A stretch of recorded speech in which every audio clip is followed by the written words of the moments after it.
Awakening from slumber, I found myself transformed into a despised little mouse, and to my astonishment, aboard the Hogwarts Express. Peter Pettigrew declared, "I merely wished to survive while secretly enhancing my appearance." Little did he know, the wheels of fate began to turn wildly. Not only did he experience a serendipitous encounter with the enigmatic Tom Riddle, but he also became embroiled in an astonishing event within the magical realm. Chapter 1. Thus it began. Amidst the bustling crowd, a diminutive boy stood in a daze, lost in confusion. He cast a glance around him, locking onto a pair of bickering sisters amidst the myriad of poignant farewells. Indeed, their noise was unbearable. "Penny, don't be shy. Perhaps we should give it a try. After all, you wish to go, don't you?" A girl with a cascade of thick, red hair vigorously tugged at her sister with shoulder-length brown hair, attempting to pull her aboard the train. "Let go of me," protested Penny, a tall and slender girl, her face flushed with indignation as she struggled fiercely. As more eyes subtly turned in their direction, Penny's embarrassment peaked. "Release me, you freak. No one wants to go to that place with you." The sharp retort escaped her lips, and a flicker of helplessness and regret flashed in Penny's eyes. Seizing the moment when the red-haired girl was momentarily distracted, she swiftly broke free. "Penny, you ought not to speak to your sister that way," stated a couple disapprovingly, glancing at their eldest daughter from a short distance away. "Lily, do not be disheartened. Your sister did not mean it," Mrs. Evans said sympathetically, embracing the tearful little angel upon seeing the moisture welling in Lily's eyes. "Penny, apologize to your sister," admonished her father, dressed in a suit with a slightly protruding belly, as he looked at Penny reproachfully. "Why should I apologize? Did you not see her rude behavior?" Penny retorted, her eyes brimming with tears as she held her gaze steady on her father. "It was always like this. It was always like this." Lily was the one who initiated. "But you do wish to enter this world, do you not?" Lily gazed at her sister in confusion. "Nonsense. I have never thought such a thing," Penny vehemently denied. "Why won't you acknowledge your true feelings?" Lily interrupted Penny's denial. "Your letter to Dumbledore did not convey that sentiment." "Oh no." The boy with black hair, standing behind Lily, narrowed his pupils, pressing his thin lips together. "You actually snooped on my letter?" Penny's eyes burned with anger. "You filthy little thief." "I am sorry, Penny," Lily sobbed, realizing she had let slip a secret. "We merely wanted to help you." With her eyes reddened, Lily reflected on how their relationship had grown distant ever since she received her acceptance letter. She longed to mend the cherished bond of sisterhood, yet it appeared she had only succeeded in complicating matters. Lily wept even more sorrowfully, oblivious to Penny lunging towards her. "Be careful." The boy behind her pulled her back, while Mr. Evans lifted his furious eldest daughter, who was on the brink of rage. Observing his struggling and kicking daughter, Mr. Evans sighed in resignation. "All right, Lily, you should board the train. Do not be upset. Everything will turn out fine, my dear." Mrs. Evans gently wiped the tears from her younger daughter's face, reluctantly nudging her towards the carriage. Watching the trio depart, the black-haired boy, standing beside Lily, cast a cold glance at the restrained Penny before turning to Lily and saying, "You should not have mentioned the letter." Lily wiped her reddened eyes. "We should not have spied on Penny's letter, regardless of the reason." Her green eyes gleamed with resolve. "I must apologize to Penny until she forgives me." The black-haired boy raised an eyebrow, withholding his opinion. Indeed, behind every discordant relationship lies a set of biased parents, the boy mused as he observed the entire scene. What was I meant to do?" The boy stood alone, devoid of parental company, save for a suitcase that reached his chest. "Oh yes, I must board the train indeed." Navigating through clusters of children, the boy stepped onto the train. Upon closer inspection, one would notice that this peculiar child, with his pale yellow, fluffy curls and light-colored eyes, possessed an oddity about him. He refrained from engaging with anyone, moving like a marionette executing commands step by step. His pale gray eyes appeared veiled in a delicate mist, rendering his thoughts inscrutable. Passing by a red-haired girl who was still sobbing and a dark-haired boy who continuously offered quiet reassurances, the boy struggled onward with his cumbersome suitcase in tow. Perhaps if he ventured further, he might discover an empty compartment by chance. Approaching the front of the train, he finally found an unoccupied compartment. He first pushed his suitcase inside and then unhesitatingly settled into a seat. How delightful it felt. Closing the window to shut out the external clamor elevated his comfort to a new level. What? Toss the suitcase up? What audacious nonsense is this? With his slight frame, it was utterly impossible. The boy stared blankly at the vacant seat across from him, his breath shallow, resembling a machine entering a state of dormancy, until an amiable knock at the door interrupted his reverie. "Hello, may I come in?" The boy's pallid cheeks tinged with a faint blush. "I'm terribly sorry, but there are no available compartments."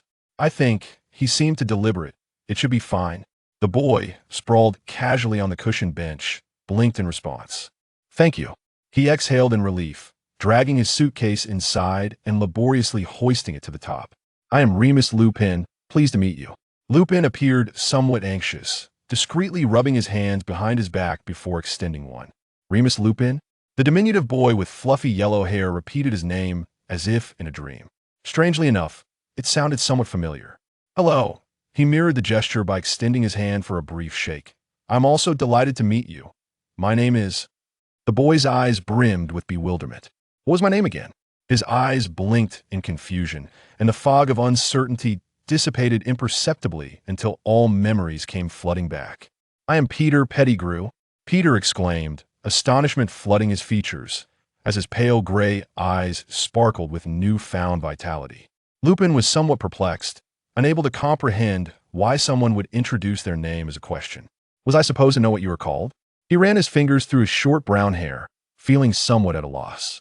Overwhelmed by fragmented memories of the past 11 years of Peter's life, the boy sank back into his seat, letting out a lament upon catching sight of the bashful Lupin across from him. "So, I, a paragon of societal progress, have arrived in such a manner, without so much as a proper greeting? What could possibly be the reason for this?" Observing Peter, who was rolling and mumbling in the corner, Lupin felt increasingly self-conscious. He sat in his corner, attempting to diminish his already scarce presence once more. Chapter 2, Hogwarts F4. The blond boy, now known as Peter. Peter stared vacantly at the ceiling of the compartment, striving to recollect the few fleeting lines that depicted him in the monumental tome he had perused. A transitional character within the narrative, disheveled and cowardly, a mere fence-sitter. Setting aside his enigmatic antics and detestable betrayal, his very image was a source of profound dismay for young Peter. The recollection of his corpulent figure, slovenly attire, balding crown, and terror-stricken eyes caused Peter to feel an overwhelming sense of darkness enveloping him. What could he do? What more could he do? Leaning against the window, he gazed outside, silently engaging in a psychological pep talk. A tousled-haired lad was hurriedly bidding farewell to his elderly parents, undoubtedly aware that if he did not hurry, he would miss the Crimson Metal Express. The train, designated as 5972, emitted a series of piercing whistles, urging the reluctant children to seize the fleeting moments with their families. Suddenly, the compartment door swung open. To his relief, there were 2 available seats. A raven-haired boy strode in, seemingly oblivious to the world around him. "I thought you would be reluctant to part from your parents," he remarked. "Allow me to introduce myself. I am Sirius Black." The handsome boy with flowing dark locks surveyed the compartment and nodded towards Remus. "What nonsense are you spouting?" retorted another bespectacled boy, ruffling his unkempt hair. "I can hardly wait to leave them behind and embark on our grand adventure." "Hey, you might need to shift your suitcase," Sirius Black stated, as he approached the distracted boy. Are you addressing me?" Peter, having just returned from his reverie, turned to find a striking lad frowning at him. Uncertain of what had been said, Peter glanced at Remus. The suitcase. Remus gestured towards the sizable trunk that occupied considerable space. Realization dawned on Peter. Yet he extended his feeble arm. "Could you lend a hand?" Sirius furrowed his brow, but did not decline. "I had thought you would be in the same compartment as them." After organizing Peter's belongings, Sirius then assisted in lifting his friend's trunk. "That is out of the question." Sirius scoffed. "I have no intention of associating with them." It was evident that Sirius was fully aware of who his friend referred to as them. "Oh, I am James Potter, pleased to meet you." Remus Lupin. Remus cheerfully introduced himself once more. "This is my good friend, Sirius Black." James jovially slapped Sirius on the shoulder. "You already introduced yourself, did you not?" He adjusted his glasses. "Indeed. Thank Merlin, your brain is still functioning," Sirius teased. Peter Pettigrew. Peter stood and spoke slowly. As if suddenly aware of an issue, his brows furrowed deeply, as if he could crush a mosquito between them. He believed he had finally discerned the reason for his feelings of alienation. Look at them, all with names ending ins, and here I am, simply Peter. Peter thought, indignantly. Well, now that we are acquainted, I hope we can become good friends within the same house. James declared unabashedly. Remus smiled politely, but remained silent. I think that should be feasible, Sirius proclaimed loudly, as if addressing someone specific. Perhaps I shall indeed be sorted into Gryffindor. Be confident, my friend. Eliminate the perhaps. Peter leaned against the compartment, his expression a complex tapestry as he regarded the spirited boy before him. Come on, brother, James chuckled, delivering a playful punch to Sirius. You know that is impossible, considering your whole family is in Slytherin. The brothers jested as they synchronously moved towards the door. We are off to explore the train. Would you care to join us? Remus hesitated, his quiet nature warring with the social etiquette of declining new acquaintances. Let us go together, Peter urged, mustering his spirits as he tugged at Remus to follow suit. Truth be told, he was genuinely curious to experience this era, so rich in heroism, yet scantily chronicled by the great J.K. Rowling. Sirius's remark abruptly brought him back to reality. You were hoping to find that red-haired girl you just spotted, weren't you? The boy's foolish grin gave away his intentions. Peter stumbled slightly. Was it truly love at first sight, mere moments after the train had departed? Are you all right? Remus promptly caught the little stout Peter. I'm fine. Peter managed a grateful smile towards Remus. Buddy, for this, I'll ensure I concoct that potion for you post-haste. After a compartment door swung open, Sirius's expression conveyed to the others that things were not quite right. Sirius, a slender girl stood, appearing somewhat displeased. I thought you would have arrived sooner to find us. Bella, are you commanding me? Sirius raised an eyebrow, his gaze brimming with arrogance. You. Bella stepped forward, her long legs closing the distance to confront Sirius, causing Peter to retreat a few paces alongside Remus. Observing Peter's timorous demeanor, Bella let out a derisive laugh. Laugh away. Who could possibly contend with you? Peter remained unfazed, yet Sirius seemed to take issue with the display of cowardice. Dear sister, the school year is about to commence. Any matters can wait until tomorrow. Andromeda, exuding an air of scholarly grace, interjected to quell the rising tension between the siblings, signaling to Bella that this was not the appropriate venue for disputes. Upon seeing Andromeda, Sirius's expression softened considerably. She was perhaps the only cousin with whom he shared a relatively amicable relationship. Sirius? A cool female voice emerged from behind, prompting everyone to turn. Lo and behold, a striking couple had approached, Narcissa Black and Lucius Malfoy. Narcissa recognized the mounting tension and, with a frown, understood that a familiar confrontation was imminent, especially since Lucius had also taken notice. However, she said nothing, her beautiful eyes devoid of emotion. After bidding Lucius farewell, she returned to her compartment, her demeanor cold and haughty. Lucius raised an eyebrow, the astute Slytherin understanding when to discreetly withdraw. Then, see you at school, Lucius nodded slightly, greeting the Black sisters. As Lucius turned, he caught sight of a pair of glimmering light gray eyes fixed upon him, those of an unfamiliar first-year student. Paying little mind, Lucius Malfoy dismissed the moment. Turning away, why were you staring at him? Remus quietly inquired. Peter shifted his gaze back to the Black siblings, who were engaged in unfriendly banter. Oh, you do not understand, Peter sighed. It must be said that Remus, too, will grow into a broodingly handsome young man. Only he. Only him. Chapter 3, A Dismal First Impression. The Blacks departed in discontent, while James tugged Sirius along in search of the red-haired girl with whom he had shared a brief encounter. In James's words, is there anything worse than running into Bella? Clearly, there was not. With this thought, Sirius transitioned from overt reluctance to a more compliant disposition, his earlier impatience noticeably easing. One could say, James had quite the knack for training the big dog. Only James could temper this explosive temper that flared at the slightest disagreement. Peter lounged with his hands propped behind his head, squinting as he recalled whether they had found Lily Evans. Here, James exclaimed in a hushed, excited tone, giving Sirius a light pat. Before Peter could reach out to stop him, the door swung open with a sharp crack. Well, good luck, Peter sighed. Lupin reassuringly patted Peter's shoulder. The two stood at the threshold, showing no inclination to enter.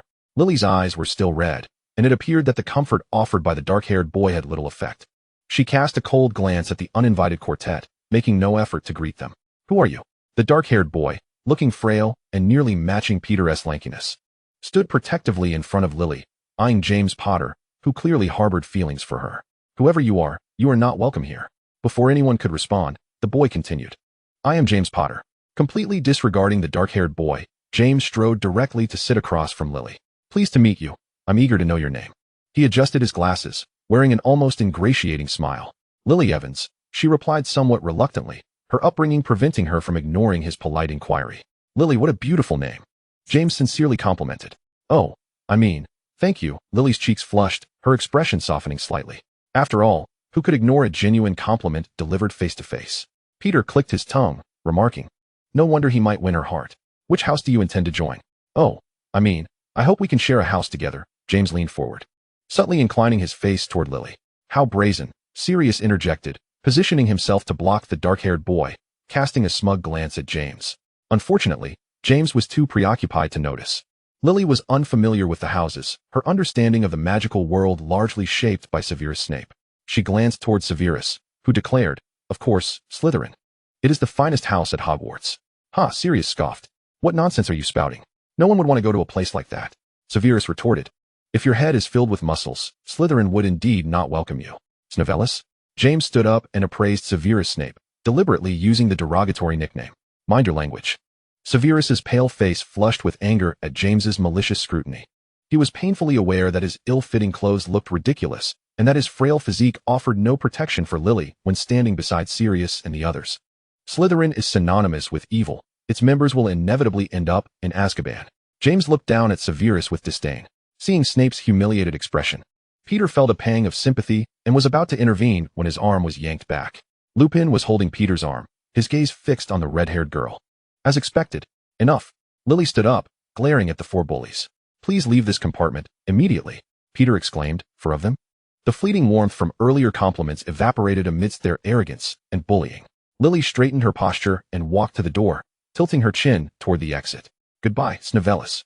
Sirius turned and exited with an air of nonchalance. Peter, receiving a fierce glare, resignedly rubbed his nose and shuffled out with Lupin. "Severus, don't mind them. They're just a bunch of rude egotists." Their voices faded as the train traversed lush green fields, gradually disappearing amidst towering mountains.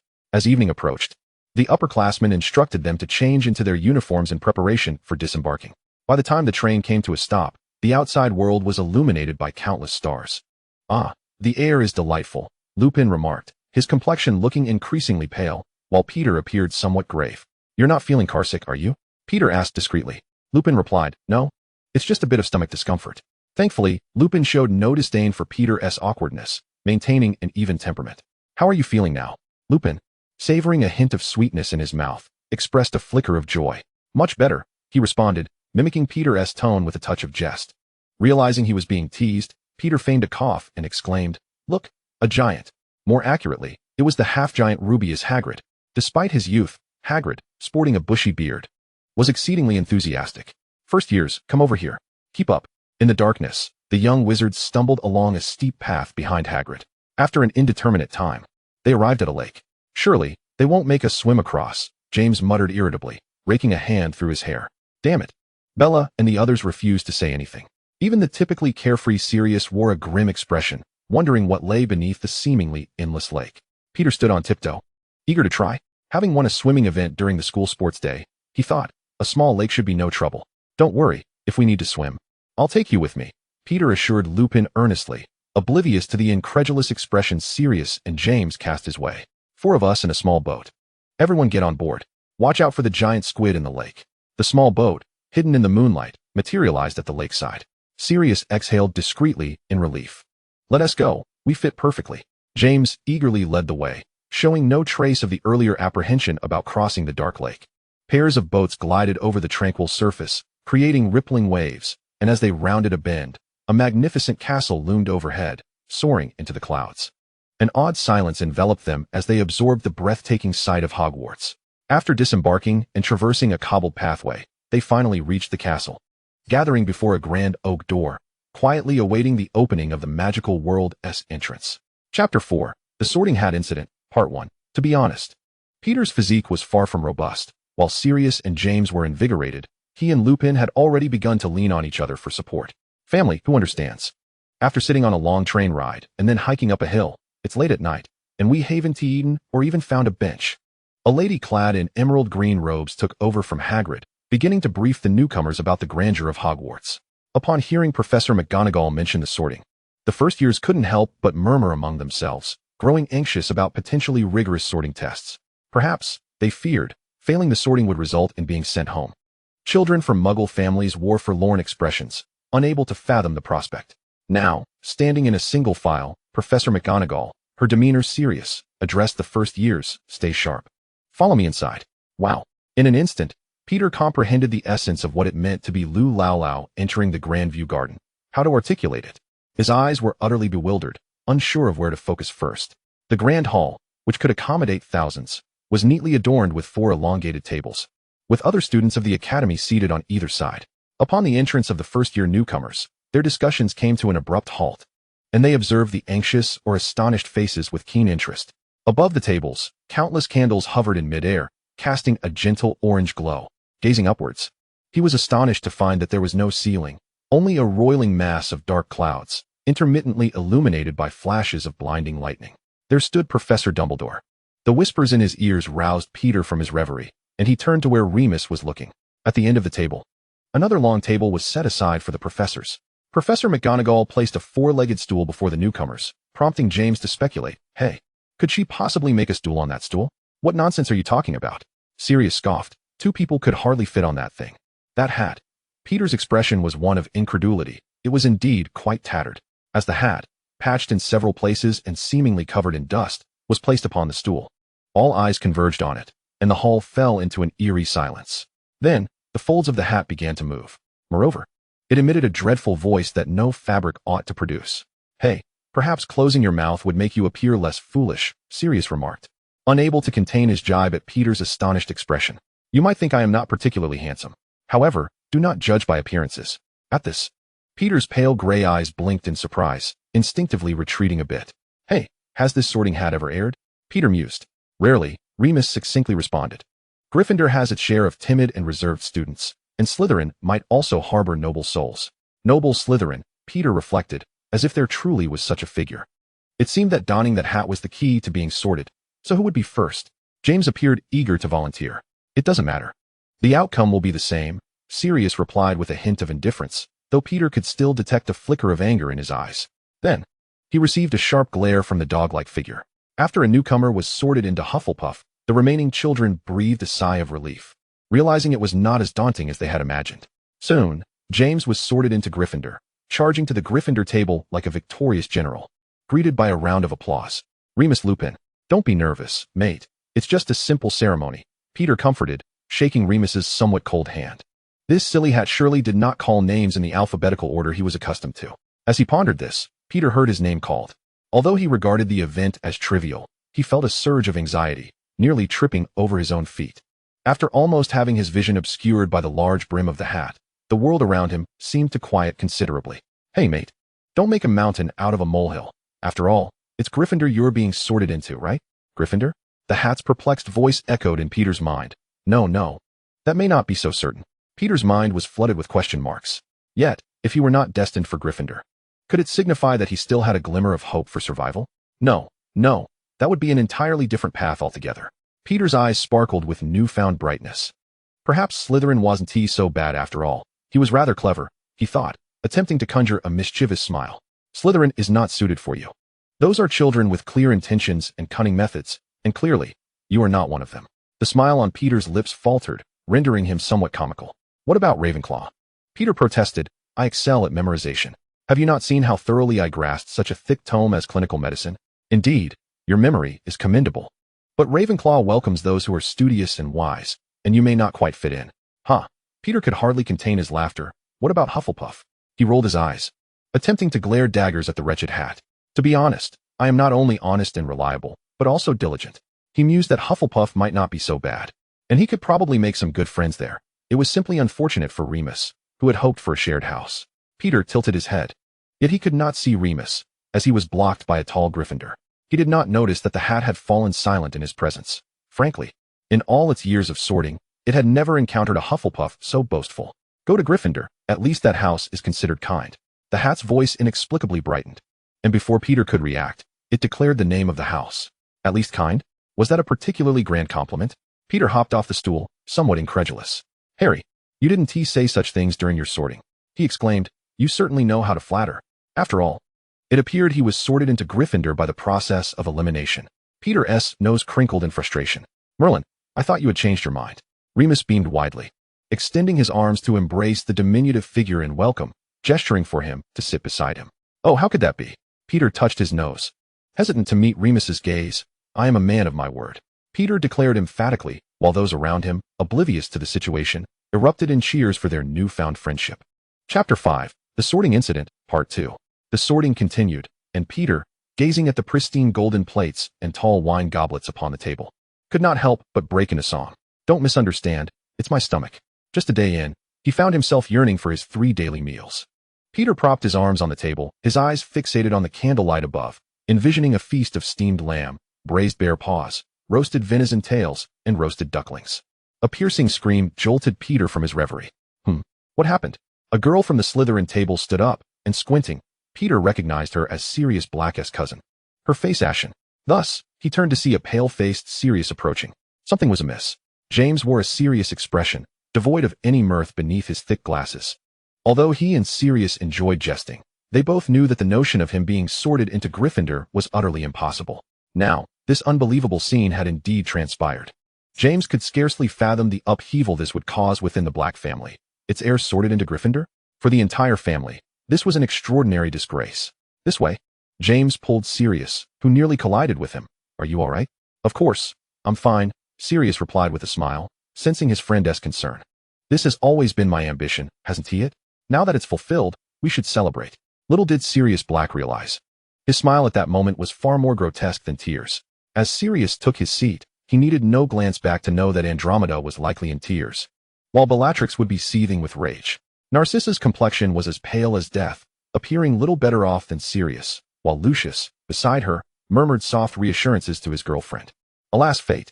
Peter, with an air of nonchalance, surveyed the reactions of the Slytherins before casually popping a piece of pineapple-flavored candy into his mouth. A gesture that significantly uplifted his spirits. Naturally, he did not neglect to share with Remus. In his previous life, Peter had suffered from low blood sugar and always carried sweets with him. He was unsure what peculiar habits the diminutive Peter possessed, but his pockets were brimming with Muggle confections. As James endeavored to comfort Sirius, Severus was sorted into Slytherin, in stark contrast to Severus Snape's resolute and buoyant stride. It was evident that the pure-blood aristocrats of Slytherin were less than welcoming to this unknown half-blood wizard. The tattered second-hand robes he donned seemed woefully out of place among them. Lily Evans, Professor McGonagall called out. The beautiful red-haired girl approached with a hint of nervousness, placing the sorting hat upon her head. Truth be told, among the new students, Lily was quite the enchanting young witch, thus attracting considerable attention during the sorting. With no time to lament the superficiality of the magical world, Peter noticed that the moment Lily's name was called, James abruptly turned his head, ceasing his consolation of his dear friend. A chuckle escaped Peter's lips. It was a classic case of forgetting friends for the sake of beauty, and he did so right in front of his brother. Sirius, though he didn't deem James's actions inappropriate, felt a surge of indignation at Peter's laughter, which left him feeling quite embarrassed. Mind your own business, little mouse, or I might just knock your front teeth out, Sirius threatened, baring his teeth. Peter immediately silenced his laughter, not out of fear of Sirius, but rather from the distaste associated with the term little mouse. Well, his diminutive stature and inability to contend with the taller and sturdier Sirius played a part too. Before long, Lily was successfully sorted into Gryffindor, eliciting a tremendous cheer from the house. James enthusiastically patted Sirius on the shoulder, exclaiming, "Hey, mate, she's in our house. For the next 7 years. We'll be together." Sirius, wincing from the jolt, distanced himself, unwilling to engage with his overzealous friend, while James remained oblivious, not even sparing a glance in his direction, leaving Sirius feeling utterly disgruntled. With flushed cheeks, Lily dashed over, only to take a seat beside Peter, an awkwardness mounting as she noticed the deliberately vacated spot next to James. Under James's unfriendly gaze, Peter sat up straight. I wasn't tea. I don't know, he protested vehemently in rapid succession. What was he to do? Should he shoo away his goddess simply because she chose to sit here? Turning his head away, he refused to meet James's eyes. Meanwhile, at the distant Slytherin table, Snape wore a bitter expression, knowing full well that Lily would likely never be sorted into Slytherin, yet he held on to a glimmer of hope. What if? Watching Lily skip joyfully towards Gryffindor, he felt a strange sense of distance growing between them. Contemplating the dynamics of their two houses, Snape's bitterness deepened, though his expression remained stoic, merely reflecting a boy whose furrowed brows deepened further. The sorting ceremony swiftly approached its conclusion, and Dumbledore, clad in deep blue robes, rose to his feet. His white beard was as long as it would be decades later, and his nose remained crooked. After delivering a brief address, the feast commenced. This brought Peter great relief, as it was no longer the so-called first item of the headmaster's speech, but rather the 7th item, the headmaster's closing remarks. In what seemed like the blink of an eye, the empty plates before them filled to the brim, the rich aromas of the feast wafting through the air, quickly captivating their senses. Truth be told, I prefer Chinese food, Peter mused, scrunching his nose. Yet his gaze lingered earnestly on the beef stir-fry, pork chops, French fries, and Yorkshire pudding. Perhaps indulging wouldn't be so bad. For reasons unknown, a few hard candies were also laid out nearby. Peter sniffed them to find they were peppermint sweets. The flavor was quite agreeable, so he pocketed a few. A procession of ghosts glided through the walls, eliciting gasps of surprise. Peter felt no fear, only curiosity regarding these ethereal beings. Moreover, their moonlit white was quite lovely. However, after Sir Nicholas passed through his body, his feelings shifted. Peter grimaced, striving to dispel the chill of that cold, damp sensation.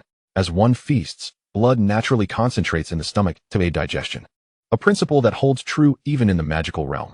Peter, feeling drowsy, followed the Gryffindor prefect up the stairs, barely noticing the moving staircases.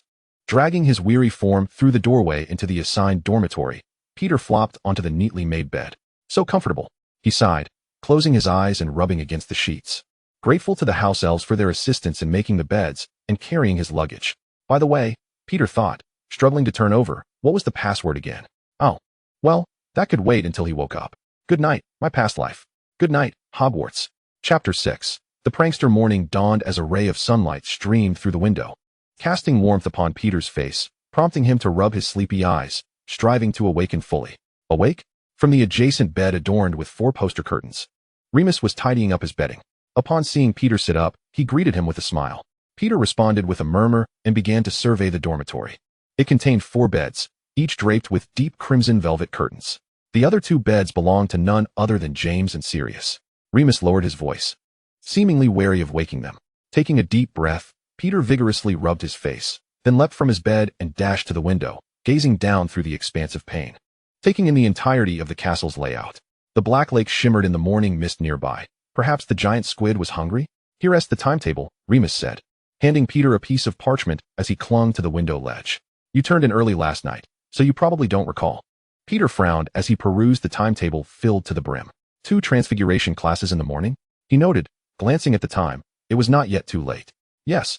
Taught by Professor McGonagall, Remus confirmed. The layout here is quite complex, so if we wish to avoid tardiness, we might need to head down for breakfast soon. The 2 acted swiftly, gathering the necessary books for the day before departing the dormitory. So we're residing in a tower. No wonder it's so high up, Peter remarked as they traversed the soft, comfortable common room and exited through the doorway. The moving staircases of Hogwarts proved far more troublesome than anticipated. The 2 exchanged wry smiles as they observed the seemingly erratic movements of the stairs. Let us wait. It's better to take our time than to get lost in the castle, Peter said, undeterred. He focused on the seemingly chaotic movements of the stairs, convinced there had to be some underlying order. By the time they reached the Great Hall, many had already arrived. Suddenly, Peter, who had been voraciously biting into his bread, halted. It appeared that James and the others had yet to join them. We called for them. Remus hesitated. There's still half an hour until class. They should be arriving soon. Peter fell silent, recalling Sirius's half-asleep response and James's head buried deeper in his blankets. Somehow, he found himself doubting their reliability.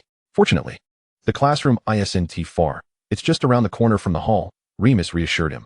The Transfiguration classroom was abuzz with excitement, as anticipated, with first-year Gryffindors and Slytherins sharing the same lesson. The Gryffindor children frolicked in their seats, expending their excess energy, while the Slytherin youngsters exhibited a conspicuous quietude. Severus Snape sat at the back, alongside Lily Evans, who appeared to be sharing something with him, her cheeks flushed with excitement. Snape flipped through the pages of the Beginner's Guide to Transfiguration, and though his gaze was fixed on the book, he seemed to be listening intently, his expression unexpectedly softening. Remus Lupin was about to beckon Peter to sit down, only to discover that the little fellow had lagged behind. What are you doing? Lupin inquired, observing Peter squatting before the podium. There's a cat here, Remus, Peter replied, clearly enamored. Despite knowing that the cat was likely Professor McGonagall in disguise, he couldn't tear his eyes away from the tabby. Curiously, how could there be a cat in the classroom? Lupin crouched down beside him, scrutinizing the seemingly haughty feline, feeling an odd sense of familiarity. What are you doing? Feeding the cat, Peter said, rummaging through his pockets. The treats were initially intended for James and the others. But at that moment, who would refuse a snack? Aren't you going to eat the fish jerky? Peter pondered, watching the retreating cat with a hint of frustration, knowing it would surely not partake in toast. Class is about to start. Let's return to our seats, Lupin urged, patting Peter's shoulder. All right, Peter sighed, fully aware that this cat would vanish and not return. James and Sirius entered the classroom just as the class began, and before Sirius could confront Peter, James swiftly found his way to Lily. How should I put it? The world of three is rather cramped. It's a contest to see who gets pushed out first. Good morning, Lily, James beamed, a wide smile adorning his face. Please call me Miss Evans. I don't believe we are that familiar yet. The young witch shifted in her seat, attempting to create distance between them. Also, you're late. We entered the classroom on time. To be precise, we are not late. Sirius stretched lazily, tousling his disheveled hair, resuming his nonchalant demeanor. It's just that we didn't have time to eat. Sirius frowned, patting his flat stomach. Peter noticed that several girls were stealing glances at Sirius, and he once again observed the boy with the prominent dark circles under his eyes. Indeed, he was tall and handsome, with striking features and an audacious gaze. However, Peter couldn't help but feel a twinge of discontent, reluctant to admit that he possessed no charm compared to Sirius. Should I praise Mr. Black and Mr. Potter then? As the students engaged in puzzle chatter, the tabby cat on the podium leaped down, transforming into Professor McGonagall in an instant, towering over the two boys from the back row. Potter straightened up instantly, exclaiming, there are many stairs. I mean, it took us some time to get here. Is that so? Professor McGonagall mused thoughtfully. Perhaps I should provide you with a map? A ripple of barely concealed laughter spread through the classroom. And you, Mr. Black? Were you also tripped by the stairs? She turned her gaze towards Sirius. Perhaps I should transform Mr. Pettigrew into an alarm clock? That way, you not only could rise early, but also spend ample time familiarizing yourselves with the layout. Excuse me? Peter interjected, unsure whether it was his or someone else's stomach that growled audibly in the quiet classroom. Professor McGonagall regarded the two boys, their faces flushed with embarrassment, and shook her head in resignation. Can you not take a moment to fill your stomach amidst your busy schedules? Transfiguration is a complex and perilous discipline. Anyone who disrespects my class shall be forever expelled from it. I have warned you all. The students below sat as still as quails, gazing up at Professor McGonagall, their eyes wide with attention. Very well, she nodded approvingly. With a casual flick of her wand, she transformed the podium into a pig, only to revert it back moments later. Merlin, it's actually blinking. A brown-haired girl exclaimed, unable to contain her astonishment. She was Mary McDonald, a Gryffindor student. The class was left in awe of Professor McGonagall's display, eagerly immersing themselves in their studies. After they had jotted down a plethora of complex notes, Professor McGonagall distributed a matchstick to each student. Chapter 7. Stop it, Pettigrew. Honestly, it is challenging to convince someone born under the red flag to believe in magic. However, this is Hogwarts. Thus, Peter found himself reluctantly embarking on his magical practice, harboring a mix of skepticism and curiosity. Peter was paired with Remus Lupin, both wielding their wands and concentrating on the matchstick before them as they recited the incantation. Remarkably, Peter's matchstick remained utterly still. Remus' matchstick, on the other hand, managed to roll a little on the table. Peter felt a wave of disappointment wash over him as he recalled the Sorting Hat's assessment of him, which had deemed his magical aptitude rather mediocre.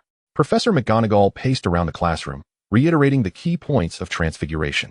Peter glanced around, noticing that no one else was moving, which somewhat alleviated his anxiety. Be patient, Mr. Pettigrew, Professor McGonagall whispered, appearing behind him. Magic is a process that requires continual practice. Thank you, Professor, Peter replied, feeling a blush creep to his cheeks, realizing how anxious he truly was. Half a lesson passed before a cheer erupted from behind him. You're amazing, Lily. James clapped vigorously, more thrilled than if he had received first place himself. Thank you. The young witch beamed, pleasantly surprised to be the first to succeed. Professor McGonagall approached. Well done. That matchstick has indeed transformed into a regular silver needle. 5 points to Gryffindor. A smile graced Professor McGonagall's lips, deepening the lines on her face. Peter stared blankly at Lily, who was radiating joy, and in that moment, he finally grasped the true meaning behind the label of genius bestowed upon her from the Muggle world. He couldn't help but acknowledge that her lineage endowed her not only with a knack for mischief, but also with remarkable talent. Peter focused intently on his matchstick, nearly crossing his eyes in concentration when Professor McGonagall intervened. Stop, Mr. Pettigrew, she admonished gently, shaking her head disapprovingly. I fear that if you push any harder, your matchstick might break. Remus wore an expression of exasperation, watching as Peter's wand drew ever closer to the matchstick. Perhaps a bit of distance between the wand and the matchstick is necessary, Remus suggested tactfully. Though Peter felt indignant, he keenly noticed that Remus' matchstick was beginning to gleam with a metallic sheen, indicating that he was well on his way to success. I can't possibly be a dud, Peter thought despairingly. He paid no mind to Sirius, who was relishing the spectacle, consumed by his own turmoil and self-doubt. Of course not. Professor McGonagall's tone softened considerably. A dud would never have received an acceptance letter from Hogwarts. Is that so? Peter blinked, momentarily reassured. Wait a minute. He regarded the comforting gaze of Professor McGonagall. Did I just say that out loud? By the end of class, Peter had yet to recover from the blow of feeling like a failure. Although he hadn't succeeded with many spells, there had been some slight progress nonetheless. But what of him? Where was the prodigious wizard destined to unify the realms of light and dark? He sorrowfully tossed stones into the Black Lake, beginning to doubt the very purpose of his existence. Is it truly the case that after 7 years of schooling, one becomes a traitor, transforms into a murderer, dwells in the sewers for over a decade, and ultimately finds oneself imprisoned, only to meet a tragic end after losing a hand? Such is the tumultuous life that propels the narrative. Look, that impoverished wretch is engrossed in his studies. An incongruous male voice echoed from a distance. Peter turned his head and beheld 2 Slytherin boys huddled together, seemingly bullying someone. Regrettably, a large tree by the lake obstructed his view, rendering the scene unclear. Do you genuinely believe that Professor McGonagall's praise has made you a master of transfiguration? The 2 burly boys continued to mock and jeer. To Peter, who was utterly ignorant of transfiguration, it felt as though he were caught in the crossfire. The victim appeared to utter something, which only incited further raucous laughter from the 2 boys. Clearly, the Sorting Hat must have been befuddled to place you in Slytherin. You ought to be in Gryffindor. One boy insisted earnestly. Is that red-haired lioness your lover? What a disgrace for Slytherin, associating with a foolish lion. Before he could finish his taunt, the boy crouched down. It was then that Peter discerned Severus had collided headfirst into his abdomen. Clean up your mouth. Severus resembled a furious beast, fiercely defending what he cherished. Damn it. How dare you lay a hand on him? Avery grimaced in pain, rubbing his belly while casting a menacing glare at the boy trapped before the tree. Mulciber, go. The 2 lunged at the frail Severus, their fists raining down upon him. Initially, Severus fought back, but he was no match for the strength of the 2. Soon, pained grunts escaped him, and eventually, silence fell, interrupted only by the dull thuds of fists and feet striking flesh. Peter stood at a distance, devoid of any desire to intervene, until the 2 finally ceased their assault and departed. Approaching the sweat-drenched, bruised Severus, his lips and cheeks stained with blood, Peter sighed, lamenting that this was merely the first day of school. Severus' robe was torn. The second-hand garment had proven far too fragile to withstand such brutality. He lay on the lush green grass, breathing heavily, utterly drained of strength. Upon noticing Peter's approach, his eyes brimmed with wariness and suspicion. Yet he lacked the energy to rise. Stay away from me, cough, cough. Severus felt darkness encroaching, his mouth filled with the metallic taste of blood. I warn you. Leave this place at once. Warn me?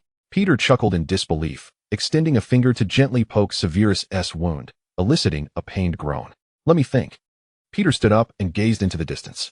The sun had dipped below the mountains, casting an orange glow upon the indigo sky, creating a layer of milky light.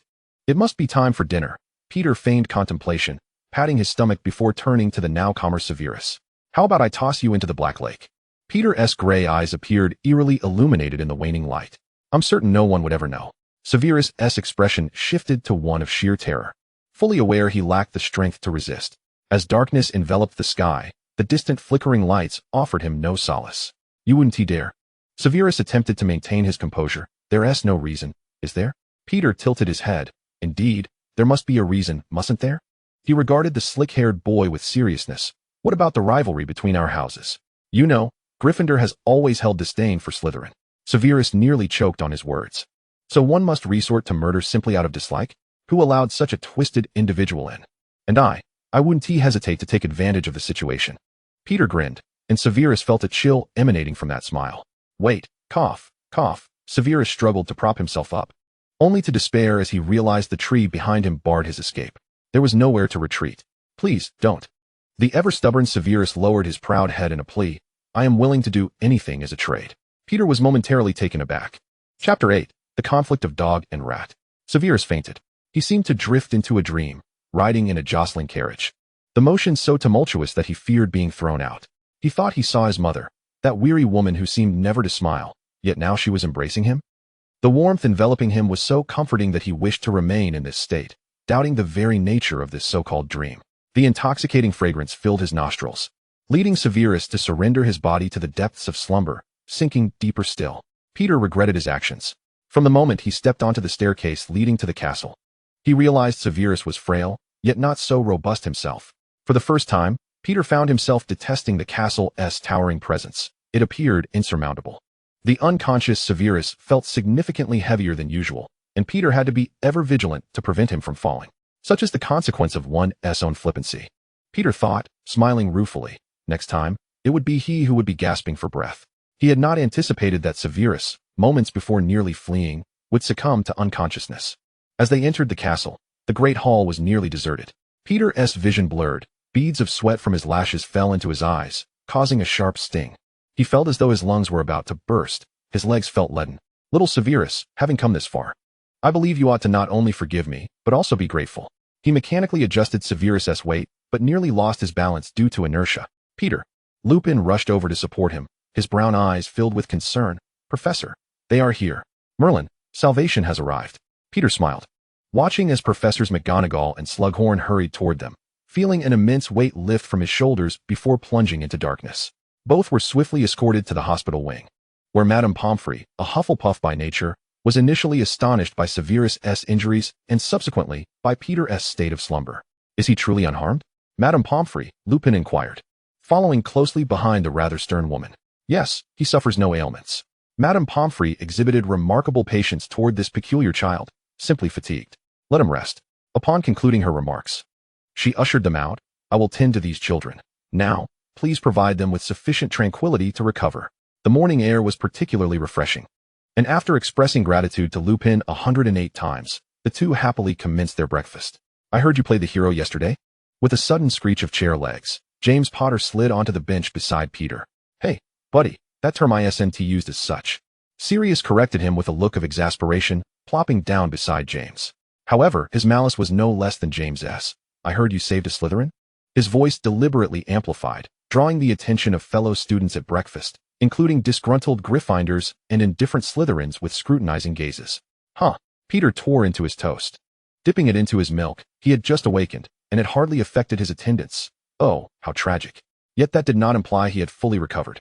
It is well known that when one is physically unwell, their spirits plummet, manifesting as irritability. Indeed, I am a valiant and benevolent Gryffindor. Were I in your position, I would unhesitatingly come to your aid, Peter articulated, word by word. What do you say, Mr. Black, scion of a family steeped in Slytherin tradition? With a resounding crash, the plate before Black shattered as he rose, his countenance darkened with fury. Fool, are you courting death? Peter frowned, contemplating his predicament, as spittle splattered onto the plate. He pushed past Remus, who attempted to mediate. What is it to you? Perhaps you wish to deduct the 10 points I just earned? This provocation stirred the nearby Gryffindors. For such a back and forth could easily cost them at least 20 points, an invaluable sum for their house. Head boy Frank Longbottom rushed forward to intervene. Enough. Do you wish to incur Professor McGonagall's wrath? He cast a warning glance at Sirius, stating, public brawling could lead to at least a week of detention. Alice Macmillan, the poised Gryffindor head girl, ambled over, her mouth busy blowing a bubble with her gum. Passion and aggression are commendable, she noted, winking as she formed a large pink bubble, but not at the expense of making Gryffindor a laughingstock among the four houses. Her chestnut eyes gleamed with cold resolve. Otherwise, we may be compelled to exercise our authority as head students. Silence enveloped the room, and the students returned to their seats. Alice, you shouldn't be so harsh, Frank offered, his round face a picture of concern. It was peculiar. This tall boy possessed an adorably round visage. Is that so? Alice tossed her wavy, chestnut hair, seemingly unfazed.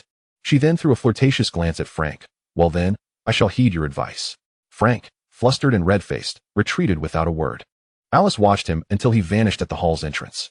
You ought not to provoke Black, Remus remarked as he and Peter strolled toward the castle's rear, where Professor Sprout tended to her greenhouses. The first-year herbology class was held in one of those greenhouses. Is it because I am short that I cannot stand up to him? Peter queried, turning to the boy who always walked beside him. Remus remained unperturbed by Peter's question, calmly retorting, moreover, your spells are not as effective as his. Peter stifled a laugh, the sound reminiscent of a small child choking on blood. And you witnessed it. He constantly bullies me, covertly. Peter felt helpless. He had no desire to engage in conflict with the child. Yet the harsh reality was that he was being overpowered and had no choice but to fight back fiercely. We were late to Transfiguration, and we even called out to them, Peter recounted, yet Black took his frustrations out on us. Remus, his gaze lowered in silence, his long lashes fluttering slightly, did not respond. Remus, we are not the instigators, Peter insisted, studying the quiet boy intently. I apologize for any trouble my presence may have caused you. We are going to be late. Let us proceed, Remus interrupted. Peter, undeterred, grasped Remus's arm as he attempted to leave. I shall not yield. No one is born to be bullied, are they?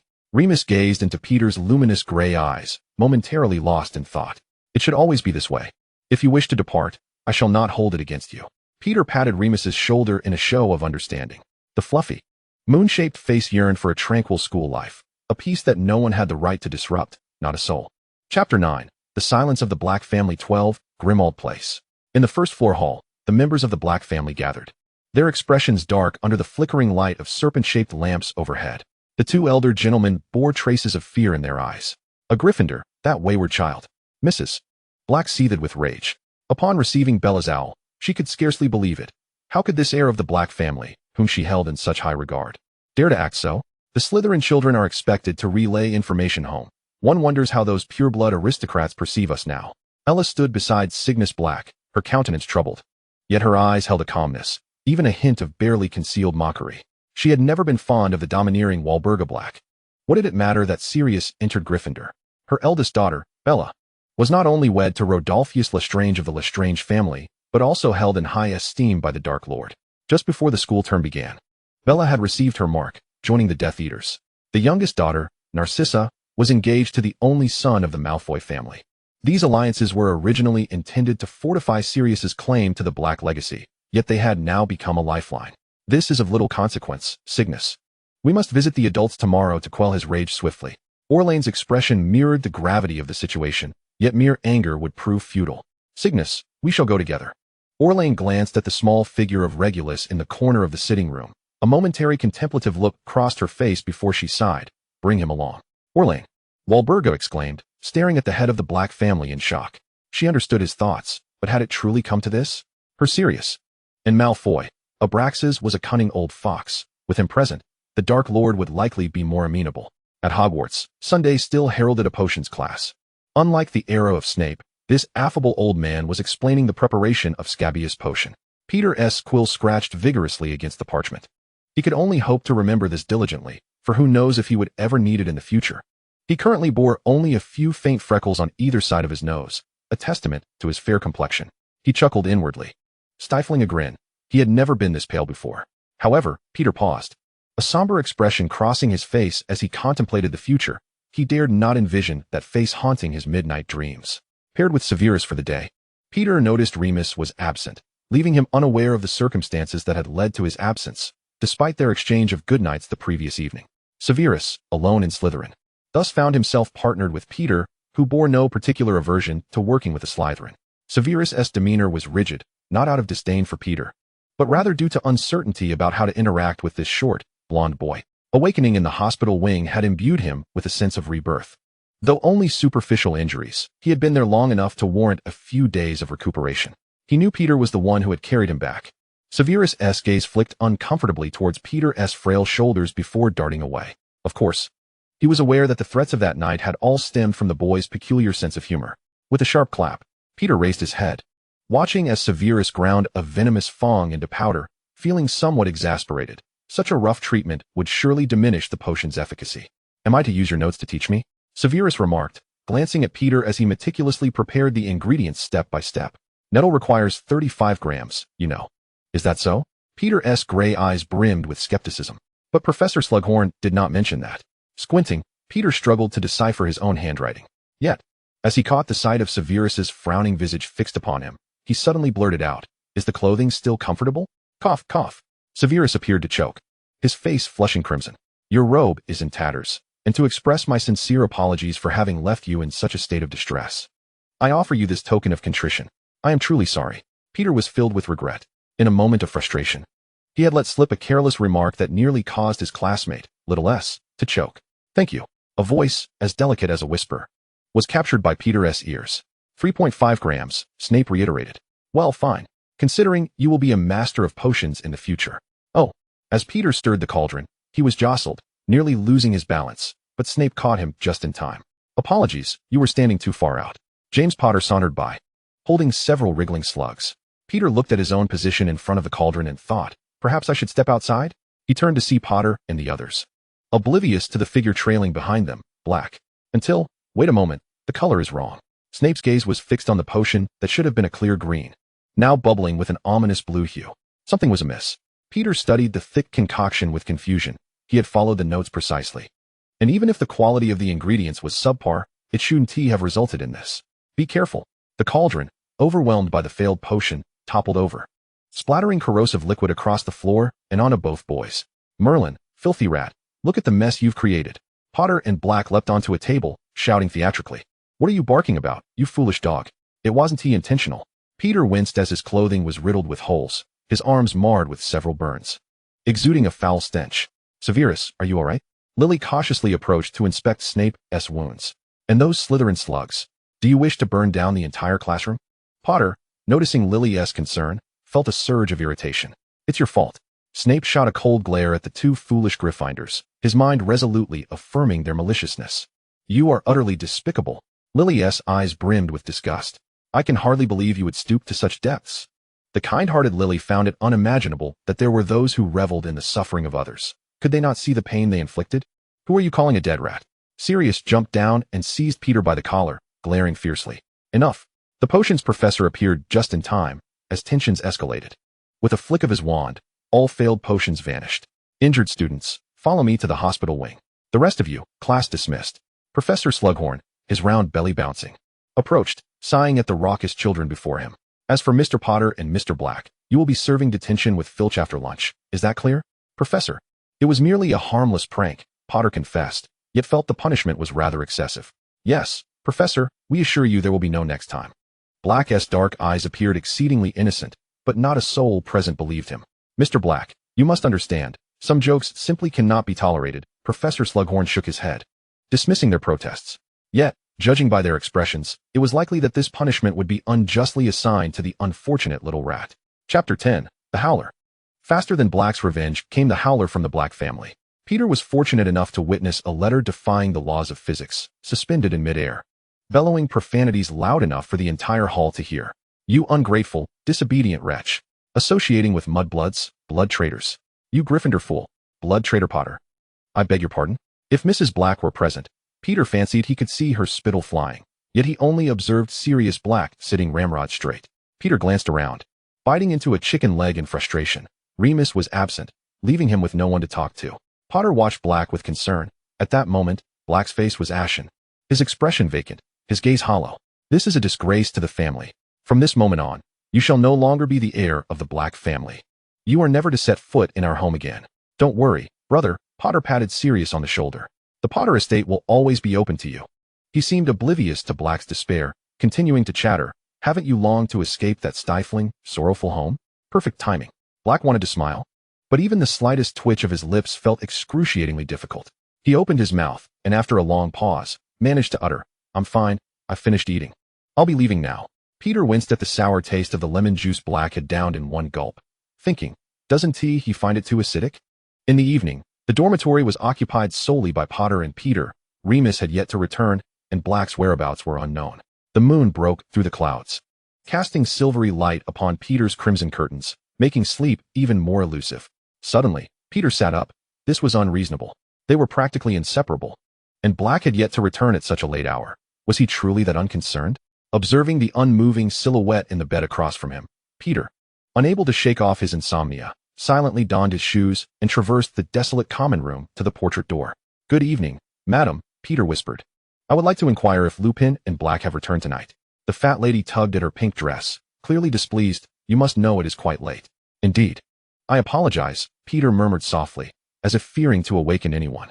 No, I haven't seen them for quite some time, she replied, indicating a duration of about a day. I may need to go look for them. Before Peter could finish his sentence, the fat lady firmly rejected him. Just for a moment, I swear by Merlin, 10 minutes.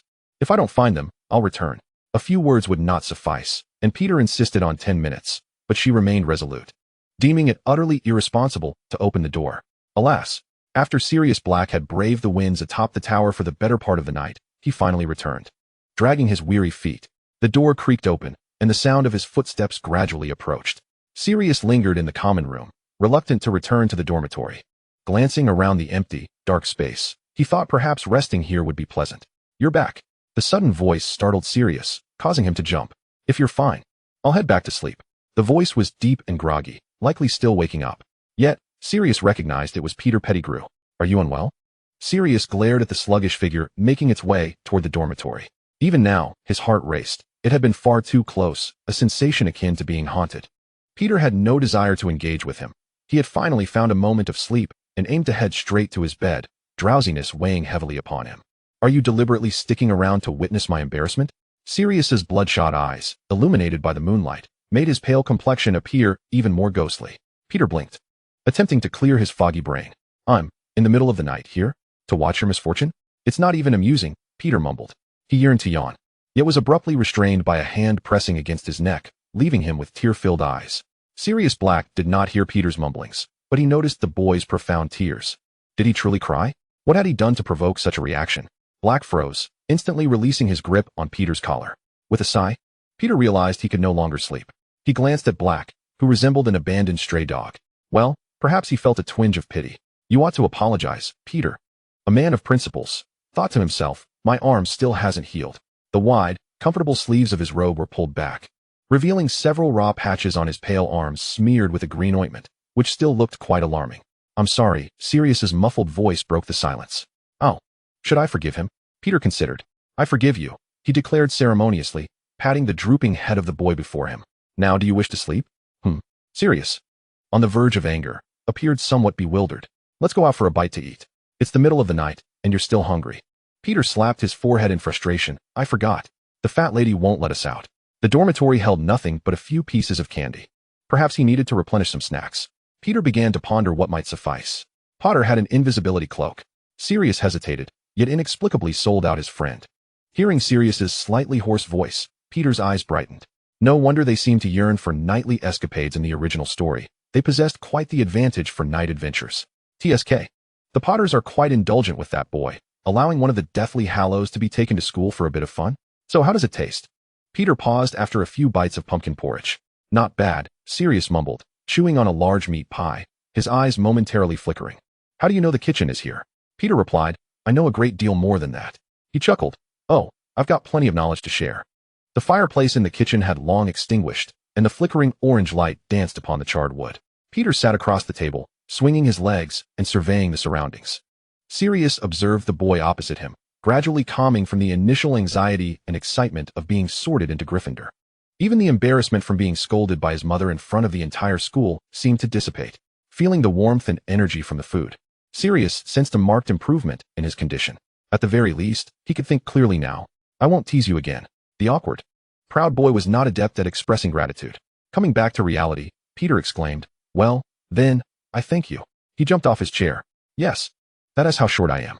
I slept quite well tonight. Peter mused aloud while lying in bed. What on earth is he rambling about? Sirius Black wondered. Thus, he saw nothing at all. Good night, Hogwarts. With a comfortable stretch, Peter curved his lips into a smile. The little rascal indeed knew how to protect a boy's dignity. Chapter 11. A Stroke of Misfortune. The study of magical history is a lengthy and intricate subject, although every segment of history is particularly tedious. The good news is that this historical knowledge remains unchanged. Professor Binns stood at the podium, leisurely expounding upon the war between the goblins and giants, emphasizing the timeline, the name of the conflict, its outcome, significance, and its implications for the wizarding world. Below, the students supported their heads with their hands, their postures varying in their slumped dispositions. Peter, too, felt drowsy but made a concerted effort to persevere. What could he do? With both Transfiguration and Charms classes almost devolving into theoretical lectures, he did not wish for his final grades to suffer. University students possessed their own pride. And little bitter-gourd Peter smiled resolutely to himself. It's all fine, it's all fine. Sirius Black remained silent. Yet the horror of that night's red-eyed visage had faded. Lily, the diligent student, remained among the few from both houses still alert, as focused on the lesson as she and little Snape. In truth, they appeared quite compatible, Peter mused, resting his chin on his hand as he glanced toward the pair sitting together. A formidable match indeed. He could hardly fathom how gifted children of theirs would turn out. A veritable savior, indeed. Cough, cough. Remus, you look rather unwell. The nearby cough jolted Peter from his daydreams. Remus had returned to class but appeared exceedingly frail, as if he had just endured a particularly taxing month. Perhaps we ought to visit the hospital wing? Peter expressed his concern, genuinely fearing that Remus might collapse at any moment. I'm fine, Remus smiled reassuringly. It's not as serious as you think, just a minor cold. The worry in Peter's eyes was not feigned. Remus felt grateful, as Peter was his only friend since entering school. Are you sure? You aren't sneezing or sniffling. But that recovery period looks rather severe. This is what post-operative recovery looks like. Of course, I just need. Remus reassured him. Until each month, when Remus had to take several days off, Peter began to pay closer attention to him. He could hardly imagine how terrifying it must be for someone who had been bitten by a werewolf before the age of 10, having to transform into the very monster that had wounded him every month. During flying class, the free practice time was a notorious period for accidents. Hey, watch me, Potter called, twisting and twirling through the air on his broomstick. Peter, are you running on the ground with your broom? Laughter erupted around him. Peter's cheeks flushed. Yet he chose to ignore it. At least he was no longer crouched on the ground talking to a wooden fork like he had during the first lesson. Now, he was at least a few feet off the ground. Serious, Potter sighed, glancing at his friend. Why doesn't Lily ever look at me? Serious. Coming back to reality, thoughtfully replied. Perhaps she has yet to recognize your excellence. Really? Is that so? The two boys, appearing quite experienced, conspired before executing a daring aerial maneuver that brought them straight before the group of girls. Mary blushed as Sirius approached. Merlin, he is coming over. Will he speak to me? Marlene McKinnon laughed. Dear, have you been struck by a daydream charm? With that, she flipped her hair and turned to watch the approaching boys. However, it was undeniable that Black was quite handsome. Since the howling incident, this previously arrogant boy had become significantly more reserved. His serious yet somewhat proud features had indeed captured the hearts of many girls, to the extent that several upperclassmen had even sent letters to Sirius Black. In the tender age of burgeoning romance, concepts of family and heirs were of little consequence. Feelings were boldly expressed, and the excitement was palpable. Flying was simply too easy. Potter made a sharp landing near Lily, but sadly, the little witch couldn't be bothered to spare him a glance. To be honest, I really can't fathom what those who can't even ride a broom are capable of. Potter boasted loudly about his skills, while simultaneously mocking those not particularly adept at flying. No one paid him any heed, except for his loyal friend. Lily, let me teach you how. My prowess is well known. Potter puffed out his chest, circling around Lily. Call me Evans. Thank you, Lily Evans reiterated for the nth time. The red-haired witch felt quite uncomfortable with someone she disliked addressing her so closely. I can fly, she succinctly stated, expressing that she did not require assistance. Indeed, Lily possesses the remarkable ability to soar through the skies, and she does so with considerable grace. The reason for her low altitude is her earnest instruction of the rather untalented Severus Snape. Observing Lily as she diligently imparts her knowledge to Snape, Potter muses. Lily looks truly radiant when she is serious, almost as if she is aglow. A glance shifts, revealing the greasy Slytherin attempting to put on a show, merely seeking Lily's attention. Behind his glasses, Potter's eyes glint with a mischievous idea to expose the true nature of the greasy boy. Sirius Black catches his brother's eye, silently urging him to witness the pretense of Snape. We must unmask him, Potter declares, tapping his broom with enthusiasm and raising an eyebrow. The prospect of teasing the insufferable Slytherin is enticing. Sirius, quick to grasp Potter's intent, readily agrees. After all, idleness is not appealing. Swiftly, they maneuver to flank Snape, ascending into the heights as Lily creates some distance.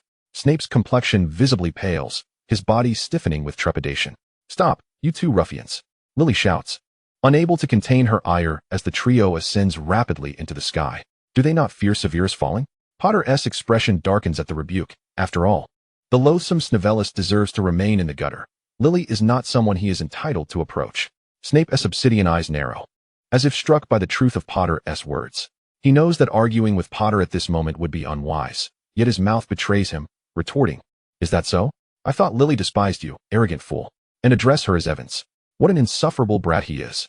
Sirius, irritated by Snape's haughty demeanor, queries, How does it feel to be airborne? Snape, perched stiffly upon his broom, resembles a statue, his limbs rigid. The two boys share a derisive gaze at the dark-haired boy and contemplate the thrill of a rapid descent.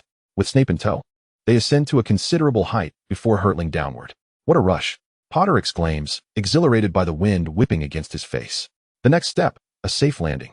In perfect synchrony, they release Snape at a height of 10 meters and slow their descent. I wonder, will he even know how to pull up on the broom? Potter muses, watching as Snape continues his straight, unimpeded plummet. Evans mentioned he wouldn't. Sirius remarks, hovering in midair, squinting to bask in the sunlight, feeling rejuvenated down to his very cells. Blast it! Potter exclaims, plunging downward. He realizes the joke has gone too far. Oh my God! Lily cries, on the verge of tears, yet too distant from Severus to intervene. Just like that, Maintain your balance, Remus encourages as Peter finally reaches the apex of his flight. A small triumph for the timid boy who has now managed to rise more than a meter off the ground. Careful. Sirius glances down, only to witness a scene that leaves him speechless, observing Snape's alarming rate of descent. Chapter 12. Reactions from all quarters. Peter glances up, only to be struck by a massive figure in the air. Potter beholds the black fabric he has torn from Snape, exclaiming, "Trust me, I genuinely intended to catch him." Regrettably, no one pays him heed. Severus, aside from a mild shock, emerges unscathed. Indeed, the injuries are all on Peter. His nose is red and swollen, with bits of crimson paper clinging to his nostrils, and his lip is split, revealing the wound up close. Indeed, the injuries belong to Peter, who had landed face first. "Thank you," Severus mutters, closing his mouth tightly thereafter. "I should be thanking you," Peter replies with a pained smile that stretches his lip. "Thank you for jumping down directly." Peter appears sincere, devoid of sarcasm. Frankly, had Snape not vacated his broom just in time, Peter dares not contemplate whether he would still be standing here to converse. The matter is swiftly resolved. Unlike the last incident where Snape allegedly fell on his own, this time there are witnesses and evidence. Thus, the gravity of the situation prompts old Dumbledore to call the parents. The aging Potters express their profuse apologies. They know their son all too well, and there is no denying that Potter is entirely at fault. The couple offers no defense, only an insistence on compensation. Sirius and his family remain in a state of Cold War. Unsurprisingly, no members of the Black family are present, not even the three sisters still attending Slytherin. Leaning against the wall with his arms crossed, Sirius maintains a defiant posture, his handsome face set in disinterest. He is neither the mastermind nor the victim, he simply observes. Snape's mother arrives. Eileen Prince, clad in tattered garments, stands in the corner with a face of stoic indifference. After verifying that Snape is unharmed, she refrains from further comment. Severus stands not far from Eileen, seemingly accustomed to his mother's coldness, his head bowed in silence. What is he expecting? Will she come over to embrace him? Inquiring if he is hurt or frightened, Snape tugs at the corners of his mouth. He should not harbor such expectations. "Dear, are you all right?" Peter's father, a tall, burly Hufflepuff, possesses a thinning crown of hair that still bears a faint resemblance to Peter's own light blonde locks. "I'm all right, father," Peter murmurs, hesitating to meet the honest man's gaze, uncertain how to broach the subject of his connection to Snape. He casts a sidelong glance at Dumbledore, the old man with the white beard, thinking, does a minor injury warrant summoning parents in such a grandiose manner? Ahem, as you can see, we need to discuss the appropriate reparations and consequences for the injured party, Dumbledore states. "No need," Eileen interjects, and Snape's eyes darken, yet he remains silent. "Certainly." Peter interrupts, drawing Eileen's attention to him, the boy with striking gray eyes that seem to shine even amidst the chaos. Peter is utterly flabbergasted. We are all victims here. Must we really parade our moral superiority? Moreover, if this mother were to observe closely, would she not notice that Snape's robe is not only secondhand, but also has a gaping tear in the back? Peter does not decline the Potter's offer of compensation, which includes, but is not limited to, galleons. "Here, take this. It's for a new robe and potion supplies." He shoves a heavy pouch into Snape's reluctant hands. Snape, avoiding his mother's gaze, accepts the compensation under the scrutiny of Peter's sincere eyes, feeling a slight warmth in his expression, albeit with a tinge of embarrassment. Peter happily claims what rightfully belongs to him. Observing Potter's evident displeasure and sulking demeanor, Peter boasts, "Listen, Potter, if you misbehave again, I will write to your parents. Indeed, more diligently than I would for my own." Mr. Pettigrew feels somewhat embarrassed by his son's behavior, but does not intervene. After all, he is the one involved and possesses the authority to speak. After simple farewells, the group departs through the fireplace. "Will you return for Christmas? Your mother misses you dearly," the father inquires before leaving. "Oh, certainly," Peter replies without hesitation. "I miss my mother as well." He winks, conjuring the image of a gentle lady with gray eyes in his mind. Even though he had been contemplating how to stay here for Christmas just yesterday, now that he is Peter Pettigrew, he must shoulder his responsibilities. He will not betray his friends. On the way back, three individuals harbored three distinct emotions. Potter continued his incessant chatter, while Sirius gazed dreamily at the moonlight streaming through the corridor. Listening to James, Peter called out to Potter, "If, and I emphasize if, Snape were so terrified that his mind went blank, well, that metaphor is a tad peculiar. Or if I were not present, Snape could have been grievously injured, or worse, perished." Potter, still reeling from the unsettling notion, was momentarily taken aback by Peter's analogy, especially as he was unsettled by the familiarity with which Pedro addressed him. Observing Potter gasp in denial, Peter interjected, "This is not something that can be resolved with a mere bag of galleons. Hence, the Potters were so swift in their generosity. You might find yourself expelled, Peter patted the dazed Potter, or even apprehended by the Ministry of Magic. You're aware of Azkaban, right? In light of all this, Potter, you owe me your gratitude. Potter's complexion turned ashen, and it took him a while to respond. Thank you. He scrutinized the bruised and battered little fellow anew. Thank you, mate. Sirius nearby let out a snicker, but refrained from retorting. Today feels rather chilly. Peter exhaled a puff of mist and shivered. Christmas is fast approaching. Sirius chimed in. The two fell into silence, both acutely aware that Sirius would not be returning home for the holidays. Don't worry, mate. I'll be here with you for Christmas. Potter placed his hand on Sirius's shoulder, perfectly content not to return to the nagging. This Christmas, let us explore to our heart's content. A smile crept onto Sirius's lips. It was the first genuine smile he had offered since the Howler incident. I can't do that. Peter frowned. I made plans with my parents.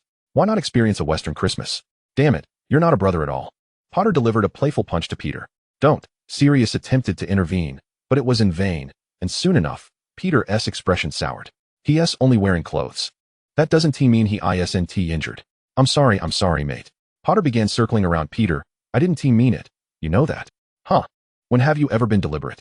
Peter rolled his eyes in exasperation, yet Potter pulled him into an embrace, with Sirius on the other side.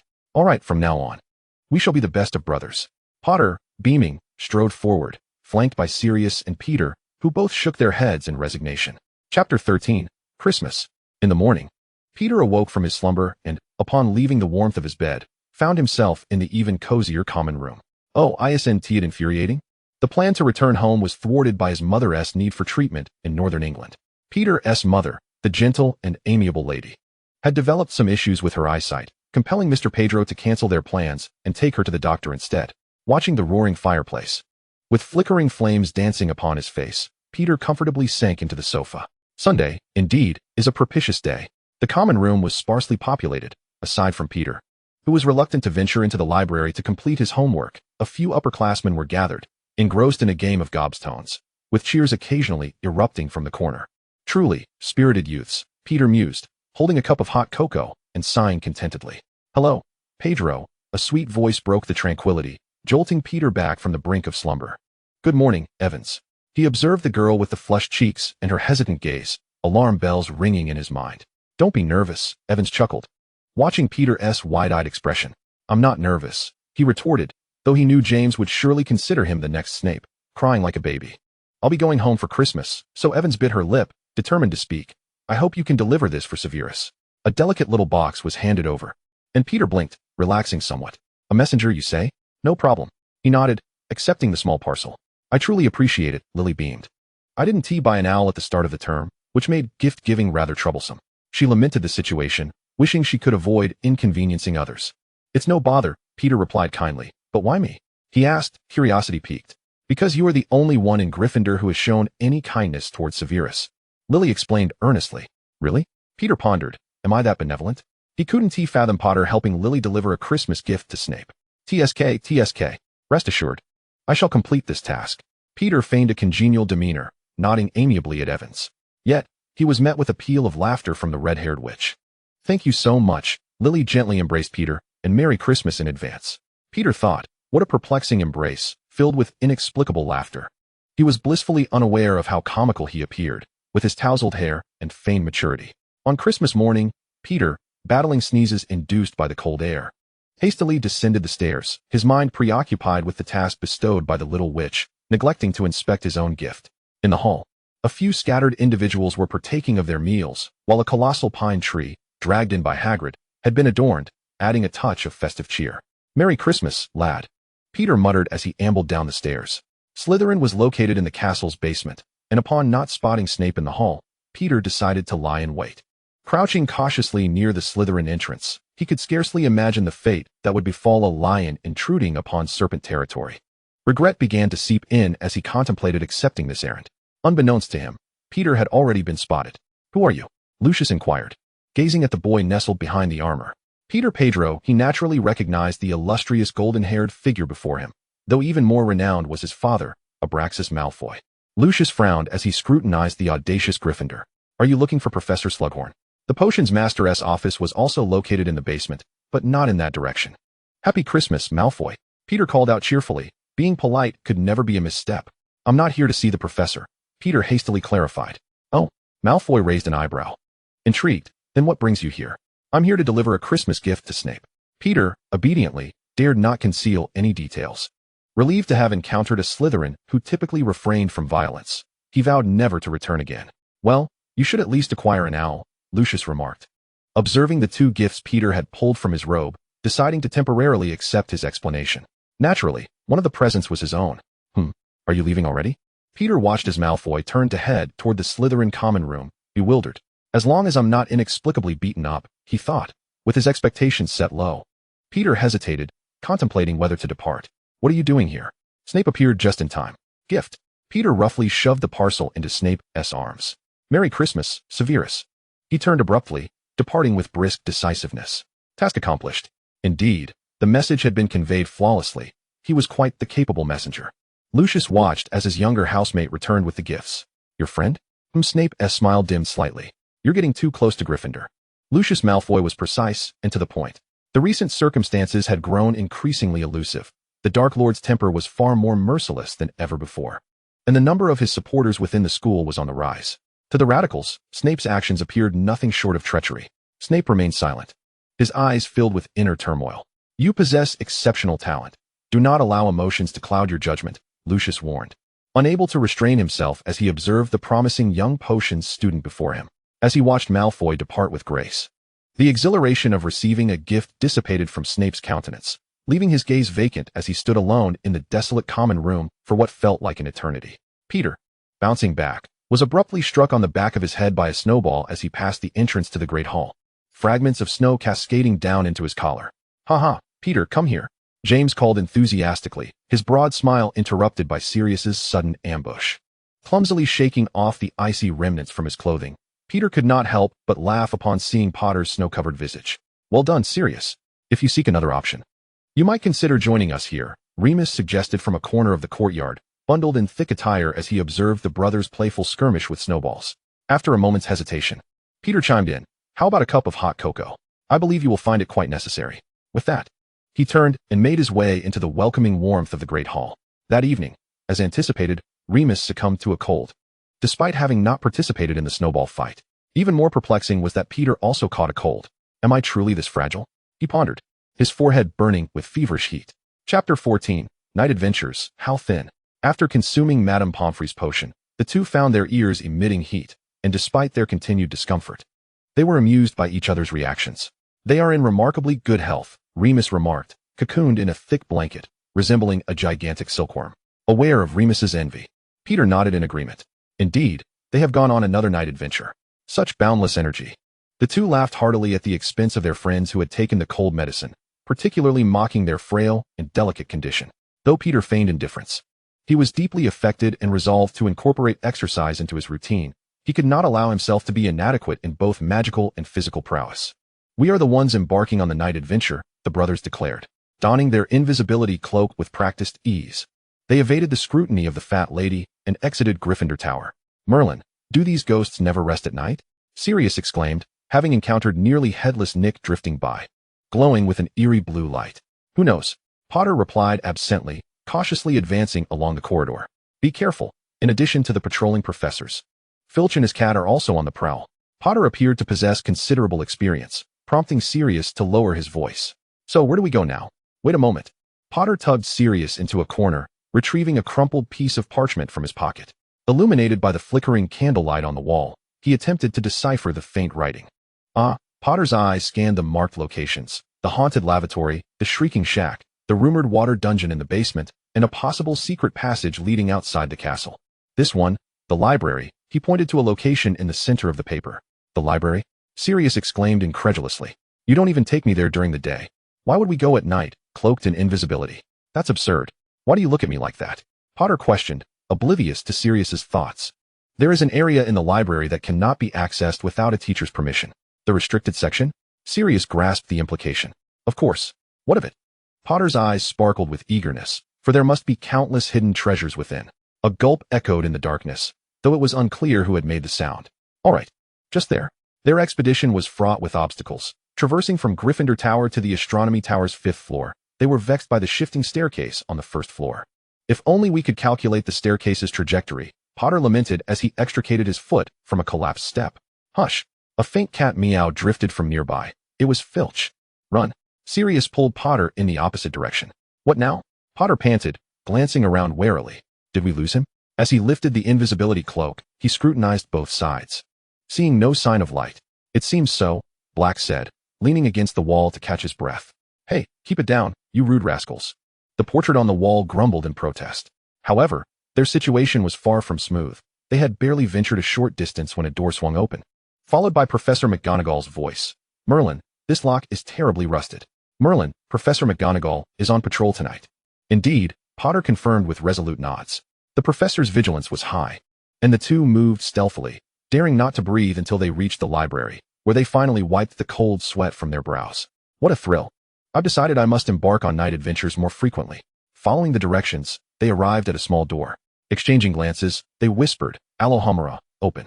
The small iron door creaked ominously, revealing a narrow passageway lined with towering shelves filled with thousands of books. As they walked among them, they felt their insignificance. Well, it doesn't seem all that magical, Potter pouted, casually picking up a book that was as thick as a brick, titled Advanced Curses. Hey, I bet there's nothing special about it. Yet as Potter opened the cover, he was startled by a ghastly visage leaping out, wailing incessantly. Quick, close it, Sirius cried. Covering his ears, his face contorted in distress. After a struggle, they managed to press the face back into the book and shoved it back onto the shelf, only to be startled by a sudden crashing noise nearby. Who? Potter exclaimed, puffing up like an agitated cat, but the darkness concealed whatever was happening across from them. Let us go, Sirius suggested, glancing at Potter as they hastily retreated. After a moment, light flickered at the end of the passage. Gotcha. You dare to frighten us. Potter lunged forward, tackling the figure. Severus, Snape thought as he was knocked to the ground, bewildered, for he had distinctly heard their departing footsteps. Potent potion? Sirius exclaimed, flipping through the books that had been sent flying along with Snape. Slugworm. The two recognized the figure on the ground and exclaimed in unison. The foolish Gryffindor lion. Snape growled, rising with clenched teeth, glaring fiercely. Return my book. Sirius remained silent. So, there truly are those who venture out at night to study? This revelation continually challenged the perspectives of the two. Ha! The wretched slug, Potter was ecstatic. You should let Lily see you in this pathetic state. Even the good student she speaks of would break school rules. You fool. Snape sneered. And how did you discover that I had violated school rules?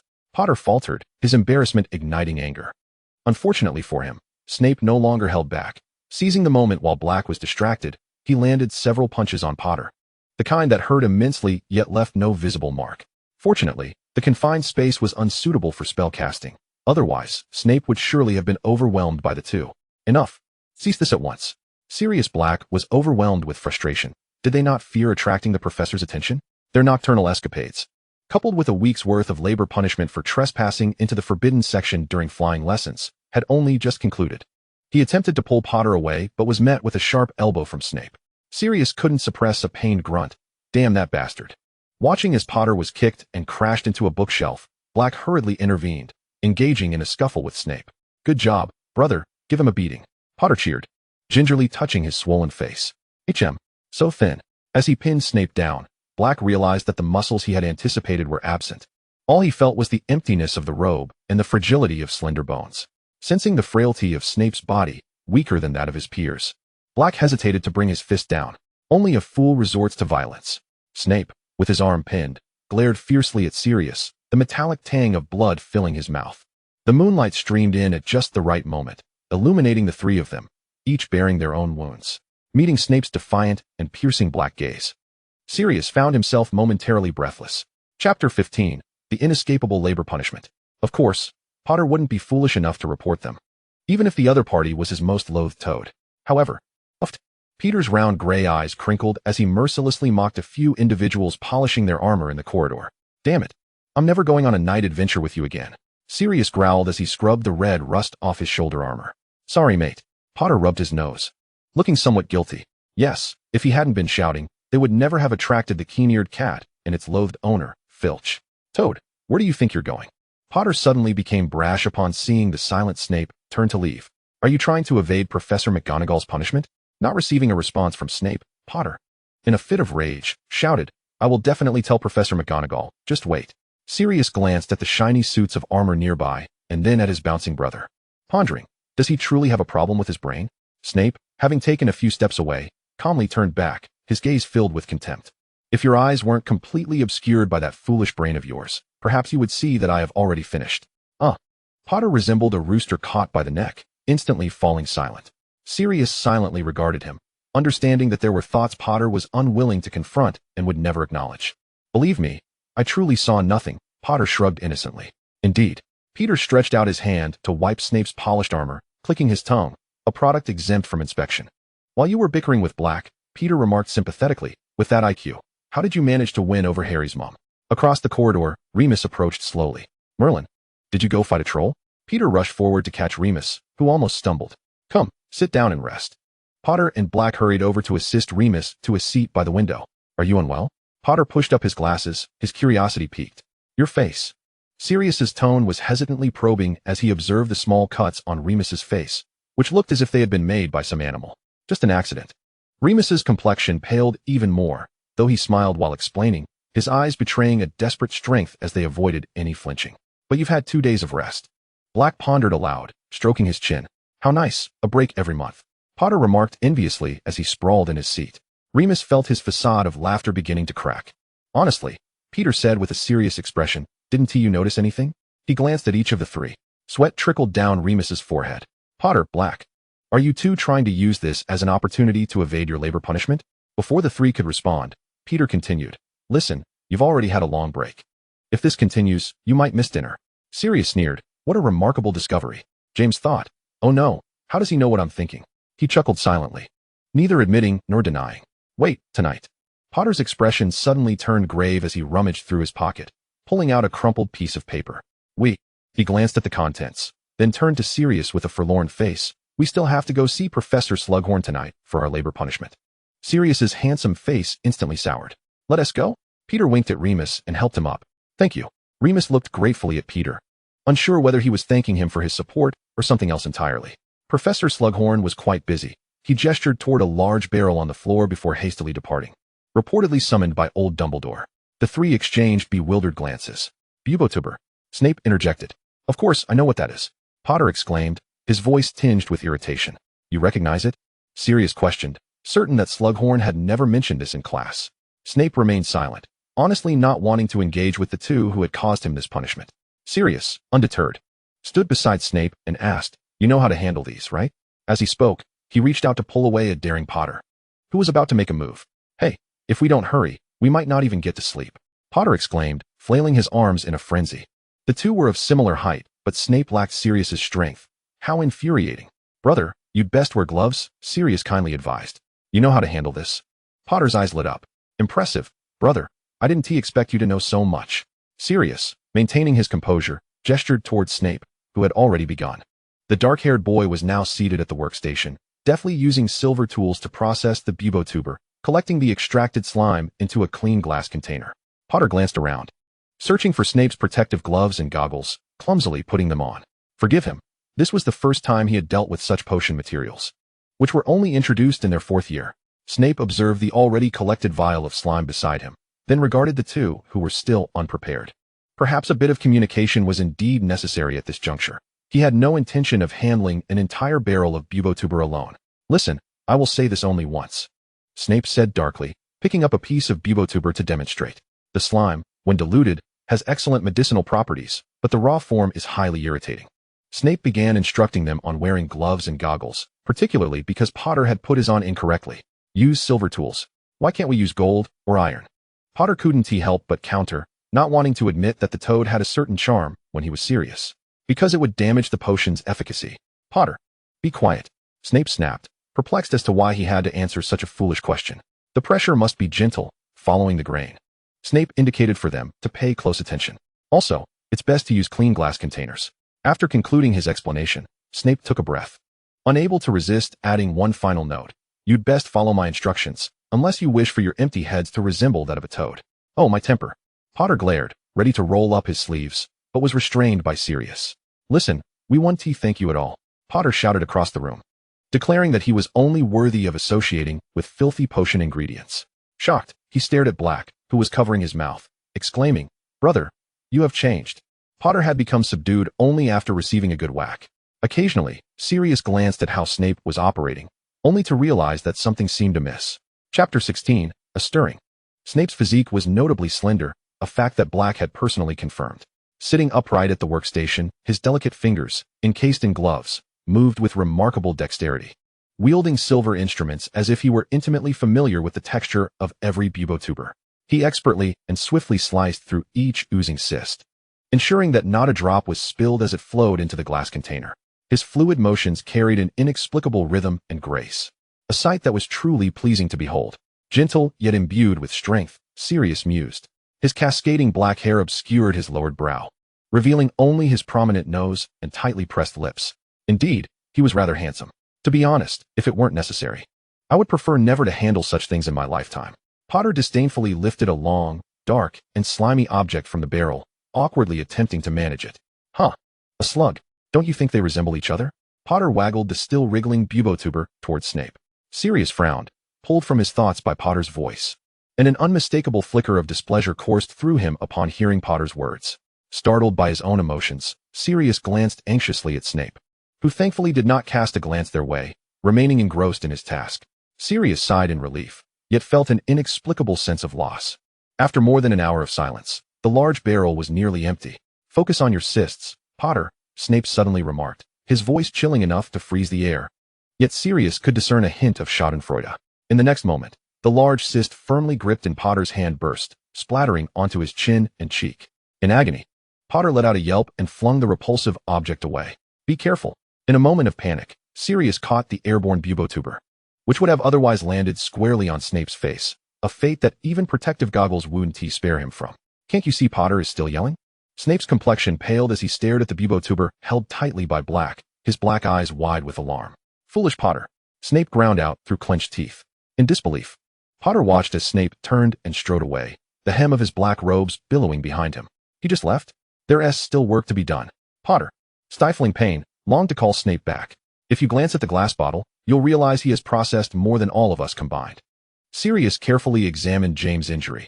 Fortunately, only the thick patch of hardened skin on his chin was conspicuous. Potter fell silent. I'll handle the rest. You go find Madame Pomfrey, Sirius said, feeling relieved that there was no serious harm. Forget it. I'll accompany you. Potter glanced at Snape's tidy workstation, inexplicably overwhelmed by a sense of crushing defeat. It made him feel as if he were a frostbitten eggplant. Even his speech became subdued. Perhaps, Sirius hesitated. You wouldn't want Lily to see you in this state tomorrow? Potter's weak spot was all too well known to Black. I think it's wiser to be cautious. Potter rose, beginning to remove his gloves and goggles, inevitably brushing against the painful itch. The sudden silence in the potion processing room left Sirius with an unreal sense of disorientation, as moments ago, all three had not uttered a word. After a brief moment of silence, Sirius engaged in an act he himself did not comprehend.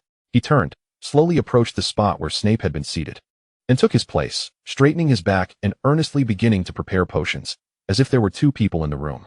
Professor Slughorn had not deliberately omitted the method and precautions for handling bubotubers. He was simply in a hurry. In the headmaster's office, Professor Dumbledore sat behind a walnut desk, his eyes sternly fixed on the parchment before him, as if it contained some horrifying news. Albus, is something the matter? Professor Slughorn, wiping the sweat from his brow, ambled to the sofa beside the desk. Horace, Dumbledore raised his gaze, peering over his spectacles at the exhausted, portly figure. You ought to exercise more.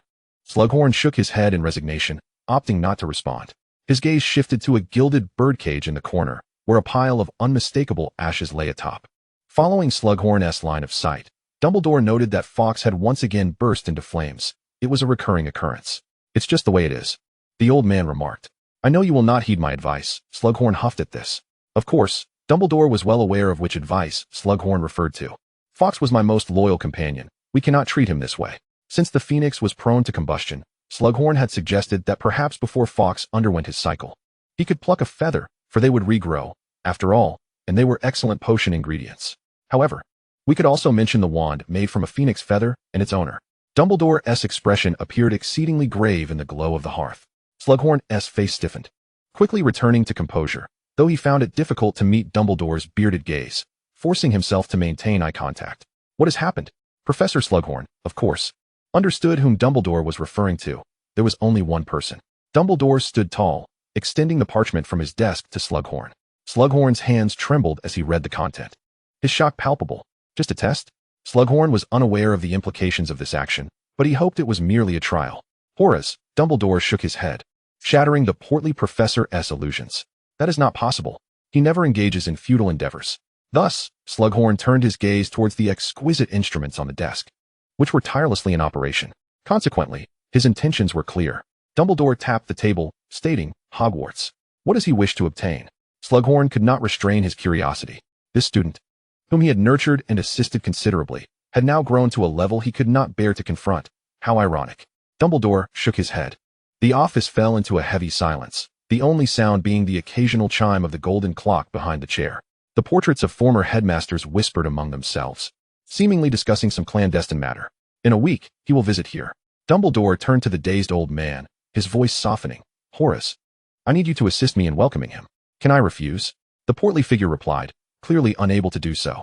After sending off the dazed potion professor, Dumbledore stood before his desk, contemplating the signature on the parchment, his expression inscrutable. Yours sincerely, Tom Riddle. In an instant, that shrewd yet cunning boy appeared vividly in his mind. Chapter 17, Peter's Shortcomings. Dumbledore was reluctant to announce this rather unfortunate news. Yet the Dark Lord showed no intention of concealing it. Following an unintentional leak from Black and Malfoy, all the Slytherins became invigorated. Their eyes sparkled with fervor as they deliberated on how to welcome their master, the powerful, elegant, and captivating wizard. The winds of April howled, bringing with them a hint of warmth alongside the resonant call of the Quidditch match. Potter boasted in the common room, declaring that the absence of him from the Quidditch team would be a tremendous loss. Sirius, what do you think? Potter snatched the book from Black's hands, eager for his brother's response. Of course, you know my thoughts. Sirius, unfazed by the interruption, leisurely reclaimed the book from Potter's grasp. I have always esteemed your flying abilities. Potter beamed with satisfaction. Lily, what is your take? Potter leaped onto the table beside Lily Evans, who was diligently working on her homework, her expression expectant. Lily, her gaze fixed on her essay, replied, I don't see its importance. Hogwarts has never selected first-year players from the first-year cohort. Indeed, Lily had grown weary of correcting Potter's misnomers. Magical herbs and fungi. Peter glanced at the title of the book, a hint of discomfort flickering across his face. Serious? Hearing Peter's voice, Potter darted back. Have you resolved to ace the herbology exam? Potter's expression betrayed a hint of grievance, akin to a brother tirelessly striving for academic excellence while neglecting his own feelings. Ace. The sensitive term caught Lily's attention, prompting her to look up. But upon seeing the leisurely quartet sprawled on the sofa, she calmly redirected her gaze. Lily, have you completed the essay for Charms class? Mary, adjusting her glasses, leaned forward.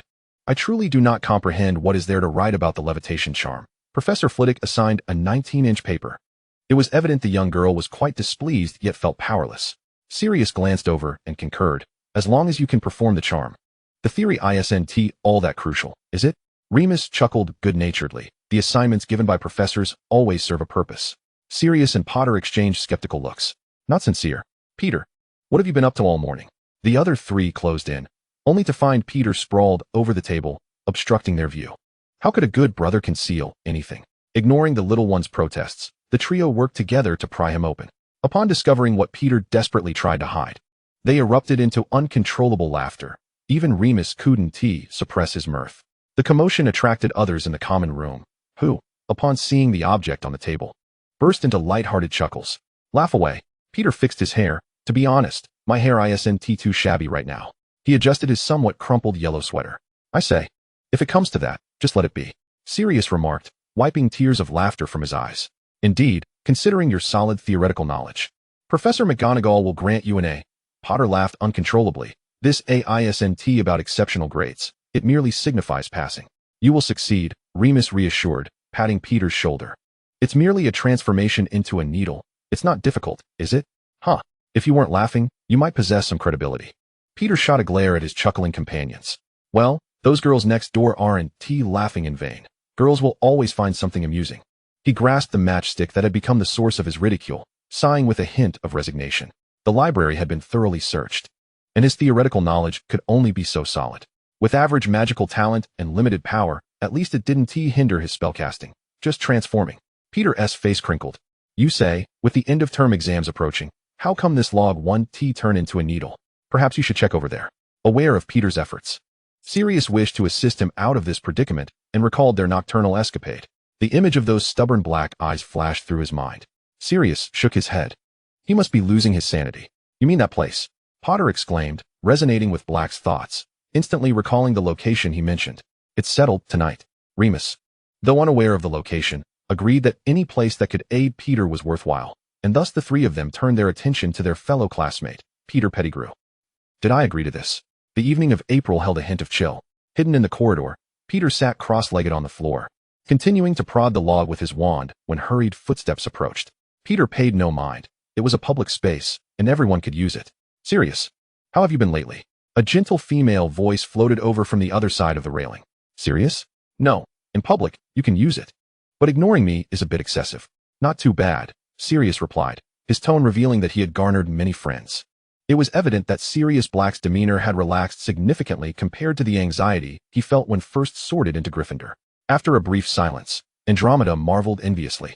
I truly envy you. You possess remarkable courage. Peter interjected, may I ask, am I leaving or not? I arrived first. Does that count as eavesdropping? Sirius laughed, his gaze seeming distant, as if he momentarily returned to that evening at the start of the school year. The Sorting Hat declared I was well suited for Slytherin. And Sirius leaned against the railing, the breeze tousling his hair before whisking it away. Yet my Gryffindor traits are more pronounced. So you chose Gryffindor. Sirius remained silent. He was uncertain whether his choice of Gryffindor stemmed from rebelliousness, jest, or if it was truly fate. Honestly, the moment the Sorting Hat called out my name, I thought it was a mere jest that Black had been sorted into Gryffindor. His family went mad upon hearing the news. Andromeda stated calmly. The years had passed too swiftly, and as they approached graduation, they felt a sense of disorientation. Of course, I know this, and I even heard her insults firsthand. Sirius remarked nonchalantly, tugging at the hem of his billowing robe. As the sun dipped lower, the vibrant hues of the sky reflected in young Black's eyes, effectively masking the profound sorrow he concealed deep within. How could he feel nothing? That was the home he had known for over a decade, the mother who, though stern in words, was incredibly loving. You know, I wish I could be like you. Andromeda tucked a stray hair behind her ear. Unfortunately, I lack your courage.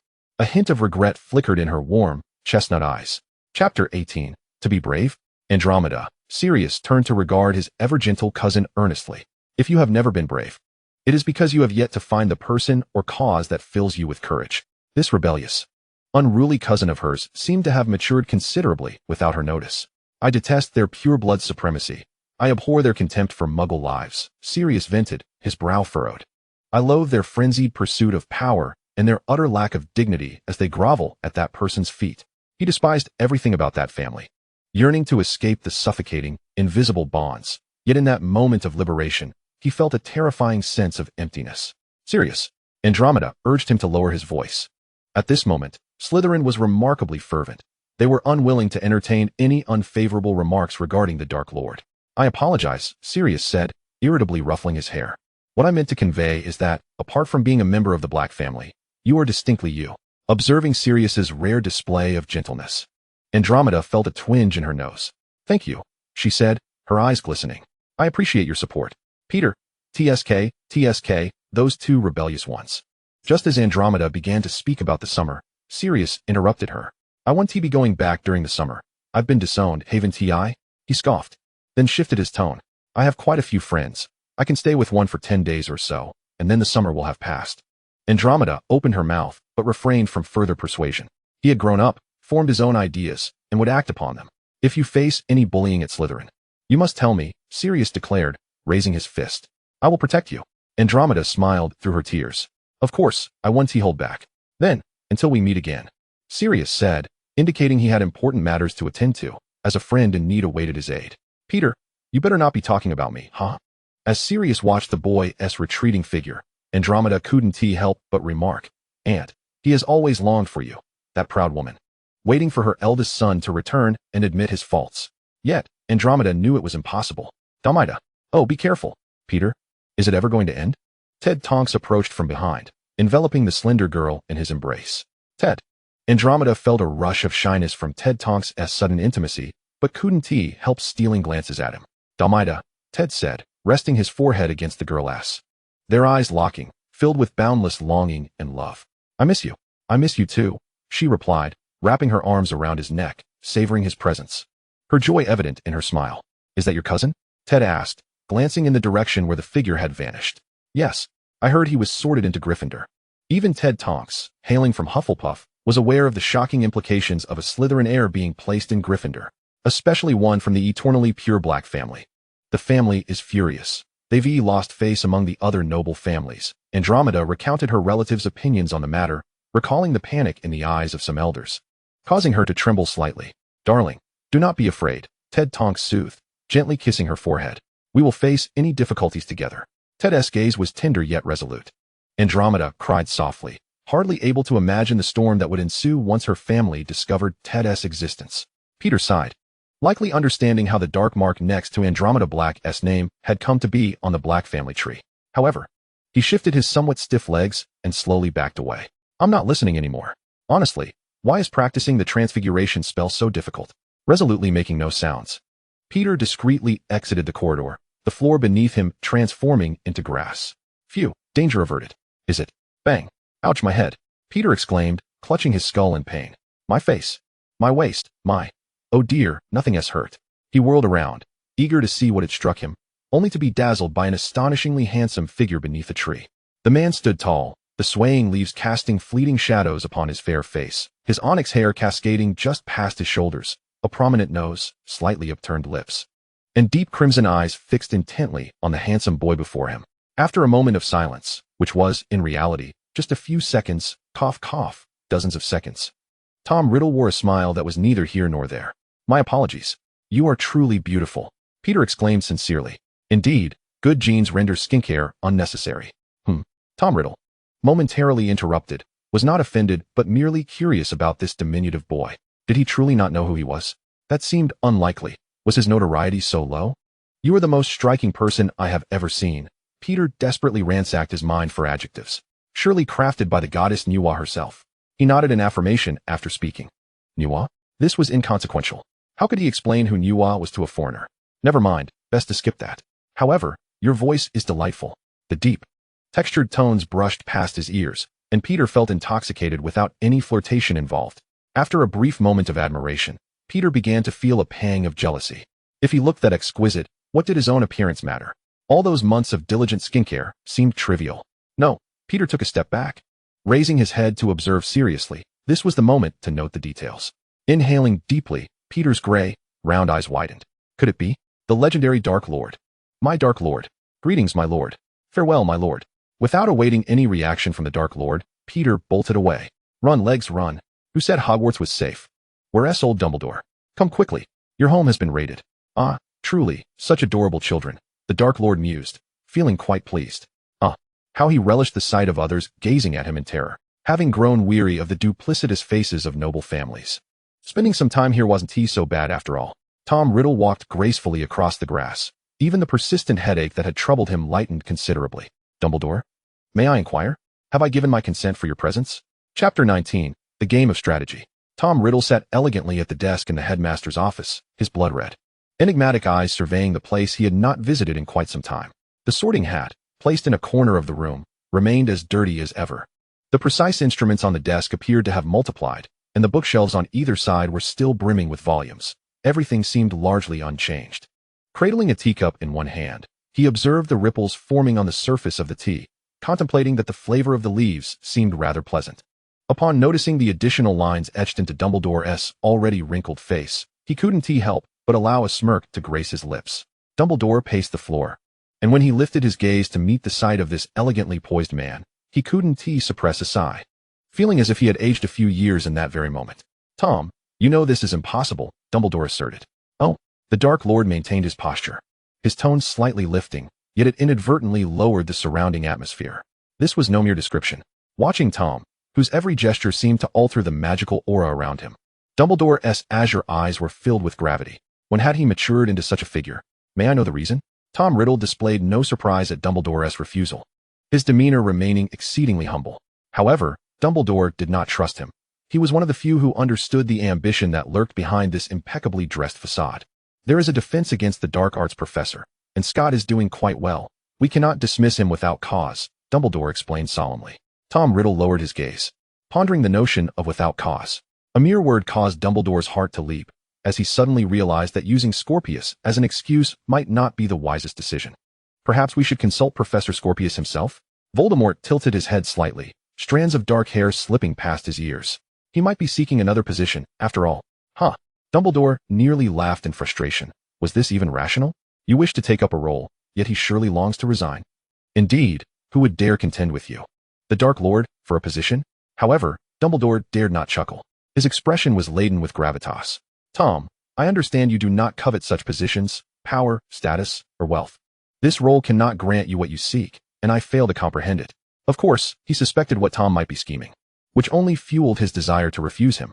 Unfortunately, he was interrupted before he could finish his thoughts. Perhaps it was Dumbledore's aged visage that irked Voldemort. A headache washed over him once more. Professor, I adore this school, as you well know. His mellifluous voice bore hints of impatience. Hogwarts feels like home to me.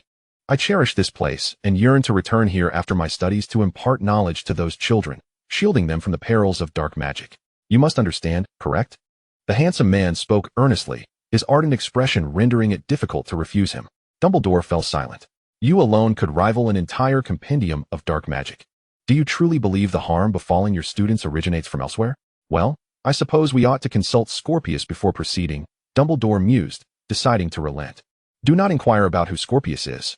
When the young man with chestnut hair arrived, bewildered, at the headmaster's office, he was met with the cordial gazes of the two formidable figures. Professor Dumbledore, is there something you require? A fleeting glance at the crimson-eyed man seated beside Dumbledore caused Scorpius to swiftly avert his gaze. For reasons unknown, he felt a disquieting premonition. Dumbledore, in a gentle tone, elucidated the purpose of his summons, affirming that both he and Voldemort would steadfastly respect and uphold Scorpius's wishes. Scorpius, I know you cherish this position, do you not? Dumbledore's kind eyes brimmed with expectation and encouragement. I do not. I have no such feelings. Please do not misinterpret. Scorpius vehemently shook his head, displaying no hesitation. In truth, I intend to resign after this academic year. My home is in Norway, where my parents await me in a world blanketed by snow. Scorpius's gaze was sincere, conveying the gravity of his words. Dumbledore pressed, what of your courage? Your sense of responsibility? Your sincerity? Do not profess to be a Gryffindor. Moreover, are you not of Irish descent? For heaven's sake, Norway. That would be splendid, Tom interjected, clad in an exquisitely tailored black wizarding robe. If Professor Scorpius is indeed seeking employment, I might be able to assist you. Voldemort's eyes gleamed with satisfaction. Truly, such discerning and self-aware Gryffindors are rare. Scorpius remarked. You have an offer from the Death Eaters awaiting your acceptance. It is a great honor, and I appreciate your kindness, but you know my commitments to my family. Scorpius appeared deeply regretful. Dumbledore suggested, shall I take my leave? Acknowledging that matters had reached a conclusion, Dumbledore refrained from further comment. Scorpius departed swiftly, indicating that a knowledgeable professor of defense against the dark arts would soon join them in the new academic year. However, Dumbledore admonished Tom sternly, as a professor, one must adhere to the regulations of Hogwarts. Newly appointed professors will be subject to periodic assessments by their peers. Dumbledore paused, only to find the man before him utterly unperturbed, as if this were the simplest of matters.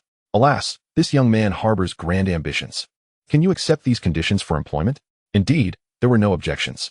Voldemort readily acquiesced. Then, welcome aboard for the upcoming academic year. Dumbledore felt an immense weariness settle within him. Do take your leave. Until we meet again, Professor Dumbledore, Voldemort said with a slight bow, departing with a surprisingly light heart. Oh, and I would like to meet the children prior to the Quidditch finals next week. You know how deeply I love this sport. His eyes sparkled with enthusiasm, reminiscent of his affection for Hogwarts. Dumbledore waved in acknowledgement, signaling his acquiescence. There was no need for discontent over such a trivial matter, especially since he had already consented to Tom's appointment. With a sigh, Dumbledore reflected on his initial reluctance to disclose this news, as September was still months away.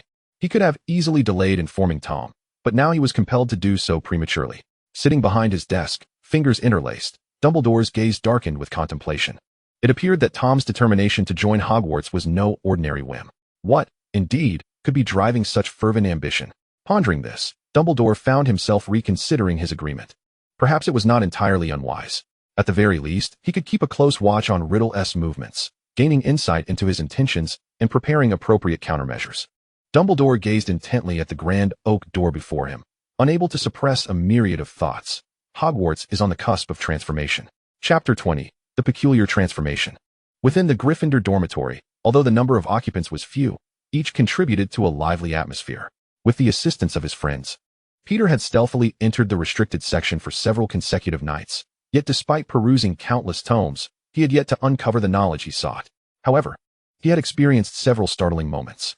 Some books spoke spontaneously, while others ignited spontaneously upon being touched. Fortunately, only one book had caught fire, sparing his companions from disaster. One particular volume was covered in an unknown toxic powder. They had barely opened it when they collapsed in a heap, narrowly waking before dawn, lest they face a lecture and points deduction. Yet aside from these incidents, most of the books remained locked, filled with ancient magical scripts that Peter had never encountered. Even the term ancient runes had been imparted to him by the two young masters. Although Potter complained of boredom, he dutifully donned the invisibility cloak, taking on the role of lookout. For reasons unknown, Sirius was always eager to participate, yet upon arrival, he quickly lost interest, his enthusiasm waning in an instant. As expected, Peter's chances of passing the final exam in Transfiguration were grim. At that moment, he was in the dormitory, attempting to cast transformation spells on every conceivable object. Perhaps the direction of his wand was amiss. Remus, perusing the extracurricular book borrowed from the library, occasionally cast sidelong glances at Peter's relentless efforts. Is that so? Peter scratched his head and adjusted his stance to continue his attempts. That won't do. Sirius languorously reclined in the armchair by the window. You should be at St. Mungo's. St. Mungo's? Peter queried, continuing to wave his wand, thinking perhaps this time would yield success. Is that where they sell wands? Sirius glanced at the bewildered Peter and scoffed, turning to bask in the sunlight with narrowed eyes. It's a hospital, the only magical hospital. Remus kindly clarified. Huh, you're the one who is sick, Peter retorted, aiming his wand at Sirius. Merlin's beard. Potter, who had been bouncing on the bed, plopped down onto the soft, plush red duvet. Peter, you did it, Remus exclaimed, his eyes wide with astonishment as he gazed at Peter. In the center of their shared gaze was unmistakably Sirius's hair. Sirius raised his hand in a sweeping motion. Merlin, where's my hair? Indeed, Sirius's stylish medium-length black locks had vanished, leaving behind nothing but a smooth, bald head, devoid even of stubble. Peter gazed at his hands in disbelief. Was this his doing? You brat, turn my hair back. Now, immediately, Sirius exclaimed in a fit of fury, lunging forward. Cough. Let go of me first. Peter struggled beneath the weight of Sirius's massive hand gripping his shoulder. Sirius, release me. Remus hurriedly intervened to pull the enraged boy away. Wow. Take it easy. Potter chuckled leisurely. No one can endure such a dreadful hairstyle, can they? He attempted to reverse the spell on Sirius's hair, but the results were less than favorable. Perhaps you are more formidable than I imagined, Potter concluded hesitantly. I can try to revert it, Peter said uncertainly, aware that he wasn't employing a vanishing spell. Restoration spells are futile. Potter just tried. Maybe your transformation charm? Peter gripped his wand, pondering whether his transfiguration class might actually be of help. Be careful, you little rascal, Sirius warned, yet he was compelled to remain still, awaiting Peter's attempt to restore his hair. Oh, this might not work, Peter noted, attempting the transformation charm, but alas, Sirius's bald head remained unchanged. Perhaps we could visit the hospital wing? The group fell silent for a moment. That could work. The medical wing. Behind the floating white curtains stood 5 individuals. How about a hair growth potion? Madame Pomfrey produced a small vial of gray liquid. You might want to give this a try. Looking at the eager faces of the 4, Madame Pomfrey's tones softened inexplicably. Sirius attempted to gulp it down in one breath, but a burp caused the potion's foul odor to rise. Rest easy, and tomorrow everything will be right as rain. After giving her instructions, Madame Pomfrey ushered them out. As the hospital wing housed other unfortunate students, they returned just in time for curfew. The great hall was devoid of students. The diligent house elves had thoroughly cleaned the tables.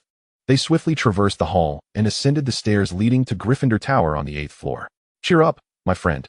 After all, this is quite an amusing experience, isn't it? Potter comforted the sulking boy. Merlin knows, I wouldn't want to go through this even once. Despite this, Sirius's expression had noticeably improved. Today's events were merely an accident. Remus observed sympathetically at the lagging Peter, who had not anticipated such an occurrence. Potter cast a glance at the short boy trailing behind, thinking he should probably face some consequences. Don't you think, Sirius? Potter seemed to conjure a mischievous idea. Grinning devilishly. I think that's unnecessary, Remus interjected promptly. Madame Pomfrey said it will revert by morning. He tried to dissuade James from his dangerous thoughts.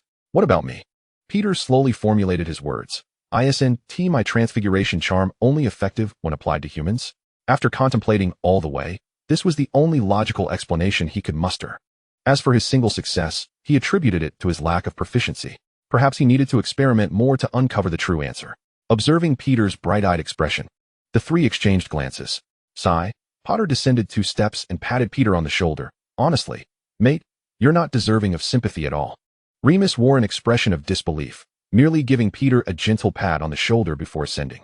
Remaining were Sirius Black's parting words. Listen, little mouse. You'd better pray to Merlin that when I wake up tomorrow, everything is back to normal.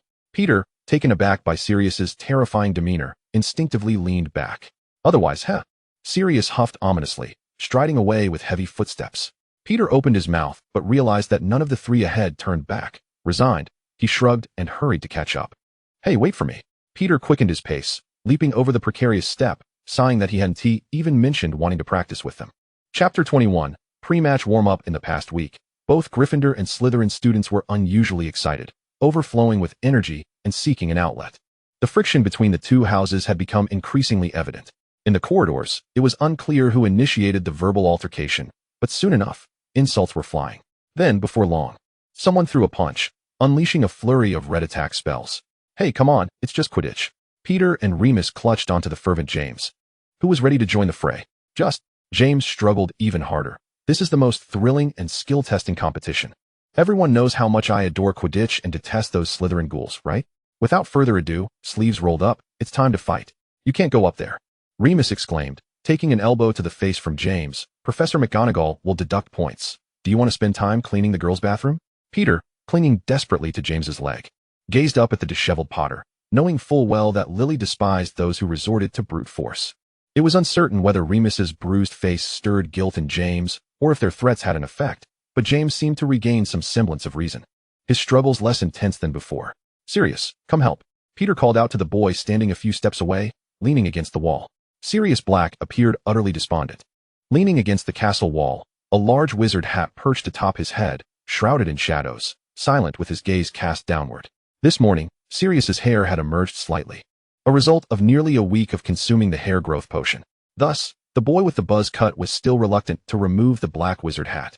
Originally, it was meant to be Sirius's task to prevent Potter from causing chaos, but now, Peter had to step in. The farce concluded swiftly. All the children present were penalized, losing points and assigned to various professors for nighttime service punishment. Fortunately for Peter and his friends, they were a good 10 steps away from the main battleground, so they were not included in the reprimand. Listen, we can't afford to lose more points, Remus earnestly urged the three as they made their way to the Great Hall. Looking up, he saw Potter, irritable and lost in thought, Sirius, melancholic and silent, occasionally lowering the brim of his hat, and Peter, frowning as he tugged at his crumpled robes. Exhausted and unwilling to speak, Remus found a seat at the long table. Remembering Professor McGonagall's admonitions, Remus decided to address them one by one. James, if you keep this up, even if we win Quidditch in the end. Seeing the look in James's eyes, Remus couldn't help but sigh. Even if we win, the points we gain might not compensate for what you lose. It seemed undeniably true. Although Potter was reluctant to admit it, a significant portion of the house points had indeed diminished due to his and Sirius's actions. Sirius, Remus spoke in a much gentler tone, laced with reassurance. Though your hair may not have grown much, at least it has grown, hasn't it? Before long, you will return to your former dashing self. Really? Sirius felt a surge of frustration at the sight of his friends suppressing their laughter, but as Remus had pointed out, at least it was growing back, wasn't it? Cheer up, brother. Remus chuckled as he patted Black on the shoulder. Restored to its former glory, Remus gave Peter's clothes a few gentle taps, and indeed, they appeared far better than before. Oh, Peter blinked, as if suddenly jolted back to reality. My goodness, how did I not think of that? He was still contemplating whether to purchase an iron or something of the sort. The hall was increasingly filled with people, and those who had fought earlier had returned. They strode in with their chests puffed out, reminiscent of victorious generals returning from battle. Around them, whistles and cheers erupted in encouragement. There was no clamor, no grievances. It was quintessentially Gryffindor. The Slytherin students had also returned, their mocking gazes sweeping over the Gryffindor long table, as if they were observing some sort of farce. While the outcome of the earlier skirmish remained uncertain, it was clear that the Slytherin youths had fared better, for their attire remained neat and clean. Let us eat, though tomorrow we can watch the match. The professors, however, were not so benevolent as to cease assigning homework. Remus first tapped his spoon against the silver plate. Steaming food instantly appeared in front of him. Not bad. Their ice-cream toast. This was directed at Peter, as everyone knew the young boy had a penchant for sweets. As Peter buried his face in his meal, he suddenly noticed the surrounding atmosphere had grown significantly quieter. Upon seeing the man standing at the entrance, he couldn't help but gasp sharply, choking slightly. The dark cloak billowed as the tall, straight figure entered, the rhythmic sound of his polished shoes resonating on the floor of the vast, silent hall. Peter craned his neck to catch a glimpse of Voldemort's expression, but alas, all he could see was a fleeting glimmer of dark crimson eyes. That robe must be extraordinarily expensive, Mary whispered, her gaze fixated on the center of the hall, as if the man had stolen away all her thoughts. Peter could not ascertain the robe's worth, but it was undeniably exquisite. The man seemed like a natural model, despite the absence of any embellishments on the robe. He exuded an air of nobility and elegance. In disbelief, Peter watched Voldemort stride in with an unparalleled presence. How could he possibly be here, so brazenly standing before Dumbledore at Hogwarts? Look at the candles, a third-year boy exclaimed, as hundreds of candles burned brightly overhead. As Voldemort passed, it was evident that the flames dimmed significantly, appearing to shorten. When he departed, those candles seemed to eagerly inhale fresh air, suddenly flaring up with brilliance, reverting to their normal glow. Although the hall was steeped in silence, there was a palpable distinction between the types of silence. The Slytherin students all stood, their fervent gazes fixed on their spiritual leader, filled with admiration and reverence. Even young Snape appeared exceptionally animated. Yet, they uttered not a sound, seemingly fearful of disturbing him, conveying their utmost loyalty and faith through their eyes. In stark contrast, the faces of many Gryffindors were grave, though they did not quite grasp why this man had appeared. They understood it was not a favorable omen. How could he be here? Sirius's lips tightened, his eyes burning with resentment as he watched the man approach the staff table. Good evening, Professor Dumbledore, the man said, inclining his head slightly with a polite smile. I hope you'll forgive my intrusion. It has been far too long since I last witnessed a match. Dumbledore, well aware of Voldemort's disdain for the barbaric sport, remained silent for a long moment. Of course. Chapter 22, An unexpected incident at the Quidditch pitch in the morning hall. We must win today, James declared, gulping down his porridge. Otherwise, Slytherin will claim the championship for 3 consecutive years. His expression was grave. I can hardly bear to think of how those Slytherin pests will mock us if we lose. Peter shrugged. It was evident that James was genuinely concerned about this matter. His recent interactions with Lily had noticeably dwindled. Are you all right, Remus? Peter nudged a glass of milk towards Remus.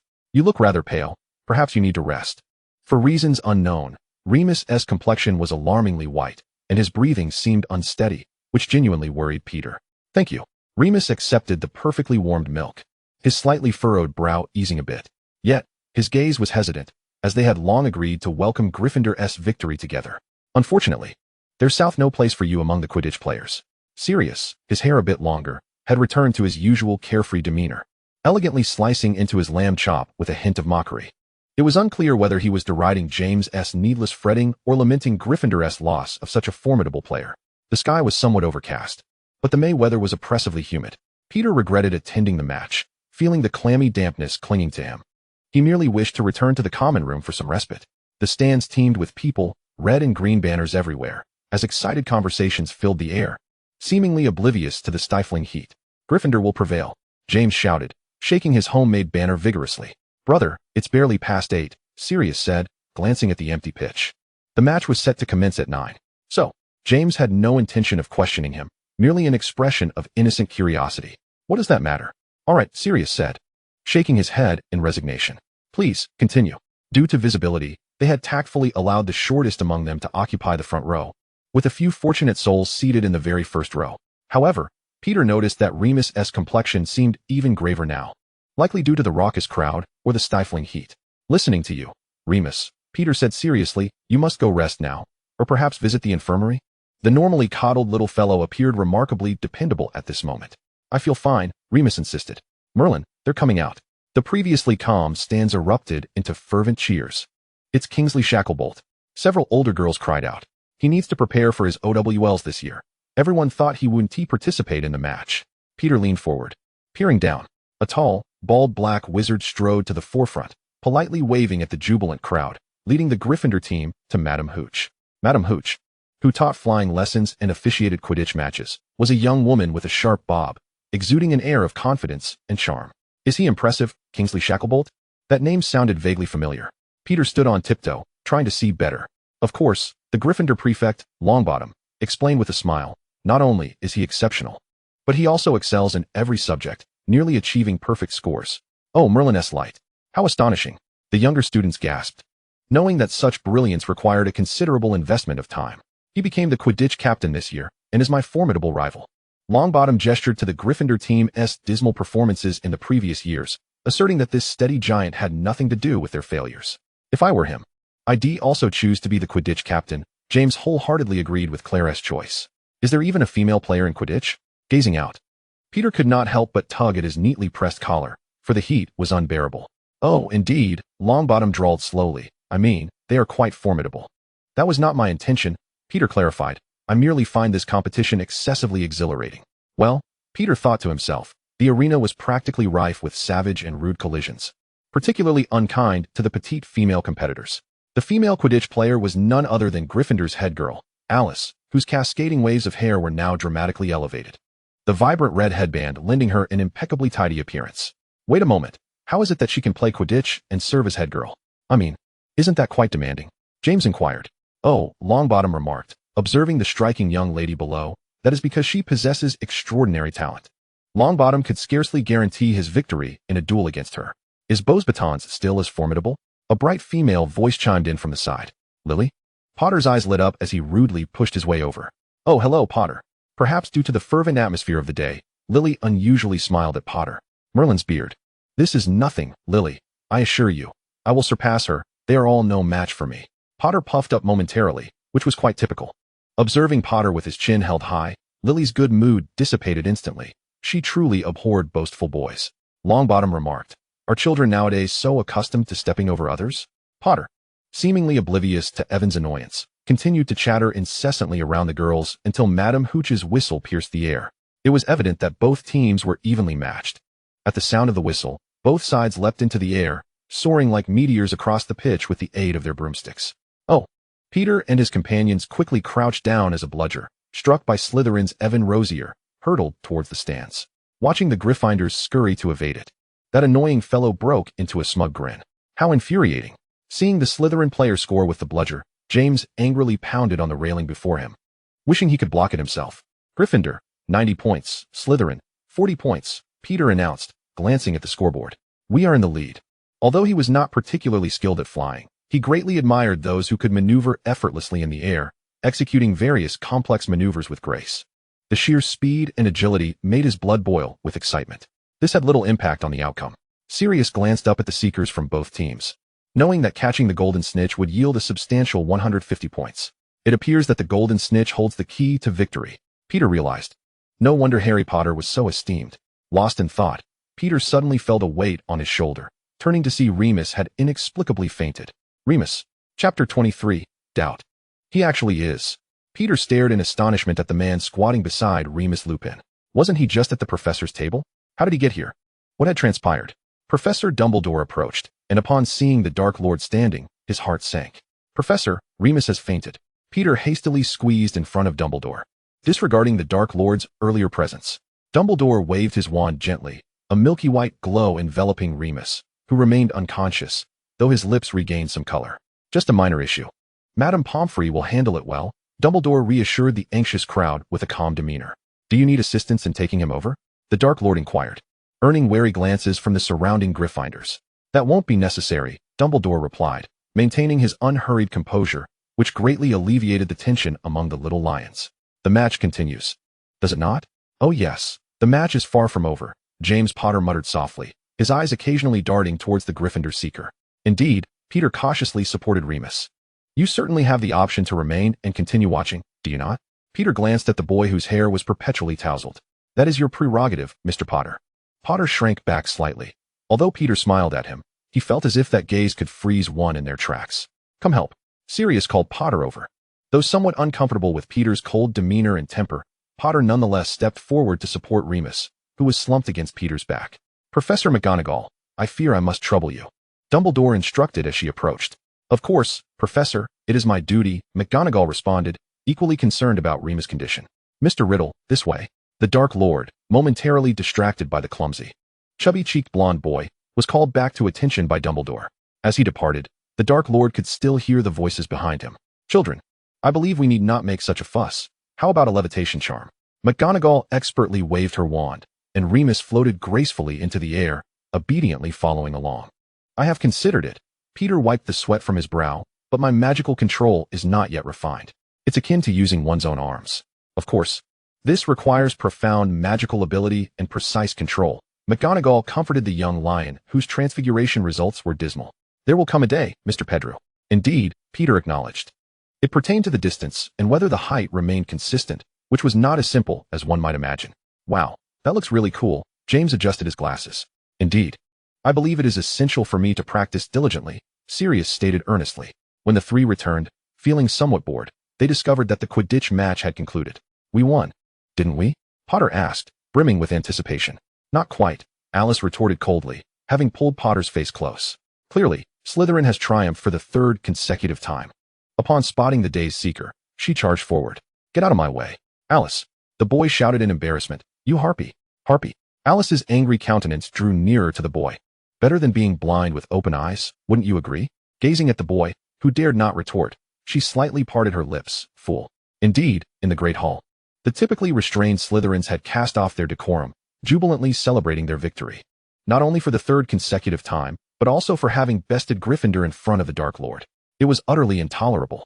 When Potter learned that the golden snitch had been caught by the Slytherin seeker right beside Gryffindor's seeker, his frustration peaked. Let that fool go to hell.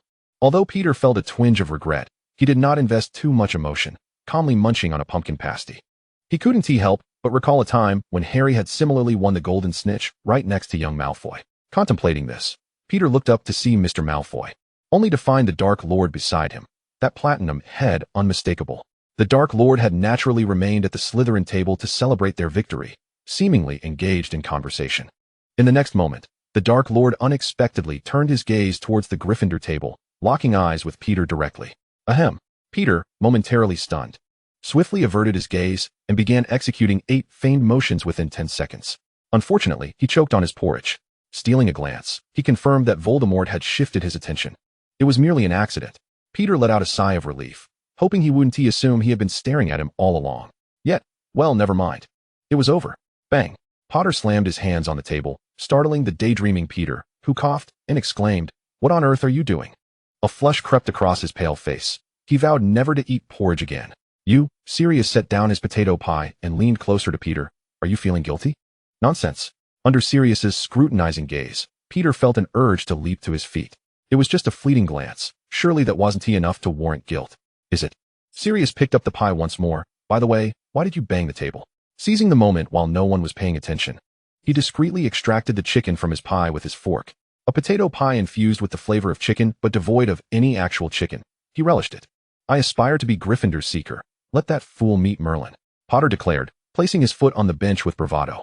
Peter glanced toward the end of the long table and confirmed that the fool had not heard him. That'll have to wait until next year, Potter, he remarked, tearing at the texture of his bread and stuffing bits into his mouth. Speaking of which, summer vacation was approaching, and he would soon reunite with his rather indifferent parents. He straightened up, feeling a twinge of anxiety about how to handle it. Oh, Merlin's foul socks. Potter, reminded kindly by Peter, deflated like a suddenly punctured balloon. I will relentlessly pursue Claire, he added after a pause, from the very first day of school. Poor Claire, Sirius mused. But, speaking of which, what ailment does Remus actually suffer from?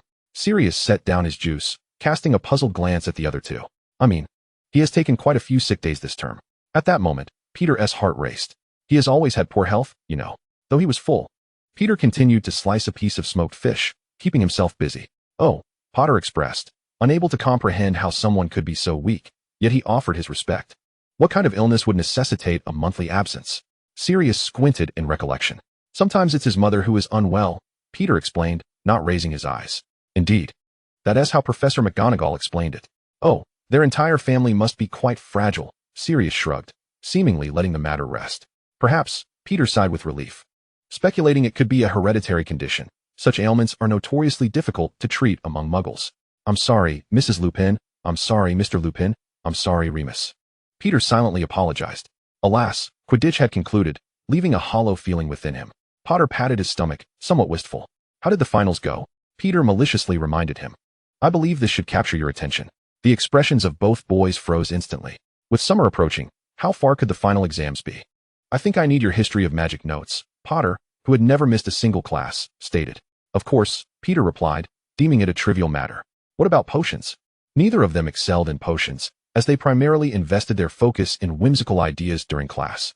A moment of sympathy for Professor Slughorn. I think I need a spell practice partner. Who doesn't have a weakness? Peter, having long since given up on transfiguration, resolved to solidify his other redeemable weaknesses. At the very least, his overall grade would look more appealing. Oh, we are more than willing, both replied in unison. Of course. It would be even better if their faces didn't bear any mockery. The sweltering air gradually approached, accompanied by the exams that everyone was rather reluctant to welcome. Peter felt fortunate that the first exam was not in transfiguration, which provided him with a modicum of comfort.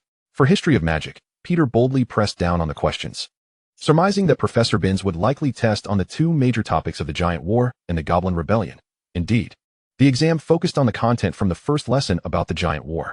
If there was nothing to review, one could only imagine the poor children had nearly forgotten everything. The charms class didn't seem too difficult either. Professor Flitwick prepared a few magical cards, with 3 spells on the back to be tested. Not bad, they were all simple and practical little spells. Peter drew the Lumos spell, the unlocking charm, and the levitation charm. These frequently used spells were well within their skill set. That cheerful old man, after earnestly guiding the first years on pronunciation and wand movements, awarded them all satisfactory grades. Thank Merlin, such amiable teachers are rare these days. The potions class also followed a draw. Peter did not draw the easy energizing potion, but instead the Scabbers potion. Fortunately, this time there was no interference from the Potter brothers, and relying on Severus' notes, Peter finally concocted a soothing potion with a lovely, cool hue, finishing third to last. This made him feel somewhat proud.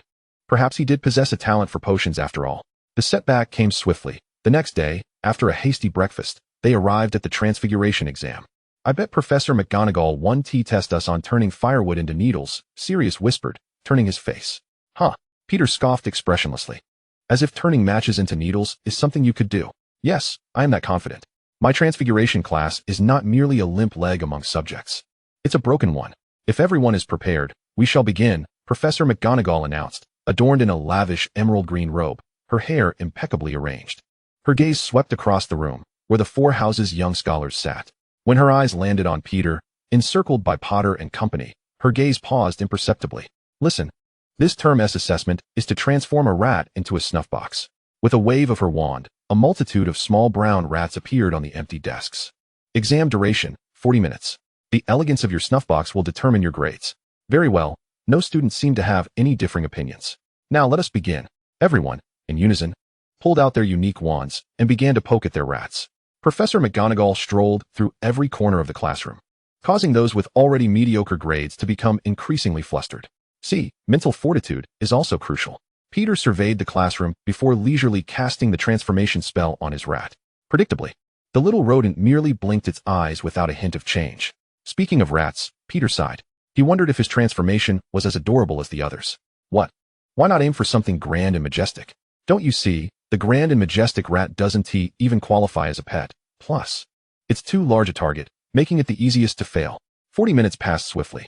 Some rats had transformed into exquisite snuff boxes, not only crafted from pure gold, but also adorned with unique patterns and luxurious gems. Watching the unremarkable expressions of the Ravenclaws, Peter nearly ground his teeth in jealousy. Among the Gryffindors, the best transformation was performed by Lily, who turned her rat into a snuff box of a copper hue, closely resembling brown, embellished with intricate paintings. The young girl's eyes sparkled, and upon witnessing the satisfaction on Professor McGonagall's face, her excitement soared even higher. Hey, Sirius is feeling somewhat downcast, pondering why he can see a mouse's whiskers on his snuff box. Cheer up, brother, Potter said, inadvertently draping an arm around Sirius's shoulders. My snuff box is still quite fluffy. Professor McGonagall approached Peter, and upon noticing the lively mouse on the table, she couldn't help but sigh. My dear, I could offer you free transfiguration lessons over the summer, should you find the time. I'm terribly sorry, Professor, Peter replied, standing awkwardly before the kindly elderly woman. He wished to muster a smile, yet it appeared no better than a frown.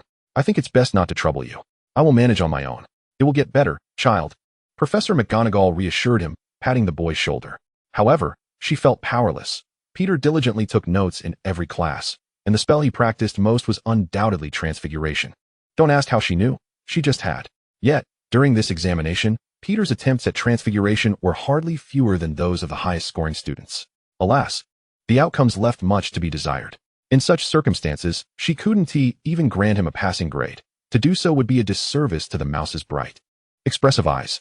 Peter was at his wits' end, acutely aware of his shortcomings. Knowing he was failing was a different experience than receiving the actual results. which felt like a foregone conclusion. Do you need to practice a bit more for the flying exam this afternoon? Remus attempted to divert Peter's attention. Yes, Potter chimed in. I could teach you my signature move. His performance in History of Magic surprisingly earned a commendable mark, even though he hadn't studied seriously. Oh, right, Peter suddenly recalled. There are still exams left. Thank you, but I think I need a rest now. We can talk about it later this afternoon. Declining the well-meaning offers from his friends, Peter trudged upstairs with heavy steps. Honestly, this is quite strange, Sirius mused as he leaned against the corner of the staircase. He is not struggling in any of his other subjects, is he? The handsome boy pondered. Perhaps he could consult Andromeda. He recalled that the Black Family Vault contained some rather peculiar books that might shed light on this mystery. Chapter 25, may I inquire? The examination results were announced. Aside from Transfiguration, Peter's other scores were rather commendable. What surprised everyone was not that Lily Evans secured the top spot in the year, but rather that Severus Snape, the usually reticent boy, managed to attain third place, becoming the first-year top scorer for Slytherin. This unexpected achievement significantly eased his days, as Slytherin was known for its welcoming attitude towards those of merit, even if they were half-bloods. It seemed as though, in an instant, the Gryffindor Tower dormitory had been stripped of all personal belongings, yet their trunks were packed to the brim. After swiftly crossing the Black Lake, they boarded the train home one by one. Peter sat on the old, peeling red Hogwarts Express, feeling as lost and bewildered as when he arrived. He likely wouldn't return. Was this world's Hogwarts still the one he yearned for, the one with a family that loved and accepted him? Why had he come here? Was there something he was meant to accomplish? It was all so inexplicable, without a hint of guidance. He irritably scratched his head, quickly stopping as he feared losing hair. Sirius, let us go back, he said. Nearby, Andromeda was conversing with Sirius, while a bit further away, Bellatrix Black and Narcissa Black stood opposite each other, coldly observing Andromeda as she attempted to persuade her rebellious cousin. This is impossible. Sirius interrupted his cousin, frowning. I absolutely refuse to return. His resolve was firm. Glancing at the indifferent sisters, Sirius smirked coldly. Unless, of course, you choose to join Dumbledore. Enough. Bella sharply interrupted her cousin's audacious remarks. For heaven's sake, do you even realize what you're saying? Narcissa's face turned pale. She could hardly believe that her cousin was foolish enough to utter such words, unaware of the harm they could inflict upon them. Huh. Sirius sneered at the trio of startled girls. So, you follow him just to live in perpetual fear? That's utterly deranged. Bella's expression darkened. Yet she could only watch as Sirius turned and strode away. Andromeda opened her mouth, ultimately resigning herself to a weary sigh. With a loud bang, Sirius slammed the compartment door shut, as if that could isolate him from the loathsome world outside. How about staying at my place over the summer? Potter leaped beside Black. My parents have already prepared your room. Sirius's expression visibly softened. I suppose I must trouble you, brother. After all, I've been disowned. That's merely a minor inconvenience, he replied, glancing at Peter and Remus. What about you two? Will you come to my house for a visit this summer? His parents were always delighted to see him with a multitude of friends. Remus hesitated, appearing somewhat anxious. My parents might take me abroad. Vacation? Peter sat up straighter. Intrigued. No, Remus smiled gently. To visit relatives. In truth, Lupin's father had joined the Order of the Phoenix, a recently established organization by Dumbledore to combat the Death Eaters and protect Muggleborns and Muggles. During the summer, Lupin's mother struggled to care for him alone, and he didn't wish to add to their burden. Oh, is that so? Peter's gray eyes blinked thoughtfully. Perhaps, if you have time, you could come visit us. My parents, Peter recalled scattered fragments in his mind, are quite friendly. We could visit you over the summer to do homework, Sirius suggested, reclining against the backrest. What do you think, James? Sounds splendid, Potter exclaimed, instantly excited. I've never been to a Muggle place. I hear Lily's there too. I'd love to check it out someday. The three friends seamlessly shifted the topic, while Peter dared not mention it. If Potter knew that Lily Evans was only a few miles away from Slytherin's Snape, he couldn't imagine how he might react. The train sped along, and they watched with interest as it traversed fields and departed Muggle towns, finally arriving at King's Cross Station. Well, see you this summer, they said, taking a considerable time to drag their luggage to the vacant area beside the platform. Peter greeted the other three before he began searching for the rumored wall that could be passed through. There was no way to accomplish this upon arrival. Outside the red wall, the station was bustling, with no one noticing a father and daughter engaged in conversations about wizards and magic. Where's my sister? Lily peered behind her parents, yet she could not find the figure she longed to see, feeling an unavoidable sense of disappointment. She has her own matters to attend to. Dear, Mr. Evans comforted his little angel. You must remember, you are a big girl now. The man feigned a playful wink. Indeed, Lily, the little princess, was amused by her father's antics. And Mom, Lily inquired next, wishing to prepare a grand meal to welcome her little princess home. Of course, there was another reason. But she would discover that soon enough. Wonderful. I truly miss Mom's cooking. Lily tilted her head nostalgically. Severus, you can come with me. She tugged at the silent boy in black beside her. His attire was oversized and somewhat tattered, and upon hearing the girl's suggestion, he instinctively wanted to refuse. Please. We haven't shared a meal together all year, Lily implored, tugging at Snape's sleeve. This softened the usually stern-faced Snape. Indeed, Mr. Snape, Mr. Evans interjected at an opportune moment. I extend a warm welcome to you on behalf of our family. Shall we proceed now? Lily cast an eager glance at her father. Oh, not just yet, Mr. Evans replied, checking his watch before turning to his daughter for assistance. The family next door, the Pedros, has a scheduled hospital appointment today, and they requested my help in picking up their child, who is reportedly returning home for the holidays. Both sets of parents had refrained from mentioning anything concerning Hogwarts, simply stating they were retrieving a child returning from vacation. Pedros? Lily echoed, looking towards Severus, who shared her understanding. Surely it could not be what she imagined. Perhaps his name is Peter? Peter Pedro? Lily tentatively inquired, glancing at her father, who wore a look of surprise, prompting a resigned sigh within her. Well, perhaps I could assist you in locating him. When we left just now, he was still inside, dragging a large suitcase around. Quite lost, really. Oh, that would be splendid. Mr. Evans paid no heed to Mr. Pedro's reticence. After all, it was a secret. Chapter 26, The Reason for Moving. In truth, the journey from London to the northern English town of Kirkworth was no small feat. Mr. Evans had driven for over 3 hours to reach home, during which time Peter, who was already socially awkward, was nearly rendered agoraphobic by Mr. Evans' exuberant demeanor. He found himself questioning repeatedly, why could London not accommodate the Pedros? Why move to northern England? Specifically to Kirkworth? Next door to the Evans? How remarkably coincidental. He could scarcely fathom the scene that would unfold upon James Potter's arrival here. A bumbling son-in-law meeting his future mother-in-law? Merlin's beard. I truly did not anticipate this, Mr. Evans mused, pondering the whimsical nature of fate. To think you and Lily attend the same school, and are even in the same house. He glanced at Peter, the well-mannered boy clad in neat attire, nodding with satisfaction. This certainly alleviated some of my concerns. It was only moments ago that Mr. Evans had nearly fretted himself into a frenzy upon learning that his sweet daughter would be attending a school that had previously eluded him. From the passenger seat, Peter politely responded, Yes, I only recently discovered that the most outstanding student in our year, Miss Evans, happens to be my neighbor. What an honor. A classic case of flattery, indeed. Sitting in the back, Lily felt her cheeks flush. Perhaps she had never been so openly praised by a boy before. James Potter's mindless compliments hardly counted, lacking in substance. She unconsciously wrinkled her delicate nose at the thought of Potter. Thank goodness it wasn't Potter. Otherwise, she would have been utterly exasperated. At this moment, a sense of relief washed over Lily, and she did not ponder further. With Peter's arrival, how far could James be? Severus, this is splendid. Lily smiled at the boy beside her. Now, this is our little secret. Is it? Peter glanced at Severus, suspecting he did not share the same sentiment.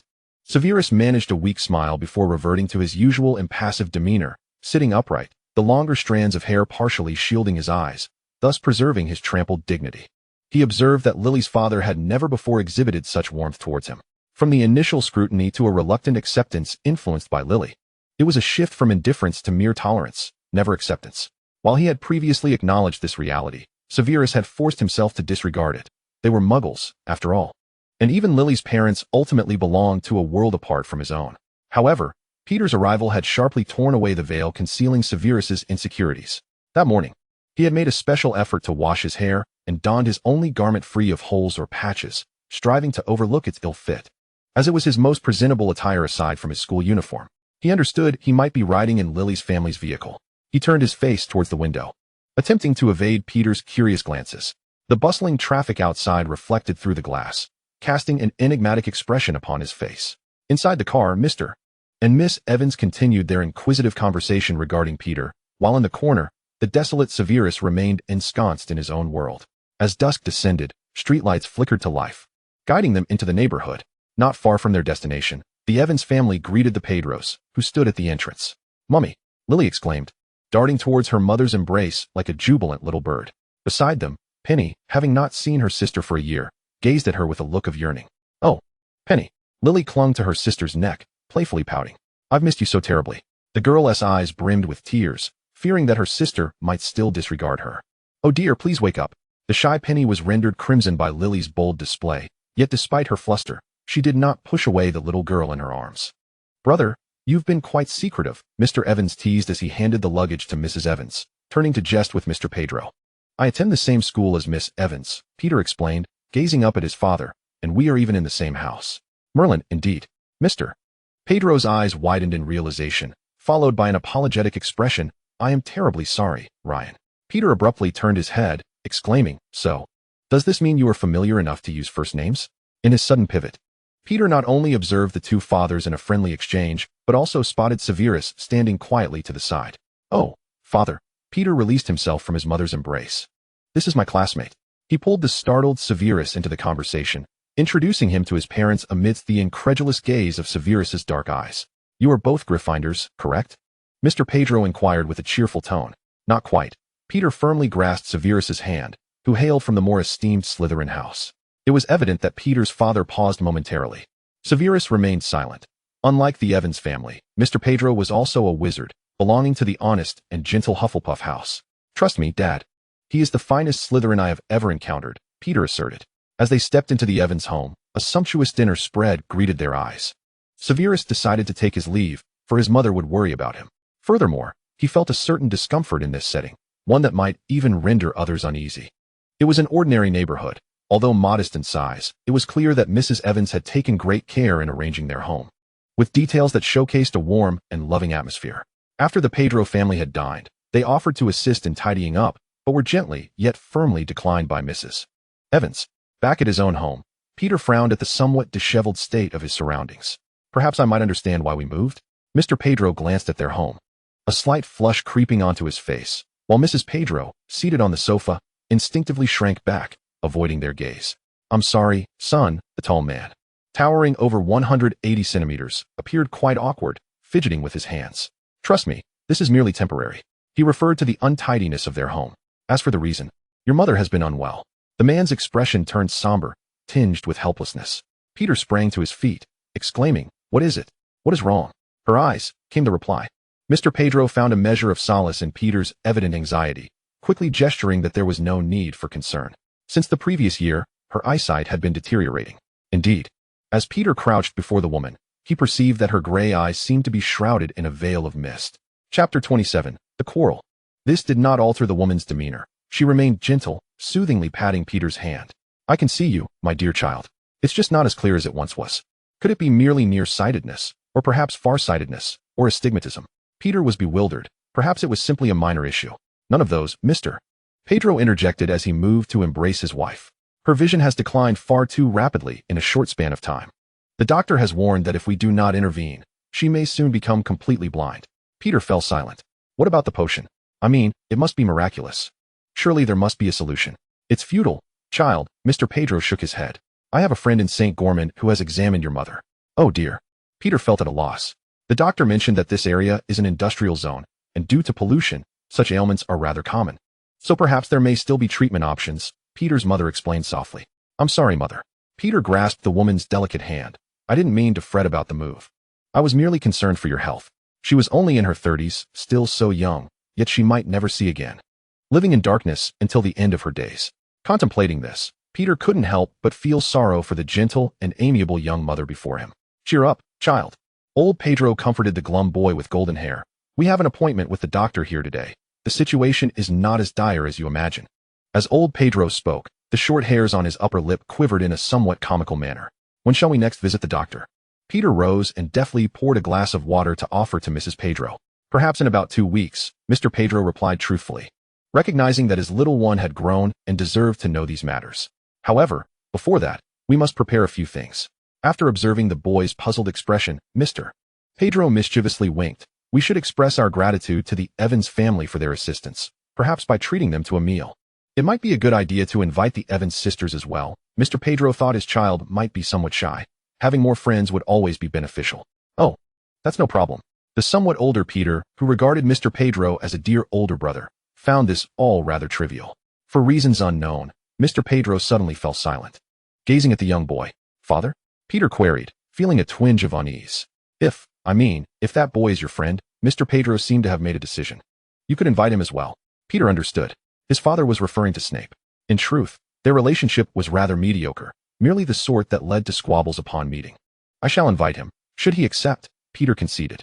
It was unlikely, as Peter knew quite well that, due to James, they were considered just accomplices in Snape's eyes. The weather in northern England was exceedingly pleasant. Although temperatures occasionally soared to 30 degrees, the significant day-night temperature variation rendered it generally comfortable. Peter donned a long-sleeved shirt made of cotton and linen, paired with loose brown trousers that fell below his knees. The belt, woven like branches, appeared to be a harmonious blend with nature, offering a relaxed yet refined impression. Well, perhaps it's rather unfortunate, Mr. Evans remarked patiently, observing the little boy gazing upwards. Both girls are currently out. However, you might check the square, they often frequent that place. After politely thanking him, Peter ambled towards the square. This square, situated outside the community, had been neglected for quite some time, its only remnants being some idle playground equipment. Yet, due to a clear stream that flowed nearby, many people still enjoyed seeking shade beneath the grand trees there. Oh, it seems indeed rather unfortunate, Peter mused, blinking. A short distance away, beneath a massive willow tree, boys and girls sat on the green grass, relishing the cool morning breeze. It was evident that Lily was elated to have returned to their secret haven after a year. Even more joyful was Snape, who deeply feared that with an abundance of friends, Lily might gradually drift away and ultimately forget him. However, as it appeared now, Snape absently flipped through the weighty tome in his hands, his eyes occasionally drifting towards Lily, who seemed to radiate light. It seemed unlikely she would forget him. Snape was the first to notice Peter, his expression instantly alert, as if his territory had been invaded. Peter shrugged helplessly and turned to leave under Snape's wary gaze. Come and eat anytime. You're welcome to invite me at your convenience. On his way back, Peter encountered Penny, exchanging a few brief words before she continued her search for Lily. Indeed, Peter did not divulge Lily's location to Penny, as far as he knew. She did not harbor much fondness for Snape. In the afternoon, Peter reclined on the sofa, leafing through foreign literature from the 1970s, intrigued and curious. Peter, Mr. Pedro entered the room. Ryan said the gathering has been temporarily cancelled. What? Peter sat up. I haven't had the chance to invite Lily and the others yet. Yes. It seems they had a quarrel. Mr. Pedro sat beside Peter, relieved that this boy was somewhat simple-minded. It was fortunate that he didn't have to concern himself with both his wife's health and the emotional intricacies of two lovely yet sensitive daughters. What was the reason? Peter furrowed his brow. I mean, weren't they just fine yesterday? Not quite sure. Mr. Pedro had not inquired further, but Ryan mentioned that Lily was crying quite a bit. Perhaps you could go and comfort her. Am I allowed to decline this task? You'd best go, Mr. Pedro's gaze suggested. Fine, Peter shrugged. Comforting girls was not his forte, but he could manage to avoid upsetting them. Yes, them. Although Mr. Evans had only mentioned Lily, it was likely that Penny was also not faring well. Armed with a bouquet of baby-s breath, Peter knocked on the door of the Evans home the following day. Thank goodness you finally arrived. Mrs. Evans warmly ushered Peter inside. Madam, this is for you. Peter, like a gentleman, extended one of the bouquets to Mrs. Evans, unaware that his small stature appeared somewhat comical. Oh, thank you, dear. Mrs. Evans accepted it, leaning down to inhale its fragrance, her deep red locks cascading forward as she expressed her delight. Lily is in there. I trust you to handle it. Mrs. Evans gestured towards the bedroom tucked in the corner of the living room, indicating she had matters to attend to and would need to step away for a while. Please, go ahead. Peter smiled slightly, watching Mrs. Evans depart, taking a deep breath as he nervously knocked on the door, as if preparing for battle. Who is it? A nasal voice called from within. Chapter 28. The Awkward Confrontation. I apologize. Lily's eyes were red-rimmed, filled with bloodshot veins. It was evident she had wept quite distressingly the previous day. It's all right. Peter awkwardly took a seat on a stool at a distance from Lily. Perhaps you should apply something to your eyes? Inhaling the indescribable fragrance permeating the room, Peter felt exceedingly awkward. He vowed never to enter a girl's bedroom again. Oh, if James were to know, he might just envy him to death. Well, he might even resort to violence. Lily sat on her small bed, a hint of embarrassment gracing her features as she said, I'm sorry, Peter. Severus mentioned to me yesterday that you had come to see me, and so I returned. And then what? Peter assumed Severus would not bring him up. On the way, he encountered Petunia. Lily cast an apologetic glance at the boy. I had no idea you concealed my whereabouts. What do you mean by concealing your whereabouts? Speaking so eloquently just means you lied to Petunia. Peter sighed deeply, likely grasping the essence of the sisters' quarrel. Petunia disapproved of Severus and even more so of my association with him. At this point, Lily's voice turned nasal, her eyes glistening with tears. She felt that Severus was a bad influence, one who would lead her astray. Lily had explained to Petunia numerous times that she did not wish for her elder sister to despise her dear friend. But you know, Peter, Severus is not that kind of person. Her emerald green eyes sparkled with sincerity as she looked at Peter, seeking a reflection of her own sentiments. I must admit, I really don't know.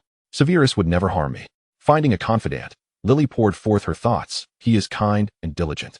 His background should not be a reason for us to shun him. Lily was not only warm-hearted and charming, but also an astute little witch.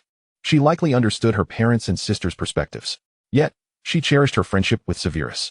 However, none of this seemed capable of swaying Petunia. As Lily wept, she continuously rubbed her eyes, growing even angrier, convinced that Peter was merely defending himself. Feeling profoundly dejected, she accepted the tissue offered by the boy. Thank you. Your sister is concerned about you. Peter struggled to articulate his thoughts. Petunia loves you dearly. Your connection with Severus, Snape, makes her feel threatened. She fears for your safety. Peter racked his brain, trying to mediate, suggesting one should consider the other's virtues, highlighting their struggles. She wishes to protect you, but realizes she might lack the strength to do so. Moreover, Peter sighed. Your quarrel with Petunia over Severus would make her feel that you care more for your friend than for her. Now, it seemed he had deceived her, and she must be feeling isolated. I did not. Lily quickly retorted. Petunia is the most important person to me. Don't say that to me. I know it won't help. Perhaps noticing Peter's exasperated expression, Lily gradually ceased her tirade. Thank you. Peter, I feel much better. She approached and hugged the boy sitting on the low stool. You are nothing like James. Lily appeared to have a newfound appreciation for the typically silent boy who trailed behind James. So are we friends? She asked with a smile. Of course. Seeing the girl's mood lighten considerably, Peter felt a sense of relief. I am quite willing. Is your sister around? Peter handed Lily another bouquet of baby's breath. I think I should go and apologize. About the lies I told. The stairs are right there. Lily pointed upwards. I'm afraid I cannot accompany you. I also need to apologize, but I must carefully organize my words to ensure Petunia no longer feels angry, while also defending Severus. As expected, Petunia did not even allow Peter into the house. Observing the slender girl standing at the door with a serious expression, Peter sincerely apologized. I am truly sorry. I just didn't want you and Lily to fall into conflict, but regardless, I deceived you, and I'm genuinely sorry. Petunia's hair was much darker, likely inherited from their father. This girl wore black-rimmed glasses and looked quite irate. After listening to Peter's apology, her demeanor showed no sign of softening, though her expression relaxed somewhat upon seeing the bouquet. I promise I won't do that again, and I hope you can forgive me. Watching Petunia remain silent, Peter felt helpless. Well, if you have any issues, any questions, feel free to ask me as compensation for deceiving you. Pausing on the staircase, Peter added, your sister cares for you a lot, more than you and I might imagine. Phew, this is tough. That evening, the sky was pitch black, devoid of a single glimmer of light. Mrs. Pettigrew had gone to bed early, and by nightfall, her eyesight seemed far worse than during the day. The front door creaked open. Soon, footsteps echoed in the living room. Father. Peter set down the newspaper in his hands and approached to take the bag and coat from his father. Where have you been at this late hour? Peter continued pouring a glass of milk for Mr. Pettigrew without pausing.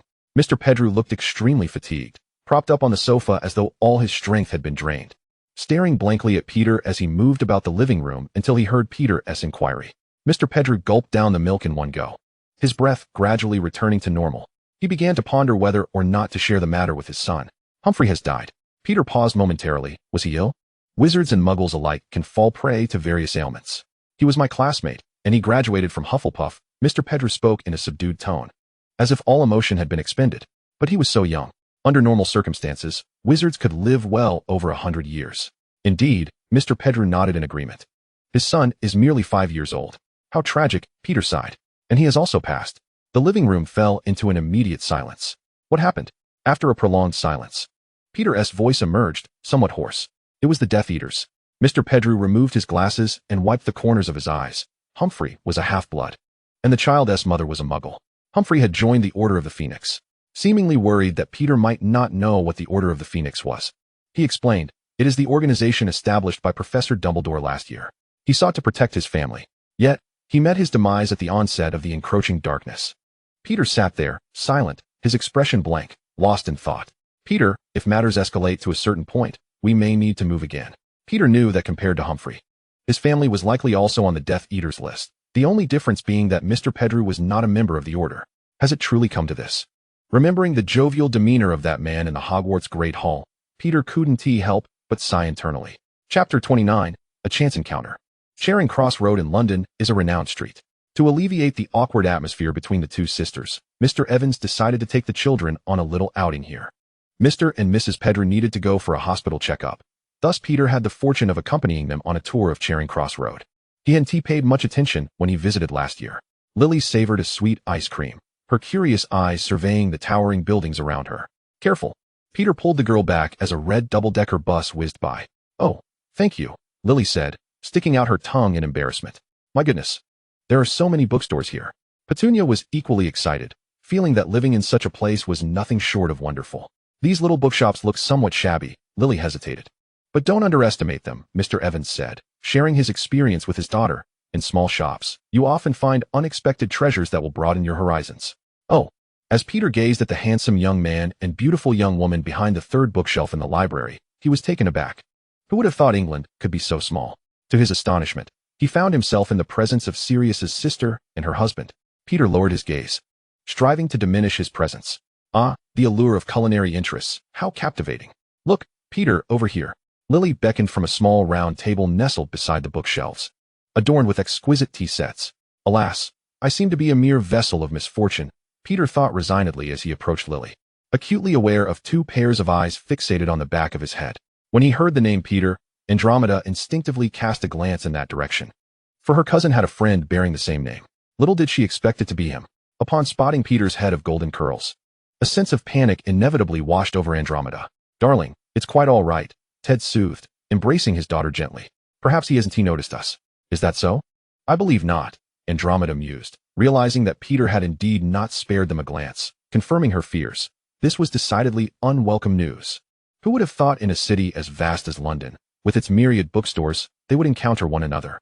He may not even recognize us. Much less divulge our presence, Ted suggested, blinking thoughtfully at the possibilities. Andromeda managed a strained smile, being a perceptive young woman. She understood that their safety should not hinge upon the uncertain actions of a few. Perhaps we ought to take some action. Peter? A shadow fell across him as the sunlight was largely obscured by thick tomes. You may call me Pedro, Peter responded, closing the book and donning a congenial smile. Oh, indeed. Good afternoon, Mr. Pedro, Andromeda expressed, feeling immensely grateful for her sharp intellect. I do hope you don't mind the intrusion. We've met before. Of course. Miss Black, Peter nodded. His series of reactions confirmed her suspicions, granting her a peculiar sense of reassurance. I never anticipated encountering you here, Andromeda remarked, ordering an expensive cup of red tea for Peter. Sirius has mentioned you. Thank you. Peter accepted the tea, feeling somewhat incredulous. Indeed. He requested my assistance in locating some ancient tomes on transformations. Observing Peter's expression, Andromeda realized. Ah, I believe I have indeed seen such texts in the ancestral home. They should be retrievable. Oh, dear Sirius. I had no idea you were so invested in my studies, Peter thought, his heart swelling with gratitude as he took a large sip of tea to quell his surging emotions. I apologize for the trouble I've caused you, upperclassman. This expression of thanks appeared far more genuine. I'm more than willing to assist, Andromeda replied, recognizing Peter as cleverness. She intended to merely say, I never expected to find you here. I thought this would be a clandestine meeting. Fear not, upperclassman, Peter assured, fully aware of the reason behind Andromeda's appearance before him. I have never encountered you in London before. With that, he smiled at Ted Tonks, who stood nearby. Goodness, what a height, Peter exclaimed, gazing upward in awe at the towering Ted, a stature he could scarcely hope to attain in the future. Sirius and James were thoroughly enjoying themselves at Potter Manor. So much so that they neglected their promise to visit Peter's home. Consequently, their next meeting was arranged at Diagon Alley, a gathering of 4 friends. Although still in their second year, this marked Peter's inaugural visit to Diagon Alley, and since he had made plans with friends, he refrained from troubling his parents. Wandering the streets alone offered a unique thrill. By a stroke of coincidence, reaching Diagon Alley from London required passing through a pub, named the Leaky Cauldron, conveniently located near the bookstore. I beg your pardon, sir. Peter bowed to a burly man with a beard inside the pub. Might I trouble you to assist me in opening the red wall leading to Diagon Alley?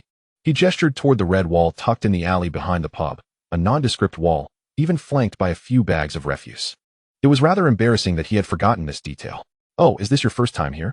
The man inquired, his red curls shaking as he rose from a round table, his robust arms supporting him. Perhaps you do require some assistance. Your wand, Peter hastily offered, handing over the wand resting on the table, beginning to regret his impulsive request for help. A minor mishap, the man replied, taking the wand and staggering toward the back alley. After casting the wand several times, the wall finally responded. Welcome to Diagon Alley, he announced, patting his belly and wiping the sweat from his brow. Wow, Peter marveled at the magical spectacle before him, unable to contain his astonishment. The bricks that had been tapped began to tremble, and like a wave, they moved orderly to either side, revealing an archway wide enough to pass through. At that moment, the vibrant sounds unique to Diagon Alley flooded his ears. "Thank you, sir. Call me Brad," the man replied, looking considerably more alert. "May you enjoy a delightful journey through Diagon Alley." As the school year approached, the alley was bustling with children of similar ages to Peter, some of whom were familiar faces from Gryffindor. Stepping onto the cobbled street, Peter's eyes drank in the sights with insatiable wonder. Oh, the cauldron shop. He peered through the narrow wooden door, observing a plethora of cauldrons hanging within. The sign read, "Copper, brass, tin, silver cauldrons, all models available, auto-stirring, foldable." Peter blinked, recalling that his own was made of tin, reputed to be friendly for novices and unlikely to explode. "Mom, I want that white owl," a chubby-faced girl exclaimed, gazing longingly at a pristine snowy owl. Her mother indulgently shook her head, seemingly refusing her request. Peter was momentarily lost in thought, for that owl bore a striking resemblance to Harry's. "I want to be acquiring an owl," a familiar voice chimed from not far off. "My dad says Hogwarts is establishing an owlery this year for everyone to use." Following the sound, Peter spotted two handsome Gryffindor boys leisurely enjoying ice cream, their arms slung around each other's shoulders. Upon locking eyes with Peter, they greeted him with cheerful waves. "Hey, your ice cream just splattered on me, Potter," Sirius exclaimed, recoiling in disgust. Chapter 30, A Journey to Diagon Alley. Standard Spells, Level 2, Potions and Elixirs Volume 2. Peter perused his list of required books. "We've already purchased these," James stated languidly, swinging his legs from his seat. "You've been here before?" Peter inquired, surprised. "TSK, of course, you're a local." "How convenient." "Indeed," Sirius replied, furrowing his brow as he intermittently wiped cream stains from his clothes. "In fact, we've acquired everything except a telescope." "It's all cleaned up now," James defended weakly. "Huh, that's a relief. I wouldn't expect your not-so-skilled cleaning to suffice." Sirius felt a surge of irritation upon recalling the noticeable stains on his black robes. It seems they've added astronomy this year," Remus interjected, attempting to lighten the mood between the two. "But telescopes are so expensive," Peter lamented. "Without money, attending school is quite the challenge." "Is a broomstick not more costly?" James scoffed, leaping off his chair and pointing to a display window surrounded by a group of boys. The bright window showcased several of the latest model broomsticks, and a throng of children leaned in, their longing gazes nearly consuming the store. "I finally convinced my dad to buy me the latest model, the Nimbus 700, James crowed, puffing out his chest. "This year, I'm determined to make the Quidditch team and oust that idiot." "A splendid idea." Peter offered half-hearted agreement, suggesting that to save time, they should explore telescopes and flying broomsticks, and if possible, purchase a brass balance scale for him. After saying this, he turned to Remus and proposed, "How about we buy some books?" All three of them shared a consensus. The bookstore was bustling with people. Children darted between the towering shelves, sending a chill down Peter's spine, hoping none would crash into him. "Perhaps we could take a look at some clothes first?" Peter suggested to Remus from the doorway. Of course, Remus chuckled, aware that Peter detested crowded places. In his own words, the cacophony of noise, mingled with unpleasant odors and uncomfortable close encounters, was nothing short of a catastrophe. Upon entering Madame Malkin's robe shop, the automatic door opened to the sound of several girls chattering excitedly. "I adore this pink ensemble. What do you think?" One girl held the garment against herself, seeking the opinions of her two companions. "Oh dear, that is absolutely tailored for you." The compliments flowed freely from the plump lady behind the counter. "Is it?" Peter, who had initially intended to leave, found himself pausing. From his straightforward perspective, the brown skin paired with soft pink was rather striking. However, the girl appeared genuinely happy. With a slight smirk, Peter maneuvered past the girls to approach the shopkeeper. "Madam, I would like 10 sets of Hogwarts robes." His nonchalant tone momentarily stunned Madame Malkin. "Perhaps you miscalculated? 3 sets should suffice." She attempted to awaken the audacious little fellow. 10 sets, Peter reiterated, then added, "Maybe you could offer me a discount." Bargaining was something he had mastered, and even a small reduction was welcome. Having successfully saved a few galleons, Peter felt a flicker of joy. "Remus, how about I treat you to a cold drink?" "I want the expensive one," Lupin joked, adding, "At first, I thought you wouldn't go inside." "Oh, indeed," Peter said, tiptoeing through the crowd. "Next time, I'll come to Diagon Alley the moment the book list is released." He resolved never to endure such a crowd again. It was unbearable. The Florence refreshment shop was quite popular even on this not-so-cool afternoon. "You sit and rest," Remus insisted, finding a spot beneath a canopy, forcing Peter down despite his protests. "It will be quick, trust me." "All right, but if it gets unbearable, call me," Peter added uneasily. I think I'm not that weak, Remus replied, at a loss for words. Upon seeing Peter's incredulous expression, he could only smile wryly. Diagon Alley was indeed crowded. Usually, the four houses mingled little due to their class schedules. But now students from various houses converged. In just a few minutes, several Slytherins passed by. That Slytherin looks somewhat familiar, Peter mused, standing on a stool to get a better view. Is that little Snape? However, he seemed to be heading towards Knockturn Alley. They had just passed there after buying books, and Remus had warned him repeatedly to avoid it. What should I do? Peter scratched his smooth chin, realizing their relationship was rather ordinary and not worth the risk. Snape appeared to have grown significantly taller, his still slender frame weaving through the crowd. As he reached the entrance of Knockturn Alley, his gaze faltered, seemingly pondering something before he gritted his teeth and strode inside. In stark contrast to the laughter-filled Diagon Alley, this street was narrow and winding, dimly lit, and pervaded by an indescribable musty and foul odor. Snape, his expression grim, pulled up his hood to shield himself from the malevolent stares emanating from the shadows. He discreetly reached into his cloak, feeling the vials he had painstakingly prepared over the summer. Suddenly, Snape's expression changed. Those precious items were gone. He froze, his dark eyes wide with dismay as he scanned the faces of the dubious and greedy individuals around him, utterly unaware of when he had lost them. What to do? Gazing at the potion shop a few steps away, Snape fell into deep despair. His mother, bearing the pride of the Prince family, had coldly rejected any mention of school funding from Dumbledore. Yet she had never considered how to help him lead a normal student's life. Everything he possessed was the most tattered, the oldest, the worst. Yet the demands of the new term had dulled his senses. Those potions were concocted from his brass cauldron, crafted from materials not suitable for someone his age. Diagon Alley shops would not accept them. He had to try his luck at Knockturn Alley. But now he had initially planned to purchase a slightly inferior telescope and a decent tin cauldron, but now everything was lost. Snape's feet felt rooted to the spot, his face beneath the hood as pale as death, his mind blank. Even his breathing had become shallow. A drunken man lay groaning on the street, vanishing in the blink of an eye, leaving no one to ponder his fate. A witch, intrigued by the black-clad boy standing motionless at the potion shop entrance, approached him cautiously upon noticing his stillness. Her unkempt hair seemed untouched for ages, and her yellowing teeth formed a sinister grin as she slowly stretched out her hand, fingers adorned with black grime. Hey! Snape felt a sharp tap on his back, rendering him instantly rigid. Chapter 31. It's you. What are you daydreaming about? Peter panted, pulling Snape into the potions shop, causing the witch to retreat in disappointment. Hearing the familiar voice and seeing the familiar face, Snape gradually regained his composure. What brings you here? Peter asked, glancing at the retreating witch who seemed unwilling to give up. Despite their weaknesses and shortcomings, what drove her to pursue them so relentlessly? What are you doing here? Snape inquired, bemused as he looked at Peter, who was half a head shorter. Peter replied, his smile lacking warmth. Snape felt as though he were being reprimanded. His expression darkened slightly when he noticed Peter pulling out a familiar cloth pouch, his eyes lighting up instantly. Where did you find this? Snape asked, excitement lacing his voice, which had taken on a hoarse quality. The circumstances were peculiar. One diminutive man had stolen it, and a smaller boy had retrieved it. The potion shop in Knockturn Alley was simply called the Potion Shop, the second largest store after Borgin and Burke's. Sir. Snape cautiously placed his concoctions on the counter. These are potions I brewed myself. How much are they worth? Peter stood by, observing the colorful vials, his face a mask of indecision. They were indeed from a school, yet he suspected that little Snape was selling them privately. The proprietor was a balding, stout man whose robust fingers deftly examined the potions. He opened one vial, inhaling its contents. A rather good calming draft. Then he systematically opened the other vials. Noting their qualities, he cast a contemplative glance at Snape. When he beheld the Veritaserum, a grave expression finally crossed his face. Is this all concocted by you? The apothecary owner exclaimed incredulously. Indeed, Peter interjected. If one were to employ higher quality crucibles and potions, the caliber could be elevated further. Snape cast a glance at the young blonde, but remained silent. The price, at this juncture, left the proprietors somewhat hesitant, having initially intended to exploit their naivety. He now wavered upon encountering such a plethora of exquisite high-grade potions.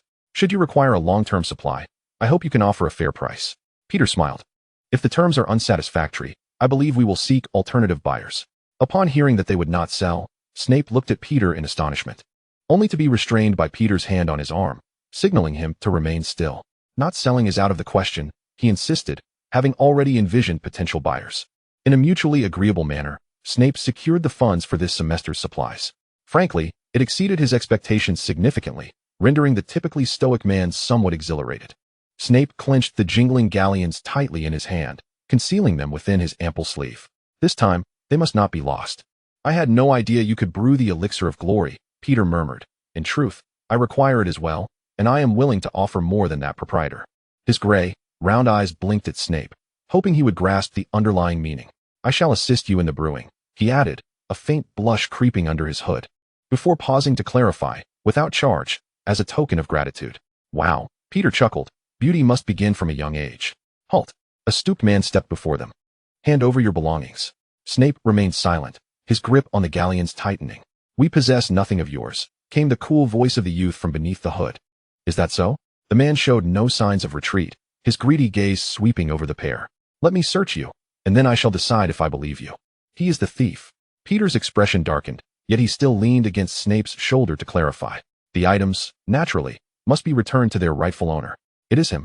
The icy demeanor in Snape's eyes intensified, only to be pulled back to reality by Peter. For heaven's sake, we can only cast first-year spells. We stand no chance. The two began to retreat slowly, only to find their path blocked by a witch who had been lurking behind them.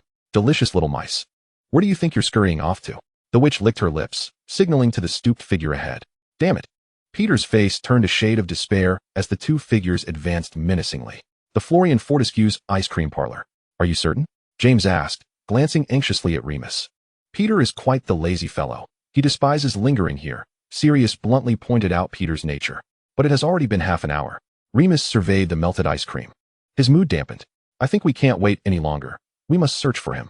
When he first emerged and didn't see Peter, he assumed he had wandered into another shop, but as half an hour passed, the absence of his friend began to gnaw at him. Remus felt increasingly agitated. Peter was not the type to simply vanish. Very well, Sirius sighed. Fretful waiting accomplishes nothing. I shall head this way. He indicated one direction. James, you go that way. Remus, you stay here. Sirius halted Remus from speaking. Someone must remain here. What if he returns? Remus sighed. All right. Let us hope it's just a false alarm. The two searched diligently, leaving no shop unchecked. The familiar face of Mr. Ollivander, who had sold them wands, regarded James with bemusement before swiftly disappearing. Sirius's search, however, proved less fortuitous. He spotted his brother, Regulus Black. Brother. Sirius, just emerging from the Owl Emporium, heard the familiar call. Upon seeing the familiar face, he couldn't help but exclaim, Ray. It was their first meeting in a year. Did you come by yourself? Regulus turned to look around, but found no familiar faces. Mother accompanied me, he replied, relieved to see his brother, still as audacious as ever. Despite having left the family, Sirius appeared to be thriving. Oh, of course. She had to accompany the heir of the Black family. Sirius couldn't help, but quipped sarcastically. Brother, it's not as you think. Regulus attempted to explain, but was cut off by Sirius's disdainful voice. It matters not, Ray. We both know that path is wrong. And I have resolved to part ways with them. He patted his kind, yet timid brother. You can too. Sirius gazed steadfastly at Regulus. Ray, be brave. Regulus shook his head with a bitter smile. It's too late, brother. Chapter 32, The Intertwining of Fates. Regulus found himself at a loss for words. The Black family could not withstand another upheaval. He discreetly touched the mark on his left arm, where the brand had already been etched. After a long pause, he said, I understand, brother. Let it be as it is. You should live boldly, for freedom, for your beliefs. Nothing should bind you, not even blood. Sirius left before Mrs. Black returned.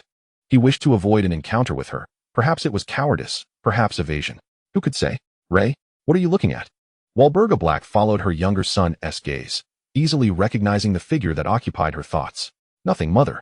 Regulus froze, his eyes cast downward. Walburga remained silent. She had already lost one son. She could not afford to lose Regulus as well.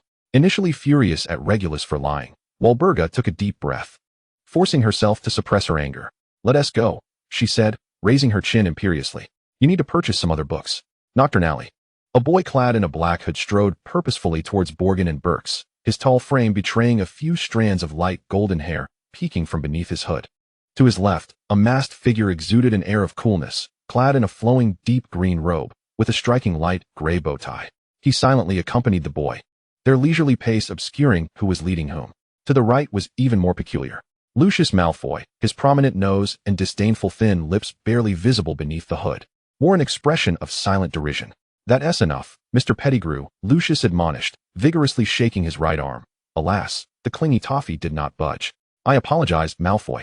Snape felt a twinge of shame at Peter's behavior. He wished to dislodge him, yet the effort yielded little result. I too apologize, Malfoy. Peter shot a frustrated glance at Snape, provoking a quiet chuckle from the masked man. Is that amusing? Peter rolled his eyes slightly before returning to flatter Lucius Malfoy. Nocturne Alley is perilous, Peter confessed, his cheeks flushed, yet the circumstance dictated his submission. I believe we may require your assistance, Malfoy. Peter's stance was unambiguous. He valued his life more than being disagreeable. He yearned to escape Nocturne Alley, yet he would never again recklessly traverse this dim and oppressive street. Who knew what dangers lurked in the shadows? Lucius's expression darkened, as he had always been averse to being coerced by others. Take it, he said. The silent masked man, who had not spoken a word until now, suddenly interjected, fiddling with the ornate ring adorning his finger. Peter cast a glance at it. It was an ancient black ring, etched with incomprehensible, archaic patterns. Lucius Malfoy instantly deflated like a punctured balloon, even his response tinged with a hint of grievance. Oh dear, is there a situation? Peter blinked his gray eyes. Doesn't this gentleman have a fiancée? And who is this, the fiancée? The atmosphere inside the Borgin and Burke shop, situated at the far end of the street, was quite in harmony with the street itself. Upon pushing open the creaking door, an indescribable musty scent wafted forth. The dimly lit interior featured a few flickering lamps in the corners, providing scant illumination. Cobwebs clung to the walls and ceiling, while a thick layer of dust settled heavily upon the shelves. Is there still no news? Lucius inquired. No, the shopkeeper replied, stooping with his greasy hair slicked back against his scalp. There hasn't been any information, neither about sales nor acquisitions. Who do you suppose I should inquire with if I wish to learn more? The masked man scrutinized the familiar arrangement of items, his voice barely above a whisper, as though speaking to himself. The magical community hasn't had any leads on that item for quite some time.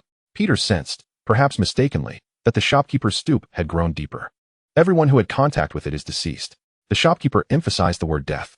Peter felt a bit confused, yet the masked man merely smirked, appearing to have received the answer he sought. As they passed the apothecary, the masked man halted. Aren't you going to ask anything else? Lucius shook his head. His father's illness could no longer be cured with just a few potions. With a sigh, both fell into silence. Outside in the alley, the setting sun cast a golden hue over the cobblestones. Peter inhaled deeply. Ah, the scent of life. How delightful. Thanks to Senior Malfoy. Thanks to the nameless masked uncle. And thanks to Merlin. Thank you. Watching the two depart side by side, Severus turned and expressed his heartfelt gratitude. He understood that had it not been for Peter, losing something would have been the least of his worries. His life might have vanished on that ordinary street. I believe this is how it should be among classmates, Peter said, shaking his head with a proud smile. If given the chance to choose again, he would undoubtedly do the same. How could he bear to see the boy, who had hardly known a day of happiness, have his life extinguished here? Severus shook his head. As far as he was aware, the camaraderie between Slytherin and Gryffindor was not quite the same. I will repay you, Severus replied earnestly, as if making a solemn vow. Alas, Peter sighed, contemplating the tumultuous fates of the two. First, you need to take care of yourself, he said, patting Severus on the shoulder. It feels a bit uncomfortable. Secondly, if the opportunity arises, let us help each other. Severus's dark eyes were filled with confusion. He did not quite grasp what the little fellow was saying. All right, he replied, though this did not hinder him from accepting the proposal. Unbeknownst to anyone, Severus's gaze upon Peter softened considerably, a fact he himself was oblivious to. At Florian Fortescue's ice cream parlor, the trio sat, drenched in sweat, lamenting. Which department handles missing persons? Sirius pounded his fist on the table, startling James. Perhaps it hasn't reached that point yet? James, of course, understood that Sirius was referring to the Ministry of Magic. Could he have gone to that street? Remus felt his throat dry. That street was deemed off-limits by Hogwarts students. Guys. Peter came running, his face lighting up with a broad smile upon seeing the three. He couldn't quite comprehend why he felt so jubilant. Perhaps it was the thrill of surviving a perilous encounter or the realization that he still had a few close friends. Damn it, I almost called an Auror to catch you. Sirius grumbled, thumping Peter's shoulder. Black, I'm so moved, Peter said, his eyes brimming with tears, unsure how to express his gratitude for Sirius's kindness, whether in regard to the Animagus registration or his personal safety. Sirius laughed. What a nauseating title. I was just really worried about you. Remus rubbed Peter's somewhat sore shoulder. James and Sirius searched the entire street. Remus didn't voice his relief that Peter had not ventured there. Are you sure? Peter asked. James, unusually contemplative, mused. Merlin, I really don't know where you went. We almost prepared to raid Gringotts. Peter was speechless. That was a bit of an exaggeration. Gringotts, the only bank in the wizarding world, was run by goblins. An adventure? Peter exaggerated, mimicking James. I almost bumped fists with death. Oh, please, Sirius coldly rebutted. Out of the four of us, you're the most timid. Indeed, Peter sighed inwardly. The most timid among them had done something rather audacious. Can we go see my broom now? James urged, the Nimbus 7000. You all show such disrespect for the new model. The group of boys jostled along the cobblestone path, their shadows stretching long in the setting sun. Chapter 33. The start of term on September 1st. Peter Pettigrew successfully boarded the train. Amid the reluctant gazes of the Pettigrew couple, the train let out a heavy whistle. Embarking on its journey to Hogwarts. School is finally starting, Harry exclaimed, bouncing around the compartment. No more enduring my parents' nagging. Harry beamed with relief. And what thrilled him most was the prospect of seeing Lily again. With this thought, Harry couldn't help but break into a wide grin. Oh, come on, mate, Sirius remarked, flipping through the pages of the Daily Prophet. Compared to my parents, yours are much better. One must learn to be content. Oh, indeed. Happiness often stemmed from comparison. And Harry suddenly found himself missing his mother a bit. By the way, he turned to sit beside Peter. Peter, I heard you lived with Muggles. Do you know where Lily lives? Before Peter could respond, Harry couldn't contain his complaints. Do you know how to find Lily's house? The summer was too long. I regret not asking clearly. As far as I know, that is Miss Evans's private matter. She wouldn't easily share it, Peter said, pulling Remus to measure their heights. Very well, I am still the shortest. Frustrated, Peter returned to his corner, preferring silence. Wouldn't he reveal to Harry that Miss Lily Evans lived right next door? Especially since he was the tallest among the four. How's your health? Sirius suddenly lifted his gaze from behind the newspaper, looking at Remus. You seem to be in decent spirits. Remus, caught off guard while gazing at Peter's profile, replied, Yes, I had a good rest over the summer. Oh, that's good. Sirius glanced at Remus, whose gaze flickered, then at Peter, who was sulking against the window, lost in thought. Hey, did you know? James declared, opening a chocolate frog, revealing the card of Rowena Ravenclaw, a woman of great wisdom, one of the four founders of Hogwarts. What? Peter, drawn in by the universal phrase, witnessed the unfortunate sight of the chocolate frog's head struggling in James's mouth. I heard we're getting a new professor. The previous defense against the dark arts professor is supposedly returning to his homeland, James said, speaking in a conspiratorial tone. Oh, Peter found little to pique his curiosity. He had heard that this profession was cursed by the Dark Lord. Poor Professor Scoto, at least he returned home in one piece, did he not? Look at Harry's professors, each one more lamentable than the last. Oh, James repeated in surprise, for this was not the response he had anticipated. Regrettably, the other three seemed disinterested in the matter. Alas, who could our new professor be? James mused, feeling somewhat despondent. The Daily Prophet made no mention of it. I imagine Professor Dumbledore has everything arranged, Remus consoled. Unbeknownst to them, Sirius had not turned the pages of the newspaper for quite some time. During the summer, Peter pondered and ultimately decided it was best not to mention anything further. There was no need to let panic spread. The Death Eaters seemed to be slaughtering the innocent indiscriminately, Peter explained. They all ought to be thrown into Azkaban. After his outburst, James leaned on the table and whispered, I heard that Professor Dumbledore organized the Order of the Phoenix. Would you like to join? To my knowledge, it seems only graduates are eligible. Yes, there is such a stipulation in the order, Peter had inquired with old Pedro. Merlin's foul socks. James protested with discontent. Why? The Dark Lord's influence is expanding ferociously. We need some youthful members here. The Dark Lord? Peter felt a momentary daze. I must convince Professor Dumbledore, James shouted. For reasons unknown, he harbored a profound hatred for dark magic, including those who wielded it to indiscriminately take innocent lives. Well, I hope you succeed soon, Sirius quipped. I may never join that organization. Oh, don't say that, Sirius. James adjusted his glasses, looking somewhat helplessly at the other two, unsure how to comfort the handsome lad before him. Indeed, a designated core member of the Death Eaters has rebelled, and the opposing organization would hardly dare to accept him. Sirius's identity was far too sensitive. I won't join either, Peter remarked, patting Sirius on the shoulder. Why? James did not comprehend. Because I'm cowardly. Peter rummaged through the snacks on the table, but alas, he found nothing to his liking. What kind of excuse is that? James countered. Believing all four of them would make excellent members of the order. What if I learned some secret and sold you all out? Peter popped a bubblegum bubble, the enormous bubble obscuring his face's exasperation. Haha, what a splendid jest. The three laughed, convinced that Peter was merely joking. Remus felt a twinge of sadness. His identity as a werewolf would bring trouble to Professor Dumbledore should he join the order, for the vile werewolf who had bitten Remus, Fenrir Greyback, was one of the Death Eaters. Lily Evans and Snape shared a compartment, along with a third individual, Regulus Black. This seemingly mild-mannered boy wished to avoid his sisters in the black compartment and could not remain with his brother amidst the throng of Gryffindors. He quietly leaned against the window with his eyes closed, the orange sunlight casting a glow on his delicate features, his fine eyelashes casting a shadow on his eyelids. Lily and Snape were discussing the now-past summer, inevitably leading the conversation to Peter Pettigrew. "I'm truly grateful to him," Lily said earnestly. "If it weren't for him, I would seriously doubt whether Petunia would have come to the station to see me off." Lily believed that, given their time together over the summer, their relationship would surely deepen. That little blonde boy who always smiles quietly, Snape thought to himself, surprised by Lily's high regard for him. Lily keenly noticed Snape's response. "Merlin, Severus, the red-haired witch exclaimed in astonishment. I mean, haven't you always had a dislike for Gryffindors?" Snape was at a loss for words, but explaining why he deemed Peter acceptable would surely pose a challenge. "Peter is quite good, and you are too," Lily chirped, her emerald eyes playfully blinking. "I believe you two could become friends." "Friends?" Snape remained silent, yet his expression suggested that he was not entirely opposed.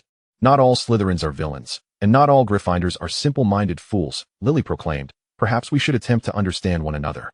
Innocent Lily was unaware of the factional rivalries within the wizarding world. She simply felt that understanding a person should not be so one-dimensional. Perhaps, Snape thought. He had no intention of clarifying matters for Lily. Her happiness was what mattered most, and he would protect her from the rest. In the corner, Regulus, who had overheard their conversation, opened his eyes briefly before shutting them once more. Chapter 34, the start of Term 2. Upon disembarking, they did not follow the half-giant Hagrid for a night tour of the Black Lake, but instead alighted at the next stop. "Hey!" Everyone thought that was the final destination of the Hogwarts Express, James muttered as he walked, glancing back. "Are we really going to walk back this way?" Peter frowned. The castle was immense. How long would they have to walk? "It shouldn't be," Remus pointed towards the nearby carriages. "Look, the older students are already boarding and leaving." "What is that?" Sirius squinted, yet he could not discern what was pulling the carriage. Along the path nearby, hundreds of carriages were parked, seemingly capable of sensing whether anyone had boarded. Once filled, they would begin to move on their own along an unknown trail. Oh! The jarring bumps nearly caused Peter to topple over. It appeared that 4 people were needed for the carriage to set off. "Thank you, Remus." Peter smiled gratefully at the tall boy who had reached out to steady him. "So how does it move?" James leaned over the front of the carriage, surveying the area. "I didn't see any incantation etched anywhere. The weather seems rather uninviting today," Sirius noted lazily. His arms draped over the backrest as he gazed up at the overcast sky, feeling the air grow increasingly humid and oppressive. "I hope we reach the castle before it rains." Looking at the seemingly endless line of carriages, Peter felt a sense of foreboding. As the carriage passed through a grand entrance flanked by statues of winged boars, the path widened, but what marked their arrival was the sudden downpour of torrential rain. "Merlin, this wretched weather." James removed his rain-soaked glasses, gripping the carriage door tightly, looking quite insecure. Peter pulled out a toy umbrella from his pocket. "Expand quickly, brother. You truly are something." Sirius pulled James, who could see nothing, inside. "Remus."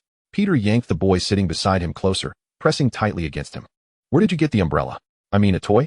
James wiped his glasses with his shirt, perplexed. "If you had paid attention. There was a decoration on the snack cake we bought. It was still raining petals at the time." "Remus, quickly wipe yourself off." Peter tore off a small corner of his shirt and hastily enlarged it. "I can manage myself," Remus said, taking the towel with frayed edges to wipe himself down. His face had turned an unhealthy shade of white from the cold water. "Merlin, you are far too adept at that spell." Without the rain's interruption, Sirius resumed his noble demeanor. Water dripped from his black hair to his brow, a hint of disarray, lending him an allure of a different kind. "If you did 2 months' worth of chores at home, you would be just as skilled as I," Peter shrugged, indicating it was no big deal. "Oh, this does not sound particularly delightful." James, who seldom engages in household chores, gulped with difficulty. "Not too bad." Peter scratched his damp, tousled hair, pondering. "If my career aspiration is to serve muggles in domestic affairs, that doesn't seem so bad after all." "Muggles?" Sirius repeated in disbelief. As though his mind had momentarily faltered, James chuckled. Alas, Peter remained silent. Although both were Gryffindor lions, destined to join the Order of the Phoenix to protect muggles, the deeply ingrained pure-blood ideology within them instilled a profound disdain for muggles. In fact, domestic work isn't too shabby. Remus wrung a towel and began drying Peter's hair. "This is certainly far more convenient than seeking employment in the wizarding world." Peter tilted his head, allowing Remus to wipe him down. Surprisingly, the lad was rather gentle in his ministrations. "There are far more muggles than us." Peter attempted to engage the 2 pure-blood wizards, but then thought, "Why bother saying so much? You're welcome to visit my home next summer. Just thinking about all this chatter makes me tired." "We've arrived." Remus pointed toward the oak doors in the distance as the carriage came to a halt before the steps. Let us go. The rain has eased considerably. Sirius shook the water from his hair and stepped onto the stairs. Just then, a flash of lightning illuminated the night sky, the castle's silhouette appearing ethereal against the darkness. Sirius, wait for me. James hurriedly followed. The two left behind stood silently at the steps. James, you seem to have a very soft voice, Peter remarked. Though Peter hadn't finished speaking, Remus seemed to have guessed his thoughts. Ha, ha. Peter couldn't contain his laughter. He's afraid of thunder. The boy chuckled heartily, his earlier hesitance forgotten. Remus, however, held back his laughter, though Peter noticed the corners of his mouth curving upwards, his eyes sparkling with mirth. The floor outside the great hall was drenched, and Filch cursed under his breath as he observed the little wizards trudging in from the rain. Thank goodness for you. Sirius, who had entered the hall behind the Black Sisters, felt immensely grateful to Peter for preserving what little dignity he had left. Unfortunately, the sisters seemed utterly indifferent to their now inconsequential brother, appearing preoccupied with other matters. I am so hungry. Once seated, James increasingly felt the pangs of hunger. Why isn't dinner being served yet? Because the first years have yet to arrive, Sirius replied nonchalantly. Oh right. James turned to Sirius. I heard your brother is here too. I wonder which house he'll be sorted into? Sirius stared blankly at the entrance of the hall, lost in thought. Would you like some milk cake? Peter nudged Remus and whispered, my mum made it. It's absolutely delicious. Remus seemed momentarily taken aback. I'm fine. He glanced at the lethargic James slumped over the table, his expression wavering. It's all right. Peter understood his concern. That guy can't lose weight without missing a meal. He added, pausing before continuing. Besides, he's grown so tall. That seems to lack correlation. Want some? Peter offered the cake from his pocket to Remus. He's different. His health is already fragile, and what if he becomes ill from hunger? Eat. Remus accepted the greaseproof paper-wrapped cake, as if he could already smell its creamy aroma. Try it. My mom can make so many things. Peter shared quietly, you should come over in the summer. You're so well-behaved, my mom will surely adore you. Remus quietly savored the simply wrapped yet flavorful cake, his fine brown hair falling across his forehead, concealing the shifting emotions within his brown eyes. Chapter 35, The Farce at the Start of Term Feast. The first year soon entered, despite just a year having passed. As Peter watched the stumbling little wizards file in, he felt an inexplicable sense of the passage of time. The great hall remained as magnificent as ever. Amidst the tempest outside, the castle exuded a serene tranquility. Peter keenly observed that the feast had been particularly embellished to welcome the new little ones. He wondered if this year's menu would change, gazing absently at the gleaming dishes and goblets. The faculty sat in the front row, and everyone noted an empty seat. Those in the know understood that the humorous Professor Scott would no longer be present. The ghost, who usually flitted about during meals, was also absent, possibly hiding away to prepare for scaring the newcomers. Even the most restless of poltergeists had fallen silent. Professor McGonagall emerged, holding that tattered hat, and the hall fell into silence. This is a story from 1,000 years ago, when I first came into existence. Of 4 renowned wizards whose names have endured through time. Peter mused, realizing there were lyrics. Last year, he had been too engrossed in a hat that could rap. Professor McGonagall called out names one by one, the sorting hat assigning each timid first year to their new houses, and with each round of applause, the queue of standing first years dwindled. Some appeared bored. Peter ran his fingers along the wooden table, his gaze fixed on the faculty members, noting, as usual, their composed demeanor, except for old Horace. Professor Horace Slughorn, the plump little man, seemed somewhat unsettled, frequently glancing toward the hall's entrance, as if awaiting something. Awaiting what? Before Peter could ponder further, the sorting was concluded. Dinner was about to commence. James seized the knife and fork from the table, his eyes fixed hungrily on the empty plate before him, appearing utterly famished. This sight stirred a sense of guilt within Peter, observing how the child had become so famished. The sorting hat and high stool were removed, and Dumbledore rose, his gaze piercing as he surveyed the hundreds of little wizards staring back at him. Welcome to Hogwarts. He spread his arms wide, embodying a welcoming gesture. Before we officially commence the feast, please welcome our defense against the dark arts professor. Everyone looked on expectantly, and when the professor of defense against the dark arts appeared at the entrance, all sounds in the world ceased. Professor Tom Riddle. Dumbledore's resonant voice echoed through the hall, yet it evoked not a ripple of response. As the Dark Lord took his seat at the vacant faculty table, disbelief settled in. This was not a dream. Gasps echoed through the hall, incredulous glances exchanged, leaving everyone momentarily speechless. No. Sirius Black stood up unexpectedly, glaring at the elegantly poised man before him, devoid of fear. Sirius Black, Bella exclaimed, rising with a pale face, her voice laced with fury. Narcissa appeared as if she might collapse, while Lucius observed the chaotic family beside him, squinting as if pondering something. Oh, and what is the reason? The Dark Lord leaned slightly forward, a congenial expression adorning his features. No one had anticipated he would respond. The reason? It's glaringly obvious. What does the evil leader of a rebellious faction do here, masquerading in such a manner? Unfortunately, this justification seemed rather unconvincing to Sirius, rendering him momentarily speechless. A murderer who ought to be imprisoned in Azkaban has no right to be a professor. He certainly has no right to teach us. On an ordinary day, the exuberant James Potter rose from his seat, supporting himself with both hands on the table. Merlin's beard, does he have a death wish? Came the voices from other Gryffindors. Silence, you traitor of pureblood families. A boy from Slytherin stood up, scolding him sharply. The Hufflepuff Badgers looked utterly perplexed, while the Ravenclaw Eagles began to calmly assess the situation. Strangely, Dumbledore did not intervene at the outset. As the noise escalated into chaos, he finally stood. Accusations require evidence. The Dark Lord suddenly interjected. Though his voice was not loud, it possessed a peculiar power that silenced the entire hall. Did that student witness it firsthand? Potter was at a loss for words. How could he have seen it? As for teaching qualifications, the Dark Lord glanced at the dissenters in his own camp. I wonder if Dumbledore's endorsement counts. The silent Dumbledore interjected, I did not. I am not. Do not make baseless claims. Well, he could no longer remain silent.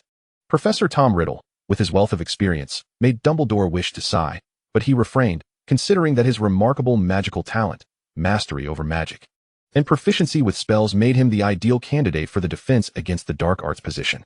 Dumbledore thought, I am utterly exhausted and crave a meal. The crowd exchanged glances and decided, well, if the headmaster said so, perhaps we should eat first? A lavish feast, even more sumptuous than the last year's, suddenly appeared upon the long tables of each house, yet everyone found it tasteless. Bellatrix Black was on the verge of losing her mind. Regulus had finally been sorted into Slytherin without a hitch, but before she could catch her breath, Sirius Black had made such a colossal blunder. Had that damned fool's brain been devoured by a troll? Bella gasped in frustration, her anger so profound that she felt an urge to eliminate Sirius. She could not comprehend how much he must loathe them to commit such an act. Did he not realize that his actions would reflect upon the Black family? Given his identity, consumed by rage, Bella lowered her head, afraid to look up, fearing that her younger siblings might see the terror in her eyes.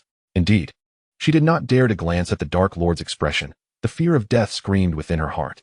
She vowed that if she survived this ordeal, Sirius Black would pay dearly.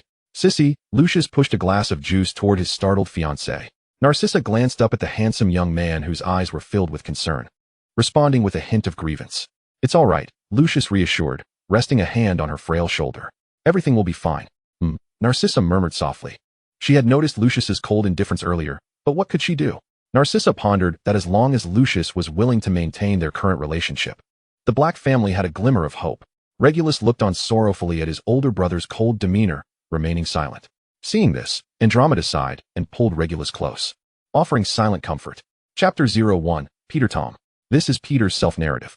When I realized that I had transformed into the young Peter Pettigrew, the despised betrayer and servant of the Dark Lord, and the direct catalyst for Harry Potter's tragic life, I was overwhelmed with an urge to return to my former self. However, on the other hand, there is an old saying, better to live poorly than to die well, and another that goes, since I'm here, I might as well stay.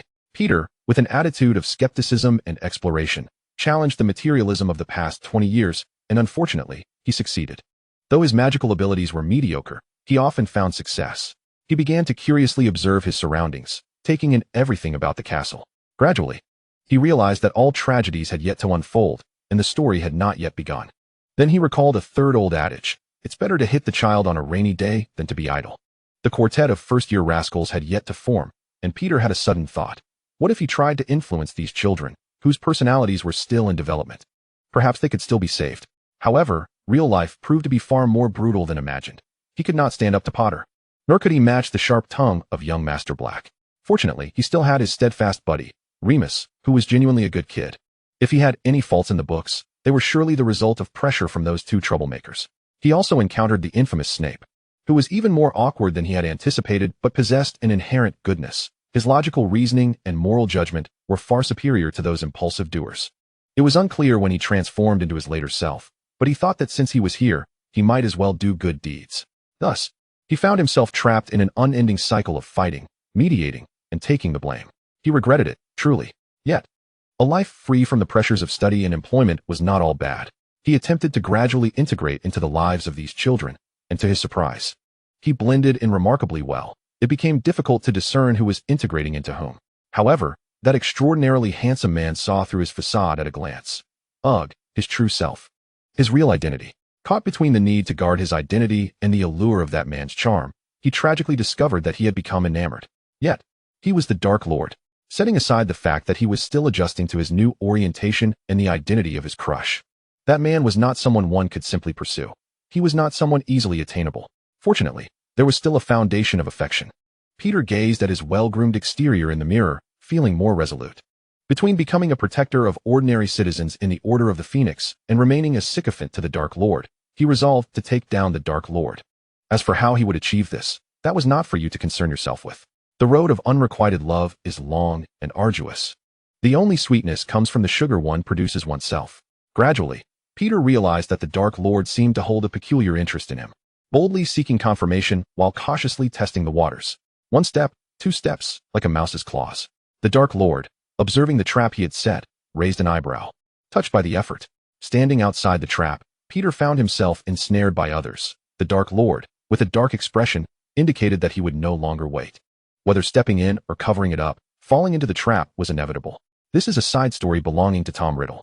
Feeling the surge of powerful magic coursing through him, the Dark Lord looked down upon the kneeling nobles, expressing that the sensation of wielding both power and authority was utterly exquisite.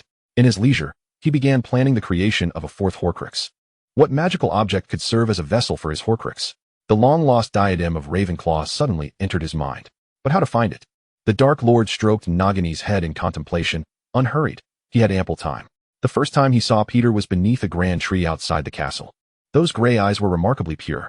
It was evident that Peter was quite taken with his own beauty, even having guessed at his identity. The Dark Lord found his mood lifted, for Peter was the only one he had encountered who was infatuated with his appearance, yet bore no trace of malevolent desire. As his plans unfolded, his interactions with the little rat increased, whether by coincidence or design. He had always despised excessive contact with others. Yet he felt no aversion to this particular individual. Instead, he found himself intrigued, leading to a gradual reliance and an insatiable yearning. His gaze began to involuntarily trace the contours of his silhouette, paying heed to the occurrences surrounding him, and occasionally meeting his eyes in fleeting moments. Gradually, he started to contemplate the tender thoughts of another. Though he possessed an inherent coldness in his demeanor, upon realizing the impact he had on him, he chose to feign ignorance, allowing events to unfold as they may. He could easily extinguish the boy's fragile existence, so delicate that with a mere exertion of force, he could vanish from this world forever. Yet, he could not bring himself to do so. Hence, he consented to forge an unbreakable vow, one that sounded like a child's game. He felt a sense of fulfillment, for he understood that even without the binding promise, the boy would not deceive himself. Nonetheless, he dreaded that minuscule chance of betrayal. Thus he artfully altered the nature of the punishment. How foolish it was. The Dark Lord nodded in silent affirmation, bemused that the diminutive one had failed to notice his words. He found himself enraptured by the fortune of merely surviving another day. But how could he truly bring himself to act? Merely to tease him. In the presence of the boy, those terms he had previously derided, care, trust, understanding, love, took on a vivid and refreshing essence. He began to relish the boy's concern and affection, even though he had always felt ashamed to utter such sentiments aloud. When did he first acknowledge his own sordid yearnings? Perhaps it was upon witnessing others sharing the same gaze. He was exceptional, the Dark Lord mused. A kind of excellence that transcended academic prowess and magical talent. It was no wonder so many were drawn to him. The normally composed and self-restrained Dark Lord found himself inexplicably beset by insecurities as he observed the diverse array of friends surrounding the boy. He was starkly different from the boy. The latter thrived in love while he languished in desire. How could he dare to touch the unblemished soul of the boy with his hands stained by blood? The stillness of time sighed deeply. The passage of time felt interminable. And how could one so accustomed to his companionship endure such protracted solitude? Then let it be so, even if it meant sacrificing what he held most dear. He must reclaim that which he cherished as a treasure. These 2 chapters were not initially intended for writing, but alas, I misfiled them, so let us fill the void. Who can resist loving the ship they fervently support, right? Chapter 02, an epilogue, Regulus's monologue. The Sorting Hat's proclamation resonated like a final judgment, marking the irrevocable transformation of the Black family. The September wind swept through number 12, Grimmauld Place, where the flames in the hearth flickered erratically. I stood in the corridor, listening to the shattering of glass emanating from the drawing room. No one knew that after Sirius was sorted into Gryffindor, he sent a letter home, deliberately stamped with the Gryffindor crest, a scarlet nail piercing through our parents' pride and the family's glory amidst the Slytherin-style banquet hall. My mother erupted in fury. Walburga Black. My mother was a serious woman, embodying the distinct pride of pure-blood aristocracy. I had never witnessed her lose composure in such a manner, which rendered me silent and compelled me to retreat a few steps in fear. She adored Sirius, although both were her sons. Her favoritism toward my elder brother was glaringly evident. This proud, often obstinate and rebellious brother was not just the heir to the family legacy, but bore the weight of all my mother's expectations. Yet now, this beloved child, who symbolized her hopes and affections, chose to embrace Gryffindor during such tumultuous times, publicly betraying our family and forsaking the honor of pure-blood lineage. This must have been the moment of her utmost despair. Normally meticulously adorned, she now resembled the very shrew she so despised, raving and screaming, hurling the most vile insults at her once-beloved son. Regulus stood quietly at the doorstep, observing the turmoil within. Surely, her heart was breaking. My father remained silent, his large hand gripping the armrest of the ancient chair, revealing his inner unrest. The Black household fell into a profound silence. The purebloods who once visited no longer came, and they would never again discuss the glory of pureblood lineage or the future of the wizarding world before my brother and me. The atmosphere became oppressively stifling, and the name Sirius Black transformed into a taboo.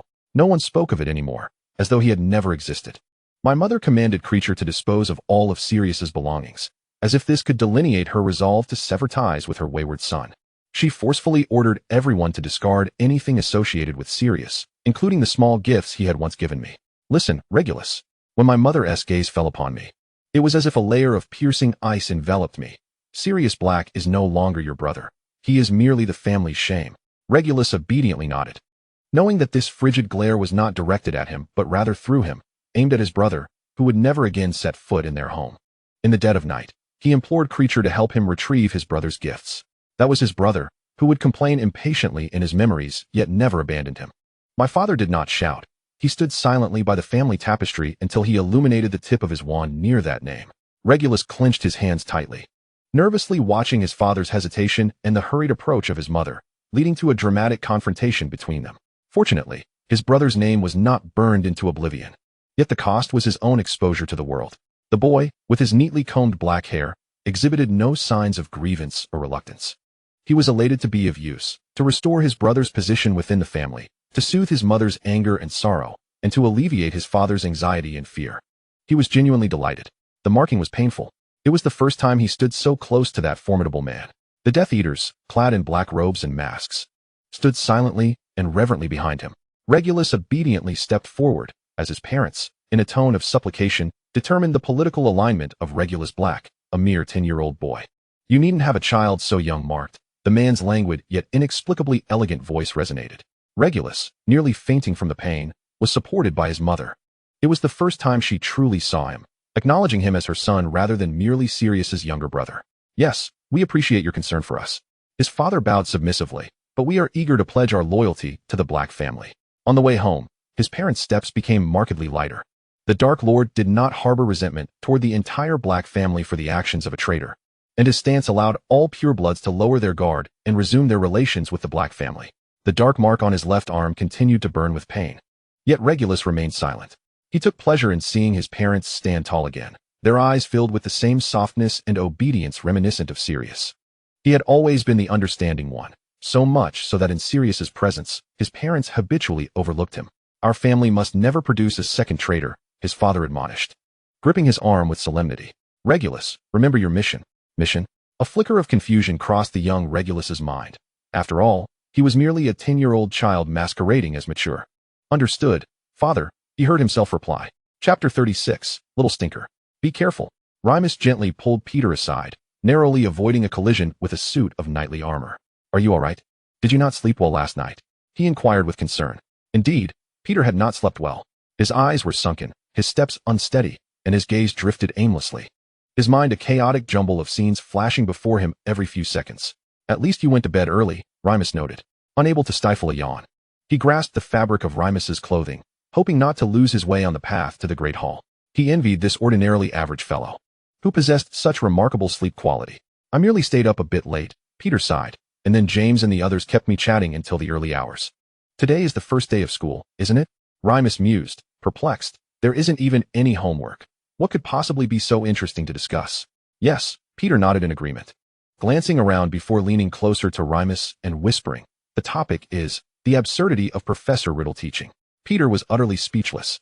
The two impassioned youths relentlessly denounced the Dark Lord's brutalities, while simultaneously questioning Dumbledore's sanity for agreeing to such matters.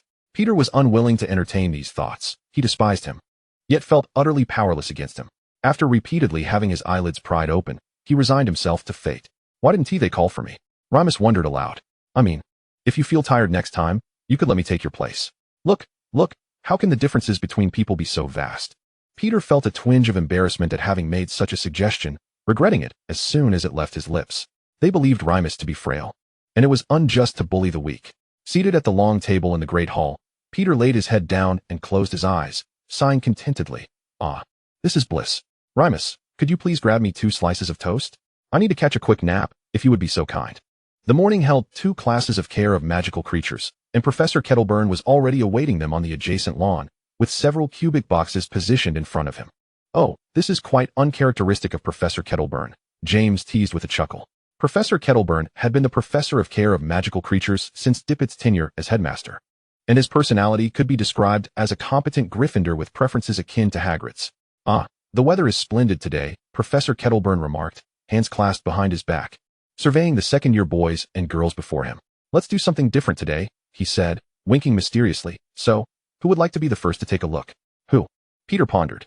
Very well, Professor Kettleburn exclaimed, pointing enthusiastically at Peter. Mr. Pettigrew, come forth. The old professor sighed with nostalgia, as this boy was notorious for his timidity, always hiding at a safe distance from danger, observing cautiously.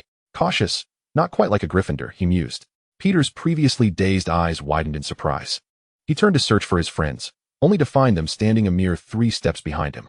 Well, you all are quite something, he grumbled, irritated by James and Sirius's amused expressions. Come on, young man, Professor Kettleburn urged, handing Peter a pair of dragon-hide gloves, which he reluctantly accepted. Now take it out. The professor encouraged, looking at the small boy with anticipation. Isn't this just a hedgehog? Peter observed, gazing at the adorable creatures nestled within the hay. I mean, it's merely an ordinary little animal. The few muggle-born wizards from Gryffindor began to murmur among themselves, having all encountered hedgehogs, creatures that roamed the fields at night. It resembles a hedgehog quite closely. Professor Kettleburn indicated that Peter should lift the magical creature, though these little ones were notably more intelligent. Is that so? Peter scrutinized the creature cradled in his hands. There was nothing particularly remarkable about it.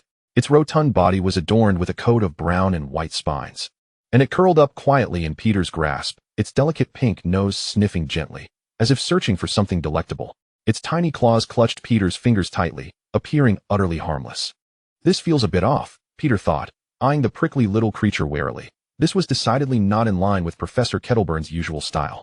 So, does anyone know what this little prickly fellow likes to eat or dislikes? He inquired. Indeed, the magical creature was referred to as a prickle. The young lions and snakes exchanged glances, all shaking their heads. Very well, Professor Kettleburn nodded. As expected, I have 4 items here, one of which it is not particularly fond of. Who would like to try feeding it? Peter noticed that several girls were visibly intrigued. After all, how many could resist the allure of a cute pet?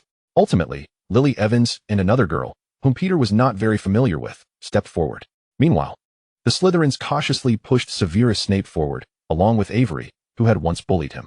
Go on, the burly Avery said, shoving Snape forward, nearly causing him to stumble.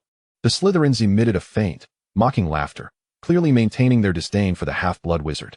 Bread, milk, pumpkin, chicken. All rather ordinary foods, Peter whispered. Professor, may I set it down? Though uncertain of what might happen if the creature were to consume something it disliked, a strong instinct urged Peter to distance himself from the little being. Oh, of course, the professor sighed again at Peter's timidity. Go back now, my child. Hey, what will you choose? Avery sneered, watching the 2 girls hastily select bread and chicken. It was evident that Snape was reluctant. He always disliked standing where everyone's gaze was fixed upon him. His expression remained blank as he surveyed the 2 food options before him. Wild little creatures generally exhibit a higher acceptance of plant-based foods. Milk and pumpkin are relatively safe options, leaving only pumpkin. Snape extended his hand, But his peripheral vision caught the cunning smirk on Avery's triangular face. No. Snape reached for the bottle of milk instead. Smack. Snape's hand was swiftly slapped away, leaving it reddened. I choose milk. Avery grinned triumphantly. Despite the collective disdain of Slytherin towards Snape, his talent and intelligence were undeniable truths. The four little prickles huddled in the corner of the box, some appearing to doze off. Now, find a way to feed them the items you hold, Professor Kettleburn instructed. Placing the four prickles on the lawn for all to see, gesturing for the two Gryffindor girls to feed them first. This is it, Peter lamented internally, knowing the fate of the remaining two Slytherins rested in their hands. Chapter 37, A Dismal Day. The prickles, feasting on bread and chicken with their tiny paws, showed no signs of distress or discontent. You go first, Avery taunted, lifting his milk defiantly, relishing the unfolding spectacle. I'm certain the little snot is doomed, Potter declared with utmost conviction. Just look at how timid he is, huh? Others echoed, chuckling along. As the saying goes, the enemy of my enemy is my friend.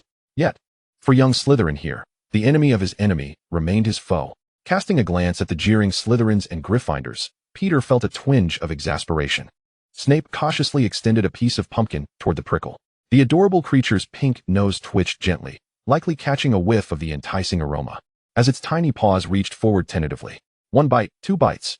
Snape exhaled softly, feeling a sense of relief wash over him. Avery's countenance was far from pleasant. He glared menacingly at Snape, who silently returned to his seat, wishing he could deliver a crushing blow.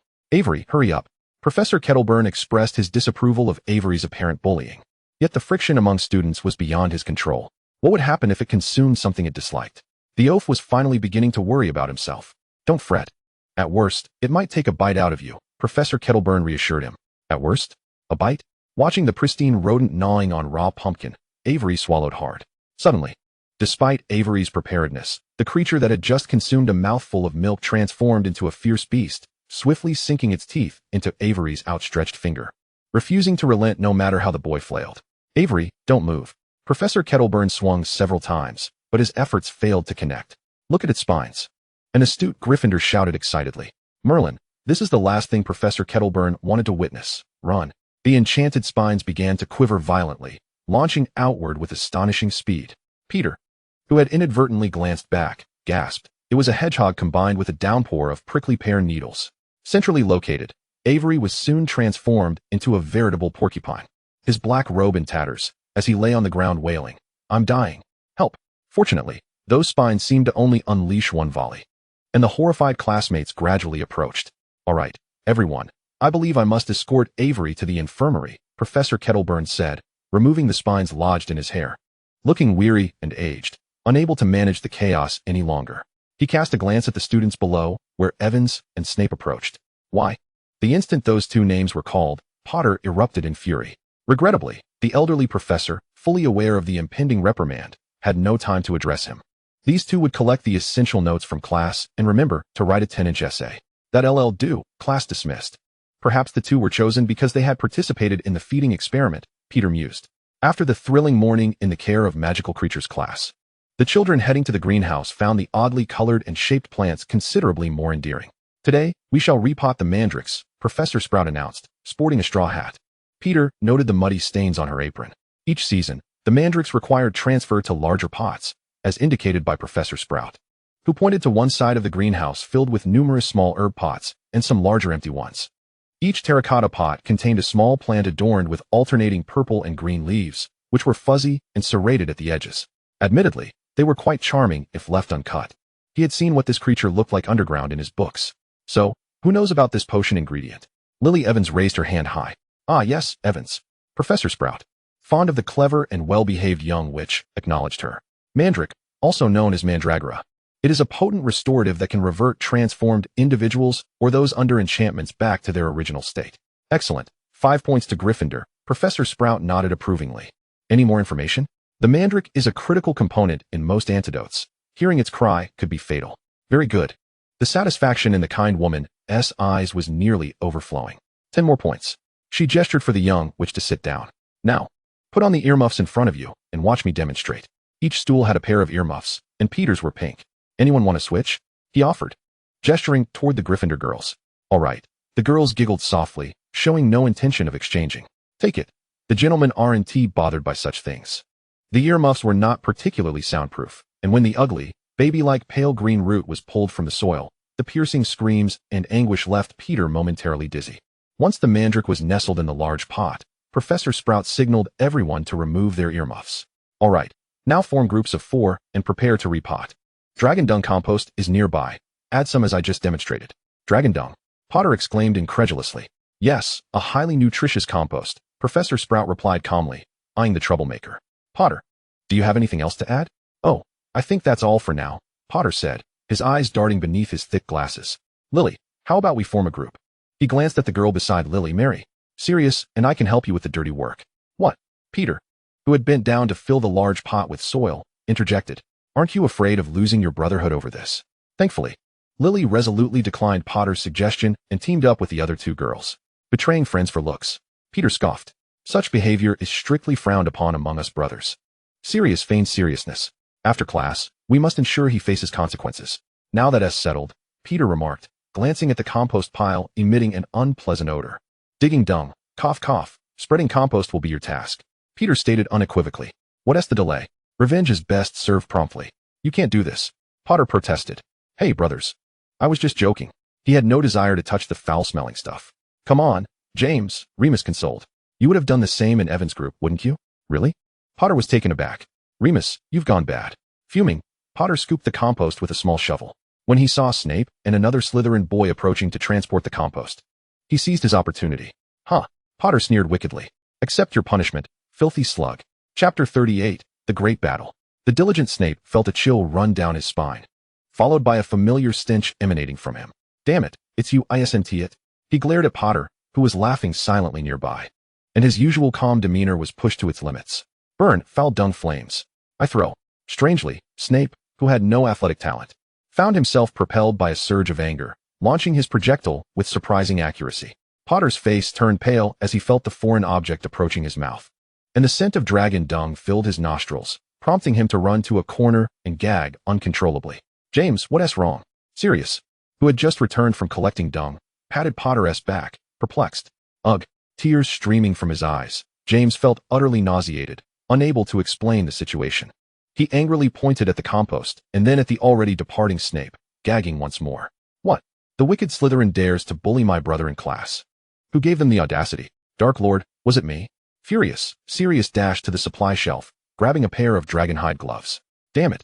Let them taste the consequences of angering me. Grabbing the dragon dung, Sirius was momentarily stunned by the stench, but then his rage surged even more. Damn it. If it weren't for the Slytherins, I wouldn't have to deal with this. The industrious Slytherins sensed something peculiar descending from the heavens, and as severe as Snape lifted his gaze, he was abruptly tackled to the ground by Sirius Black, the foul-smelling slug, exclaiming, dinner time. Leveraging his considerable stature, Sirius pinned the frail Snape beneath him, forcefully stuffing compost into his mouth. Let go, Black. The situation escalated rapidly by the time Professor Sprout intervened. The boys from Slytherin and Gryffindor were already engaged in a fierce scuffle. Stop it at once. Among the girls who had not yet managed to evade the chaos, Evans immediately spotted her pitiful childhood friend and dashed forward. Get off me. Lily tugged at Sirius's collar, attempting to pry him away. Caught by Evans, Sirius gasped, let go. Cough cough. His face flushed crimson, yet his eyes glinted with a fierce intensity. He was clearly intoxicated with the thrill of the moment. Realizing his attempt to feed Snape failed, Sirius resolutely tossed the compost onto another Slytherin nearby, and then landed 2 solid punches on Snape's face. Lily, simultaneously furious and terrified, pulled even harder. What? Where are Peter and Remus? They had been unfortunate casualties in the initial wave. Peter, assaulted by the anguished cries of the mandrakes, felt dazed. His reactions were sluggish, and his stomach churned as if he were suffering from motion sickness. Just then, Peter's eyes rolled back, intensifying his dizziness. Remus had been attending to Peter, but as the fight erupted, they were inadvertently collided with by a charging Gryffindor. To be precise, Peter was swept away, and Remus went to assist him, but the outcome was far from ideal. What happened? Peter, peering over the flower stand, stood on tiptoe but failed to grasp the situation. The Slytherins are throwing dragon dung at us. Even the usually good-natured Remus was incensed. How could they behave in such a manner? Well, I mean, is it even possible? A jolt of realization struck Peter. Trouble was brewing. Cough cough, where's James? And Sirius? As the 2 little ones stealthily approached the epicenter of the chaos, they were unfortunately met by Professor Sprout as well. You all, leave my greenhouse at once. The typically gentle professor could no longer contain her fury at the sight of her greenhouse in disarray. With the arrival of Professors McGonagall and Slughorn, everything became abundantly clear. Both classes faced collective point deductions, and at the heart of the incident, Snape and the Gryffindor quartet stood obediently, awaiting the professor's verdict. It was Potter who instigated it. He stuffed a pile of compost in my clothes, the bruised Snape stated calmly. Well then, what do you suggest we do, Professor McGonagall? Slughorn's tone remained gentle. Yet he spoke loud enough for all to hear. Poor child, look at the state he is in, and his clothes are in tatters. It was Black who hit me. Lily sobbed, her hand repeatedly wiping away tears from her face. He hit me too. Black gingerly touched his aching stomach, cursing under his breath. It was surely swollen. Originally inclined to defend himself, Black's voice faltered upon encountering Snape's icy gaze. Well, these are all facts. Sighing, Professor McGonagall's countenance hardened. You four will serve a semester of detention, until the end of the Christmas term. A semester of punishment. How harsh, Peter thought to himself. Wait for? He suddenly lifted his head. You must report to Filch tonight. No reduction in your punishment. Watching the satisfied Slytherins leave, Professor McGonagall imparted. I hope you learn from this and do not repeat it. So, Peter's mouth opened in disbelief as he watched Professor McGonagall swiftly depart. Why four of us? Ignoring his headache, Peter turned to Remus. Remus, equally perplexed, patted the somewhat aggrieved Peter. Well, perhaps we four are considered a group. He was referring to the herbology group for repotting mandrakes. Peter whipped around to James. It's all your fault. Why did you start a fight? Yet upon seeing James's disheveled state, Peter swallowed the reprimand that had been on the tip of his tongue. James appeared pale, with red-rimmed eyes and crumpled clothing. He gazed after Evans, who was departing with Professor McGonagall, looking every bit like a forsaken puppy. Oh well, it's just one semester, right? He chuckled bitterly. Fine. Peter couldn't muster a smile. The four disgraced and silent boys trudged back from the greenhouse, unaware that the days ahead would be far from pleasant. For an extended period, the second-year students of Gryffindor and Slytherin would shun them. And Snape too, who remained indifferent to it all. Are we going straight to Filch tonight? Sirius grumbled, his rationality slowly returning after the fight. Perhaps he had been too harsh. Especially since he didn't even know James had initiated it. Peter scoffed. Have you forgotten about the 10-inch assignment? Remus sighed. Great. No one else getting a good night's sleep tonight. Chapter 39, The Unchangeable Needle. That night, as silence enveloped the surroundings, the four boys ascended the Gryffindor Tower, dragging their weary bodies behind them. Perhaps I should be sorted into Hufflepuff, Peter weakly daydreamed. Then I could just clean the first floor floors and rest on the second. Is that even possible? Remus, equally exhausted, pondered. Once we're in Hufflepuff, we wouldn't have detention. Oh right. Sirius had been quiet all evening. He was uncertain how to tell his friends that starting the fight was wrong. Yet, he realized he had never thought about it that way before. Password correct, announced the fat lady, adjusting her pink silk dress. You've returned quite late. I was about to sleep. Peter gazed at the solemn-faced fat lady in bewilderment. He couldn't fathom why a portrait needed to sleep. I apologize, ma'am, James replied with a pained smile. I fear this will be our daily routine from now on. Passing through the portrait hole, they entered the Gryffindor common room, which was as familiar as ever. Adorned in scarlet and gold, Peter flopped heavily onto an armchair. The soft embrace and instant relaxation made him realize he was far more fatigued than he had anticipated. I don't understand why we have to wipe the floors piece by piece. Isn't it sufficient to clean them thoroughly? James grumbled, rubbing his sore arms. Perhaps due to guilt or his towering stature, he had done the most work. If you look closely, you'll find that we're cleaning stubborn stains that magic cannot remove. Sirius draped a leg over the armrest, leaning against the other side, and feeling somewhat uncomfortable. James. Peter began to formulate his words. If Remus and I fall ill this semester, I think you should cover the medical expenses. He believed that most ailments stemmed from fatigue leading to lowered immunity. Who works a job without pay after class? Perhaps you should be more concerned about your assignments? A clear female voice unexpectedly interrupted from a corner. The four boys were startled to discover they were not alone in the common room. Immediately sitting up to locate the source of the voice. It was Lily. How come you're not resting at this late hour? Upon seeing the girl emerge from the shadows, James instantly rose, as if all fatigue had vanished. If you recall, Professor Kettleburn instructed me to inform you about the assignments and key content for the Care of Magical Creatures course. Lily cast a disdainful glance at the obsequious Potter and the indifferent Black. The prickly creatures enjoy consuming insects, leaves, and fruits of plants. Lily, unwilling to engage further, conveyed the professor's warning. They should not drink milk, for their inherently suspicious nature leads them to believe that it is a poison intended to harm them. Is that why they bite that oath? Peter pondered silently. The spines on their bodies possess magical properties, which can be utilized to create quills with special effects. Hence some individuals even breed them. That is all. Peter gazed at the now silent Lily in disbelief. That is all, Lily clarified, explaining that the remainder of the information could be found in the library.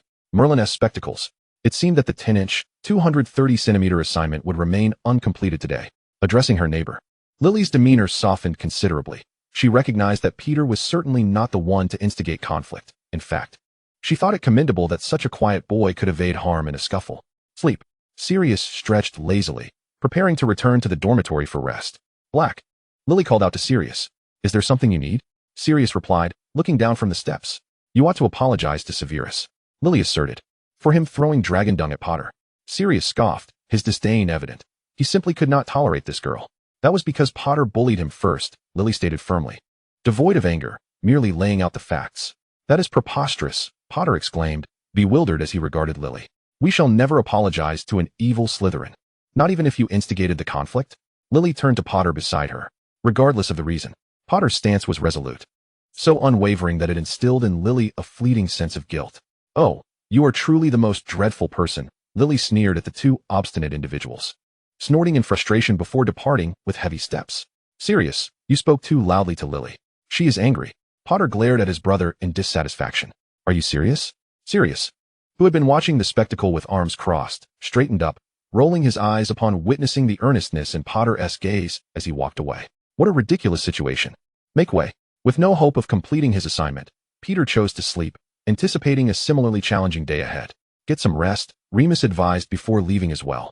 The following day indeed proved arduous. The morning was dedicated to the transfiguration class that Peter had failed during his first year. Last year, we learned how to transform one object into another, Professor McGonagall declared, and this year, our focus will primarily be on transfiguring an object into a living creature. She patted a daydreaming little lion and then discussed the reverse transformation. Just like last year's exam, Peter mused silently, recalling the task of transforming a mouse into a snuff box. Aside from a few exceptional students, most transformations were flawed. Professor McGonagall waved her wand, and a button appeared on each desk. Smaller in size, this should be considerably easier. Is it? Peter felt a wave of frustration as he observed the ongoing theoretical explanations. Yes, his desk contained a stick of kindling. You noticed that stick of kindling? Remus queried, uncertain how to comfort Peter. It's fine, just don't laugh out loud, Peter murmured while tapping his fingers anxiously, his face gradually warming with embarrassment. Dear, once we begin practicing, Professor McGonagall approached Peter. I believe you should start with something simpler. Otherwise, it would be irresponsible to have you directly attempt to transfigure a button into a beetle. Such an approach seemed utterly impractical, akin to asking a child who has yet to learn addition to tackle multiplication. I understand, Professor, Peter replied, his voice barely above a whisper. Primarily, it was simply too humiliating. It will improve, Professor McGonagall comfortingly patted his light yellow head. Will it? Peter inwardly doubted. It won tea. With aching wrists, Peter gazed at the stick that exhibited no sign of change. Oh dear, I seem to have become quite hopeless. Chapter 40. Gold? Gold. Thud. What is this?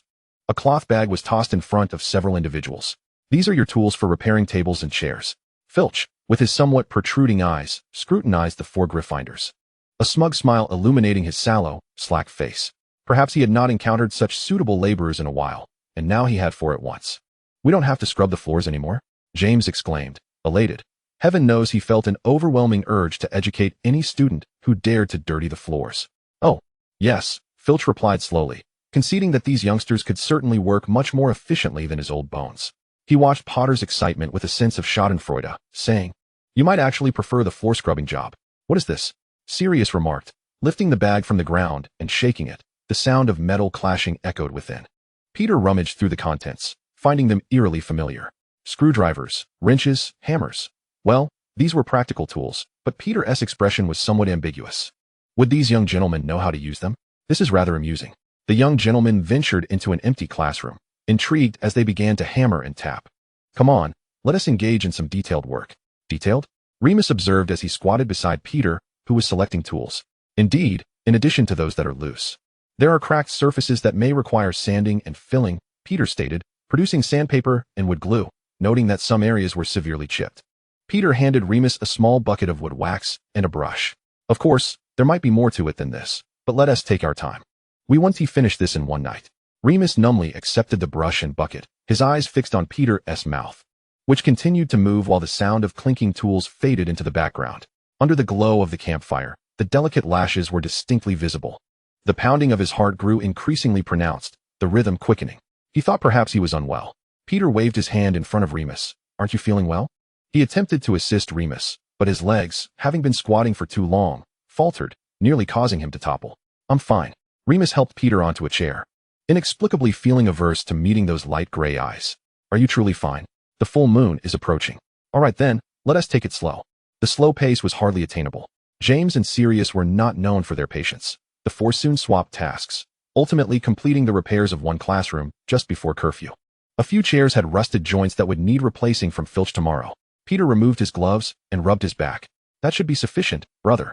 James disagreed with Peter's sentiment, feeling that as long as it was not damaged, it was acceptable. Filch's office. The few individuals returning the tools discovered the office was unoccupied. There were no windows within, rendering it particularly eerie and dim at night. "Perhaps we should leave," Remus suggested, glancing at the chains, shackles, and ropes on the walls, his complexion paling as he recalled something. "It smells awful." Sirius wrinkled his prominent nose. A scent reminiscent of fried fish lingering in the air, likely due to Filch's feline companion. Peter gazed upon the office that had existed for several years and, almost as if possessed by some unseen force, proposed, "Why don't we explore this place?" It was a declarative statement. He recalled how the Weasley twins had discovered the Marauders' map here, even though they hadn't yet perfected it. Who knows, perhaps there are other useful items hidden away. The three of them paused for a moment. What a splendid idea. The mischief makers were instantly invigorated. "Remus, you take a breather." Peter gestured towards the iron stool in the corner. "No, wait, you keep watch at the door. He might be on his rounds. Remember to alert us if he returns. And put everything back where it belongs when you're done," Peter commanded. "I do not wish to endure another sleepless semester." A solitary oil lamp hung from the ceiling as the trio set to work around the wooden filing cabinet leaning against the wall. "Merlin's pants," exclaimed James, as he sifted through the parchment in his hands. "He has punished so many students." Each piece contained the records of those he had reprimanded. "What is this?" he queried, noticing a small hidden drawer labeled confiscated items, highly dangerous. "Let us take a look." The three of them huddled together, eager to investigate. A pair of spectacles emerged. Sirius picked them up. "Look, they're S writing. Be careful. That S a glare curse," Remus warned. "A glare? What is that?" Peter inquired, puzzled. "Conjunctivitis curse," Remus clarified. "Goodness. That S quite insidious," Peter replied, incredulous at the lengths to which one might go. "Is this a quill?" "A punishing quill," Sirius noted. "I have one at home. It makes your fingertips feel as though they are pricked by needles, yet leaves no wounds." TSK, you nobles are full of quirks," Peter retorted disdainfully, tossing the quill aside. After a while, they found nothing particularly remarkable, apart from James wanting to take a few dangerous items for pranking purposes. "Let us go?" Before Filch returns, Peter conducted one last check for any overlooked items and discovered a book lying beneath the cabinet. The tome was in tatters, its cover obscured by grease. Yet the title remained visible, The Book of Transfiguration. Peter crouched down, straining to read it. "Listen, you must return everything," Sirius urged. "Filch will notice." "Because of James. He has done more chores this year than in the past decade," James bargained. "With this much, he surely won't notice." Enchanted, Peter reached out, gripping the edge of the book, attempting to yank it free, though his efforts proved futile. "Wait, Peter, what are you doing?" Remus exclaimed as he noticed Peter squatting, the shelf beginning to tilt dangerously. "Watch out. Move." A heavy thud echoed as the shelving unit crashed to the ground. "Cough, cough. Where's everyone?" Sirius waved away the dust settling around him. "I don't know. What about Remus and Peter?" As the dust cleared, they spotted an arm protruding from beneath the fallen shelf. "Merlin." They both panicked. "Right, the levitation charm." "No, I can't move this heavy shelf alone," Sirius shouted to Potter, who was struggling to shift it by hand. "Come on, let us try together." "I'm moving it." Potter's veins bulged as his arms trembled. His chin held high. "Quick, pull them out." "All right." Chapter 41, An Unsettling Defense Against the Dark Arts Class. Peter seemed to have drifted into a lengthy dream. He saw a younger version of himself pleading with Voldemort, hoping he would spare his blind mother. He was willing to pay any price for her safety, even if it meant selling his own soul. The agonized groans, the weeping of a woman, and Voldemort's sinister laughter intertwined, causing Peter to feel a throbbing headache. "Oh, thank Merlin, you finally awakened." Madame Pomfrey approached upon hearing the commotion. "How do you feel?" She checked Peter's body for any discomfort. "Much better," he replied, noticing his throat felt dry and his voice was hoarse. "I apologize for the trouble, madam. By the way, madam, how is Remus?" "I remember he rushed over when the shelf fell." "Just a minor injury," Madame Pomfrey noted as she scribbled on a piece of parchment. "You, however." have been unconscious for the entire night. He could only remember having a dream. As he moved his right hand, he felt something hard within it. Well, since you're all right, you can leave now. Madame Pomfrey had cast several spells and found no issues. With a bit of luck, he might make it to the afternoon class. Afternoon? There are 2 defense against the dark arts classes. Peter strolled back slowly, beginning to examine the ring he held in his palm. Quite valuable. It's made of gold. Yet he distinctly recalled acquiring a book. Upon returning to the Gryffindor common room, he found the others gathered in small clusters, seemingly sharing some secret. What are you all doing? Goodness, you're awake. Peter's sudden voice startled Potter and the others. Sit down. They pushed Peter into a chair. I'm so glad you're all right, Sirius smiled. What about Remus? Peter glanced around. Madame Pomfrey said he is fine. Not sure. James rested his chin in his hand, casting a glance at the nearby group. Professor Dumbledore called him away this morning. Apparently, something at home needed his attention. Lucky him, Sirius said with envy. Looks like he missed the afternoon class. Envious? Peter thought he must have misheard. By the way, what were you discussing? Peter tapped on the empty cup on the coffee table, and a steaming drink abruptly appeared. Oh, hot cocoa. They were deliberating on how to successfully skip class. James expressed his desire to join, but lamented that since the last herbology class, everyone had been reluctant to engage with him. Skipping class, the defense against the dark arts class? Of course, Sirius smirked. If the classroom is empty during class time, he will surely become the most embarrassed professor in Hogwarts history. Let us consider, is it possible that half of Slytherin will attend? James suggested, believing this plan could work to drive the Dark Lord from Hogwarts. Not a bad idea, Peter mused, cradling the cup as he took a gentle sip. Why not? Are you actually going to attend his class? James snatched the hot cocoa from Peter, the angry liquid swirling within the cup. Wait a moment. What is that ring on your wrist? Sirius noticed the ring Peter was wearing, feeling it was oddly familiar. Ahem, I'm a student. Attending class is a given. Peter replied, puzzled. Aren't you the ones trying to skip class? Peter had no intention of explaining the ring's origin, certainly not revealing that it was pilfered from Filch's office. He didn't want to return it. After all, it might just save him in Transfiguration class. Merlin knew. He didn't want to turn into a rat again. Moreover, Peter resolved to adopt a perspective that Potter would understand. If you don't attend, how will you know his wicked plans? After all, knowing oneself and one's enemy is the key to victory in every battle. This caused Potter to hesitate. Are you afraid? Peter seized the opportunity to reclaim his hot drink, the hazy steam masking the cunning glint in his eyes. Impossible. As Porter was still mulling over the previous sentence, he suddenly erupted. You are right. I must go. How else can I confront this nefarious leader face to face? The Dark Lord remained oblivious to the minor incident occurring in the Gryffindor common room. At this moment, he was engaged in communication with his subordinates through a two-way mirror. My lord, a gaunt-faced gentleman, with pronounced cheekbones, gazed back with a mixture of reverence and obsequiousness. The Black family's wayward son shows you such disrespect. They require a lesson. Enough. The Dark Lord waved his hand dismissively. Such childish antics are beneath my concern. I have far more pressing matters to attend to. Are we truly to let him off so easily? The gentleman's face brimmed with indignation, though deep within, his eyes betrayed a contemplation. According to the Dark Lord's usual methods, that boy would either meet a grim fate or suffer greatly. Did the Lord still harbor trust for the Black family? This was hardly encouraging news. Find O'Brien. The Dark Lord remarked nonchalantly. A small lesson will suffice. Yes, Travers replied, a sinister smile creeping across his lips. He was well aware of what that small lesson entailed. Oh, by the way, Voldemort suddenly recalled a matter of importance. Do remember to take good care of Nagini. I shall likely be absent for a considerable time. And I wouldn't want the poor girl to go hungry. Of course, Travers responded, though a flicker of evident dread crossed his face at the thought of that creature. In the afternoon's 2 classes of defense against the dark arts, not a single student was absent. Perhaps they had failed to find a legitimate excuse to skip? Who could say? Defense against the dark arts, 2 pivotal words. Cloaked in a basic yet pristine floor-length robe, the Dark Lord strode through the classroom. The cleanly tailored cuffs and hem allowing glimpses of his long, straight legs. Dark magic and the defense against dark magic. He traversed the silent classroom, where not a single voice was heard. I am uncertain how the previous professor conducted his lessons. He surveyed the array of expressions among the students. But from this moment forth, I expect you to possess a thorough understanding of both forms of magic. So, you intend to teach the students dark magic in class? Sirius tilted his head, his gaze fixed intently on the duplicitous man at the front.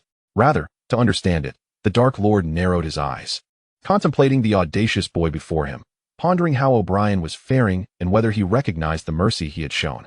I don't comprehend. Sirius feigned confusion. So, Professor, you must demonstrate those heinous dark arts in class? He glanced at the Slytherins glaring daggers at him. Professor Riddle adjusted his cuffs. It appears that Mr. Black is quite knowledgeable about dark magic. Each syllable of the name Black was imbued with a peculiar significance in his melodious voice. The Slytherin students immediately grasped the implication and erupted into derisive laughter. Sirius's expression darkened. Dark magic was an evil art predicated on harm, stripping others of their will, inflicting suffering, and even claiming lives. The boy became confrontational. Wielders of dark magic should be apprehended by Aurors and confined to Azkaban for eternity. Professor Riddle displayed no signs of anger. Rather, he calmly inquired, "Then what do you believe enables Aurors to capture those dark wizards?" Sirius faltered, caught off guard. "Let me guess," Riddle mused, eyeing the defiant boy. "Is it perhaps through defensive spells? Or maybe levitation charms?" Laughter erupted among the students, all too aware of the impossibility of such notions. "If that's not the case, then surely they possess eloquence akin to Mr. Black." Riddle smirked slightly, softly lamenting. No longer regarding the embarrassed youth, he continued, "Since we are discussing it, I will assert my viewpoint. Power is justice. Terms like rescue, protection, and guardianship all necessitate strength to be fulfilled." Riddle spoke earnestly. "Without power, all becomes mere idle talk. For instance, if your friends or family were captured by dark wizards, how would you save them? By what means would you battle against those adept in dark magic? Or would you rely on waiting for Aurors to come to your rescue? Is chaos dark magic?" Riddle queried. "Mr. Potter," he gestured to the boy beside Sirius, "please rise and tell us, is this curse dark magic?" Not really." Potter hesitated, recalling that it did not fall under the category of dark magic, yet suddenly found himself uncertain under the scrutiny of the professor. "Correct. 5 points to Gryffindor." Riddle declared. "My Merlin, I must be seeing things. The Dark Lord just awarded Potter points." Suddenly, a tremendous explosion echoed through the classroom, startling the students. "Is this the shattering curse?" Marlene murmured, watching the scattered paper fragments swirl in the air. What if one were to amplify the spell and apply it against an enemy?" With a graceful flick of his wand, Riddle restored a stack of parchment to its previous state. That would indeed be the bone-breaking curse. At that moment, Riddle resembled a devil enticing with sweet words. Thus, the definition of dark magic was far too vague. Riddle concluded his subtle argument. Whether a wand inflicts harm depends on the wielder. Peter observed the transformation of the once defensive lions from suspicion to confusion, and finally to acceptance, and couldn't help but muse. It's no wonder he holds the position he does. Potter felt somewhat dazed, as the notion of the Dark Lord as an evil tyrant was deeply ingrained in his mind. He was merely bewildered, not swayed in his convictions. Sirius sensed something amiss, but could not articulate it. The imposing Riddle began calling roll, his presence dominating the classroom. "Remus Lupin." He scanned the room, noting no response. "Professor, Lupin is absent." Peter stood up to clarify. "Is that so?" Riddle raised an eyebrow. "How unfortunate. I recall he was the one who fainted during Quidditch. By the way, do you have astronomy class in your second year?" Riddle gazed nostalgically out the window at the sky. It was a most fascinating subject, focused on observing the moon's phases and the trajectories of planets. Peter suddenly raised his head, fixated on the seemingly harmless man. "If you have the time, you can observe the stars from the astronomy tower tonight. The moon is particularly full." "We do have that class," Peter interjected unexpectedly. "But the main content revolves around observing celestial phenomena and identifying constellations. It has nothing to do with the moon." The Dark Lord regarded the boy who had fled at the sight of him with a knowing gaze. Did he truly understand? After class, a group of students walked down the corridor outside the classroom. "Why are you so silent?" Sirius huffed, arms crossed. "What should I say?" Peter pondered the 2 spells discussed in class, the shattering curse and the bone-breaking curse. They were, after all, 2 distinct incantations, yet their effects seemed strikingly similar. "You should have challenged the Dark Lord." Sirius lamented his own ineptitude, simultaneously growing frustrated with Peter, who remained silent as a chicken. "It is Professor Riddle," Peter corrected helplessly. He did not comprehend why Sirius was so fervently engaged in matters that even Dumbledore found insurmountable. "Listen, I will not dispute him." Peter halted. "He is the professor, one appointed by the headmaster, and his role is to impart knowledge to us while ours is to learn. Beyond that, there is nothing more." "Have you truly yielded so easily?" Sirius regarded Peter with a disdainful gaze. Indeed, he was the Dark Lord, and Peter felt a twinge of irritation. Yet this was a school, not a battlefield, and your actions are extending the conflict into these hallowed halls. Unsurprisingly, this suited him just fine. The 3 parted ways in discontent. Peter was acutely aware that such rationalizations were mere self-deception. Beneath a crumbling roof, how could one expect to find unscathed eggs? Once the war truly commenced, no one could remain untouched. The tousle-haired boy was deeply troubled, and by the time he arrived at Filch's office that evening, His vexation reached its zenith. Why was no one informing me? Peter's fury ignited. Who had notified him? And who had given their consent? Professor McGonagall deemed your group of 4 to possess remarkable destructive potential, thus deciding that 4 professors would oversee you separately. Filch hesitated. You are not aware? I was unconscious yesterday. Oh, how unfortunate, Filch replied, devoid of any sympathy, eager to see them gone before his office was dismantled. So, do you know which professor I must see now? Peter inquired directly, urgency infusing his voice. Tardiness would leave a poor impression. Speaking of which, Filch's sympathy genuinely began to surface. Professor Riddle. Peter's jaw dropped in shock, his mind momentarily short-circuiting. He resides on the sub-basement level, right next to the Slytherin common room. Filch's schadenfreude was palpable. If you hurry, you should not be late. Yes, from the first floor to the sub-basement. Is it really so much to ask for a little camaraderie? With a glum expression, Peter dashed toward the sub-basement, understanding all too well why others avoided Professor Riddle with trepidation. But alas, he had but one life. Arriving at the door of Riddle's office, he was met with a question. Who are you? The serpent-haired portrait shook its head. Professor Riddle instructed that students may enter directly. It scrutinized the quiet Peter. Is it you, the blonde lad? I would wager, quite possibly. An awkward yet polite smile graced Peter's lips. Do not open. I haven't even knocked yet. He shouted in a frenzy, but alas, the door swung open unimpeded. Ahem, good evening, Professor Riddle. Chapter 43, A Test. Peter had never set foot in the Slytherin common room, but he imagined it to be akin to Riddle's office. The decor, adorned in deep greens and silvers, imparted an air of nobility and elegance. The bookshelf beside the desk soared to the ceiling, laden with hefty tomes that swiftly diverted Peter's gaze. Dark green velvet curtains shrouded the windows, with a faint, jade-hued glow flickering through the seams. A thick carpet sprawled across the center of the office, its dark floral patterns vaguely reminiscent of a great serpent. Professor Riddle was engrossed in writing at his desk, the quill gliding across the parchment, producing a melodious rustling sound. The desk was immaculate, save for a striking crystal ball, within which crimson clouds swirled enticingly. This somewhat eerie scene captivated Peter, as if the orb were a living entity. Peter Pettigrew? A low voice broke the silence.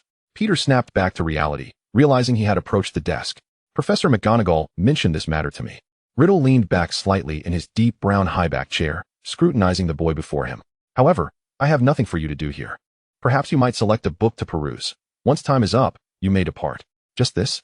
The initially anxious Peter could not suppress a hearty laugh upon hearing the nature of his task. Of course, I shall not disturb you, Professor, he replied amiably.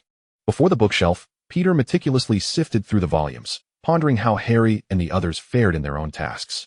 If they knew how leisurely his experience was, would they regret not joining him? Certainly not. Peter shook his head. They would undoubtedly regard Professor Riddle's every move with suspicion, internally exclaiming, "This fellow is up to no good." He selected a book concerning transfiguration, resolved to delve into the subject thoroughly. Settling into a leather couch, devoid of embellishment, he inhaled the faint scent of leather. It was a warmth unlike the chemical aroma, a soft, oily fragrance. Sitting upright, he pondered what creatures hide the sofa might be made from. With no clock in the office, Peter became engrossed in his reading, wondering how he might prevent himself from leaving. You are friends with Potter and Black, are you not? Professor Riddle's efficiency today was remarkable. As he began to organize thoughts that had previously eluded him, he observed Peter from a distance, speaking softly.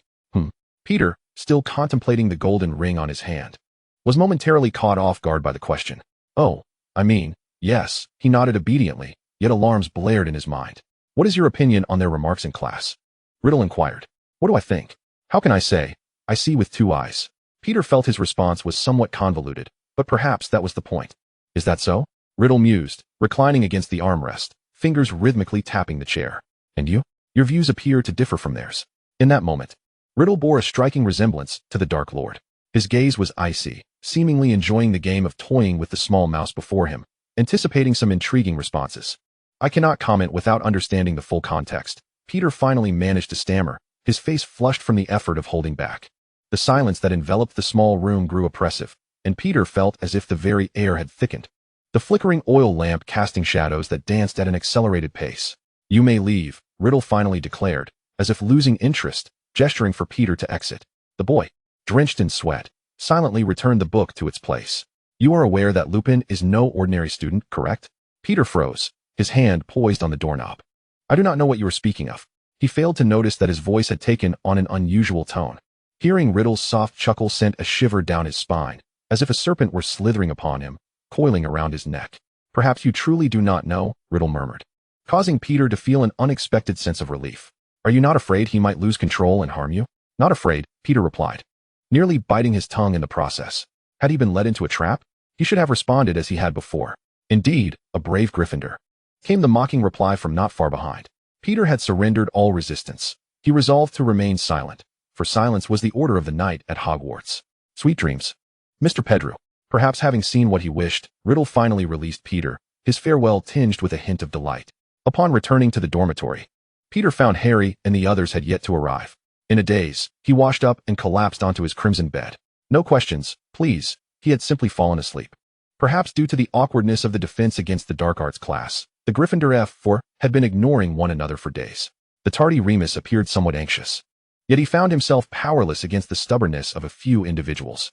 In the end, all the members of Gryffindor could witness was the camaraderie between Potter and Black, while Peter and Remus entered and exited in unison.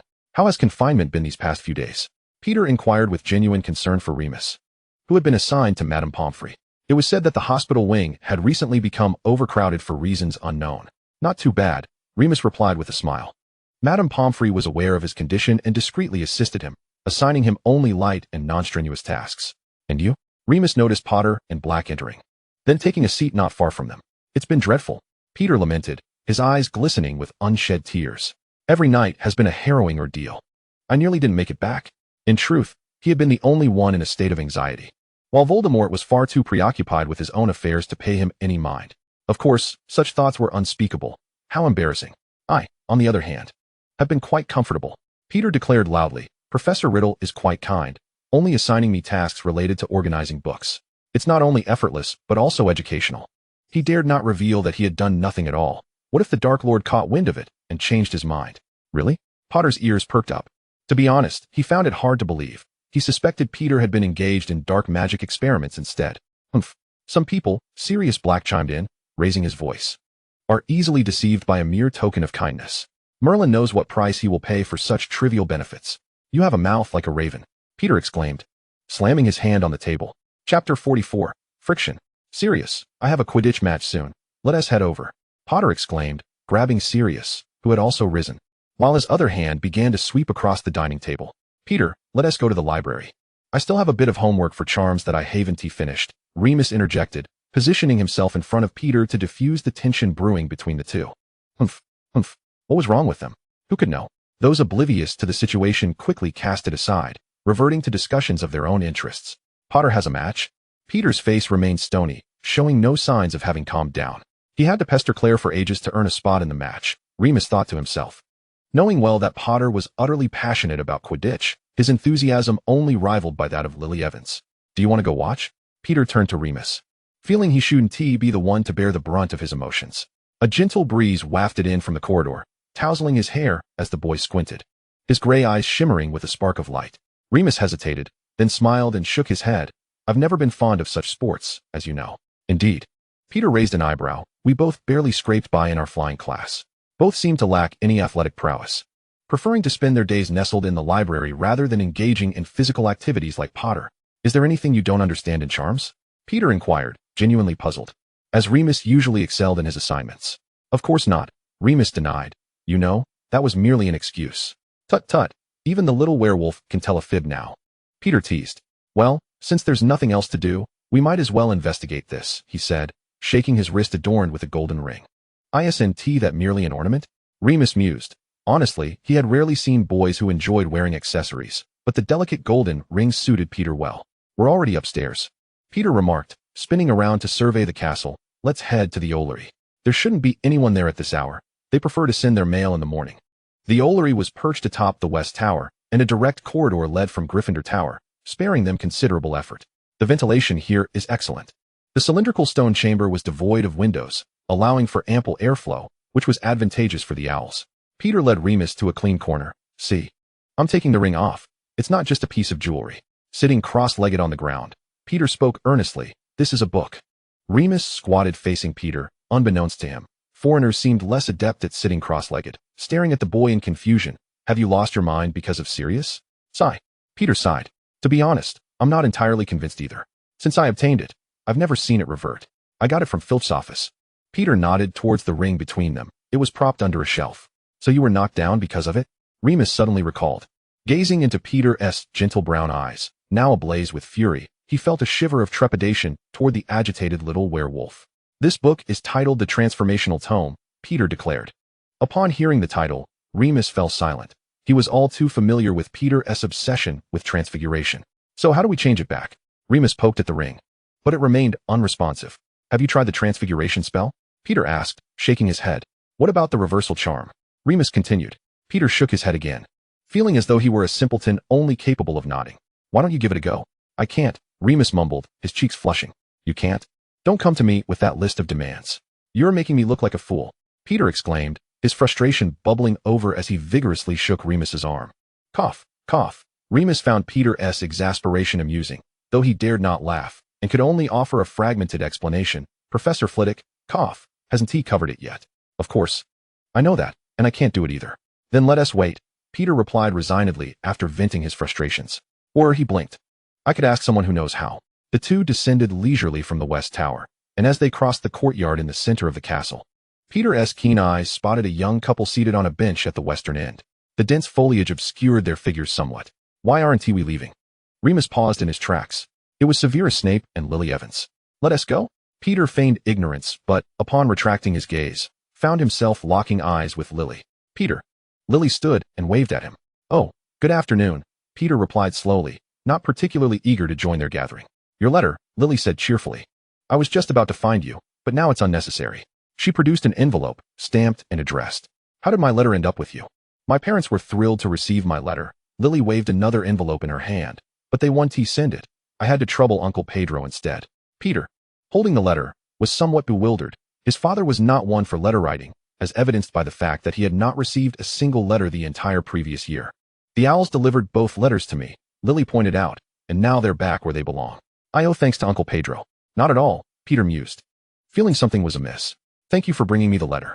Peter nodded, indicating his intent to depart, and inadvertently locked eyes with Snape, who also inclined his head in acknowledgement. This left the blond boy somewhat perplexed. After all, hadn't the detention for the greenhouse brawl yet expired? Had Snape simply forgotten? No. Peter shook his head. To his knowledge, snakes were notoriously vengeful creatures. What could possibly be the matter? Are you quite acquainted with Miss Evans? Remus queried unexpectedly from beside him. Huh. No, I don't know how to characterize our relationship. We are merely neighbors. How fortuitous, Remus remarked. Indeed, Peter replied, nodding absently. He resolved that Potter must never learn of this. Lost in thoughts of Snape, Peter forgot that during the summer of their second year, he had invited the trio. And soon enough, nothing would remain concealed. What is it that you cannot let me know? A familiar voice suddenly emerged from beside him, nearly startling Peter. What's going on? Peter exclaimed, his heart racing with a hint of guilt for speaking ill behind someone's back. I heard my name. Potter, drenched in sweat, looked at Peter with a puzzled expression. You were indeed speaking of me just now, were you not? Peter wanted to see your match. He was curious about your performance. Remus interjected skillfully, rescuing Peter from the awkward situation. Peter gazed at the little werewolf in astonishment. Is it really that effortless for you? Are you still the gentle, honest, and modest Remus I once knew? Unbeknownst to him, both of Remus's lies were for Peter's sake. Of course, a resounding success. Potter exclaimed excitedly, waving his Nimbus 700. Let that fool prepare for his OWL exams. Wow, impressive. Peter genuinely marveled. At merely second year, he had triumphed over a seasoned fifth-year competitor. Talent was indeed a fickle thing. Receiving the praise, Potter's nose lifted higher. By the way, have you seen Lily? I heard someone spotted her around here. As he asked, he scanned the surroundings eagerly, yearning to share this delightful news with Lily and revel in the joy together. Not at all. Peter dared not imagine the ecstatic Potter's reaction upon seeing Miss Evans in Snape's company. We haven't encountered her here. Peter gestured toward the castle. Perhaps she's returned to the common room. Peter felt a warmth creeping across his face, likely from the sun's lingering rays. He held Potter's gaze intently. Perhaps. Potter wiped the sweat from his brow. And I need to change. I'm far too filthy for Lily's liking. Aren't you all going together? Potter, having taken a few steps away, suddenly turned back, nearly catching Peter sneaking a glance at Lily's location. Oh, we have other places to visit, Peter smiled, feeling a stiffness at the corners of his mouth. Though somewhat perplexed, Potter departed with purposeful strides, unwilling to ponder further. Humph, Sirius, following Potter closely, scoffed dismissively as he passed Peter. What's with you, big dog? Having another episode? Peter shot back defiantly, glaring at Sirius Black. Your skills in deception are rather rudimentary. How did you come to know? Peter glanced at Remus, feeling exposed. Well, it's rather obvious if one is observant, especially those familiar with you. Remus regarded Sirius's retreating figure, recognizing that the boy was far more perceptive than he let on. Indeed, quite intriguing. In the defense against the dark arts classroom on the second floor, Professor Riddle, leaning against the window, witnessed the earlier exchange in its entirety. His gaze flicked to the Slytherin and Gryffindor corners before settling on Peter, who was animatedly conversing with the werewolf. Ah, this boy is more fascinating than I anticipated. Later that night, while assisting Professor Sprout in the greenhouse, Sirius looked up, nearly startled to death. Narcissa? As a girl entered, he asked, "What brings you here at such an hour?" He grunted as he maneuvered a large pot of venomous tentacula to a corner. You scolded Regulus? Narcissa stood at a distance, coldly observing the disheveled nobleman. What's it to you? Have you come to defend him? Sirius removed his dirt-stained gloves, rubbing his slightly itchy nose with the back of his hand. No, I am not so idle. As Sirius approached, Narcissa took a few steps back in distaste. Is the compost odor too strong? Sirius sniffed his sleeve, but the time spent there dulled his senses. Observing Sirius's indifferent demeanor, Narcissa inhaled deeply. Listen, I did not come to engage in trivial chatter. Then perhaps you ought to leave. Sirius waved dismissively. Lacking any desire for conversation, he still needed to tidy the area. This is hardly a suitable place for a lady of your stature. Sirius bared his teeth at Narcissa, his expression rife with disdain. If you truly cared for Regulus, you would notice the dark mark on his left forearm. To Narcissa's satisfaction, she witnessed shock wash over Sirius's face. Humph, weren't you the one so concerned for Regulus? Narcissa sneered. Did you fail to realize that while you were denouncing him? Regulus's dear brother? Sirius's eyes widened, filled with disbelief. Is it true? He stared at the composed, aloof girl before him. Narcissa raised her chin defiantly, casting her gaze downward, neither confirming nor denying. How could you dare? Sirius gasped, his breathing quickening, his chest heaving like a bellows. He paced the small greenhouse, akin to a wild beast trapped in a cage. He's still so young. Are you so eager to thrust him toward that person's dark embrace? Sirius could hardly comprehend. Regulus was but a child. Did they not consider Regulus's future when pushing him into the ranks of Death Eaters? You have distanced yourself too thoroughly, Sirius. Narcissa's demeanor remained unflinching. Regulus's marking was completed shortly after your sorting. Before he could react, she continued, your father, Narcissa paused, suppressing her rising fury, is still at St. Mungo's. What has happened to him? Sirius inquired urgently. Thanks to you, he has endured countless agonies. Narcissa turned her head away, not wishing for him to see the fear in her eyes. However, the tremor in her voice betrayed her dread of the Dark Lord. Sirius inhaled sharply. Among the most formidable curses, one was indeed the Cruciatus. What is he experiencing now? Sirius felt a wave of sorrow, unbeknownst to him. What tribulations had his family been enduring? Narcissa remained silent for a long while. We should both be grateful. It was not the killing curse. Sirius Black. Narcissa regarded the despondent boy before her. If you hold any remnants of affection for that family, cease your foolish actions. Sirius parted his lips, yearning to argue. Yet he found his reasons trivial in the face of Regulus's marking and his father's uncertain fate. As long as you do not abandon your name, your every action will rebound upon the Black family. Narcissa, uncertain whether Sirius was genuinely naive or deliberately evading the truth, concluded that it no longer mattered. You may pursue your freedom and your notions of justice. Her sapphire eyes were filled with complexity, but as you tread that path, she sighed. Please do not inflict harm upon the family that once nurtured you. Sirius remained silent, nodding slowly in acquiescence. Nevertheless, how could it be easy for two opposing factions to engage in dialogue? After the divergence between him and his family, Sirius Black was destined to embark on a path that ran counter to that of his kin. Chapter 45. A corner of the morning. The delightful morning, indeed. There were no classes today. As the warm bed basked in sunlight, Peter languidly stretched and descended the stairs. Do not mistake his lethargy. The entire second-year Gryffindor cohort adhered to a similar rhythm. Just behold the great hall, bustling with chattering little lions relishing their breakfast. Peter stirred his porridge in a cup of milk, contemplating the day's agenda. Bang! 2 seats away. Sirius Black tossed his belongings onto the bench and stared blankly at the empty plate before him. Was the burden of night duties truly so heavy? Peter clinked his spoon, clicking his tongue in thought. No, upon a casual glance, it appeared as though he had endured some sort of blow.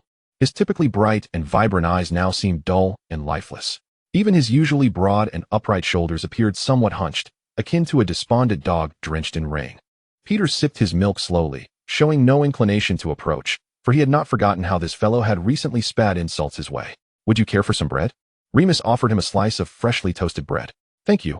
Peter accepted, taking just one slice. Perhaps due to his late rising, he did not feel particularly hungry. By the way, what did your parents say to you? Remus inquired, spreading jam on his slice, favoring grape. Oh, Peter swallowed his mouthful and washed it down with milk.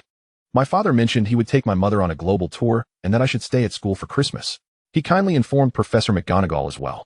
He mused that perhaps his father was seeking out renowned doctors in other countries for his mother's eye ailment. Is that so? Remus took a delicate bite. I will also be staying at school for Christmas. My father has business to attend to, with an uncertain return date. Then we can spend Christmas together, Peter smiled. Though a tinge of sadness lingered in his heart due to his mother's condition, Remus chuckled, finding the news rather pleasant. Bang! A loud noise drew the attention of the entire Gryffindor table. What are you staring at? Aren't you hungry? James raised an eyebrow, tossing a broomstick onto the table. TSK. Truly a brotherly entrance, not much different from the last. What happened to you? Upon seeing the damp James and his mud-splattered robes, Peter nearly presumed he had been battling magical creatures in the Forbidden Forest. Training, James said, devouring his breakfast. It started at 5 a.m., and I nearly starved. That sounds arduous. Peter quickly offered him a glass of juice. Aren't you going to change your clothes? Thanks. James gulped and took a deep breath to recover after breakfast. I need to continue training. He grimaced at his soiled attire. Well, I suppose I must save a clean outfit for class tomorrow, right? There were no house elves at school to cater to him alone. Despite their rather unattractive appearance, they were indeed quite handy, weren't they? Must you push yourself so hard? Observing James's wide eyes, Peter hastily corrected himself. I believe your efforts are sufficient to ensure our victory. No, James shook his head resolutely. First and foremost, I must live up to Claire's expectations. This bald-headed giant had defied the odds to remain, despite his remarkable talent and the undeniable issue of his age. I not only want to win, I want to win splendidly, James declared with conviction. Most importantly, I want to ensure Slytherin loses convincingly, he said, placing a foot on the bench and pointing at the nearly empty Slytherin table across the hall. I intend to end their 3-year championship reign once and for all. Peter leaned back, almost tumbling into Remus, marveling at James Potter. To be honest, he never anticipated this rather juvenile side of him. Straightening himself, Peter coughed lightly. Have you perhaps forgotten something else? He gestured subtly, hoping to draw James's attention to the unusual demeanor of a certain dog. Really? James sat down, his tousled hair and bewildered expression rendering him even more absent-minded. Indeed, Peter elongated his tone, tilting his head towards Sirius's direction. All right. James suddenly sprang up. I caught the golden snitch twice this morning. He made his way towards the girls' table. Lily enjoys Quidditch. She will surely appreciate my exceptional performance. Wait, don't go? Peter stared in disbelief at the exuberant James, wondering how he could muster the audacity to have Harry call Sirius his godfather. Do you want to take a look? Remus chuckled at Peter's exaggerated expressions. He fully understood what Peter meant. No, Peter sulked, his brows knitted in a feigned depth of sorrow. Do I appear to relish being scolded? Umph. He pushed his plate away, lifting his nose and departing. His good friends were preoccupied, and he certainly wasn't tea-free either. Seeing Peter's dismay, Remus approached and gently tapped his plate. Thank you. Upon noticing the unexpected breakfast that had appeared on his plate, Sirius was momentarily taken aback, then offered a faint smile to Remus beside him. You need not smile if you do not wish to, Remus remarked, his brow furrowing with concern. Sirius's voice was hoarse, and his complexion was distressingly pallid. Sirius gazed at the food before him, and then glanced at the black siblings elegantly dining across the hall. Upon seeing his obedient younger brother, the grief in his eyes nearly overflowed. His brother. Hey, what is wrong with my brother? At such a distance. Regulus had not noticed his brother's forlorn state, but remained perplexed as to why Sirius was fixated on him. Narcissa looked up, narrowing her eyes. She certainly understood the reason for his distress. Ignore him. He is probably just having a fit. Narcissa's cold words drew no laughter, instead garnering unanimous agreement from those present. Of course, he always has to stir up some trouble. Oh, Regulus wished to inquire further, but fell silent under Bella's gaze, obediently returning to his meal. He understood that Sirius had always hoped he would choose Gryffindor, or at the very least, Ravenclaw. However, he could no longer forsake his family. It was time to mature.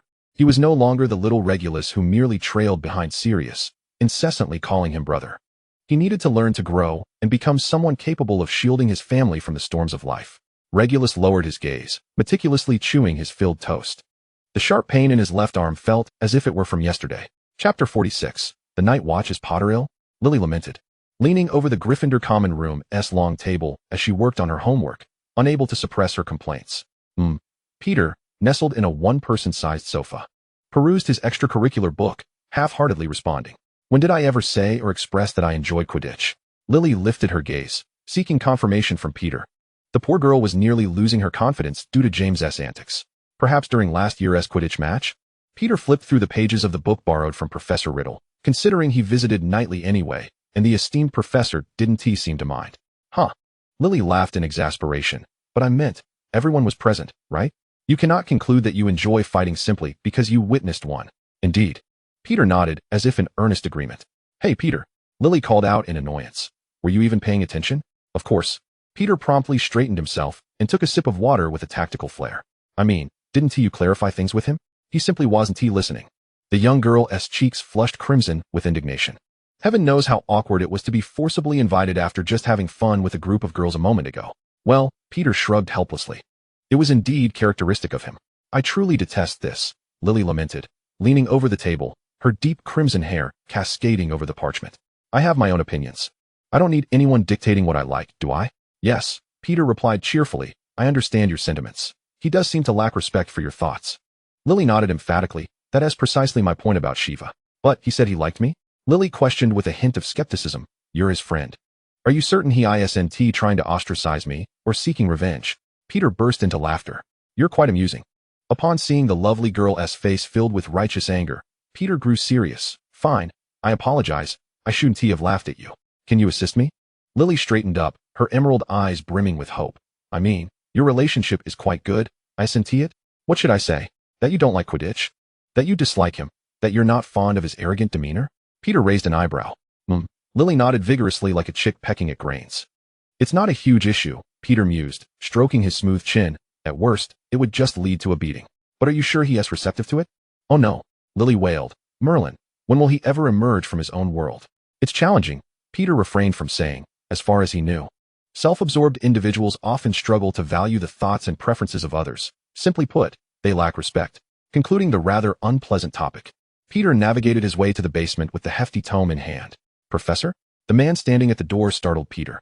Tonight, it's my turn to patrol. Riddle said, devoid of any reluctance. Return the book, and follow me. Very well, as you wish. They commenced their rounds from the first floor of the basement, where the Slytherin common room resided, while on the opposite side of the castle was the Hufflepuff common room, another group of creatures that preferred dwelling in the depths. The patrol involved ushering any lingering students back to their common rooms. Riddle's long legs strode ahead. Of course, this referred to before curfew. Peter hurried along, his dignity compelling him not to run after someone leisurely walking. The kitchen was also a key spot for inspection. Riddle scratched the fruit bowl in the portrait. To be precise, the pair that trembled with laughter. Now, return to your common room immediately. Peter followed Professor Riddle, witnessing house elves pop, like balloons, vanishing into thin air. Students, led by the Badgers, scurried away in a frenzy. The first-floor hall was eerily empty, save for a faint light emanating from Filch's office. The other classrooms lay in darkness. Professor Riddle turned, his sleek black hair brushing against his ears. While the vibrant red of his eyes appeared to morph into a rich burgundy in the dim light, he regarded Peter with a cold tone. You go left. I'll take the right. With that, he strode away with purpose. Fine then. Peter glanced at the imposing figure of the Dark Lord and turned in the opposite direction. Peter was not fond of wandering the castle, especially at night, particularly when alone. The crisp crescent moon was veiled by clouds, casting a faint glow that rendered the earth indistinct. The lights in the castle's classrooms had all extinguished, leaving only a few flickering torches in the corridors to provide meager illumination. As he walked, the soft patter of his footsteps echoed in his ears. Peter nonchalantly scanned for suspicious activity, attempting to fulfill his duty, but alas, it seemed there was no one around. Crash. Who? Appearing relaxed yet inwardly tense, Peter, feigning bravery, jumped at the sound, his gaze darting towards several shadowy corners nearby. A flicker of light. Thank you, Professor Flitwick. A cat sprang from the armor, causing the joints to emit a sound reminiscent of moments prior. Phew. Peter exhaled, wiping the cold sweat from his brow. It was merely a cat, though he had no idea whose pet it was. Are you frightened?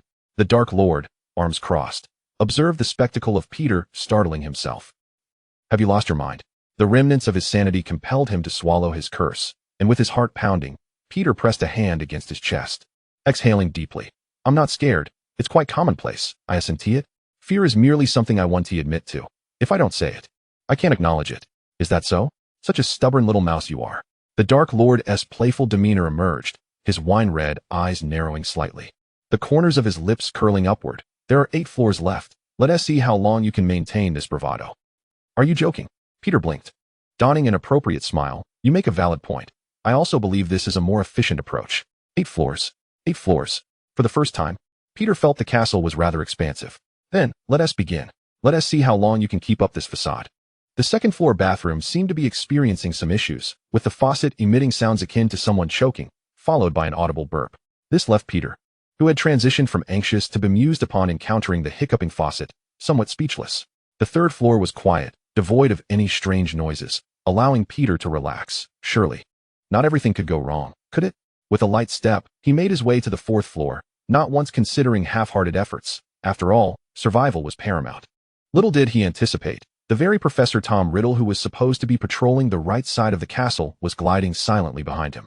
Thank goodness for the invisibility charm. Otherwise, Peter might have succumbed to fright before anything else. What is that smell? As he approached an empty classroom on the 4th floor, Peter detected a faint odor reminiscent of James's unwashed socks from several days prior.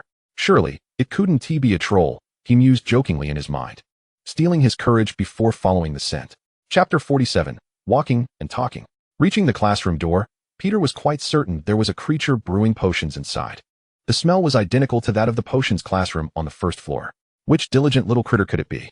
Peter extinguished the light from his wand and stealthily entered. Thud. Ouch. Who? The voice sounded rather familiar. Both the anxious Severus Snape and the pained Peter thought simultaneously. It's you. 2 distinctly different male voices responded in unison, one bright and the other low. What are you doing here? Peter, having tripped unexpectedly, rubbed his knee. I mean, it's almost curfew. If you don't wish to be graced with a detention, that is.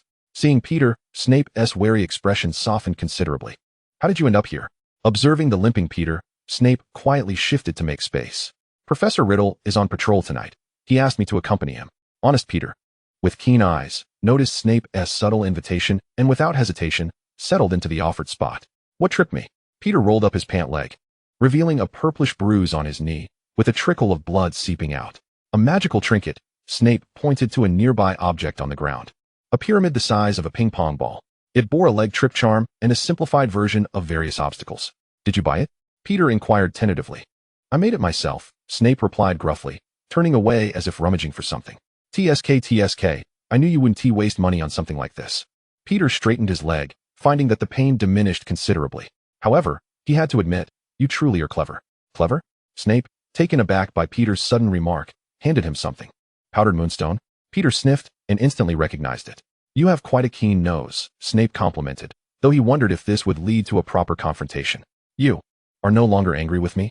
Peter cautiously tilted his head, posing the question awkwardly, as if their previous camaraderie had been of utmost significance. I meant regarding herbology class. I apologize, I thought you would ignore me henceforth. Snape understood, realizing that Peter had been intentionally avoiding him lately. No, I am not angry with you. Why? Because you did not strike first. How do you know? Peter, puzzled, inquired. I witnessed it, Snape replied with a hint of irritation, unable to fathom why Peter would question such a thing. Surely, he wasn't oblivious to the events that transpired, especially when recalling the fierce Sirius Black who had pressed him down. Snape's expression darkened. Oh, you saw it. Then why did you not speak up when the professor punished me? Peter protested upon realization. Observing the small curls on Peter's forehead gently bobbing, Snape sighed in resignation. You did not defend yourself. In such a situation, if you remained silent, both of us would become targets. True, Peter pouted, lowering his gaze as he sprinkled the powdered remedy onto his knee wound. Did you expect the powder to spread on its own and heal the wound? Snape, frowning, could no longer contain his scorn. Of course, I know that applying it evenly would hasten recovery, Peter explained, but I have my reasons. It hurts to apply it directly. Indeed, he was quite adamant in his reasoning.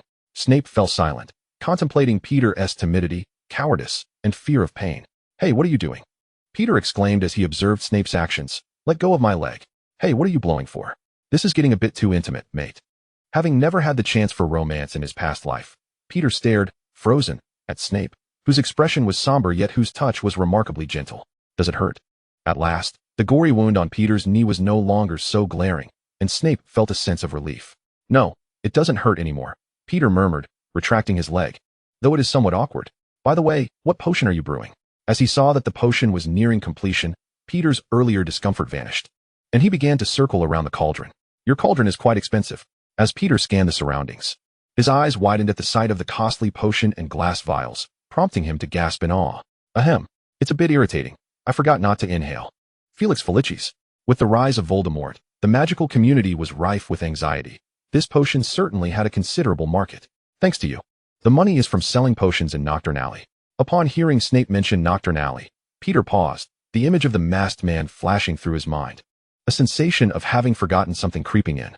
Nevertheless, he clutched Snape's shoulder, his nose twitching. It's secondhand, isn't it? I thought you would at least provide yourself with a solid foundation. Despite feeling somewhat uncomfortable, Snape did not push Peter away. The rest, I entrusted to my mother. He could never forget the momentary bewilderment and disbelief on her face. This was the first time he had mentioned his family in front of another. Feeling a mix of fear and anticipation, Peter blinked, understanding the stubborn and self-righteous nature of that mother. Next time, save some for yourself, he patted Snape's shoulder. If you live long enough, you will realize that the only one who can truly love you is yourself. Peter's youthful face bore an expression of premature wisdom. Ahem. Snape coughed violently, perplexed at how a boy could so easily articulate the concept of love. I understand now. I will be staying at school for Christmas, and you? Peter observed as Snape fluidly brewed and bottled the successful potion. Truly, talent was remarkable. He could practice for another decade and still not reach such proficiency. He didn't even know the purpose of Felix Felicis, but what did it matter? The disparity between top students and underachievers was glaring. I will also stay at school, Snape murmured, quietly packing his belongings, internally resisting the notion of returning to that home, that place which cast a shadow over his life. How wonderful, Peter raised an eyebrow. Do you have any Christmas gifts you desire? He jumped up, circling Snape as he busied himself, thinking that his only requirement was not to cause any disruption. No one asked for Christmas gifts, even though he had rarely received them. He knew this much. Who said that? What you ask for is what you truly want. Peter thought defiantly. I cannot think of anything at the moment, Snape evaded, unwilling to engage in a lengthy debate with the exuberant Peter. All right then. Peter glanced at the time. You should head back. Professor Riddle is likely upstairs, and I must hurry as well. All right. So good night. Peter was unsure why Snape lingered, but thought perhaps a parting wish for sweet dreams might suffice. Good night. Indeed, the usually composed Snape departed with his belongings. Peter suddenly felt a wave of courage, realizing that those outside were mostly students like him who wished to explore the castle. There was nothing to fear, right? Is that so? A sinister voice echoed ominously in his ear. Chapter 48, The Paper Brothers. The sun rose as usual the following day, and the three of them tacitly chose not to mention the events of the previous night. Peter, secretly relieved, and the unconcerned Dark Lord were oblivious to the unease felt by Snape, having witnessed the Dark Lord in front of Malfoy. He sensed a familiarity between the Dark Lord and Peter that far exceeded that with Malfoy, yet he wondered if the Dark Lord was aware of this. The morning owls bore the heaviest burden, as Peter tore open packages from his parents containing local delicacies. His gaze inadvertently caught the newspaper in the hands of Victoire Flitwick. Giant unrest? Peter discerned a few key phrases from the jumble of small print. Ah, indeed.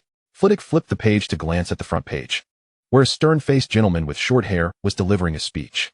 However, it should not be anything serious, Flitwick remarked, his demeanor remarkably calm. He held a great deal of trust in the current Minister of Magic, a man named Harold Mincham, a staunch opponent of Voldemort. Do you have any news from your grandfather? Peter munched on fried potato chips, lamenting the lack of cumin seasoning. None, Flitwick shrugged, indicating that his grandfather never shared such information. His grandfather was a close friend of Dumbledore and, reportedly, one of the founders of the Order of the Phoenix. That makes sense, Peter pondered. Perhaps it is a conflict between giant tribes. I heard James mention, Peter suddenly recalled, shifting closer to Flitwick, his voice dropping to a conspiratorial whisper, the last time he had that skipping class candy. Shoo, Flitwick signaled for silence, then struggled to suppress his pride and smugness. It's merely a small interest. This lad was quite skilled, having sold various oddities to many people, thus garnering quite a reputation. Unfortunately, he never mass-produced because he had no need for money. Remembering the Weasley twins, Peter mused that poverty was indeed the primary motivator for labor. Hey, what is wrong with him? Potter, having appeared from nowhere, plopped down right between Peter and Remus, pushing Remus aside. Him, following the direction of Potter's gaze, serious, with a forlorn expression, was mechanically chewing on something.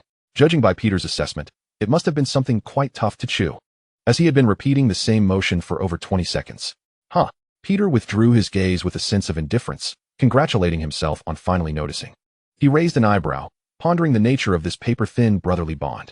However, Peter, in his solitary demeanor, merely shrugged, muttering, "You've asked the wrong person." Goodness gracious.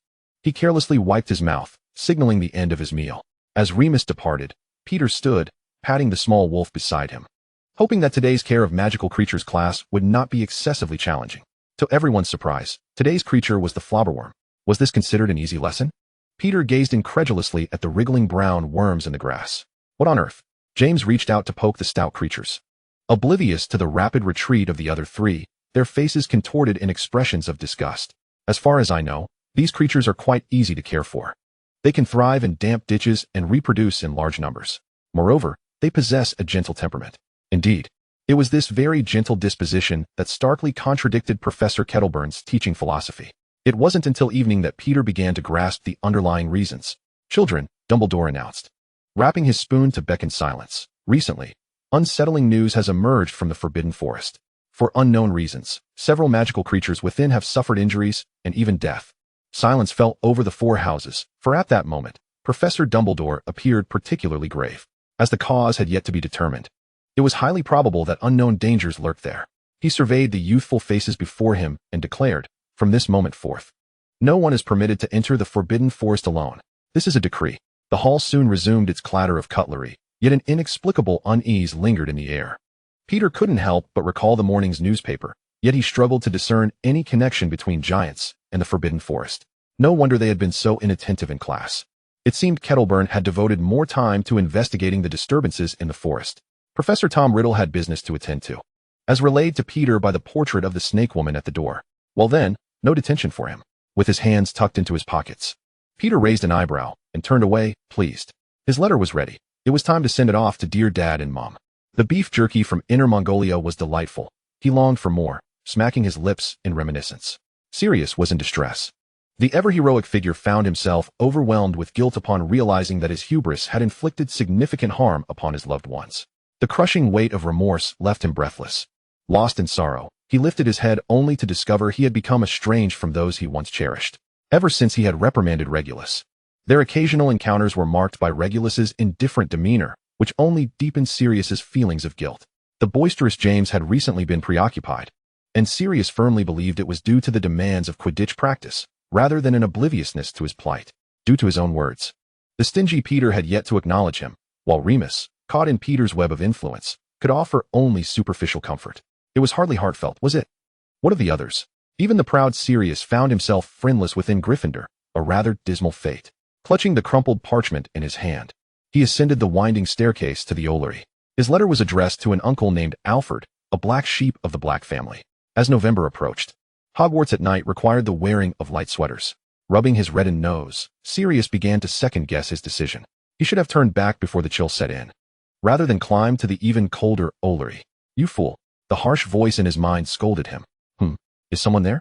Sirius Black looked up to see the diminutive Peter, hands buried in his pockets, bouncing cheerfully toward the exit. Both boys found themselves ensnared in an awkward silence. Even at this hour, dressed so neatly and elegantly, who was he trying to impress? And wearing a scarf no less. Sirius scoffed inwardly, feeling the chill nip at his neck. Oh, what a look you've got. Peter pursed his lips, muttering, move aside, you mutt. The two exchanged eye rolls as they passed each other. In that fleeting moment, Sirius spoke up, stingy. What? Peter whipped his head around. Who are you calling stingy? Chapter 49, no fight ensued. I'm talking about you. Sirius's expression was rife with provocation as he roughly shoved the letter into his cloak. It's been over 10 days since you've acknowledged me after I said a few words. A few words? Peter snapped, his anger flaring. You've successfully provoked my wrath. I was going to ignore you, but now look what you've done. Sirius was momentarily speechless. He had never considered his offhand remarks to have such an impact. Was this not a mark of pettiness? He had longed for reconciliation. Yet every time he saw Peter's dismissive glance, it ignited his irritation. Of course I'm angry. Peter insisted vehemently. No one should be forced to endure anything against their will, regardless of whether they consented or not. The moment you coerce them, it becomes unjust. You always remember that. Yet why don't you recall when I helped you? Sirius furrowed his brow. You know my hair is what you lost. What do you want from me? Well, not much, really. Just a bit of a sour face. But losing hair would make anyone upset. You called me stingy just now, Peter retorted. And you call me a mutt. The two glared furiously at each other until, suddenly, Sirius deflated. He rubbed his slightly chilled face and conceded. All right, I apologize. Turning his face away, he felt somewhat uncomfortable. I shouldn't have blamed you. Peter was taken aback. Sirius's capitulation caught him off guard, leaving him with many unspoken sentiments. Do you have time now? Sirius raked a hand through his disheveled hair, visibly agitated. I think I need someone to confide in. No, I don't. Seeing Sirius casually tousle his hair, which somehow made him appear even more handsome, Peter inexplicably felt a surge of annoyance, though he refused to admit it was jealousy. How did you know this place? Sirius surveyed the orderly expanse of the grand kitchen, momentarily incredulous. Secret. Peter smirked. If I said I came with the Dark Lord, you wouldn't be able to eat. Feeling the warmth of the nearby fire, Sirius sighed contentedly. By the way, when did Gryffindor Tower gain a path to the West Tower? He rubbed his hands together and leaned against the wall, sitting on the floor. Since the Ollery was built. Peter produced a fluffy cushion from somewhere and casually handed it to Sirius. Are you hungry? Peter sat down in a manner reminiscent of Sirius, yet found himself lacking the same suave charm. Not really, Sirius replied, tucking one leg beneath him, resting his arm on his knee, and staring at the flickering flames. Lost in thought, just moments earlier, they had nearly come to blows. TCH, still trying to show off, Peter remarked, feeling a twinge of discomfort. Want a drink? Without waiting for Sirius to decline, he asked, how about butterbeer? Butterbeer? Sirius replied uncertainly, I thought Hogwarts didn't serve that. Besides, we're not of age to drink it. True, Hogwarts doesn't serve it, Peter grinned, snapping his fingers. Hee, now it's my turn to show off. Dear Mr. Pedro, it is my pleasure to serve you. With a sharp and high-pitched sound, a little house elf named Ike appeared before the two. A house elf? Sirius furrowed his brow. He had one at home too. Albeit a rather befuddled old fool. Get me a large mug of butterbeer. I know you can do it. Peter pushed Sirius to the ground and rummaged through his pockets for a few silver sickles. Hey, Sirius protested indignantly. Ike, return at once.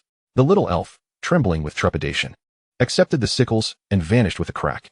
What a delightful creature, Peter marveled. I plan to gift her a lovely pillowcase for Christmas.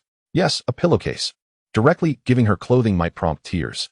Cherish it, Peter consoled, observing the somewhat irritable Sirius. Soon they will no longer be able to traverse Hogwarts freely. Due to the rise of the Dark Lord, Dumbledore had fortified Hogwarts like a veritable fortress. This included the matter of apparition within Hogwarts grounds. Ike returned promptly, bringing with her 2 elegant goblets. With a cheerful clink, both men took their first sip of beer in their lives. What do you want to say?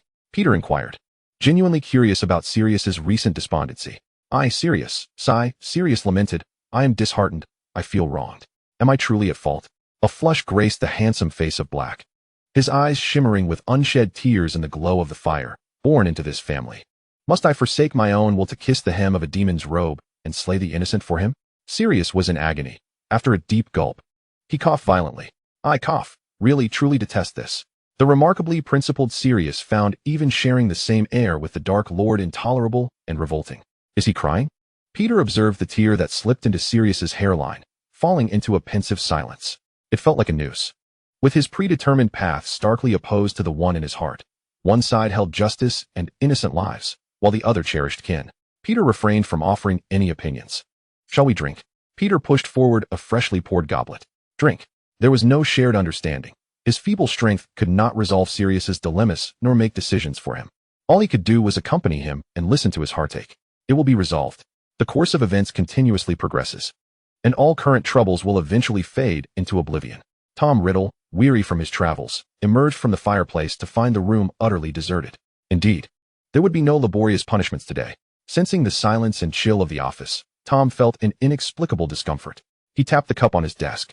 A steaming mug of butterbeer appeared before him. Gazing at this evidently foreign concoction, Professor Riddle fell silent. So, what transpired in the kitchen?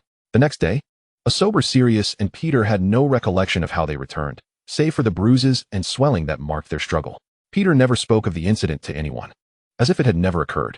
Sirius, too, resumed his usual demeanor, throwing an arm around James's neck and reproaching him for his inadequacies as a brother. The beleaguered James, aware of his shortcomings, could only plead for mercy and acquiesce to many of Sirius's unreasonable demands. Have you reconciled? Remus keenly sensed the altered atmosphere between Peter and Sirius. However, he wondered why they had suddenly made amends. Was there something he was unaware of? Remus scrutinized the two brothers engaged in playful banter. I suppose so, Peter replied, a hint of a smile gracing his lips. Chapter 50, Curiosity. Remus Lupin? Professor Sprout sidled through the throng of students. Professor? Remus halted his shoveling, looking up at the kindly woman, somewhat perplexed. Professor Dumbledore is looking for you. Professor Sprout smiled gently. Go on, dear. Remus froze, realizing that time had indeed come. He did not bid farewell to Peter, who was nearby by the flower bed, but lowered his head and left swiftly. Look, he's been called away again, Sirius remarked, jabbing James with the handle of his shovel. When the professor glanced over, he quickly dug a few more shovels full. Indeed, James winced, rubbing his ribs, curiously watching Remus leave the greenhouse, recalling what Sirius had said to him previously. What about us? James hesitated. Yes, Sirius replied resolutely, eat. The two of them stealthily stuffed something into their mouths, and after swallowing, James asked, Are you really not going to tell Peter? Sirius pondered for a moment before shaking his head. He remembered a conversation about Remus's illness. Peter seemed to be concealing something. He feared that if Peter found out, he would try to stop him. Merlin, my stomach hurts so badly. While they were working, James suddenly cried out, clutching his abdomen and rolling on the ground. What is wrong? Peter crouched beside him, anxiously inquiring. I don't know, my stomach hurts. Standing, he didn't seem short, but lying down. His length was more pronounced. James's face paled, beads of sweat rolling down his cheeks. Step aside, children, Professor Sprout approached, her concern evident as she examined the boy. After casting several spells, nothing seemed amiss. Oh, Sirius began to slide down the edge of the table, an expression of abnormal pain crossing his face. You're not feeling unwell too, are you? Peter gently shook Sirius, but received no response, which only heightened his anxiety. Professor, they need Madame Pomfrey's treatment. I think so, dear, Professor Sprout reassured Peter. Now, commence your self-study and finish your tasks, and you may leave class. Also, there is no homework today. Child, you supervise them, Professor Sprout pressed Peter, who wanted to follow, as she floated two students away. No one noticed that when the professor declared there was no homework. James couldn't suppress a smile that quickly faded. Night fell, and a full moon hung high in the sky. Do you think they really went in? James swallowed hard, eyeing the distant whomping willow with trepidation. Of course, we saw them, didn't we? Sirius was also somewhat frightened, but he asserted. A man must not say he is afraid. I am not scared. Huh. Shall we continue? James inquired. Continue? It seems not wise to follow, Sirius analyzed. At our pace, it would be challenging to reach there unscathed. Then shall we return? James felt an eerie chill. Of course, it was nearly snowing. Recalling Dumbledore's warning of dark creatures in the Forbidden Forest. Let us wait a bit. Sirius pointed to a nearby hollow in the ground. Let us hide there. I refuse to believe they want to come out. Good idea. The two stealthily concealed themselves under the invisibility cloak, fearful of making any noise. What is wrong with you? In the early morning, Peter was startled awake by a series of sneezes. Nothing, the two mumbled, hastily retrieving the pillows from under the covers. Just a bit chilly. What bad luck. Peter curled up, wrapping the blanket tighter around his neck, reminding himself to fetch medicine from Madame Pomfrey. After yawning, drowsiness overtook him once more. As Peter drifted back to sleep, the two sighed in relief. Your idea is utterly dreadful, James complained, wiping his nose. It was merely an enchanted tree. We saw nothing at all. Indeed, they had ventured inside, and Sirius felt a slight dizziness. Was it conceivable that they had departed while we were slumbering? A chill from the morning seemed to resurface, prompting both to shiver once more. Seeing nothing is truly tedious. James flung himself onto the bed, relishing the long-lost warmth. Perhaps we could do it this way. Sirius suddenly sat upright, nearly disturbing Peter from his slumber. The two refined their idea, their eyes growing brighter, until they both sneezed simultaneously. Sleep now. Don't underestimate an hour of rest. Tomorrow. No, today, we have classes. Sirius grumbled as he spread out on his bed, quickly succumbing to slumber. It was yet another day without Remus, and after a solitary day of wandering, Peter slowly made his way to Professor Riddle that evening. Could it be that he is absent again today? Peter pondered, hoping against hope, for he was the Dark Lord, after all, burdened with numerous responsibilities. Come in. The serpent-haired witch gracefully swayed her serpentine tail, a single word dispelling all of Peter's fantasies. Good evening, Professor. Peter greeted the busy figure behind the desk, before making his way to the bookshelf with practiced ease. This one looks dull. I have no interest in this one. Just from the title. As Peter stood before the towering shelves, he was oblivious to the gaze of a certain black-haired, red-eyed gentleman behind him. On tiptoe, he reached for a book he fancied, but it was just out of reach by a few inches. Frowning, Peter wondered if he would be punished for standing on Riddle's stool. A long, elegant hand effortlessly retrieved Transfiguration, Secrets You Never Knew. As he looked up at Riddle, who handed him the book, Peter felt a peculiar sensation. The posture was strikingly reminiscent of how his friends would flirt. However, after a quick glance into those beautiful eyes, he was assured that they held no ulterior motives. Thank you, he said, turning to retreat to his small sofa. Indeed, aside from him, no one else had ever occupied it.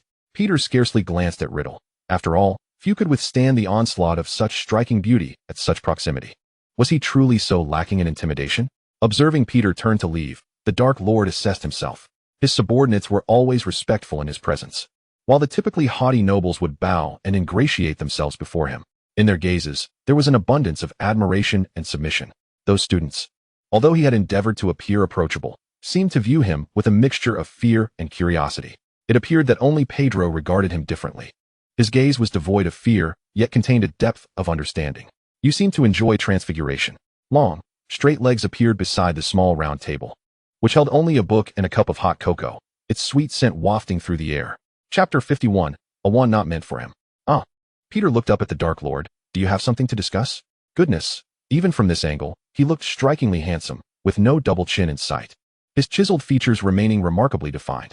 If you had inquired with Professor McGonagall, you would know that my transfiguration grades are at the bottom of the year. Peter managed a wry smile. To be honest, he disliked transfiguration utterly, but that did not mean he wished to fail. Failing? Tom Riddle raised an eyebrow, his extensive reading making such a notion seem illogical. No, it's even worse. Peter dragged over a chair, signaling for the Dark Lord to sit and converse. He had held this in for far too long. Those fools could never comprehend his plight, who in their second year still struggled with turning a needle into a pin. McGonagall had shown pity. His final grade was a D, poor. Yes, this kind-hearted woman felt Peter's efforts warranted that score. Otherwise, it would have been a T, reportedly equivalent to a troll. The transformation effect is quite poor. Poor. Peter blinked, perplexed. It was not that he was inept. Rather, to the naked eye, the differences were imperceptible. The Dark Lord pondered this. What? Looking at the suddenly materializing red agate button, Peter felt a twinge of confusion. Transform it. He recalled that the first lesson of second year had been this. It should not be difficult. Trust me, I will succeed. The prospect of any change seemed utterly far-fetched. Peter grasped his wand and began the daily ritual of prodding the transformation spell. As anticipated, under the scrutiny of two pairs of beautiful eyes, the button remained intact. What to do? Peter looked to the Dark Lord with pleading gray eyes. Seeking help? The Dark Lord found this intriguing. It seemed that, aside from Nagini, no one had ever looked at him in such a manner. A dud? Of course not. Peter huffed indignantly, waving his wand as a small firework shot into the air and burst. Impressive, right? A trick I learned from Sirius. Now, this is rather entertaining. The Dark Lord's eyes sparkled with interest as he observed Peter contemplating, finally focusing on the wand. With correct pronunciation and proper movement, he reached out to take Peter's wand. Have you ever considered that it could be the wand itself? Although the likelihood was minimal, every new student acquired their wand from Ollivander's wand shop. That fastidious old man would never allow a wizard incompatible with their wand to leave his store. Ah, indeed. A glimmer of realization crossed Peter's eyes. Others may not know, but he was acutely aware that, as an outsider who had appeared on the train, that wand was not his choice. It seemed he would need to select a wand that truly suited him during the summer. Give it a try. A well-maintained wand was handed over. Is this acceptable? Peter's palms grew slightly sweaty as he accepted the wand from Voldemort and gently tapped the agate button resting on the table. With a soft sound, the button transformed into a fluffy little mouse. Merlin, my transfiguration skills are salvaged, Peter exclaimed in delight, though he couldn't help but wonder why it had turned into a mouse. Yet, such a minor error paled in comparison to the monumental progress he had made. Immersed in his joy, Peter failed to notice that he was wielding the very same wand as Harry Potter. Nor did he contemplate why Voldemort's wand worked so well in his hands. Indeed, successful men seemed to thrive in all endeavors. Even as a defense against the dark arts instructor, he had inadvertently excelled in transfiguration. He longed to reach out and pat the Dark Lord on the back, exclaiming, "Thank you, my dear brother." However, the remnants of reason held him back. "Professor, your knowledge far surpasses our expectations." Peter lavished compliments face to face. "Not only are you remarkably handsome, but your demeanor is extraordinary, and your teaching abilities and understanding of magic are truly unparalleled." Having identified the crux of his struggles, Peter smiled brightly, sincerely praising the exceptional Dark Lord. "Ahem, if you have no further matters, you may take your leave." The Dark Lord gestured, indicating that curfew had long passed. "Oh, then I shan't disturb you any longer, esteemed professor. Good night, and sweet dreams." Peter quickly departed, leaving behind a Dark Lord whose ears were slightly flushed. Truth be told, to receive such accolades in person was a first in his career, including his role as a leader of a terror organization. As for his appearance, truthfully, he despised it. His resemblance to his Muggle father had made him loathe looking in the mirror. Yet, Pedro genuinely found him handsome, devoid of possessiveness, lewdness, or selfish desires. Standing before the mirror, the Dark Lord reached out to touch his face. Perhaps it is indeed not so bad. Unbeknownst to Peter, who was anxiously contemplating a swift change of wand, His dormitory was currently the scene of a dual interrogation. Remus had returned to the dormitory early, feeling somewhat weak. He opted for rest rather than engaging in the night's labor. Merlin, when will this end? Sirius grumbled, tapping his sore and swollen arm, his irritation palpable. The months spent in the greenhouse under punitive labor had made him more familiar with the place than his own home, and his arms now boasted a muscularity that was quite impressive. You should consider yourself fortunate not to have to return to Filch, he remarked. Indeed. After a series of convolutions, Potter had found himself back there. Initially, he had been patrolling the Forbidden Forest alongside Professor Kettleburn. But upon encountering a conspicuous anomaly within the woods, he was met once again with Filch's toothy grin. The workload of 4 had devolved into that of 1, and Potter was on the verge of tears. The two of them trudged through the doorway, and, upon reaching the dormitory, discovered that Peter had not yet returned, while Remus had already done so. Ahem, Sirius said, suddenly alert as he nudged Potter. Remus, you didn't partake in the labor? James inquired, attempting to strike up a conversation. I was feeling unwell. Madame Pomfrey advised me to come back. Remus replied gently, smiling as he sat on the bed with a book. He glanced behind the two, asking, where's Peter? Didn't you come together? I have no idea, James replied, equally puzzled. He always arrives last and departs first. If he knew it was so easy with the Dark Lord, he still wouldn't go. Such stubbornness, honestly. You're ill again? Sirius stepped closer, scrutinizing him, and indeed, Remus's complexion appeared more pallid than usual. Yes, Remus lowered his gaze, seemingly engrossed in his book, but I feel much better now. However, Sirius noted, but Vicary Fenwick did not see you. It was true. That lad had blown himself up in the hospital wing during an experiment. Remus's pupils dilated as he murmured. Perhaps the hospital wing is simply too vast. Observing the unnatural expression on the boy's face, Sirius became increasingly convinced that something was amiss. We saw you leave the castle last night, he stated. Remus's head snapped up, and in his fearful gaze, Sirius uttered the very words he dreaded most. We reached the Whomping Willow and witnessed everything. Chapter 52, Secrets No Longer Secret. Remus, already in a fragile state, felt his head buzz at Sirius's revelation. You all saw? The panic in Remus's voice belied his awareness of Sirius's calm demeanor. Yes. We never expected it to be like this, Sirius replied gravely. He was uncertain of the specifics, but the gravity of his tone left no room for doubt. I did not intend to conceal this from you, Remus stammered, gripping tightly as darkness threatened to engulf him, yet his mind remained acutely aware of all that transpired.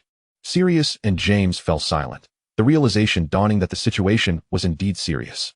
Since when has this been happening? Sirius inquired, his gaze fixed on the downcast Remus, beginning to speculate about the nature of the matter. It began when I was very young, Remus recounted in a strained voice. I cannot recall my exact age. But Greyback broke into my home seeking revenge against my father, and he bit me. He kept his head lowered, unable to bear the expressions of disgust on their faces. My parents tried every possible remedy, but to no avail. I felt so weary. Fortunately, Dumbledore took me in and resolved my transformation during the full moon. He had once felt immense gratitude for being able to attend Hogwarts and forge friendships. But now, it all felt like a distant memory.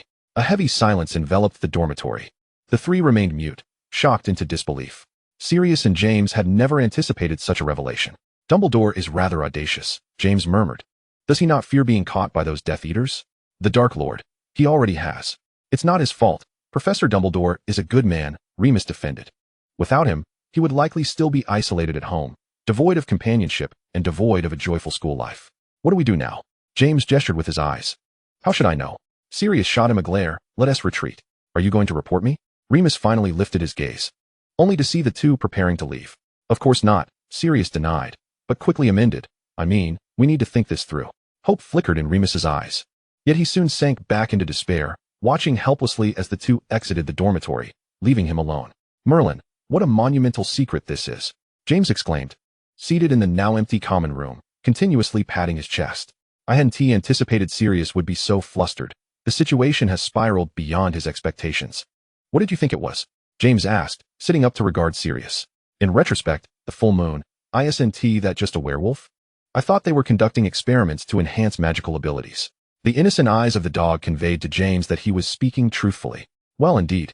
Legends do speak of heightened power during the full moon. What do we do now? Remembering Remus's troubled expression, James felt a pang of guilt.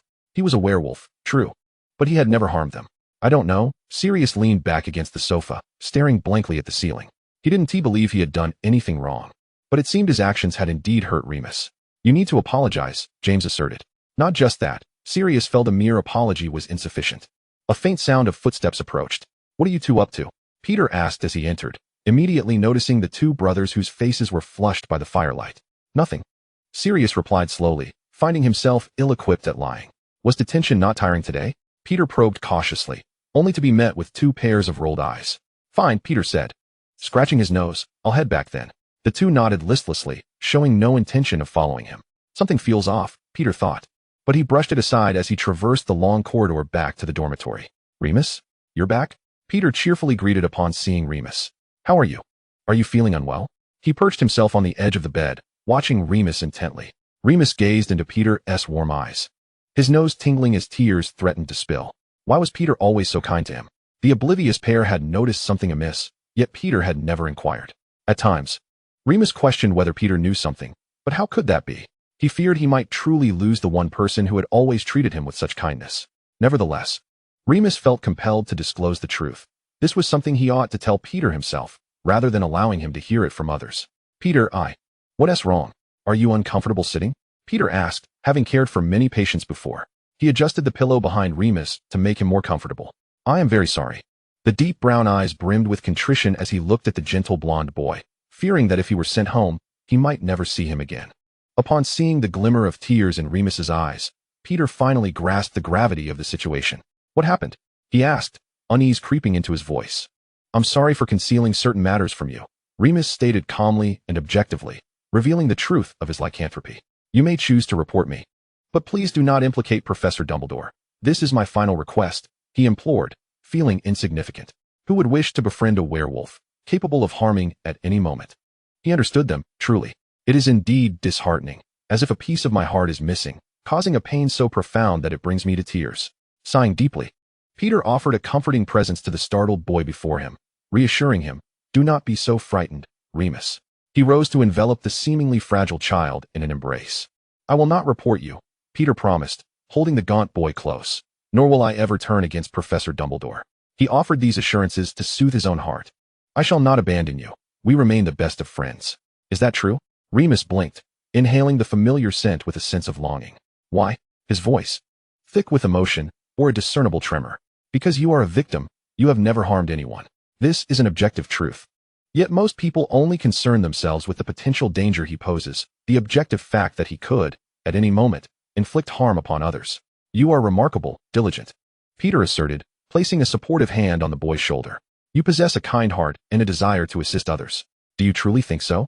Remus questioned uncertainly, gazing into Peter's eyes. "Absolutely. I take pride in having such a wonderful friend as you," Peter replied, sincerity and acceptance radiating from his gray eyes.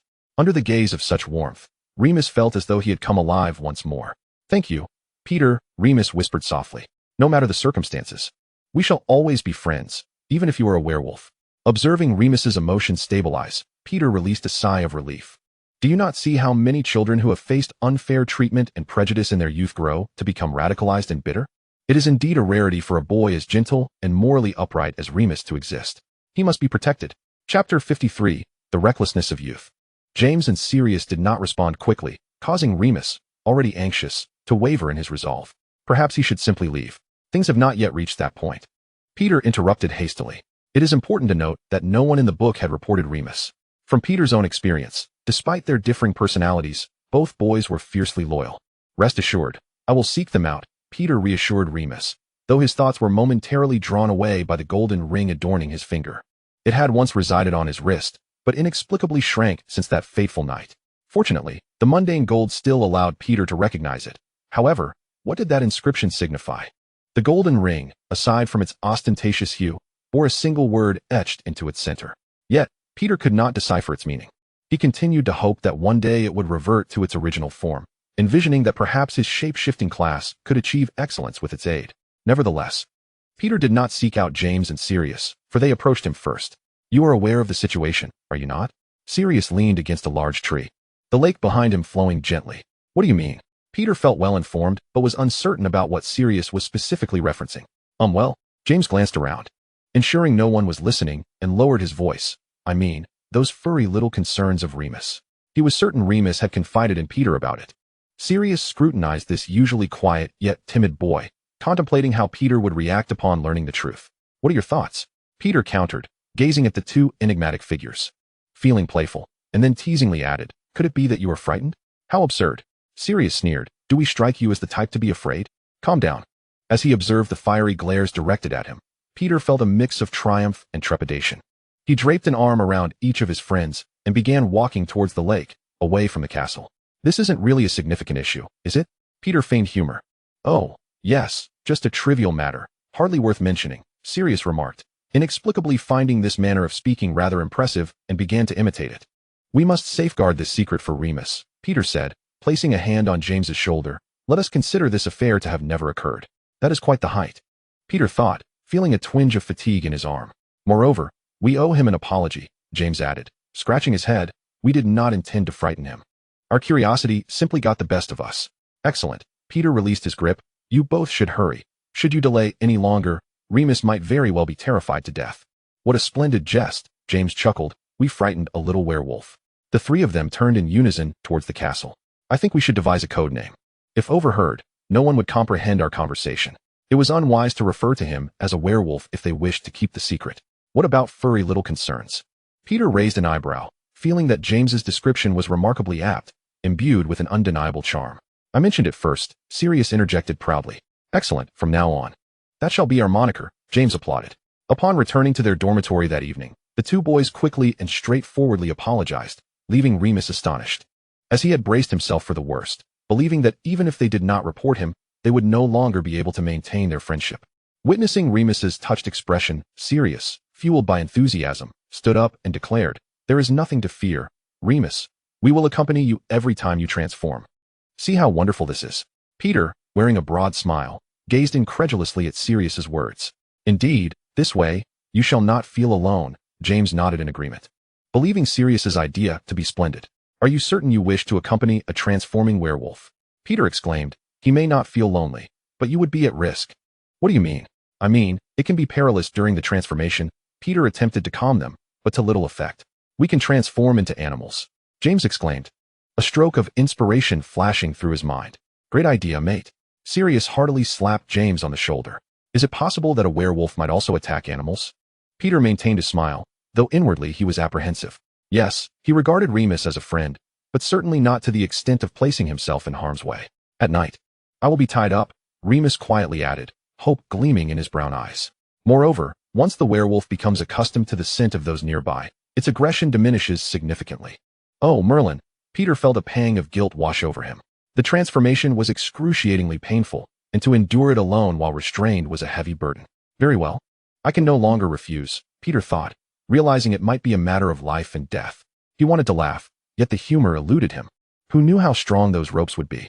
Then it is settled, Sirius declared with a decisive wave of his hand. However, the art of transforming into animals is exceedingly complex, and few have succeeded. James reminisced about an ancient tome he had perused at home, titled Nema. Transform. And yet you still curse? Peter's lips twitched in disbelief. Animagus, Sirius asserted, aware that the Black family home contained relevant transformation processes. I had my cousin sneak it to me last Christmas. Wait a moment. Peter finally recognized the flaw in their plan. Are you certain that I, who cannot even transform into a needle, can become an animagus? The three fell silent. Indeed, this was quite a stretch. We shall assist you, Sirius resolved after a brief pause. Together, we will help Peter, the transformation underachiever, to soar. Are we truly so resolute? Peter felt a deep sense of despair. Even the little curlies seemed to droop somewhat. After the jesting had subsided, the group prepared to retire for the night. By the way, Sirius, Peter called out to the large dog across from him. Will your cousin be able to help me pilfer the Transfiguration book you asked her to find for me by Christmas? How do you know? Sirius shot up, an awkward sensation washing over him, as if he had been caught in the act of doing something clandestine. Your sister mentioned it. Peter, having arranged his bedding, quickly dove into the interwoven crimson and gold quilt. Andromeda? Sirius inquired, puzzled, although his second cousin was known for her gentle temperament. Her disdain for muggleborns and half-bloods was ingrained in her very being, making a connection with Peter unlikely. Oh right. When? Where? How come I'm not aware of this? Peter suddenly realized that this involved yet another secret. He fell silent, feigning sleep. Wake up, stop pretending, Sirius exclaimed, bemused. Didn't he know that he never snored? He couldn't shake the feeling that the little mouse was rather dim-witted. Chapter 54, for heaven's sake. In the charms class, Gryffindor and Slytherin sat distinctly in their respective seats. A quill soared through the air. Professor Flitwick stood atop a desk, demonstrating the summoning charm, which was merely the most fundamental of spells. With his hair neatly parted, the professor was utterly earnest. Its purpose was to swiftly bring objects within sight to your hand. What about those out of sight? Lily Evans pondered aloud. A fine question, Professor Flitwick replied patiently, smiling at the class. The spell for objects beyond your line of sight is called the Accio charm, which you will learn in your later years. Now, repeat the incantation after me. The class echoed Professor Flitwick, correcting their pronunciation repeatedly. Excellent, children. Professor Flitwick waved his wand. Now, take your wands, follow my gestures, and let us practice. Finwick. The professor called out to the lad who was wildly waving his wand. Remember, at the end of the incantation, the wand should be pointed downwards. Yes. This fellow had turned himself a shade of charcoal, having just emerged from the hospital wing 2 days prior. Is this how it's done? Vicary Finwick imitated Professor Flitwick, gently shaking his wand. Quite well, continue practicing. It must be said that Professor Flitwick, rumored to have dwarven blood, had a teaching style that was well loved by all. He never seemed to lose his temper, always remaining calm in the face of mischievous children and unexpected occurrences. All right, now everyone, begin your free practice, the professor kindly suggested. You may start with the small objects on your desks. Snape's parchment is coming, Peter muttered under his breath, directing his wand straight at the parchment on little Snape's desk. As expected, it remained utterly still. Something amiss? Snape quickly noticed Peter's surreptitious actions, raising an eyebrow at the little Gryffindor. Peter nodded vigorously, opening his mouth, but suddenly realizing he shouldn't speak here. Observing Peter's discomfort, Snape seemed to conceive an idea. Moments later, a wobbly paper airplane flew across the aisle, landing neatly on Peter's desk. Wow, he can do that too. Peter's mouth formed a small round shape, marveling at the steady landing of the paper airplane. If he mastered this, he could enchant those girls who fancied him. Is there something you need? Write it down, it'll fly back. Can it really do that? Peter wrote down what he wished to convey with a mix of skepticism. And indeed, the paper airplane soared back without hindrance. Are you looking for that Slytherin for something? Remus, meanwhile, was progressing well, having learned to summon smaller items. Though his performance was rather unstable. Of course, it's of utmost importance, Peter declared earnestly. Fortunately, due to the varying degrees of success, the classroom was filled with an assortment of flying objects, so no one noticed the paper airplane. What is it? In a secluded corner of the library, a second visitor arrived. Ahem, I recall you mentioned you would assist me with a favor. Peter felt a bit bashful, but truly found himself at a loss. Oh, of course, Snape elongated his tone, scrutinizing the boy before him, who seemed to be making a decision, wondering what kind of help he required. You see, at last, Peter resolved to push the parchment he held forward with caution. What is this? Snape received it with curiosity. Wolfsbane, Silverthorn, this appears to be a potion recipe. Powdered unicorn horn, African tree snake as shed? Snape was amused. Perhaps young Peter had never purchased potion ingredients himself, to think such costly materials were so readily available. I indeed have not bought any. Peter chuckled awkwardly. However, I can procure these. Thanks to his aversion to frivolous spending, his savings had accumulated to a rather considerable amount. Peter's meek and honest demeanor left Snape feeling somewhat thwarted. What potion is this? Snape searched his mind for matching recipes, only to find none were identical, and furthermore, there were no indications of dosage or preparation methods written on it. Dosage, preparation method, cough. Peter glanced around nervously, discovering none were present. What about its effects? Surely, it can't be unknown. Snape leaned back in his chair, regarding Peter with a blank expression. Boy, you had better not be playing me. To soothe a werewolf's emotions, allowing them to retain their sanity on the night of the full moon. That's the effect, isn't it? This was something he had glimpsed once while perusing a certain book, but only remembered the ingredients, having forgotten the intricate ratios and specific steps.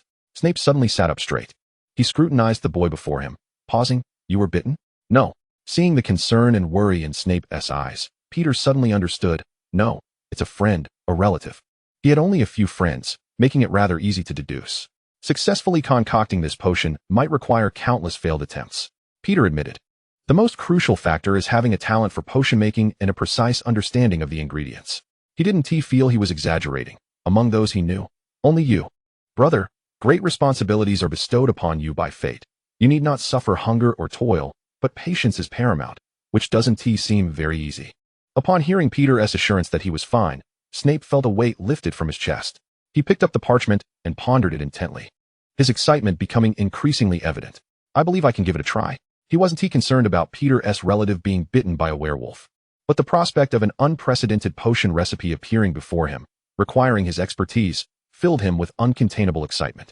Peter too felt relieved. He feared Snape would refuse. With both sides being friends, he could hardly blame little Snape, but the Wolfsbane potion remained a distant hope. He recalled that the first Wolfsbane potion had emerged in the 1970s, yet he had no inkling of when or who had created it. Rather than sit idly by, he might as well take the initiative. What if he succeeded? Peter gazed at Snape with growing admiration. This fellow was truly remarkable. Presenting him with a recipe comprised solely of ingredients, he didn't even dare to utter the words "give it a try." "I'll find a way to visit Diagon Alley during Christmas," Peter planned. "I'll try to purchase as many of these ingredients as I can." He spoke earnestly. Experimentation is about discovering the singular path to success through repeated failures. He placed a reassuring hand on Snape's shoulder. "Fear not failure. I have plenty of money." "Is that so?" Snape raised an eyebrow in disbelief, yet decided against calling him out on it. Chapter 55. An invitation to the Quidditch match. The biting cold wind heralded an exhilarating announcement on the eve of Christmas, the Quidditch match between Gryffindor and Ravenclaw. In preparation for this momentous event, James had transformed from his habitual sluggard into a diligent early riser. His former lethargy seemingly vanished. Professor McGonagall placed great significance on this match, as evidenced by the fact that Potter was exempt from his nighttime detention, an arrangement he had orchestrated himself. In the cozy confines of the Gryffindor common room, for friends nestled in a corner, relishing an afternoon free from classes. "Fear not, I shall emerge victorious," Potter proclaimed with renewed vigor. He appeared considerably slimmer than before, his once round face now defined by sharper angles, yet his spirits soared, with his eyes shining with remarkable brilliance. However, I was acutely aware that last year, Ravenclaw had not been lacking in prowess. That cohort of studious individuals, renowned for their calm and rational demeanor, could deliver every strike with unerring precision. "Oh, you're absolutely correct," Potter replied, his countenance betraying no hint of trepidation. "But we must win.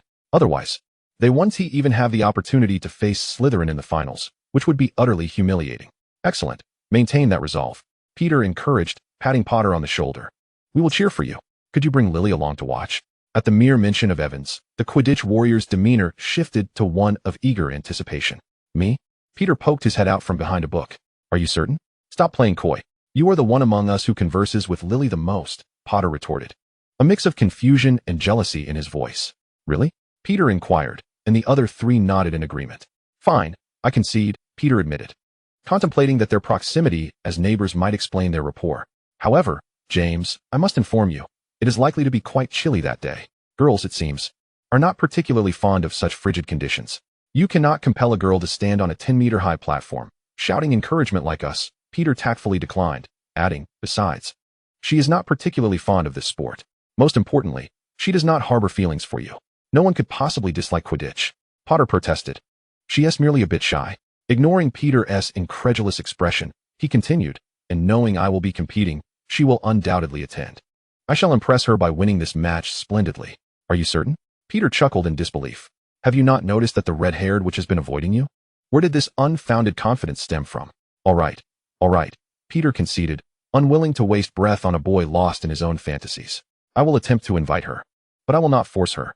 This was Peter's firm boundary. Helping a friend pursue a girl was commonplace, provided she was equally interested. Otherwise, it bordered on harassment. "Not a problem. Are you sure?" Peter gazed at the girl who seemed engrossed in her craft. Later that evening, after dinner, he encountered Lily Evans in the company of several other girls. "Of course, you invited me, didn't you?" Lily remarked, finding Peter somewhat amusing. It was he who had extended the invitation, yet he seemed intent on confirming it, as if he hoped for her to decline. "No, I meant," Peter gathered his thoughts. "It might be quite cold that day, and if you don't want to go, don't be silly, Peter," Lily interjected. "I'm quite healthy. It's just a match." "Very well," Peter relented. "Remember to dress warmly. I'll wait for you at the entrance in the morning." Observing the two stubborn individuals, one couldn't help but see this as a mutual pursuit. That night, Potter returned home just as he always did, right before bedtime. "Sometimes I truly wonder," Remus mused while watching the spirited Potter. "In this darkness, do you really think you can see the golden snitch? After all, you wear glasses, not a searchlight." "Tut, tut." Sirius reached out to ruffle Potter's hair, only to be met with an irritated swat that sent his hand flying away. "Your face is practically frozen. What is going on?" Potter leaped onto Peter's bed, shaking him vigorously as he changed into his pajamas. "Stop it. You're making me dizzy. At least let me finish changing." Peter gritted his teeth. Seeing the barely suppressed laughter in Remus and Sirius's eyes only fueled his annoyance further. "And get off my bed. Look at how dirty you are." Potter immediately complied, looking up at the boy with wide eyes. What is embarrassing about that? He then glanced at the changing Peter, noting his pallid complexion, devoid of muscle. With a satisfied pat on his own firm abdomen, he smiled contentedly. He certainly didn't want to be like Peter, who couldn't rely on physical strength in a fight. Listening to Potter's unabashed teasing, Remus finally succumbed to laughter. It was quite peculiar that even the frail Remus had some visible abdominal muscles, while Peter remained the weakest of the group. Sirius was even more dramatic, rolling on the bed with laughter before catching a glimpse of Peter's disgruntled face and continuing to chuckle. Huh, what an attitude you have. Peter nearly ground his teeth into dust. I think it's time to retract my invitation. He threatened Potter. Perhaps you should spend the day in the common room tomorrow. That wouldn't be so bad, would it? Does that mean Lily has agreed to watch me play? Potter's mind was quick to connect the dots. Just then, Peter sat cross-legged on the bed, raising an eyebrow mischievously. Now, it's a different story. Potter hurriedly tried to rectify his mistake. Brother, I was wrong. Truly. Seriously. You're over a meter tall, and you think this pathetic display is not embarrassing? Peter feigned disgust. I can forgive you. Suddenly, Peter had a brilliant idea, his expression causing Potter to shudder. Speak, as long as it's not too outrageous, I can accommodate your request. Potter gulped, deciding it was best not to provoke this little rascal again. Call me Daddy, Peter declared triumphantly. What? Potter's face froze. Are you really going to make me say that? Upon realizing Peter was joking, James shrugged off his filthy outer coat. Daddy? How about I give Daddy a back rub? Actually, it's fine if you don't call me that. Peter backed down, but the outcome was already determined. Daddy? Daddy! James shouted while playfully pounding his back. If I don't knock you out, you still want to be called Daddy. Remus, save me. Peter scrambled to escape. You have a match tomorrow, better get some rest. My eldest son. Don't worry, taking care of you is no trouble at all. James shouted at the little blonde hiding behind Remus. Chapter 56. The intense match. The weather on the following day was, to put it mildly, abominable. The dawn arrived late, and James had vanished early, likely off for some pre-match pep rally. The remaining three took their time washing up before making their way to the Great Hall. I'm certain it will snow this morning, Victoire declared with unwavering conviction. Oh, did you invent a weather prediction device? Peter quipped as he snuck around to grab a pancake. Oh, not quite, Victoire replied languidly, but isn't it obvious? Following everyone's gaze outside, the sky appeared a dull gray, as if the very air had stilled. There was not a whisper of wind, and the clouds hung low, creating a stifling atmosphere that felt almost suffocating. They certainly picked an excellent day, Sirius remarked, tugging at his bow tie, feeling somewhat relieved as he did so. Peter hesitated. Truth be told, he wasn't that passionate about Quidditch. Why not head to the library instead? Or perhaps check on Snape's progress? Peter, let us go. Lily Evans, the young maiden, appeared exceptionally radiant today as she approached Peter with a brisk step, reminding him that the time for the match was swiftly approaching. Merlin. Peter was taken aback. He had completely forgotten that he had a date. Indeed, it was imminent. Farewell, my library. Farewell, my cozy little couch. As the clock neared 9, spectators gradually settled into their seats. Under Madame Hooch's guidance, the two Quidditch teams mounted their broomsticks and hovered in midair. The players regarded each other with predatory intensity, the cold air adding an air of foreboding to the already tense atmosphere. A gust of wind swept through. Peter huddled into himself. The biting chill seemed to seep through the seams of his sweater, penetrating deeply. Merlin, was that a Nimbus 700? Vickery leaned forward on his toes, his eyes nearly glued to Potter's broom. Such a commotion. Sirius remarked that Potter had been training on that broom for an entire semester. The whistle for the match suddenly pierced through the air, and as Peter redirected his gaze to the Quidditch pitch, both teams had already performed their dazzling formations and commenced the pursuit of the quaffle. Go for it, mate. Sirius cupped his hands into a trumpet shape. Although Peter surmised he would likely not hear him, as his gaze was set too high, Peter tilted his head, watching Potter sway at the highest altitude, deftly evading the bludgers that whizzed past. The score was more closely contested than anticipated, with both teams advancing by a margin of just 20 points. By halftime, both sides had suffered the loss of 2 players each. Indeed, those 4 had already been handed over to Madame Pomfrey. Gryffindor's style of play was rugged, fierce, and relentless, whereas Ravenclaw's approach could be aptly described as employing finesse to achieve their goals. Potter was in motion. Vickery shouted excitedly about his discovery. Good lad. He must have spotted the golden snitch. Sirius yelled, his enthusiasm palpable, as if he wished to join the fray himself. What is it, a bit chilly? Peter blinked and looked upwards. Flurries of snow drifted silently from the sky, transforming into water upon contact with the fervent atmosphere. This dreadful weather, Remus lamented. Was it difficult? Potter would certainly have the most authority on that. The wind at such heights was far more ferocious than below, those gently falling snowflakes, propelled by the wind, felt like sharp blades of ice slicing across his cheeks. However, the worst was yet to come. The golden snitch had vanished. James's expression grew grave as he strained to catch a glimpse of that elusive glimmer amidst the blanket of white. The Ravenclaw seeker, a fourth-year student, had yet to see the snitch, but he knew that Potter had. Merlin's dirty shoes. After deftly dodging several swiftly flying bludgers, James's countenance darkened considerably. They must be able to see it, he thought. They can certainly disregard the snowflakes and directly perceive Potter. Vickery held up a monocle to his eye, drawing a conclusion. Peter, perplexed, could only see the swirling snowflakes. Do they possess the magical glasses you wear? He pondered with concern. How to put it? It was akin to seeing a bludger just as it was about to collide with you. This demanded sharper reflexes from Potter and acute awareness of the golden snitch. The snowfall intensified. Peter pulled his hat down tighter, the fluffy scarf now shielding his mouth and nose. What a pity. I hope to catch a glimpse of Alice. He sighed. That Gryffindor prefect, a valiant chaser, had indeed been responsible for one of Ravenclaw's casualties. Another had collided with the wall while preoccupied with the game. Do you fancy her? Peter suddenly noticed that the young girl had donned a striking crimson beret for aesthetic appeal. The high-necked beige knit seemed hardly sufficient to fend off the cold. Oh, absolutely. She is my idol, Lily exclaimed with a hint of excitement. This lady's record as a prefect, her exemplary grades, and her decisive manner were all qualities Lily aspired to possess. Peter hesitated for a moment before gently removing the girl's beret. Lily looked up quizzically, somewhat bewildered.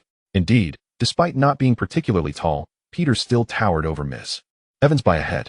This is much warmer, he said, placing his orange knit hat atop her head and wrapping his light brown scarf around her neck.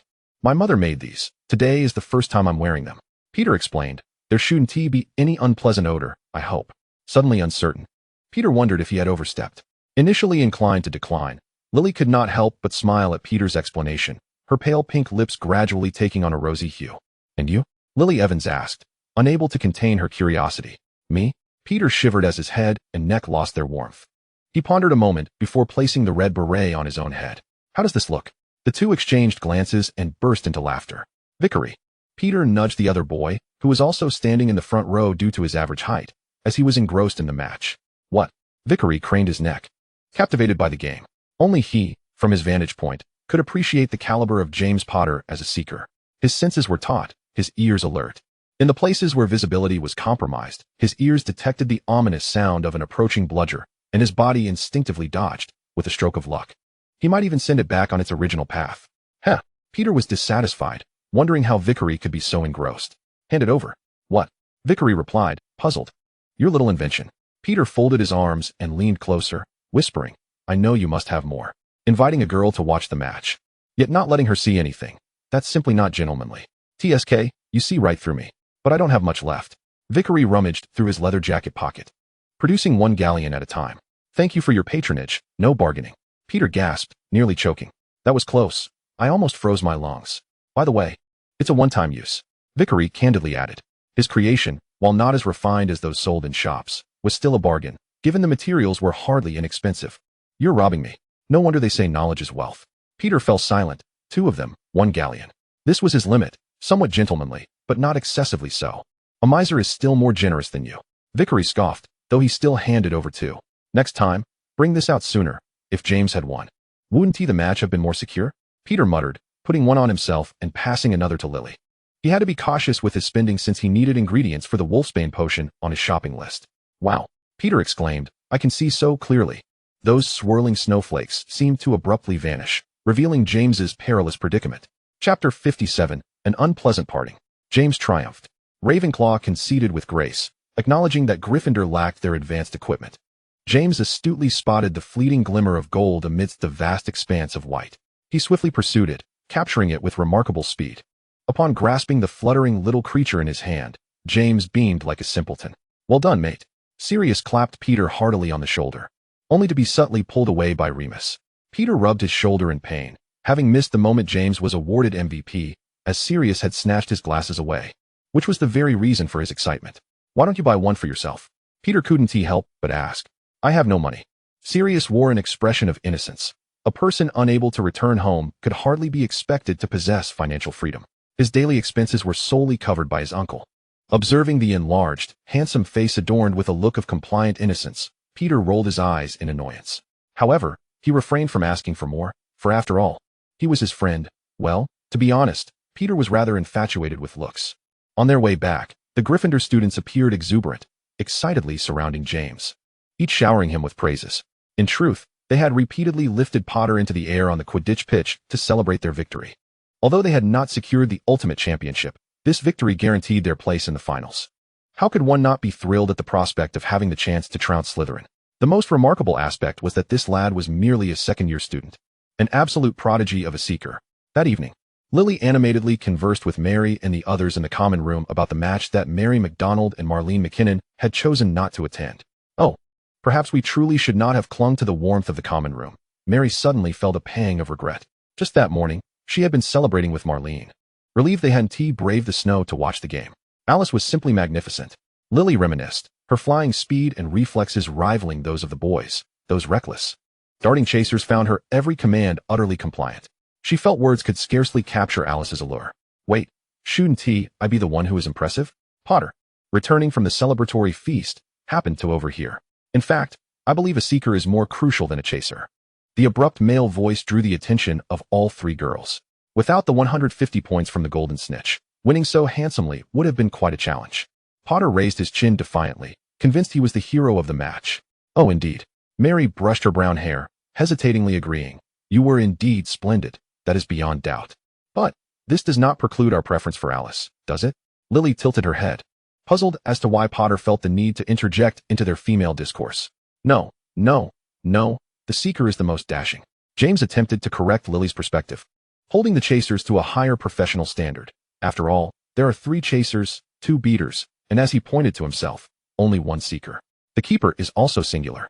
Lily regarded Potter, who was striving to showcase his prowess, with amusement, swiftly identifying the flaw in his logic. How could a keeper even compare to me? Potter furrowed his brow and spoke slowly, feeling insulted. All he needed to do was loiter around the 3 hoops, and often the quaffle barely ever reached there. As they traversed the common room back to the dormitory, the Gryffindor keeper remarked, Are you certain I am not the one feeling insulted? Claire pulled at the slightly irate lad, deciding it was best to let it go, noting Potter's evident arrogance. It could wait until tomorrow for him to be reprimanded. This was the utmost dignity bestowed upon the hero of today's victory. In truth, every player was remarkable.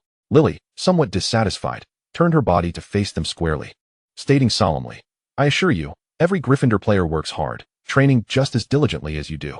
Moreover, our preference for a player is our prerogative. You should not interfere with that. Feeling affronted, Lily furrowed her brows, realizing that even when Potter exhibited clear advantages, she still harbored no affection for him. Shouldn't one admire the most skilled? Potter protested indignantly. Lily found herself both amused and exasperated. The other 2 girls wore expressions of resignation. They understood precisely why Potter stood there, yet, witnessing Lily's flushed cheeks, neither dared to speak further. Firstly, no one dictates that one can only admire the most accomplished. Lily's expression had now grown cold. Secondly, how do you ascertain that you are the most accomplished? Self-proclaimed? Ignoring Potter's reddening face, Lily boldly continued, I believe, rather than focusing on Quidditch, you ought to learn how to be a decent person, how to respect others. She had held her tongue long enough, addressing Potter and Black, the 2 who delighted in mischief and tormenting others. Did they not see how uncomfortable those they teased felt amidst their hearty laughter? Respect? Potter's expression darkened. He could not fathom why Lily would say such things about him. Wasn't she at the match because she liked him? No. It was because she admired Alice and accepted Peter's invitation. Indeed, Lily was unyielding. Why can't you learn from Remus and Peter, considering you all spend your days together? At this moment, more people began to gather in the common room, yet none spoke, merely observing the heated discussion between the young men and women. Sirius and his companions returned leisurely from outside, passing through the doorway, suddenly sensing an unusual atmosphere. Potter cast a defiant glance at Remus and Peter. I don't understand what they have that is commendable. Their grades aren't superior to mine, their physiques lack my strength. Their looks fail to match my charm, and my expertise in Quidditch surpasses theirs. What are you saying? Sensing something amiss, Sirius approached. I mean, those 2 are inferior to me in every aspect. Potter boasted shamelessly. From the perspective of an onlooker, Peter was nearly incredulous with laughter. How much had he consumed to be so deluded? Seeing the crowd gather around, Lily, who had been steadfastly arguing her case, felt her cheeks flush crimson. At the very least, they wouldn't belittle others to showcase their own superiority. At the center of attention, Lily felt utterly humiliated, softly weeping as she fled back to the girls' dormitory. We are inferior to you? The crowd dispersed, and Peter and Remus approached. Otherwise, Potter felt he had said nothing wrong. Although he had not voiced it before, surely they were aware of their standings? Just days ago, when calling for their fathers, they hadn't expressed such sentiments. Truly, it's easy to be brave when one isn't in the spotlight. Peter stretched, feeling somewhat fatigued. Let us go, Remus. The usually gentle Remus bore no trace of a smile, staring intently at Potter before turning away. What's wrong? Did I say something incorrect? Potter continued to shout. But alas, only Sirius remained. Mate, you've genuinely crossed the line this time. Sirius sighed. On such a frigid day, had it not been for cheering for Potter, Peter would have never ventured outside the castle. And as for Remus, he was still recovering and had joined him. But I truly am better than them. Potter muttered under his breath, feeling quite aggrieved. He had merely spoken the truth. Chapter 58, The Weaver of Boys. James Potter regretted his words. More precisely, he regretted them the moment he turned to see the two of them in the common room. However, there were many people present, and he was too prideful to retract the hurtful remarks he had made. Yet, an apology was out of the question. Despite the multitude of words pressing against his tongue, James's stubbornness prevented him from uttering a single syllable. When Sirius sought Peter to mediate, Peter expressed that he had no concern over the matter. Who would quibble with a fool? Well, perhaps that was a bit harsh, but it held a grain of truth. Then why aren't you speaking to him? Sirius inquired, observing Peter fiddling with a pile of yarn, looking perplexed. Why should I initiate contact with him? Peter straightened up, gazing at the tangled yarn on the bed with a slight headache. I haven't taken it to heart, but at the very least, I deserve a formal apology. This is a matter of principle. Fine. Sirius sighed. Setting aside Sirius's headache, Peter found himself thoroughly engaged throughout the week. Indeed, the colorful yarn on his bed was a gift from his parents, sent all the way from the Muggle world. With Christmas approaching, the tradition of exchanging gifts beckoned him to adapt to local customs, yet the presents in the magical realm were far from inexpensive. After some contemplation, he resolved to embark on a handmade craft. After all, how hard could it be to knit a scarf? He had seen his dorm mates create them for their girlfriends, so it should be a manageable task, especially in winter. However, the endeavor proved to be more challenging than he had anticipated. Clumsily attempting to match colors, Peter grasped 2 long needles, engaging in a battle of wits. You could always enlist a house elf, Sirius remarked after observing for a while. Would they truly? Peter questioned, his hands involuntarily pausing. Of course, Sirius replied, tossing an apple in the air. Though I'm not particularly fond of them, I must admit, they can be quite resourceful at times. No, Peter said after a moment's thought, resolutely rejecting the idea. The gift was not of great value to begin with, and involving someone else would render it devoid of sincerity. He would feel uneasy receiving a gift crafted by another's hand. Perhaps you could learn a few household spells from them? Sirius suggested, halting his apple tossing. It should be quite simple. TSK, one can see why you are the heir. The previous one, he added with a smirk. After dinner, the house elves busied themselves in the kitchen, and Peter knocked on the door, only to find that he had arrived at an inopportune moment. Aki, you must hurry. Several bashful house elves pushed Aki forward, knowing she was acquainted with the Gryffindor Mr. Pedro. Good day, Mr. Pedro. Aki is delighted to serve you. Her large, tennis ball-sized eyes sparkled with joy. After Peter explained his intentions, Aki boldly offered to take over, assuring him she could complete it in a single evening. No, Aki, I truly appreciate your offer, but I must do this myself. Time passed, and the kitchen door swung open once more. Pedro, immersed in his scarf knitting, Peter suddenly looked up to find the Dark Lord standing before him. Professor. He sprang to his feet, but stumbled due to his numb legs. Thank you, Professor. Feeling the buoyancy surrounding him, Peter realized it was the Dark Lord's doing. Aki, frightened by the Dark Lord, hurriedly departed, unsure of why Mr. Pedro and the Dark Lord were acquainted.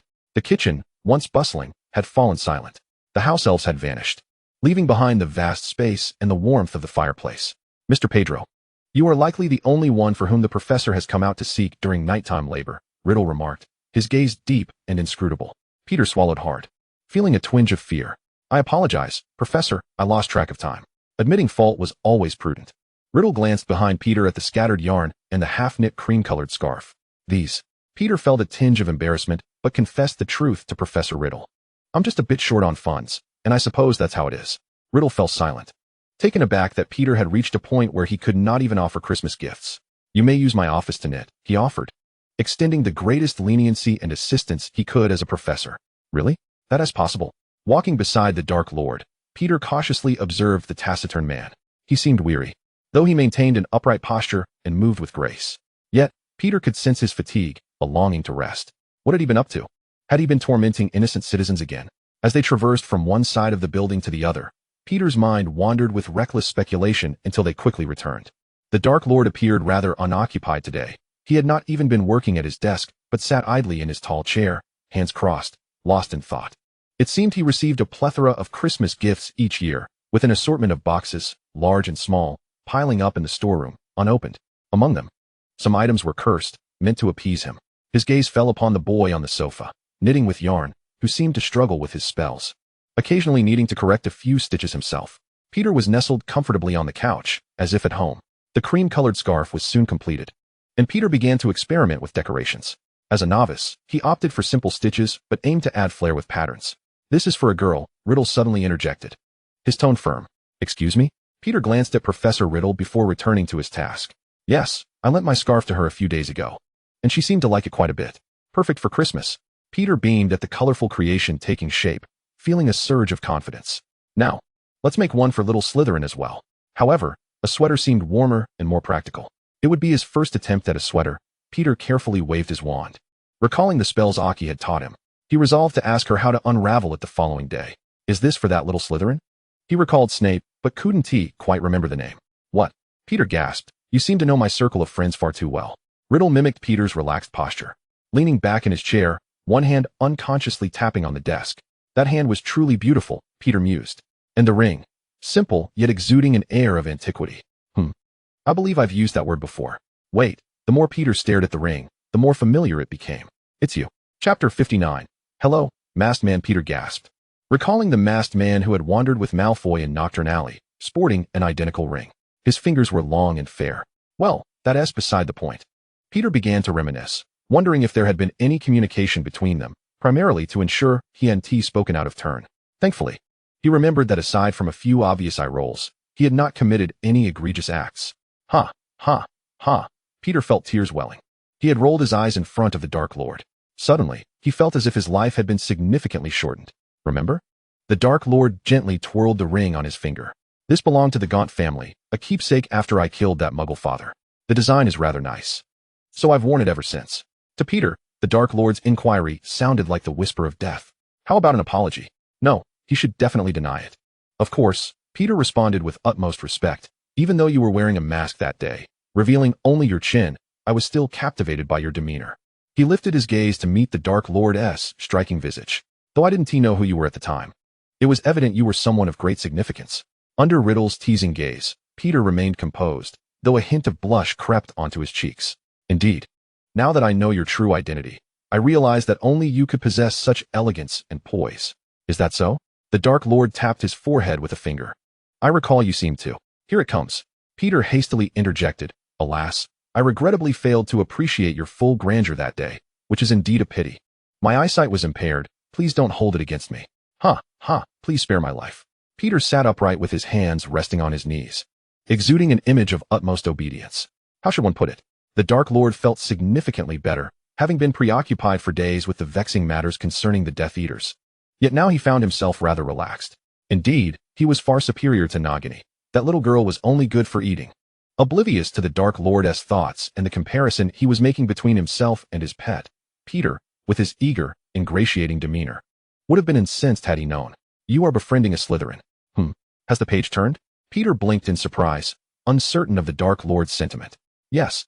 After a moment's hesitation, he resolved to speak candidly, for he was not adept at lying, primarily due to his laziness in concocting fabrications. "Why? What do you mean, why?" Peter was somewhat perplexed. To his knowledge, the relationship between the two houses was rather strained. Voldemort was genuinely curious, as they had no prior acquaintance before their enrollment. Besides, Peter stifled an eye roll at the impulse. "Isn't that relationship due to your influence?" "We met for the first time on the train," Peter admitted honestly. "He is a good person. As I got to know him gradually, we became friends." "A good person?" The Dark Lord chuckled. "In your second year, you have no friends aside from 2 Gryffindors." Silence, solitude. The Dark Lord recounted his understanding of Snape. Proud, guarded, reticent, and vengeful. He refrained from mentioning that deep within Snape's eyes lay a yearning for success and power that eclipsed any need for emotional connections. He was someone who could easily become a fervent devotee with slight persuasion, yet not everyone was welcomed into the ranks of the Death Eaters. Indeed, that is remarkably precise. Peter gazed at the Dark Lord in astonishment. So is this a gift? The ability to read people's hearts so accurately. However, he also possessed many virtues. Peter felt the Dark Lord's assessment was overly one-dimensional. Snape was, in fact, quite naive and often found himself on the defensive. Yes, little Severus had never actively bullied anyone. Many first-year Gryffindors had been targeted by older Slytherins, yet Snape had never participated. There are no absolute good or bad people. Hence I cannot judge whether he is a good man or a villain, benevolent or malicious. Peter truly believed that little Severus was rather commendable. Yet if someone extended kindness towards him, he would remember it and reciprocate at an opportune moment. Peter pondered. As a friend, he was trustworthy and reliable, displaying openness and sincerity. Indeed, this was the impression Severus left on Peter. The Dark Lord fell silent. So you risked your life to accompany him into Knockturn Alley? Regardless of the reasoning, the Dark Lord would never understand why others would place themselves in perilous situations. This was the aspect of him that baffled Voldemort the most. One cannot simply stand by and watch him face danger, can they? Peter mused, believing he would feel guilty for a lifetime, and moreover, if he were in peril, Severus would undoubtedly come to his aid. He lifted his head confidently, asserting that Remus would do the same. Indeed, this was the essence of camaraderie. Is this what they call friendship? The Dark Lord's gaze was indifferent, rendering the word friendship particularly cold and mocking. For reasons unknown, Peter discerned a flicker of confusion within those deep crimson eyes. Was it possible that the Dark Lord did not comprehend the concept of friendship? Peter felt as though he had stumbled upon a momentous secret. What are you doing? Narcissa's icy gaze fell upon Andromeda as she returned through the doorway. Oh, Sissy. Andromeda clutched her chest, startled by her sister's sudden appearance. Narcissa smirked. You're frightened because you've done something shameful, aren't you? At that moment, the youthful blush on Andromeda's face appeared exceedingly out of place. I don't understand what you're saying. Andromeda looked at her sister. Though her heart raced with anxiety, had she seen something? Her complexion paled slightly. Narcissa was unwilling to waste words with her, abruptly severing ties with that muggle-born before Bella became aware. Sissy, Andromeda began, but Narcissa cut her off. Bella and I have both forged alliances with purebloods. You won't be far behind. This was the fate of the three sisters. If you do not wish to be cast out from the family. Narcissa raised her chin with pride. Do you think your transgressions will be treated lightly, as Sirius S were? Her tone dripped with derision. There was only one Sirius in the Black family, and she cautioned against harboring any false hopes. Andromeda's eyes brimmed with conflict. She did not want to part with Ted. Yet, even now, you fail to grasp the situation. Narcissa observed her oblivious sister with a hint of disdain. After a few moments of silence, Narcissa decided to administer a more severe warning. If you do not wish for that muggle-born to meet an untimely end, you. Andromeda's eyes widened in terror. You cannot do this, Sissy. I will keep your secret, but can you guarantee that others won't find out? The Dark Lord will show no mercy to muggle-borns. Sissy regarded her precariously balanced sister with a sigh. Walburga will not show mercy either. So, do not entertain any inappropriate thoughts. Chapter 60, Merry Christmas. Christmas had arrived. On a morning in mid-December, Peter awoke naturally, startled to find that 3/4 of the castle's inhabitants were missing. Glancing at the bulges of the other 3 beds, he flopped back down. This could be considered a holiday. He resolved to sleep until nightfall. Wake up. Sirius, fully dressed, squatted on Peter's bed. It's snowing outside. How about some ice skating? Peter's tousled blonde hair was buried beneath the covers, and his sleepy eyes, momentarily blinded by the sunlight, shut again. Go away. Don't disturb my sleep. Hurry up. James was already prepared, waving his hand, causing Peter's blanket to vanish. Have you been bitten by a troll? Peter curled up defensively, sneezing in the process. Notably, Potter could not resist any longer. On Christmas Eve, he sheepishly apologized to Peter and Remus. Peter easily forgave him. After all, it meant one more Christmas gift. What is not to like? Get dressed. Remus tossed some clothes over, timely rescuing Peter from his predicament. It's known that the colder it gets, the less motivated one feels to move. He wouldn't have gotten up to fetch his clothes otherwise. The snow had fallen heavily the previous night, blanketing the castle courtyard and steps in several feet of white snow, with a small path cleared through the center for passage. A few owls flew overhead, then settled in the west tower to rest. Goodness, that almost exhausted me. Why don't we eat first? After admiring the snowy scenery for a moment, Peter weakly suggested. The 4 exchanged glances, then decided, let us go eat. As they traversed the corridors, the biting cold wind pierced through them, prompting them to quicken their pace. Merlin, it's warmer here. James sat on a bench leaning against Sirius. I suddenly don't feel like going skating anymore. That's not like you. Remus chuckled, having thought James could jump around like a monkey all day. The Great Hall looks magnificent. Peter slurped his pumpkin juice in awe, perhaps due to an excess of pumpkins left over from Halloween. They had been intermittently consuming pumpkin porridge for months. The solemn, ancient walls were adorned with cascading garlands of holly and mistletoe. Towering Christmas trees stood around them. adorned with glistening icicles and twinkling baubles. Is that so? It was decorated the same way last year. Sirius pondered, what is different this time? Of course, the mood is different. Peter, feeling embraced by this lovely family, cheerfully forked a large piece of roasted fish for himself. By the way, how are you all doing with your homework? Peter inquired. Perhaps we could first visit the library to complete our assignments?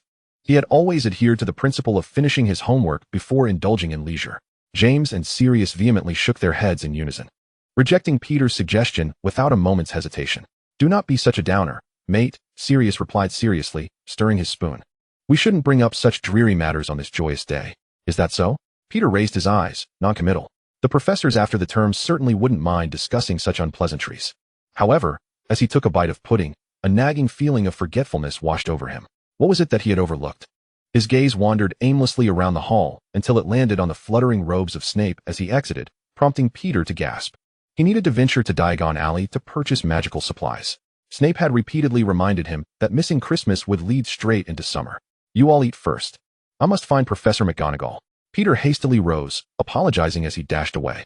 I suppose he is off to consult McGonagall about transfiguration, James remarked, placing his cup back down, considering it a splendid opportunity for progress. Oh, poor Peter, Sirius lamented, shaking his head. It seems our plans to have fun together are thwarted. Why can't we? Peter asked, a hint of urgency in his voice. I mean, it's Christmas break, is it not? Then may I ask, are your parents here to pick you up? Professor McGonagall, clad in a comfortable, soft attire, with round spectacles that softened her demeanor, approached him. Oh no. Peter's voice fell to a whisper. My parents are still traveling. They want to suddenly appear in Diagon Alley. Of course, that is the very reason you remain at school, is it not? McGonagall gently patted the boy's head. Now, off you go. Enjoy your holiday. Peter felt utterly dejected. He had thought it would be splendid to go out. Yet he overlooked the reality of his age, a child in need of guardianship. What troubles you, Professor Riddle? Peter noticed Tom Riddle descending from the upper floors. Oddly enough, wasn't he supposed to reside in the basement? Merry Christmas, Professor. Riddle had just exited Dumbledore's office, a smirk creeping onto his face at the thought of Dumbledore's request. The cunning and scrutiny in those azure eyes were nearly impossible to conceal behind his glasses. How could he not be aware of it? Nevertheless, unbothered by suspicions, Riddle felt no fear. In the absence of evidence, even the most reasonable conjectures remained mere speculation. Professor, how might one reach Diagon Alley? I mean me? You are so clever. Surely, you have a way. The gray depths of his eyes brimmed with curiosity. Do you wish to purchase a wand? Riddle, momentarily unaware, felt the chill and gloom in his eyes dissipate like snow upon seeing the boy. Yes, Peter exclaimed, smacking his forehead in exasperation. How foolish of me to forget such an important matter amidst my daily distractions. It's commendable that you remembered. Professor McGonagall stated that one must have parents to escort them outside. Peter smiled wryly. If I had parents to pick me up, why would I still be here? I'm merely young. I hardly require a guardian. However, as he pondered the notion of guardianship, Peter's gaze fell upon the Dark Lord, clad in his signature black and crimson attire, still present during the festive season. Isn't there one right before me? Peter, oblivious to his growing audacity under the Dark Lord's unintentional encouragement, boldly asked, could you take me out? If you accompany me, Professor McGonagall won't object. Are you certain that Professor McGonagall would permit me to take you from Hogwarts? Riddle pondered whether to mock Peter's naivety. Given Dumbledore's wary demeanor, it seemed highly unlikely. Of course, you are a professor, are you not? Peter wondered why it would be impossible. In a sense, he had previously saved himself in Knockturn Alley. And as long as Riddle held a position at Hogwarts, he would not act recklessly. He was just an inconspicuous student, after all. Seemingly thoughtless, Peter had indeed considered multiple angles. The conclusion was feasible. After all, half a year was ample time for Snape to fail countless times. Or, perhaps, are you quite busy? Peter realized he had overlooked a significant detail. The Dark Lord might not have the time to attend to him. Very well, let us proceed. Riddle, inexplicably pleased, revealed that the fireplace in his office was operational. Chapter 61, An Unexpected Choice. Diagon Alley was eerily quiet during Christmas, yet most shops remained open, their proprietors cheerfully tending to their businesses and exchanging festive greetings with familiar faces. The Dark Lord and Peter emerged from the fireplace, swiftly arriving outside the wand shop. Wow, is this the wand shop? Peter gazed up in awe. The shop appeared small and shabby, likely the most conspicuous establishment in all of Diagon Alley. The gilded sign above the door had begun to peel, and a solitary wand displayed in the window was coated in dust, indicating it had not been cleaned for quite some time. Riddle discreetly observed the boy. It was peculiar. It was already unusual for a wand to feel uncomfortable, and now. Peter acted as if he had never visited this shop before. As Peter pushed open the door, a pleasant chime resonated throughout the small space, which measured only a few square meters, while the rest was cluttered with various rectangular wooden boxes. "It's so quiet," Peter murmured uneasily. "Is anyone here?" Suddenly, a weathered face emerged from behind Peter, disregarding the startled boy and bowing to the Dark Lord, addressing him with the respectful title of "My Lord." The old man's pale gray eyes shone brightly in the dimly lit shop, akin to two full moons. "Good day, sir," Peter greeted obediently. "Oh yes, I believe I remember you." Ollivander diverted his gaze from the Dark Lord and scrutinized Peter, reminiscing. "You visited last year. Your wand was the most suitable for you, an oak wand with a dragon heartstring, 10 inches in length, with commendable flexibility. Is this the one?" Peter retrieved his wand. "Oh, yes indeed." The old man gently accepted the wand, then swiftly shook his head. "No, it is the wand that chooses the wizard. Yet it seems it no longer chooses you. Has it fallen out of favor, then?" Peter pouted. "It has been unhappy in your possession. I believe you require a new wand." Ollivander's eyes sparkled brighter as he began to rummage through the wooden boxes. "Isn't it fascinating? This is truly rare. It's unhappy?" Peter huffed indignantly. "It hasn't even been replaced, and I haven't grown weary of it. Here, try this one." Ollivander skipped the measuring process, having memorized all the details. "Hollywood, unicorn hair, 8 inches long. Remember, do not chant the spell." "So just a flick?" Peter hesitantly waved his arm, and with a loud crack, the display window shattered, cold air rushing in. Peter, shivering, looked innocently at Ollivander. "Not this one. Try this." Ollivander swiftly replaced it with an ebony wand, moving with a speed that belied his age. Peter mechanically waved his arm until Ollivander declared it sufficient before he could destroy the shop. "I should have anticipated it." Ollivander's eyes held a deeper significance. "Naturally, you would want to try it out." He regarded the wand in Peter's hand, thoughtfully remarking, "A wand of willow, with a phoenix feather, 11 inches long." "Oh." Peter exhaled deeply, relieved that it was finally over. Riddle seemed to have other matters to attend to, having departed long before Peter attempted the third wand. "The identical wand cores, derived from the same phoenix, are truly remarkable," Ollivander mumbled while wrapping the wand. "Unlike the powerful purple wood, the acacia wood exudes an air of mystery." Peter's foggy mind was filled with confusion. What was he saying? "Are you his child?" He appeared nothing like him. Poor old man, his face, lined with wrinkles, bore a gossiping expression that was hard to ignore. "What nonsense are you spouting?" This line, however, Peter comprehended. No, though it was a statement. The chilling tone made both of them shiver. The Dark Lord had returned unbeknownst to them. I did not, I said nothing." Peter attempted to explain, only to be interrupted by the old man. 10 galleons, do take your leave. Just leave the money on the counter." When had Peter painfully counted out 10 coins? No wonder they didn't renovate. What choice did he have but to buy? "From the moment you choose your wand." The Dark Lord gazed at the boy counting his coins with a grimace, beginning to suspect that this was merely a coincidence. As they tread upon the smooth cobblestones, the Dark Lord subtly probed, "Our wands are quite similar. Both cores are made from phoenix tail feathers." Isn't that rather normal?" He recalled that wand cores were limited to a few types: unicorn hair, dragon heartstring, and the like. He failed to grasp the implications of what was being suggested. "They originate from the same phoenix," the Dark Lord continued calmly. "Oh, that is indeed a coincidence. Ha ha ha, right?" Peter could no longer muster a smile. If his memory served him correctly, that phoenix was named Fox, wasn't it? It belonged to old Dumbledore, didn't it? He fell into silence. His already weary mind spiraled into chaos. Was this Harry's wand? How could he end the Dark Era with it? Had he lost his mind, daring to demand so much? No wonder he wielded Voldemort's wand with such ease. Was it truly a match? Speaking of which, was it too late to return this hot potato? It seemed he was aware, observing Peter, who was devoid of pretense. Voldemort began to contemplate the coincidence of this situation and the possibility of someone pulling strings behind the scenes. "Professor, you must wait a moment.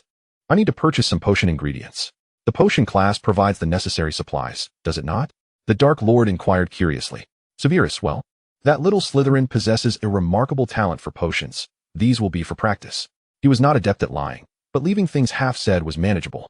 Peter retrieved a piece of parchment from his pocket and entered the shop, which reeked of rotten eggs and spoiled vegetables. Meanwhile, Voldemort awaited not far off. To be honest, despite his exceptional potion grades, he was none too keen on that smell. At that moment, a man clad in a gray cloak lunged towards Voldemort, swiftly drawing a wand concealed beneath his clothing. "You devil in human guise, go to hell." The few pedestrians on the street, upon realizing the danger, screamed and hurried into the shop. The Dark Lord's expression remained unchanged, regarding the enraged man with the same indifference one would reserve for an ant. "Madam, could you sell me the horn of a billywig at a reduced price?" I shall return repeatedly. Peter blinked innocently, casting a pitiful glance at the woman, who appeared hesitant, hoping to charm his way through. Yes, the chaos had no bearing on these two haggling individuals. Chapter 62. And thus, it was concluded. Although it was the man who had drawn his wand first, he was instantaneously struck down by the Dark Lord. Observing the man writhing on the ground, as though pierced to the bone, Voldemort coolly followed up with a few more spells. My lord. Four similarly dressed figures suddenly appeared in Diagon Alley with a barely audible whoosh. The leader, donned in a mask, respectfully bowed to Voldemort and gestured to apprehend the man. You insufferable monster.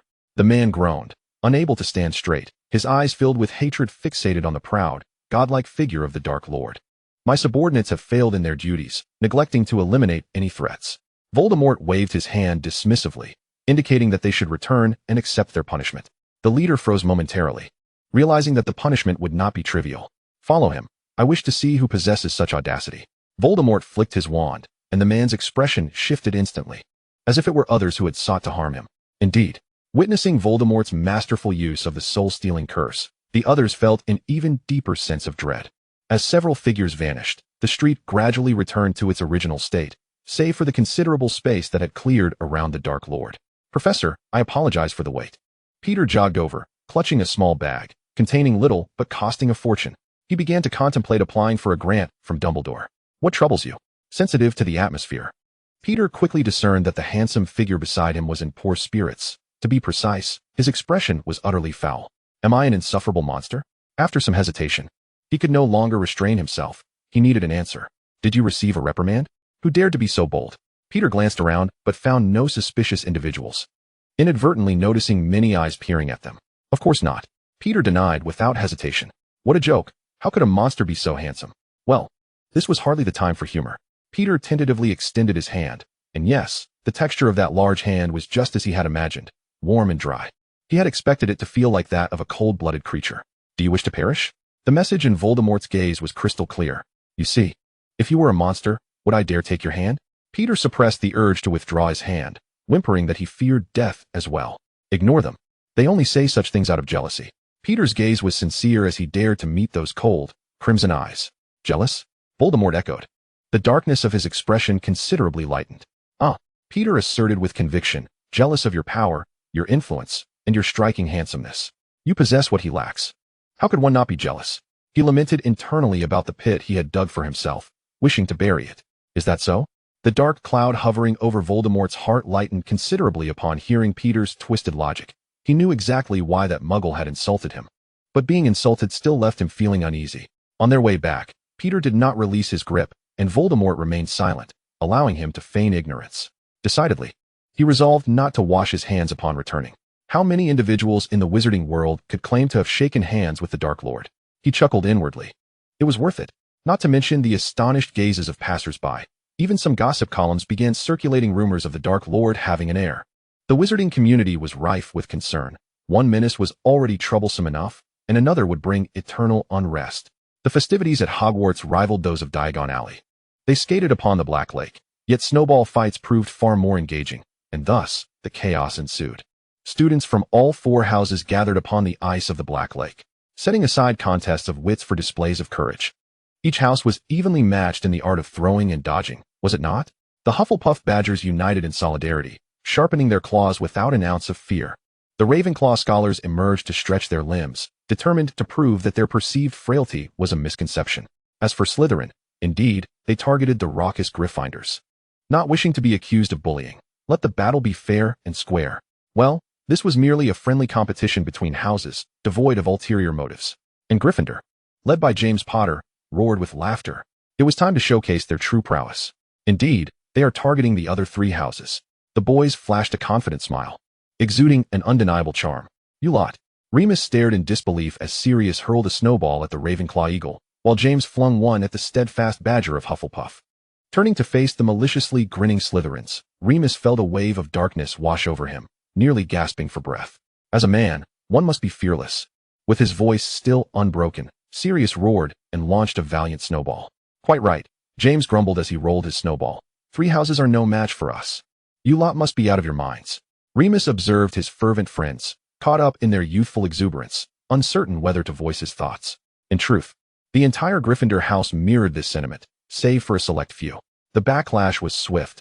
As snowballs, tripling in number, came flying back, the Gryffindor warriors were left dumbfounded, subsequently retreating in chaos. Yes, even if their aim was lacking, sheer volume increased their odds dramatically. Ouch! Sirius found refuge behind a snowman, quickly brushing off the snow from his neck before pulling the disheveled Remus over. Thank you, Remus replied weakly. James continued to run with his head tucked down, too terrified to turn around. The sensation of a snowball striking his face was both chilling and excruciating. Why did others know? It was simply how he had always lived. Despicable. Though in flight, James's spirit remained unyielding, shouting, "Stop right there. If you're brave enough to throw snowballs, then have the courage to duel." Hearing James's audacious words, Remus couldn't help but chuckle in frustration. You were the ones who fired the first shot without proper aim. Now you want to talk about dueling? If only Peter were here, he could at least help block one. Remus adjusted the cap Peter had given him, his expression one of deep gloom. Peter had crafted 4 hats as Christmas gifts, insisting that the dormitory should match perfectly. 2 scarves, the cream-colored one gifted to Lily, as they were neighbors, adorned with fluffy rainbows that delighted her immensely. Snape received a deep green high-necked sweater, a marvel of magic, woven with remarkable precision and softness, featuring a small embroidered snake. He wondered if Snape would appreciate it. As for the other, a gray scarf that matched Peter's own eyes, he had given it to Professor Riddle. Regardless, he had greatly benefited from his time with him, and Peter felt it only right to show gratitude. However, that scarf was likely among the least prized possessions. After all, he was the Dark Lord. What treasures had he not seen? As they dodged snowballs, the battlefield transformed, the conflict escalating dramatically. Chapter 63, Uncle Black. Leglocker Curse. Sirius boldly emerged when the snowball barrage lessened, swiftly brandishing his wand and sending it flying at a Slytherin boy with impressive accuracy. The hefty lad toppled to the ground with a thud. "Merlin, you're cheating," a Hufflepuff exclaimed, astonished. Meanwhile, the children from Ravenclaw and Slytherin began to draw their wands in unison, preparing to retaliate. Fortunately, not many had brought wands that day. All petrified. Tarantaligra, Confundus Charm, Tripjinx, various incantations, each with its unique tone, some bright, some soft, some deep, and others high-pitched, echoed across the crystalline ice, unleashing a barrage of spells. "I believe you should intervene." Professor McGonagall, standing at the top of the tower, expressed her concern as she watched the unfolding chaos. "Isn't it a rather entertaining activity?" Dumbledore replied lightly, standing by the window, offering McGonagall a cockroach that was still scurrying about. "Relax, they're quite capable, you know. Care for a taste? Quite delightful." "Oh, thank you." McGonagall stepped back, mentally rejecting this unsightly offering. "You know, I'm not referring to that." She avoided looking out again, as there were far graver matters at hand. "I should have stopped them before they acted." "Dumbledore, they have returned." A vacant portrait filled with the image of a gaunt man in a headmaster's robe appeared. "Thank you, Phineas." Dumbledore nodded in acknowledgement.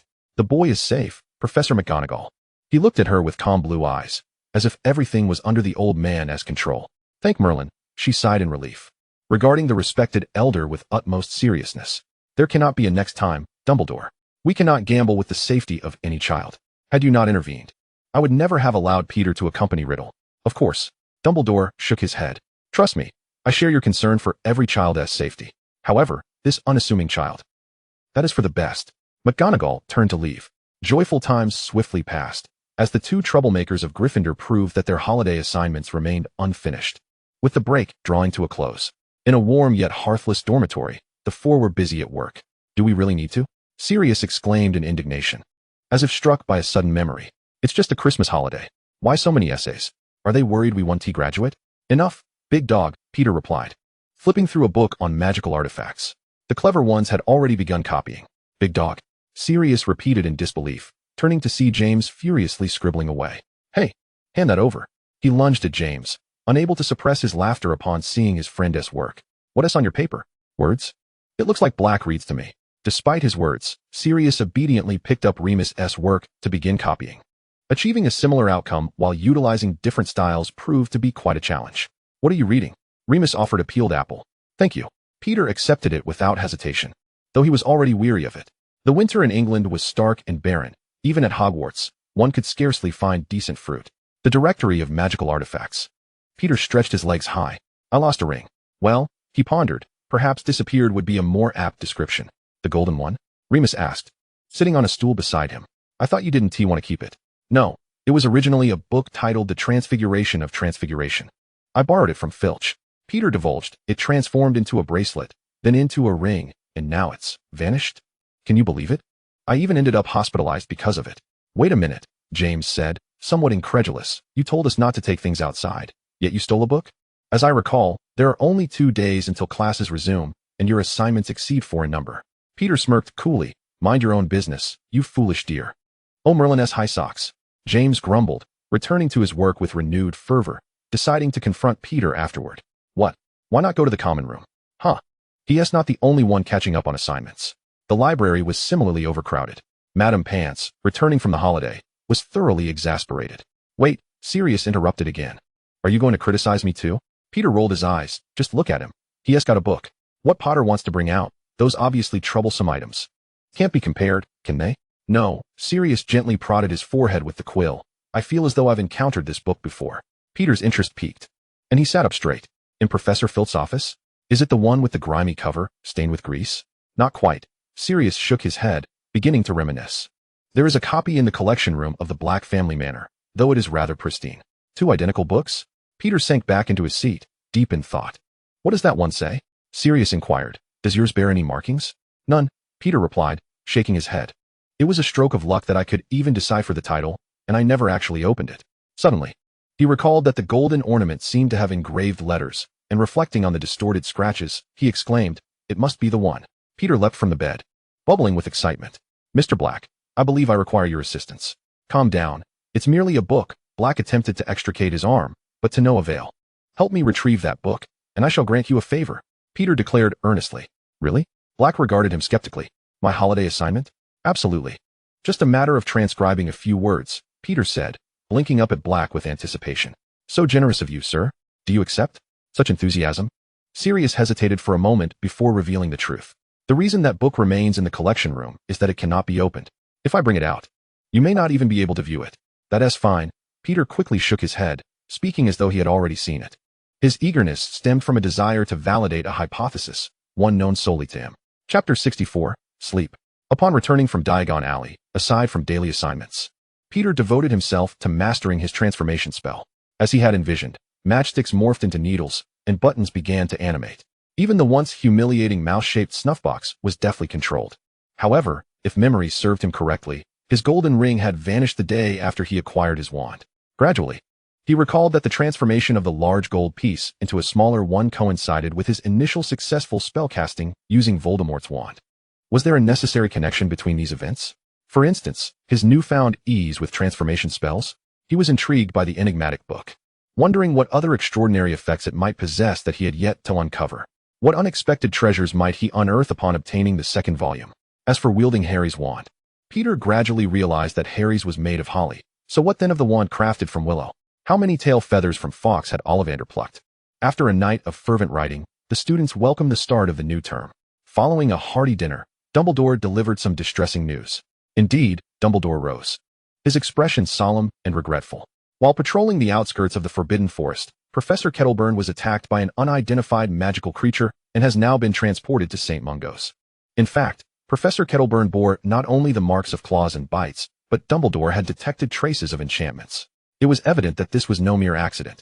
He cast a glance at Tom Riddle, who sat calmly at the faculty table, observing the students below. Noticing Dumbledore's gaze, Riddle lifted his eyes momentarily before returning his attention to the front of the faculty table. This semester, Hagrid will temporarily take on the role of your care of magical creatures professor. Please welcome him. Dumbledore initiated a round of applause, particularly enthusiastic from Gryffindor, who adored the amiable half-giant. Has Dumbledore lost his mind? Murmured discontented voices, particularly from Slytherin. How can a dirty, lowly half-giant be entrusted to instruct us? Several aristocratic girls huffed, arms crossed. Hogwarts will be ruined by this old fool. A young boy in Slytherin uniform shook his head. I must inform my father. Someone needs to oversee this. How utterly ridiculous, a Slytherin girl opined, her expression exaggeratedly innocent. If I were employed at the Ministry of Magic, I would ensure such a thing never occurred. This girl, sporting a pink hairpin and a slightly rotund figure, might have seemed harmless, if not for her name, Dolores Umbridge. A 7th-year Slytherin with commendable grades and aspirations for a career at the Ministry.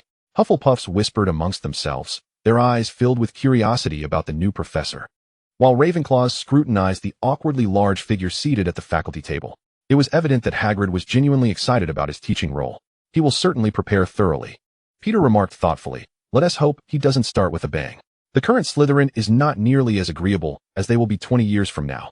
Hopefully, our classes will proceed smoothly. Remus expressed his hope. I mean, there are many gentle magical creatures, aren't there? Heh, heh. Peter scooped up a spoonful of cream, remaining silent with a smile.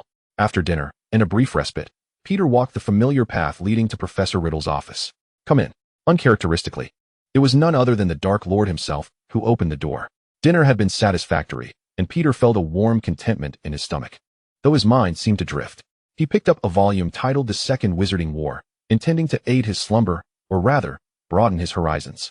The Dark Lord remained silent at his desk, watching Peter pace the room until he finally settled on the sofa. Unable to restrain himself, he posed a question.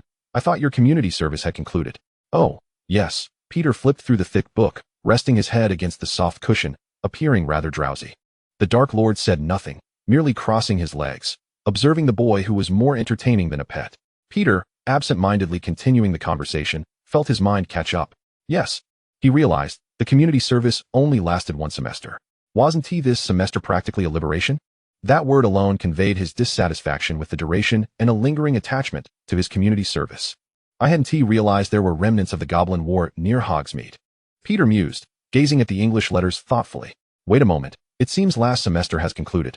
Peter slowly closed the book, his drowsiness beginning to fade. Why is he staring at me? Peter stole a glance at the Dark Lord, and his dwindling rationality returned, for he knew he should not be here. Startled, Peter shot upright, making his way to the bookshelf, attempting to replace the hefty tome. My apologies, Professor, he said with an awkward smile. Did the path run smoothly? There's no need to be anxious. Observing Peter's awakening, the Dark Lord shifted positions, his chair seemingly on wheels, gliding back to the desk as he retrieved a book. If you enjoy that book, feel free to continue reading. His demeanor appeared considerably colder than before, as if the relaxed, cross-legged posture had never been his own. Is the effect of the Horcrux so overt? Peter pondered, feeling rather awkward about the notion of leaving immediately. Slowly, he resat himself. Well, he began to regret it. Every second since he had sat down felt like sitting on needles. What was wrong with him? Peter's mind wandered, recalling that when Dumbledore announced Hagrid's appointment, the Dark Lord had visibly not been pleased. Yet soon after, his expression had returned to neutrality, seemingly tinged with a hint of triumph. He harbored doubts that the Dark Lord had known about this matter long ago, and that it bore his fingerprints. Peter's conjectures were accurate. Prior to heading to Diagon Alley, Dumbledore summoned several professors to deliberate on the issue, hoping that Riddle could assist in teaching, particularly with a focus on the defense against the dark arts class. It was evident that Dumbledore suspected a connection between the disturbances in the Forbidden Forest and the Dark Lord, hence his intention to probe. However, Riddle unhesitatingly declined, citing the absence of such stipulation in his employment contract. Dumbledore could not compel any professor, even as the headmaster. Before the discussion could reach its conclusion, Riddle departed, seemingly filled with dissatisfaction, or at least that was the impression he left. Unable to fathom the situation, Peter sighed and prepared to leave. A casual glance at the Dark Lord revealed that this man was asleep. Just like that, in front of a Gryffindor, he was sleeping. Chapter 65, Kill him, sir? Peter whispered, yet found the Dark Lord utterly still, his breathing unaltered. The man appeared utterly exhausted, one arm propped against his forehead, reclining as he slumbered. His long, somewhat disheveled locks obscured his smooth brow, and the usually chilling crimson eyes were nowhere to be seen. Beneath his delicate lashes lay the faintest hint of pale blue. So, he was also taking a break from his assignments? How diligent. The Dark Lord's lips were thin, said to belong to those with a lack of sentiment. Yet one could not deny how strikingly handsome he appeared with his sharply defined features. Peter's gaze drifted downward, and he noted the alluring collarbone subtly revealed beneath the open black collar. Entranced, Peter slowly approached the Dark Lord, stopping at a distance equivalent to the width of a desk. He extended his hand towards the Dark Lord's neck. Such a defenseless position was rare, and that slender, fragile neck appeared exceedingly vulnerable. Was it? Peter plopped back down. He couldn't even perform the 3 unforgivable curses. Did he expect to kill the Dark Lord with a levitation charm? What? Physical attack? Peter stretched out his hand, his chubby palm showing no semblance of threat. No wonder the man dared to sleep. He was undoubtedly confident in his invulnerability. He couldn't win. He simply could not. Frustrated, Peter closed his book and lay on the sofa, feigning death. Peter should have left while the Dark Lord was asleep. When he witnessed the Dark Lord's eyes snap open, fixing him with a menacing glare, Peter felt the hair on the back of his neck stand on end. Those eyes, which usually bore a calm, indifferent demeanor, now radiated a chilling scrutiny and suspicion. "Professor, I'm leaving." Peter swallowed hard, moving awkwardly to the bookshelf to return the book. "Stop." The words, devoid of any emotion, froze Peter in place. He did not dare turn around to confront the Dark Lord, who was now rising. The Dark Lord was unaware of Harry's holly wand, only cognizant that Peter had been claimed by a wand identical to his core. He began to question the series of events following the boy's appearance. The wand, which had been chosen but was unsuitable, the audacious, purposeful approach to himself, that fated wand that mirrored his own, and the negligence and indulgence he had failed to perceive in himself. When had he placed himself in such perilous circumstances? The Dark Lord could hardly believe he had fallen asleep in front of an entirely unfamiliar Gryffindor. When had he begun to trust this boy so implicitly? Bang! Ouch! Peter was seized by an invisible force, his neck pressed against the cold wall, his feet dangling. "You are not Peter Pettigrew," the Dark Lord approached, meeting the flushed face of the boy with a gaze filled with contempt. "You were sent by Dumbledore to approach me and conspire against me?" Peter, who had just struck the back of his head against the stone, tears welling in his eyes from the pain, felt his heart nearly stop upon hearing the Dark Lord's certainty. Just as he suspected, the Dark Lord had astutely noticed the shift in Peter's pupils. Unable to suppress a cold chuckle, anger surged through his mind, his head feeling as if it might explode from the long-absent pain. He glared at the blond boy. The rage of being deceived and manipulated only intensified. "I am not Dumbledore's," Peter struggled to articulate, desperate for time, lest he be silenced. As for plotting harm, Peter did not deny it. At one fleeting moment, he had indeed contemplated taking action. After all, who wouldn't want to prevent a tragedy before it even began? Yet he hesitated, not solely due to his lack of strength, nor was it because he was cowardly, but rather due to an issue he himself was unaware of. "Do not worry. I will see everything," Voldemort declared, casting Peter to the ground with a flick of his hand. "Do you understand the Cruciatus Curse?" The rhythmic sound of Voldemort's shoes echoed against the floor. To Peter, it was akin to the approach of death itself. In the next moment, Voldemort, in a fit of rage, seized Peter by the collar. "Huh? How splendid. You are utterly incapable of casting the Cruciatus Curse." He laughed in fury, gazing at the coughing and gasping Peter as if he were observing a corpse. Dumbledore's methods were indeed impressive. The Dark Lord released him, seemingly disgusted by Peter's pitiful state. His eyes reddened, as though stained with blood. Regardless of his intentions, he turned, hands clasped behind his back, his gaze lowered. "If you die, would all my efforts be in vain?" The whisper, akin to a breeze at his ear, sent chills down Peter's spine. He understood that Voldemort was not jesting. "I am not sent by Dumbledore." Peter clutched his aching neck, his voice hoarse yet resolute. It was over. His vocal cords were certainly damaged. Ironically, just moments ago, he had contemplated the Dark Lord's neck. It was of little consequence. The Dark Lord's voice suddenly rose. "The beasts in the Forbidden Forest may appreciate your fabricated excuses." Peter's pupils dilated. A fleeting thought crossed his mind. "Did you also orchestrate Professor Kettleburn's fate?" Very astute, the Dark Lord seated himself, looking down at the boy who could not rise, as if regarding an insignificant puddle of mud. Being overly diligent was hardly commendable. At that moment, Peter realized that the man before him was not merely Professor Riddle, but was, in fact, the Dark Lord, a figure that invoked fear throughout the wizarding world. Ruthless, bloodthirsty, and without scruples. Cough, cough. Peter continued to choke, the metallic taste of blood intensifying in his mouth. He furrowed his brow, contemplating his escape. "I believe I have a way to prove I am not sent by Dumbledore." "Oh." The Dark Lord's wand tapped rhythmically against his fingers. "Do I need to listen to your explanation? You are merely an inconsequential being. Your death would elicit no concern." Peter had no time to ponder the secrets of the Forbidden Forest. Professor Kettleburn might still reside at St. Mungo's, while he likely faced immediate demise. "Do you wish to hear the truth?" Peter fixed his gaze on those eyes he still found striking. "One person will only speak the truth to you." The Dark Lord raised an eyebrow, sensing an intriguing turn. No need for the Cruciatus Curse, nor for the Imperius Curse, not even the Legilimency. Peter could not help but cough again, his throat ablaze with pain, causing him to grimace. "You cried?" Observing Peter, who had sniffled, his eyes reddened and fogged, the Dark Lord abruptly inquired. Peter nearly faltered, almost performing a dramatic display of tears. "I'm in pain," Peter exclaimed, utterly aggrieved. "It was just a wrong turn. Why blame me for your slumber?" He touched the swelling bump on the back of his head, then gingerly felt the bruising on his neck. Peter stifled his tears, knowing his life was in the hands of the Dark Lord. "Oh dear, what should I do if I feel like crying even more?" Chapter 66. Forced Sincerity. The Dark Lord remained silent. As he gazed upon Peter, whose demeanor appeared devoid of deceit, the anger within him gradually subsided. Yet, when it came to Peter's petulance. He found it difficult to render judgment, for throughout the entire encounter, he had merely employed a single spell, that of legilimency, and had not yet succeeded. I could invoke an unbreakable vow, he mused. Peter remained oblivious to the Dark Lord's subtle shift in demeanor. His mind raced feverishly, striving to unearth a glimmer of hope. An unbreakable vow, the Dark Lord murmured, repeating the words, acknowledging the boy's surprising knowledge. Indeed, I can swear to you that I shall henceforth speak only the truth. Of course, the emphasis lay on the truth. What of lies? I cannot utter falsehoods, though I can choose to remain silent. Why must one feel compelled to their own demise simply to make an oath? Very well, should I speak falsely, I shall face a visible punishment, Peter reluctantly added. However, I have a condition. Did I agree to your unbreakable vow? Speak your condition. The Dark Lord's tone dripped with impatience. You must not kill me, Peter stated earnestly. Nor may you command another to do so. This reflected the profound instinct for survival one possesses. The Dark Lord had no obligation to enter into such an unbreakable vow. For before absolute power, Peter had no bargaining chips.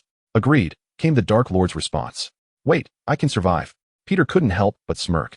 Thus, within that small yet opulent chamber, illuminated by the flickering firelight, the boy extended his hand first, gazing with clarity at the one who held his fate in their hands.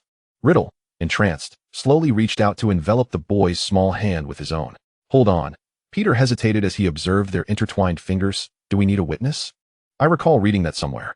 No need, came the simple words that revealed the man's unabashed strength and arrogance. Peter Pettigrew, do you vow henceforth to speak no lies to me, lest you face punishment? Peter furrowed his brow, wondering why no specifics were mentioned regarding the punishment. I do. Tom Riddle, do you agree to my request, vowing not to kill me, nor to incite anyone else to do so? I do. As the words left his lips, the vow took effect. A shimmering silver light ascended from their clasped hands, entwining their fingers like chains. This was the manifestation of the unbreakable vow's magic, symbolizing the oath's success and the absolute binding power it held over them both. So beautiful, Peter marveled at their joined hands. You never specified what punishment I shall face should I lie to you. Observing the swift withdrawal of their hands, Peter pouted in silence. It matters not. The Dark Lord replied, continuing towards the bedroom without a glance back. Any punishment is preferable to death. Indeed, if violated, the vowmaker would meet an immediate demise. Thus, should the Dark Lord turn upon Peter, it would mean his own disappearance upon the boy's encounter with Merlin. Surely, he must have been placed under a soul-binding curse. Otherwise, how could he have made such a ludicrous vow with a child? The Dark Lord shook his head, realizing that his earlier headache had vanished once more. He turned back, contemplatively observing the departing Peter. The boy held one hand to his neck, and even without seeing, he could likely discern the pain etched upon his youthful face. Are you Dumbledore's man? The Dark Lord inquired. Was this the first test following the vow? Peter twisted around, wincing as he turned his neck. Certainly not. It is true. The Dark Lord felt an inexplicable lightness wash over him. Are you Peter Pettigrew? He fixed his gaze upon the boy's eyes, only to find confusion and uncertainty reflected within those gray depths. Yes and no. Having spoken, Peter awaited the outcome, relieved that it was indeed the truth. There was no punishment. The Dark Lord and Peter, standing 10 paces apart, exchanged glances, finding the situation to be even more intriguing than anticipated. Thank you for the scarf. I find it delightful. The gray scarf bore an embroidered snowman at its end, a color he had never before touched. Peter raised an eyebrow. You opened it? Before he could respond further, the bedroom door closed behind him. You leave, and I shall follow. Feeling miraculously spared from calamity, Peter made his way back to his dormitory with a gait that would not attract recognition. Fortunately, he had not yet breached curfew, avoiding the professor's watchful eyes. Nor had he encountered anyone else. Otherwise, the red marks upon his neck would have been impossible to explain. Merlin, what happened to you? Remus exclaimed, preparing to rouse Peter from his slumber, only to discover a glaringly swollen mark upon the boy's neck. Awakened by the commotion, Peter sat up groggily. What transpired? Though, in truth, no sound emerged. His vocal cords were utterly destroyed. Are you unable to speak? Remus sat beside him, reassuring the boy. Do not fret. We shall consult Madame Pomfrey. I can scarcely believe it, Madame Pomfrey remarked, her brow furrowed.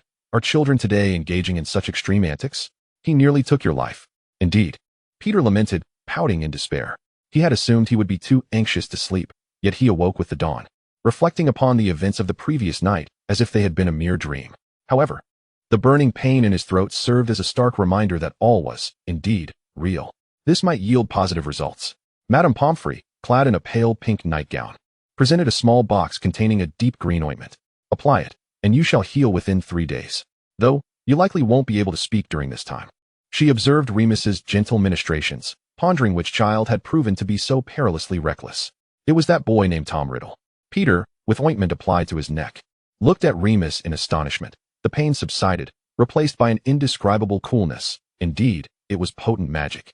As he followed Remus back to the dormitory, he was soon surrounded by Sirius and the others, eager to inspect him. Who did this? Tell me. James glared for a moment before concluding. It must have been a Slytherin.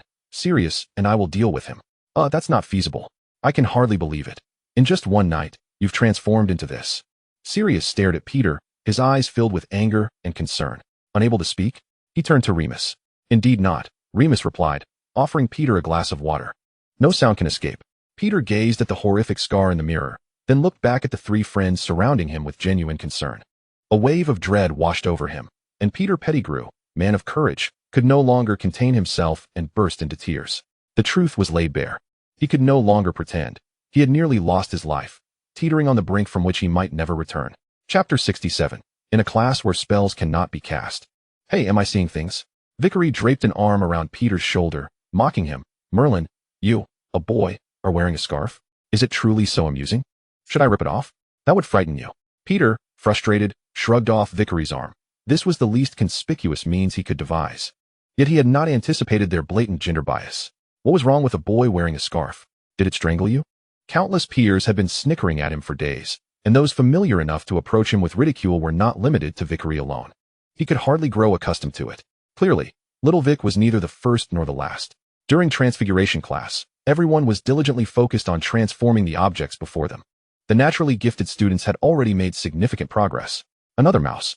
Peter glumly watched the small creature flitting about, bewildered by the abundance of such critters at Hogwarts. Indeed, they had commenced their studies on transfiguring one animal into another. Peter clutched his new wand, staring at the mouse in mutual bewilderment. Originally intending to astonish his teachers and peers, the challenge now escalated, as he was utterly incapable of performing silent spells. Is the injury severe? Lily inquired with concern, her gaze fixated on Peter's pastoral scarf. How do you know? Peter responded, astonished, looking at Miss Evans. Could it be that loquacious fool? I saw it. Lily pointed toward his neck, where, upon closer inspection, one could still discern an abnormal hue of red between the seams, coupled with his inability to speak. It was evident that his throat was injured. How do you know what I'm thinking? Peter sat upright, his eyes wide with incredulity as he gazed at the fiery-haired girl. Prophecy and divination. Wasn't that something reserved for the 3rd year? Had Professor Trelawney been giving her special lessons? Observing Peter's genuine reaction, Lily couldn't help but chuckle, though she quickly covered her mouth. Honestly, Peter, you are truly adorable, she remarked, her cheeks flushed, devoid of any hint of jest. Adorable? You're complimenting me? Peter furrowed his brow, feeling an odd sensation in his chest. Worry not. If you require assistance, you may seek me during Transfiguration class. I will gladly teach you, Lily said, unable to resist ruffling Peter's fluffy hair. Lily was not exaggerating. Behold, a charming little badger peeked curiously from her desk, having come to offer consolation after completing its assignments. I can too. Peter opened his mouth, though no sound emerged. Despite his lack of practice, he harbored an inexplicable confidence that if he could vocalize the incantations, he would undoubtedly succeed promptly. The afternoon brought the Dark Lord's defense against the Dark Arts class, where the focus was on counter curses. The voiceless Peter became the target for Sirius. Well, more accurately, a sparring partner. James joined in, and the two engaged in a lively exchange of spells and counterspells. Remus was also practicing counter curses. This was his sole means of assisting Peter. As they gazed at the silent Peter, whose eyes burned with fury, they realized they may have gone too far. Ahem, Peter. Why don't you take a break? Sirius feigned a studious demeanor. James, you step in. James was taken aback. Why? I refused to stand there like Peter, completely motionless. That would be utterly foolish and would only invite ridicule. Peter, is this even human language? Enough chatter. Sirius shot a look. Can't you see Peter is about to explode? It's my turn to cast a spell, Remus declared, performing the counter curse. Reluctantly, James took Peter's place, while Peter stormed off to the resting area, seething with anger. Are you injured? A small paper airplane fluttered over, inscribed with sharp words. The 2nd-year Slytherin was alone, practicing with a mold, and if Peter hadn't caught his glance, he might have thought he was imagining it. It's bearable. Peter approached directly, handing over the note. Let me see. Snape paused his practice, tilting Peter's chin, quickly revealing the crimson bruise. It's healing well, he remarked, though it still appeared quite alarming. Peter obediently tilted his head back, aware that Snape would not harm him nor jest inappropriately. Once he had re-wrapped his scarf, Peter cast a resentful glance at the trio. "Still painful?" Snape inquired, his expression serious, his delicate brows slightly furrowed, seemingly at a loss as to how the injury had occurred. "Yes," Peter nodded, feigning misery. "Indeed." Seeing Peter nod, a flicker of concern and empathy appeared in Snape's eyes. Before Snape could speak, Peter patted his shoulder and gestured toward James, indicating he should look over. Snape, puzzled, complied. "That fool," Snape scoffed. That's not what I meant." Peter reclaimed the paper. "I can partner with you. You can use me for practice." Observing Peter's earnest and genuine expression, Snape declined. "You're still injured. I believe you should rest." "Huh, look at him." Peter was deeply moved, despite both being injured. One was being cared for while the other was seen merely as a resource. Watching Snape resume practice, Peter felt tears welling in his eyes. "Is it very painful?" A voice, cool and soothing, came from behind, startling Peter nearly out of his skin. "Not at all." He fervently shook his head, even managing a clever smile. Since he had not spoken, it could hardly be deemed a lie. The elegantly clad yet reserved Dark Lord glanced at the trio, then at the Slytherin boy. Feeling inexplicably irked, he seemed quite popular. "That's because our character is impeccable." Peter puffed out his chest, casting a somewhat smug glance at the Dark Lord, thinking, "Well, you want to comprehend anyway. Is that so?" The Dark Lord raised an eyebrow, choosing to disregard the fool. Another full moon approached swiftly, and little Slytherin had failed his potion attempts over a dozen times. Arriving before the transformation, Andromeda-esque parchment, detailing the animagus transformation spell and required magical materials, soon followed. "Are you certain you wish to proceed this way?" Peter, clad in his hand-knit hat, stood shivering on the rooftop. "Of course, as long as we complete these steps. We shall succeed," Sirius asserted, clutching the fluttering parchment with utmost confidence. James, however, was disinterested. "Why not just stay in the common room? Can't you feel the cold?" James, wearing a hat identical to Peter's, couldn't help but shiver violently. "It's a secret," Sirius replied, casting James a look as if he were a simpleton. Then, unable to suppress several sneezes. "True, the dormitory and common room don't seem very secure. Perhaps we could retreat to the Ollery?" Peter suggested, noting it was warm due to the multitude of birds. "Air." With James' invisibility cloak, he added promptly, "Who knows which child might enjoy sending owl letters at night? Just in case." Chapter 68, and once again, a brawl ensued. Christmas had scarcely passed when temperatures began to rise gradually. The ice on the lake began to thaw, and patches of green began to emerge on the barren ground. "Charge! Charge! Charge!" James zigzagged down the corridor with his firebolt 700. "Hey, it's merely practice," Sirius called out, unable to restrain himself. "I don't comprehend your excitement." "You wouldn't understand," James replied, gripping Sirius' shoulders earnestly. "This is our first practice of the semester." It's the first time Sirius has unceremoniously tossed his best friend's arm aside. "But it's far too early. We haven't even had breakfast yet," Sirius complained, patting his flat stomach. "What is there to fear? I haven't eaten either." James bounced ahead, skipping across the bridge and down the slope, ultimately arriving at the Quidditch pitch. "You're late, Potter," Claire remarked sternly. Indeed, this was the final year for the imposing captain, who wished to avoid the disgrace of losing to Slytherin in his academic legacy. Alice was still behind. Peter had seen her, still dining as they passed the hall. "Look here." Alice emerged from behind Claire. "Perhaps I arrived before you?" "Impossible. Because a broomstick can not only sweep, but also fly." Alice tossed her hair, looking vibrant after a hearty meal. "Let us go," Claire commanded, and the Gryffindor Quidditch players entered the pitch. "What are they discussing?" Sirius observed the huddle from the stands. Puzzled. "Perhaps they are devising some brilliant tactics?" Remus speculated. Peter, under the scrutiny of both, spoke up. "How about I fetch you some food?" It would be unwise to allow his hunger to persist. Soon his stomach acid would begin to scorch the walls of his stomach. A splendid notion indeed. Sirius gave Peter's shoulder an encouraging pat, as he was quite reluctant to make such trips back and forth. "Wait a moment." Peter, who had no intention of watching the match in the first place, slipped away with remarkable swiftness. On his way back, he spotted a group of Slytherins who cast a malevolent glance at the solitary Peter, quickly averting their eyes, for they had more pressing matters to attend to. How utterly absurd. Oblivious to the precarious situation he was skirting, Peter hastened towards the great hall, his mind focused on food. Food. Glorious food. Just as Peter was devouring a cream-filled bun, a Hufflepuff boy burst into the hall, exclaiming that a fight had broken out. "What?" With his mouth stuffed to the brim, Peter rose, eyeing the panicked Badger with a foreboding sense of dread. Slytherin and Gryffindor were clashing, Quidditch players, on the Quidditch pitch. The Badger's words were fragmented. Yet Peter grasped the essence. They were attacking my brother, and that simply would not do. Seizing a handful of toast, he stuffed it into his pockets, exclaiming, "Brothers, provisions have arrived." While others exchanged bewildered glances, Peter bolted out like a whirlwind. The events were straightforward. Claire had requested permission from Professor McGonagall to use the Quidditch pitch on Saturday, while Slytherin had obtained a note from a faculty member as well. The crux of the matter was that Claire and her companions had arrived first, yet Slytherin possessed the professor's approval. Their mutual disdain only escalated the situation, and a brawl was inevitable. Most of the players were upperclassmen, casting spells that James could not even comprehend. After taking several hits, Sirius was incensed, dragging Remus down from the stands, shouting, "Prepare to face the judgment of Lord Black." By the time Peter arrived, the professors had yet to appear. He was fortunate enough to witness the chaotic scene of wands scattered across the ground, boys and girls entangled in a fierce melee. Claire had a split lip. Alice's hair was in disarray from being tugged, and James bore bruises that marred his face. Peter had no time to laugh, only to realize that Remus was also caught in the fray and had taken several blows. This simply could not stand. Gritting his teeth, Peter grasped his wand and charged forward. In the aftermath, the professors gathered, deeming this a significant altercation.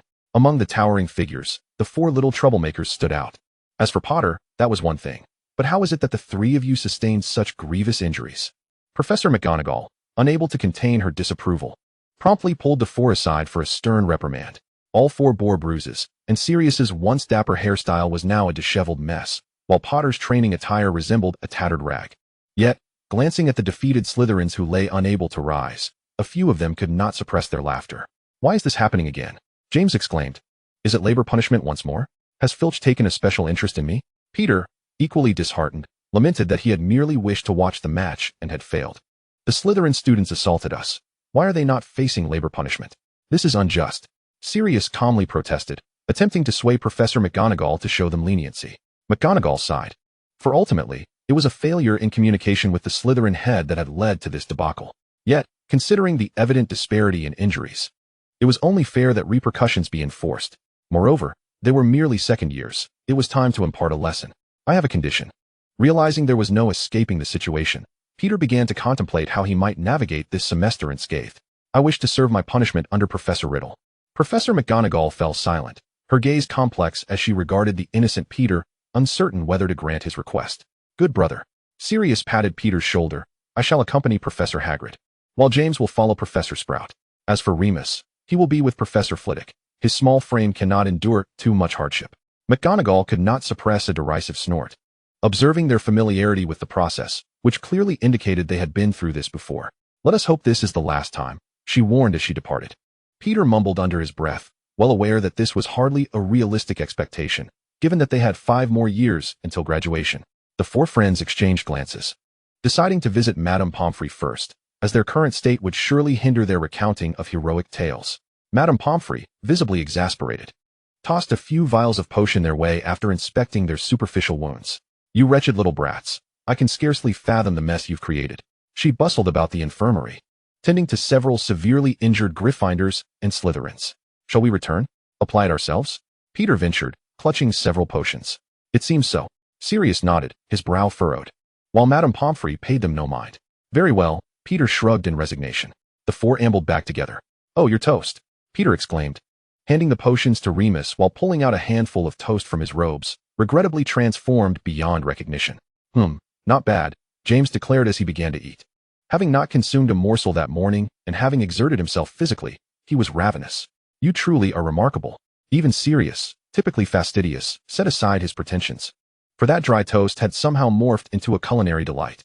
"You should have some," Peter said, tearing off small pieces to shove into Remus's mouth, indulging himself in the process. "At least," Peter mused with a wry smile, "the punishment is only for a month. It's not as severe as last time." Chapter 69, One Must Not Be Too Idle. "Mary, your book is right in there." James pointed to an empty classroom on the 4th floor. "Impossible. I've never been here before," Mary replied, surveying the dilapidated classroom with skepticism towards James and Sirius. Yet, she had indeed misplaced a book and was in search of it. "Look, is that it?" James indicated through the glass of the door. Mary rose on her toes, squinting through her thick glasses, and indeed spotted a book. Convinced it was hers, she pushed the door open and stepped inside. Suddenly, a startling transformation occurred. The somewhat worn door handle morphed into sharp teeth that clamped down on her hand. "Huh." Watching Mary scream and tremble in fright, James could not contain his laughter. "Merlin." You look utterly foolish when you're scared. Sirius too succumbed to laughter, leaning against the wall. Stop shaking it. It will bite harder. He gestured for the girl to cease flailing her wrist, reaching out to press down on the mechanism that controlled the door handle. You two are infuriating. Mary fumed, glaring at their handsome faces. Who would have thought such a thing could happen? Her eyes glistened with tears, 2 clear rows of bite marks adorning her right hand. Listen, I will never trust you again, at any time. Mary was deeply hurt. They were classmates, and how could they so thoughtlessly torment her? Hey, your book. Sirius called out to the retreating girl, who merely offered him a sorrowful back. It indeed was her book. Sirius looked at James with feigned innocence. That doesn't matter. Mate. James, having laughed his fill, pocketed the biting door handle. Filch certainly had an impressive collection of oddities, and James exchanged a smug glance with Sirius. There are plenty more we haven't tried yet. Their audacity knew no bounds. 2 individuals strolled along the 4th-floor corridor, their shoulders casually brushing against one another. As a gentle breeze caressed their cheeks, Sirius tossed his hair back and gazed out of the corridor's window. Is that a slug? He yearned for a clearer view, unconsciously leaning closer to the glass. It was Lily. James, with his thick spectacles, immediately spotted his target. Before he could descend for a chance encounter, he noticed the filthy slug beside Lily. Bro, I swear, I'll make him pay. James had long harbored disdain for Snape, and this time, he resolved to teach him a profound lesson. Such vile and filthy creatures ought to remain in the sewers. They should possess the self-awareness to recognize their unworthiness. Fuming, James ascended the staircase, heading towards the castle's exterior, determined to inform Lily that he and Sirius were the friends she ought to cherish. For the malevolent Slytherin would only lead her astray. Was there some excitement to behold? Sirius found it difficult to articulate his feelings. Yet he hastily followed James down the stairs. It seemed that since the 3rd Greenhouse's Gryffindor battle, the two had not crossed paths again. The weather in March and April was delightful, with the sun casting a warm glow. Lily leaned against the great tree by the lake, leisurely savoring the gentle breeze as the clouds drifted lazily overhead. During Christmas, a heavy snowfall blanketed the grounds. One hand rested behind her head. The tree where they often gathered still stood tall and proud, seemingly eternal. Snape likely understood Lily's sentiments.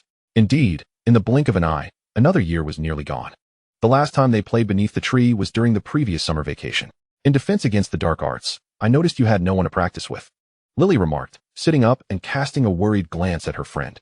Are they still bullying you? They referred to those malicious Slytherins, who consistently harassed Severus. Overtly or covertly?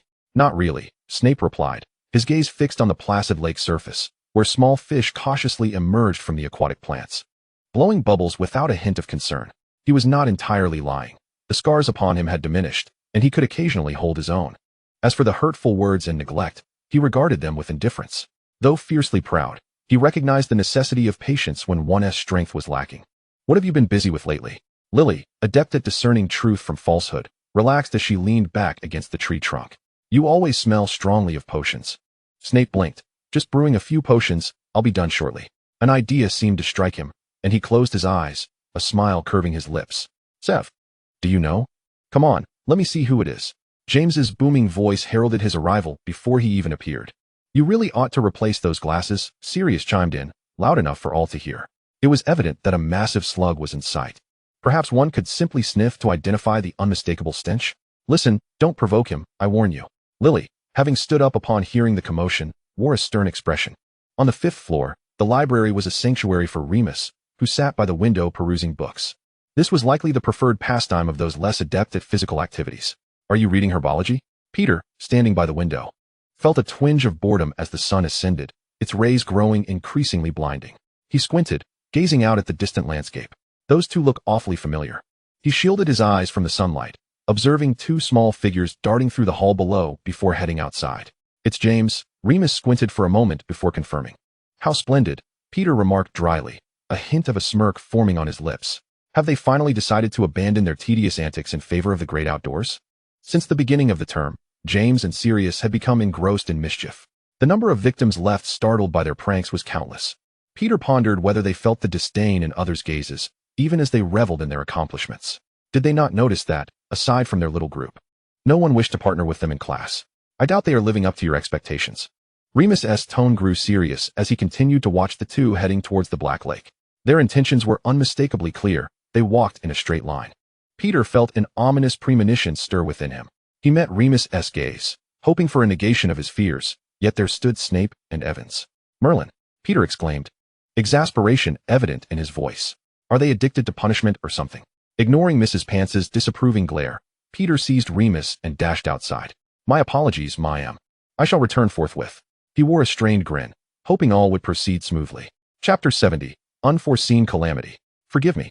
At the staircase's turn, a hurried Peter collided with a girl. He quickly reached out to steady her. Are you all right? I'm so sorry. The girl, clad in Slytherin robes, had her straight bangs obscuring her face, revealing only her slender lashes. Freckles dotted her fair nose. She appeared shy, her head bowed even after Peter had bumped into her. Seeing her brown locks, Peter felt a slight headache. I have something urgent to attend to. He spoke patiently. I'm Peter Pettigrew, a second-year Gryffindor student. If you need anything later, feel free to reach out. But for now, I must take my leave. He thought to himself that if he lingered, it might lead to trouble. Peter Pettigrew?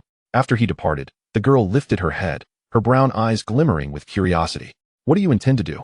Lily Evans positioned herself protectively in front of Snape. What has he done to offend you so grievously that you feel the need to cling to him so tightly? Confusion filled her emerald gaze. Why? James blushed at the sight of the red-haired witch, his demeanor shifting awkwardly. Because he is the malevolent Slytherin. But he has never harmed you, has he? Lily interjected. Why not target other Slytherins? The Slytherin Quidditch captain would be a prime target. That towering figure with the disdainful smirk and narrow gaze. James frowned, pondering that he might not be able to outmatch him.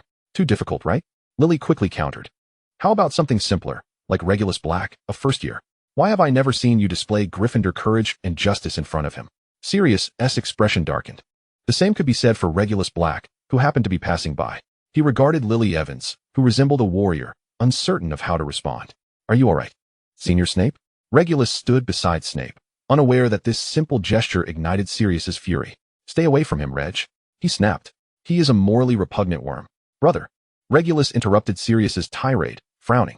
Senior Snape is a good person. He has helped me. He could not comprehend why one would ascribe the worst intentions to someone they barely knew. Helped you? Sirius emitted a derisive sound.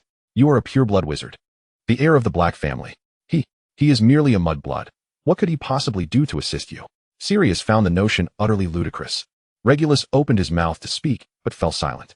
He did not wish to divulge how he had been targeted since entering Slytherin, nor the fact that the Black family was gradually being marginalized by the Dark Lord. This was all because of him. Do you think you look impressive when you bully others? Lily countered. Or do you fancy yourself a hero, your self-proclaimed justice mirroring that of a bully? Isn't that the case? James puffed out his chest, feeling rather dashing. Absolutely not. Lily's eyes were filled with disdain as she declared. You are merely a villain masquerading under the guise of justice, arrogant and oppressive towards the weak. After observing James's incredulous expression, she added, and I detest you. James felt a pang of hurt, but it was not due to Lily's words. Rather, it stemmed from his own convoluted reasoning. Was he in the wrong? He pointed at Snape, who stood behind Regulus, and questioned, did he teach you to say such things? How can you trust a Slytherin? Indeed. His little witch was kind and pure. How could she harbor any hatred towards him? Surely, there must be a nefarious influence behind it. Listen, I possess my own capacity for thought. Lily retorted fiercely, I am ashamed to have someone like you harbor feelings for me. James was taken aback by Lily's fury. How could she utter such words? In a swift attempt to deflect the blame, James aimed his wand at Snape, casting the leech curse. Potter, cease this at once. Regulus raised his wand, but was swiftly petrified by his elder brother. Brother, release me. Snape, ever prepared, deftly waved his wand to intercept, yet still found himself struck by the remaining light, doubling over as he began to vomit leeches, a most grotesque sight. How do you like this, specially prepared for you? To provoke Lily, James could not suppress a triumphant laugh at Snape's disheveled state. Leeches spitting leeches, is this not fitting? Silence, Potter. Lily admonished, her patience wearing thin. Snape, faster than Lily, expelled the creatures from his mouth, muttering an incantation, and James's clothing was torn as his cheek was cut, blood streaming forth. Damn it.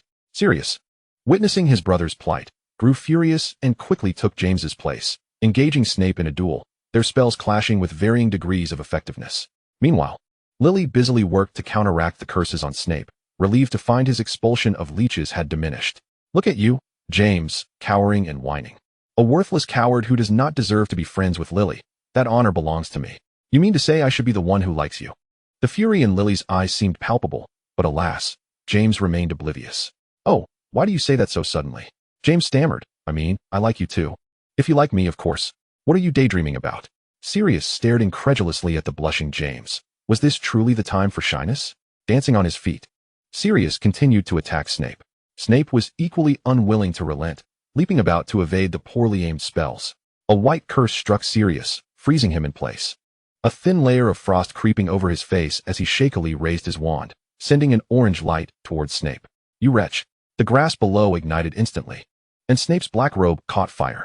He desperately tried to extinguish the flames, but with little success, the burning sensation becoming increasingly pronounced as smoke enveloped his face. Ha ha! Sirius laughed and gasped, exhaling clouds of mist that left him shivering. You can forget it. How could I ever like someone like you? Lily thought to herself. Even if she were blind, she could never find affection for such a person. One should not frivolously set oneself up for failure, truly. Lake water is coming. Peter rushed in, eager to lend assistance.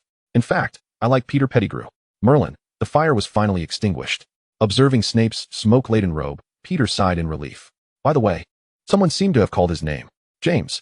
Remus Lupin and Snape, now adorned with only tattered scraps of black fabric, appeared. This belongs to Lily Evans. The silence shared by the Black brothers was palpable. What transpired? Why are they all staring at me? Peter pondered, bewildered. Chapter 71. The tension was shattered by a high-pitched scream. Lily's face burned with embarrassment, flushed as vibrantly as her hair. Her mind raced with a singular thought. He heard it. He heard it. He heard it with his own ears. After her scream, without waiting for anyone to react, she covered her face with her hands and dashed away. James stood rooted in place, a complex expression on his face as he regarded the oblivious Peter, then glanced at Snape, who stared blankly at Peter. How to put it? After 2 years, he realized he had aimed his ire at the wrong target. The only consolation was that his arch-nemesis, the leech, was equally perplexed. Snape watched the girl vanish from view, a bitter taste filling his heart, then turned to Peter, who remained blissfully unaware of the chaos that had just unfolded.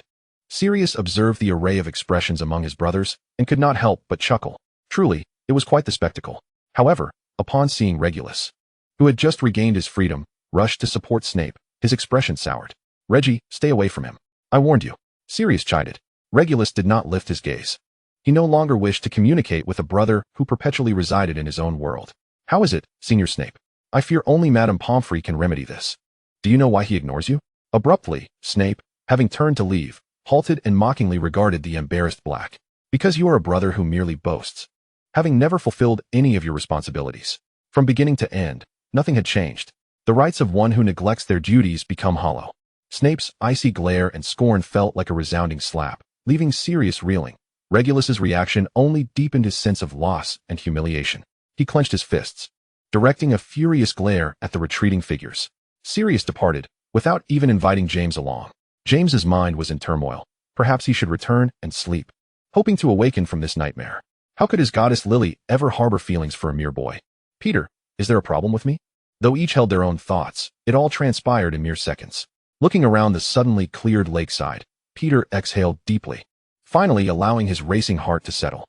Sayonara, to the fleeting labor punishment. What is wrong with them, each acting so strangely? Peter approached the still-anchored Remus. Well, Remus appeared odd as well. His lips were tightly pressed, and his usually gentle gaze now seemed ominously clouded. A feeling of danger washed over Peter, prompting him to shake off the discomfort. Remus watched the carefree Peter, hesitating whether or not to share the events that had just transpired. Regardless, the alarm had been lifted, hadn't it? Before the professors arrived, Peter took hold of Remus's arm, pulling him close, draping his arm over the boy's shoulder. Together, they ambled toward the castle. I think I just heard someone call my name, or was that my full name? Peter queried, glancing at Remus's profile in confusion. I am the dividing line between the two boys. In the Gryffindor boys' dormitory, Peter sat cross-legged on the bed, incredulously staring at the small werewolf seated across from him. She said she likes you, not James. After much hesitation, Remus finally revealed, this is my affair, and you should be informed. Huh. Peter's mouth was so wide that it could accommodate an entire piece of pudding. Indeed, this was a statement made by Miss Evans herself, in front of James and Snape. Remus took a deep breath, unsure why his expression appeared no better than Peter's. Huh. It must be an excuse, surely. Lily had chosen to use him as a pretext to mediate the situation. It mattered little. Understanding Peter's thoughts, Remus shook his head, as both James and Snape took it seriously.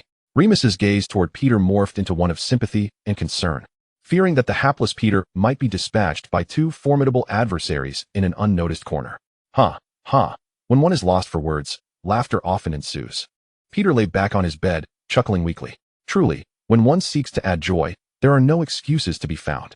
From that day forth, The Gryffindor students observed that the quartet had once again entered a state of Cold War. This time, it seemed rather serious, as the four hardly acknowledged each other. Previously well-liked Peter awoke to find himself utterly ostracized. James appeared to have extricated Peter from his world. The brooding and irritable Sirius was in no mood to engage with anyone, and Miss Lily Evans would flee at the sight of him in the common room. He even began to question his own memory, wondering if he had committed some grave offense. Most absurdly, Snape not only avoided Peter at every turn, but also ceased to exchange a single word with him.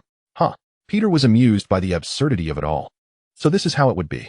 From then on, Peter maintained his cheerful demeanor, attending classes punctually and diligently completing his assignments.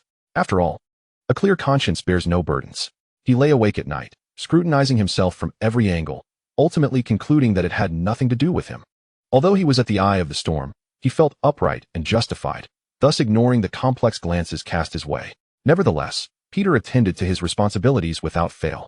Each month, he would entrust the potion ingredients sent by Owl to Snape, despite the previous tensions. Fair is fair, this was a prior arrangement. Occasionally, he would sit alone in the library, perusing tomes on the transformation of animagi, attempting to unearth a reliable and high success rate process. Regrettably, his efforts yielded little success. Without Potter's invisibility cloak, he could not access the restricted section. Pedro, a voice, soft as a whisper, broke through his concentration. Peter, absorbed in his reading, took several moments to respond. "Who are you?" he inquired, regarding the shy Slytherin girl before him, his mind racing to match her face with acquaintances. Long hair, blunt bangs. The bashful Slytherin girl. "Ah, it was you. Oh, are you here to collect a debt?" Faced with the unexpected appearance of a girl without prior greeting, Peter found it difficult not to be wary. He squinted, calculating how much money remained in his wallet. Alas, she was there to study. After their initial pleasantries, she busied herself with taking notes, uttering not another word. Until, overwhelmed by a point of confusion, he sighed audibly. "Are you reading about animagi?" The awkwardness hung in the air, as he still did not know the girl's name. Electo Caro. Chapter 72. Truth or Dare. Caro? That surname seemed unfamiliar. Is there something you don't understand? The girl finally lifted her head, her round face contrasting with her slender frame. The freckles on either side of her nose adding a touch of charm to her somewhat wooden expression. How should one put it? To be precise, it was he who had come to an understanding. Peter's smile was rueful. This was the plight of younger students aspiring to grasp advanced magic. "Why don't you consult Professor McGonagall?" The girl seemed puzzled. "Aren't you from Gryffindor too?" "I believe Professor McGonagall would be quite knowledgeable about this." Indeed, the fatigue that had hunched his back straightened in an instant. Professor McGonagall was not only the Transfiguration professor, but also a tabby cat. Peter began to suspect that perhaps she was indeed the animagus form of Professor McGonagall. However, he imagined that Professor McGonagall would surely dissuade him. The small head beneath golden curls could already envision the gentle admonitions and guidance that would come from Professor McGonagall. Peter's shoulders slumped again, accompanied by a sigh. Electo could not comprehend how a single person's expression could convey such a wealth of emotion. She could discern his thoughts without him uttering a word. Yet, had he not been quite excited just moments ago? Oh, if Professor McGonagall is not an option, I could ask Professor Riddle. However, he had only recently completed a month of service, and it seemed rather inappropriate to disturb him so abruptly. "Come in. No need for formalities." Peter cheerfully entered with his books in hand. "What is it?" Riddle was busy, though not preparing a lesson. It appeared he was planning something. With parchment strewn across his desk, densely populated with directional arrows. "I have a question I'd like to ask you. Please continue your work." The model student, Peter, obediently seated himself on the sofa, barely occupying a third of the seat. "Speak." Riddle did not look up, signaling Peter to hasten his words. "Professor, do you know about animagi?" Peter crouched before the desk, cautiously peeking his head over the edge. Riddle's pen stilled. He lifted his gaze to the small head resting on the table, instantly perceiving his intentions. "You wish to practice animagi?" Peter, perplexed, hesitated, contemplating whether to speak the truth. Lying would lead to ruin. A cold voice jolted him from his indecision. Oh right, they had an unbreakable vow. In that moment, Peter understood why he felt so emboldened. This was the source of his confidence. Peter stood upright. "Yes, if it is possible." Setting down his quill, Riddle leaned back in his chair, slightly tilting his head to gaze at the proud young man before him. Was he becoming too arrogant? He could certainly choose not to eliminate him, but it should be understood that there are many ways to leave a person breathless. Perhaps I should remain crouched. Feeling a chill creeping down his neck, Peter obediently squatted down again, realizing that this angle provided a sense of security. Gazing up into Riddle's gray eyes, a hint of pitiable vulnerability emerged. "How far along are you?" Riddle smirked, deciding to let this fool off the hook for the moment. "This. Peter swiftly placed the parchment before him, concealing the densely written plans of Riddle. A casual glance revealed the word Horcrux. The subtle pause in Peter's movement went unnoticed by Riddle, who began to examine the parchment. A mere cursory glance revealed something amiss. The Black family's collection? You know about this? Peter tilted his head, bewildered by his own writing. How could you tell? Perhaps the astonishment on Peter's face was too evident. Prompting Riddle to explain, I have perused the collections of nearly all pureblood families. Wow. Peter inhaled sharply. A member of the press was a genius? What a terrifying revelation. Though he thought this, he articulated instead, I had no idea you possessed such formidable strength and a brilliant mind. Yet still found time to indulge in literature and enrich yourself with knowledge. Peter's expression was genuine, filled with admiration. Indeed, you are a rare talent from Slytherin House. A beacon for our endeavors. I aspire to be as formidable as you. The envy in Peter's eyes was nearly overflowing, yet alas, the little fellow lacked such talent. Riddle raised an eyebrow in surprise. There was no punishment, so perhaps he had spoken genuine words. Thus, his previous boasts might have been truthful as well. Although many had previously lavished him with praise, the aristocrats who valued the art of language held such overt flattery and disdain. Moreover, those few compliments lacked the authenticity that oaths could attest to. In a relatively good mood, Riddle decided to impart some guidance to the lad. First and foremost, prior to preparing these materials, you must engage in an hour of quiet contemplation each day. The parchment bears no inscriptions. You need to etch the image of the creature you intend to transform into within your mind. This step is particularly crucial and cannot be circumvented. If you possess no clear impression of the animal you wish to become, the risks will undoubtedly be far greater than they appear. Peter nodded, seemingly understanding. As he approached Riddle's side, what next? He bent over, resting his hand on his knee as he gazed at the parchment on the table. A barely perceptible warmth wafted against his neck, and his tousled golden hair occasionally brushed against his earlobes with his movements. Riddle froze momentarily, feeling a slight discomfort and wishing to create some distance. What about this? Peter pointed to a line of text in the center, reciting the incantation under the moonlight. Is it a new moon or a full moon? Peter mused that one should not merely bask in the moonlight. That would seem rather foolish. Leaning on the table, Peter shifted his posture, inadvertently widening the gap between them. Riddle, who had been poised to act, hesitated, observing the boy engrossed in the parchment. A fleeting sense of inexplicable melancholy washing over him. Full moon, Riddle murmured. Following the direction of his pale finger, Peter glimpsed the attempt at transformation. Oh, Peter nodded thoughtfully. It seemed he ought to inquire further, for the documentation was rather lacking in detail. Much like the content delivered by teachers in class, it often surpassed the book in importance. But how do you know this so well? Peter turned to regard the dark-eyed Dark Lord, a glimmer of mischief flickering in his bright gaze. I am an animagus, Riddle replied calmly, fully aware that the little imp was fishing for information. However, the Ministry of Magic has no record of you. In fact, the number of those registered is scarcely more than a handful. You are an unregistered animagus. Peter gasped, for he understood that unregistered individuals, once discovered, could very well find themselves sent to Azkaban. And so what? A hint of arrogance and disdain flickered across the face of the Dark Lord. Very well, you are the leader. You are the most powerful. Then, what is your animagus? Observing the boy's eyes filled with hope, Riddle's lips curled slightly. Would you like to see? Chapter 73, A Grand Adventure. Yes, Peter exclaimed excitedly, nodding vigorously. In the next instant, Peter felt a blur before his eyes, and the figure of Professor Riddle vanished, replaced by a massive python coiling around him. The serpent raised its head, silently coiled there. Its blood-red eyes loomed over the boy, awaiting the display of fear and trepidation. However, Riddle found himself puzzled by Peter's blank expression. Even the slowest of reactions should have elicited some response. Was this truly a manifestation of fear? The enormous serpent opened its maw, and its crimson tongue gently brushed against Peter's cheek. Peter stared in astonishment at the colossal creature, momentarily at a loss for words. He gazed at the dark green, jewel-like scales, unable to resist reaching out to touch them. Indeed, they were icy, smooth, and possessed a quality that matched his expectations. He looked into the mesmerizing red eyes of the serpent, feeling not an ounce of fear. Rather, he found it incredibly beautiful. Perhaps he was unwell. He mused inwardly as he caressed the serpentine body. Peter's reaction evidently surpassed Riddle's expectations. Observing the small hands gliding over his scales, Riddle decided to intensify the experience. Suddenly, amidst the swirling chaos, Peter found himself tumbling to the ground, yet felt no pain.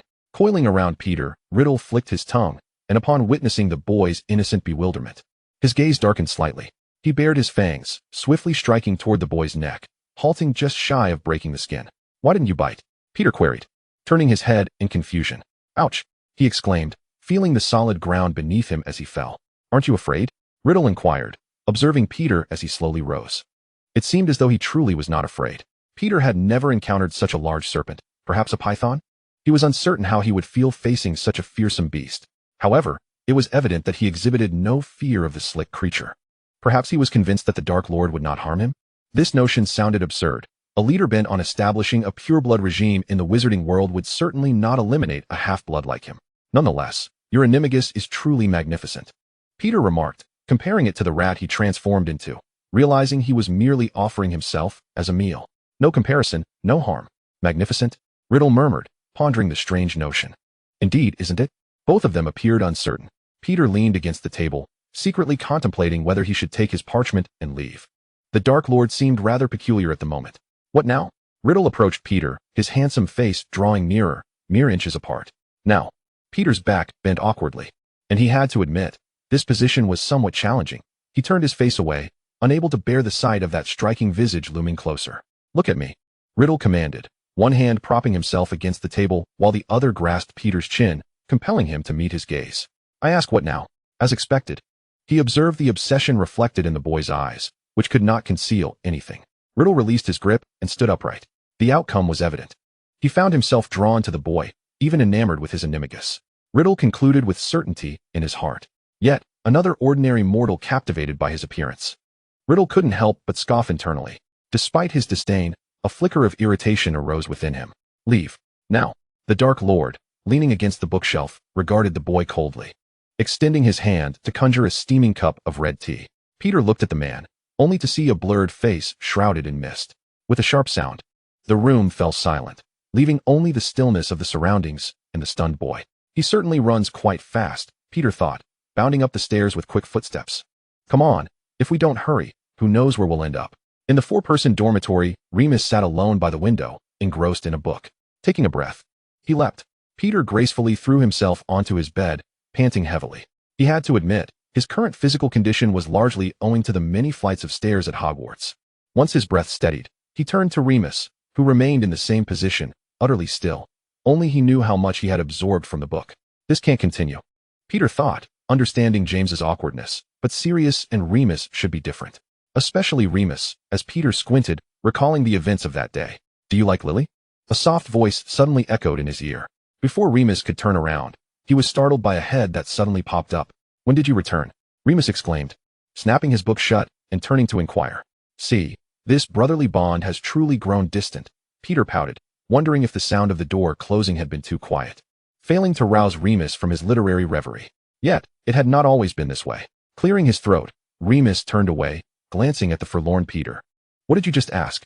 Peter gazed incredulously at the little werewolf. I just whispered in your ear, and you dare claim you didn't hear me. I asked if you fancy Lily. Peter pulled a chair and settled beside Remus.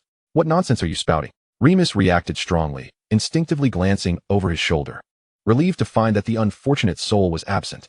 However, when he turned back to meet those resolute gray eyes, he fell silent. See, he was right, Peter sighed contentedly. No, I didn't. Remus quickly interrupted Peter's fanciful musings. Are you truly certain? Peter regarded the gentle, understanding, and remarkably considerate little werewolf with skepticism. Wait a moment. Isn't this precisely the archetype of the devoted second male lead? He began to envision the scenario of his brother's unrequited love. No wonder he remained single even after Harry had started school.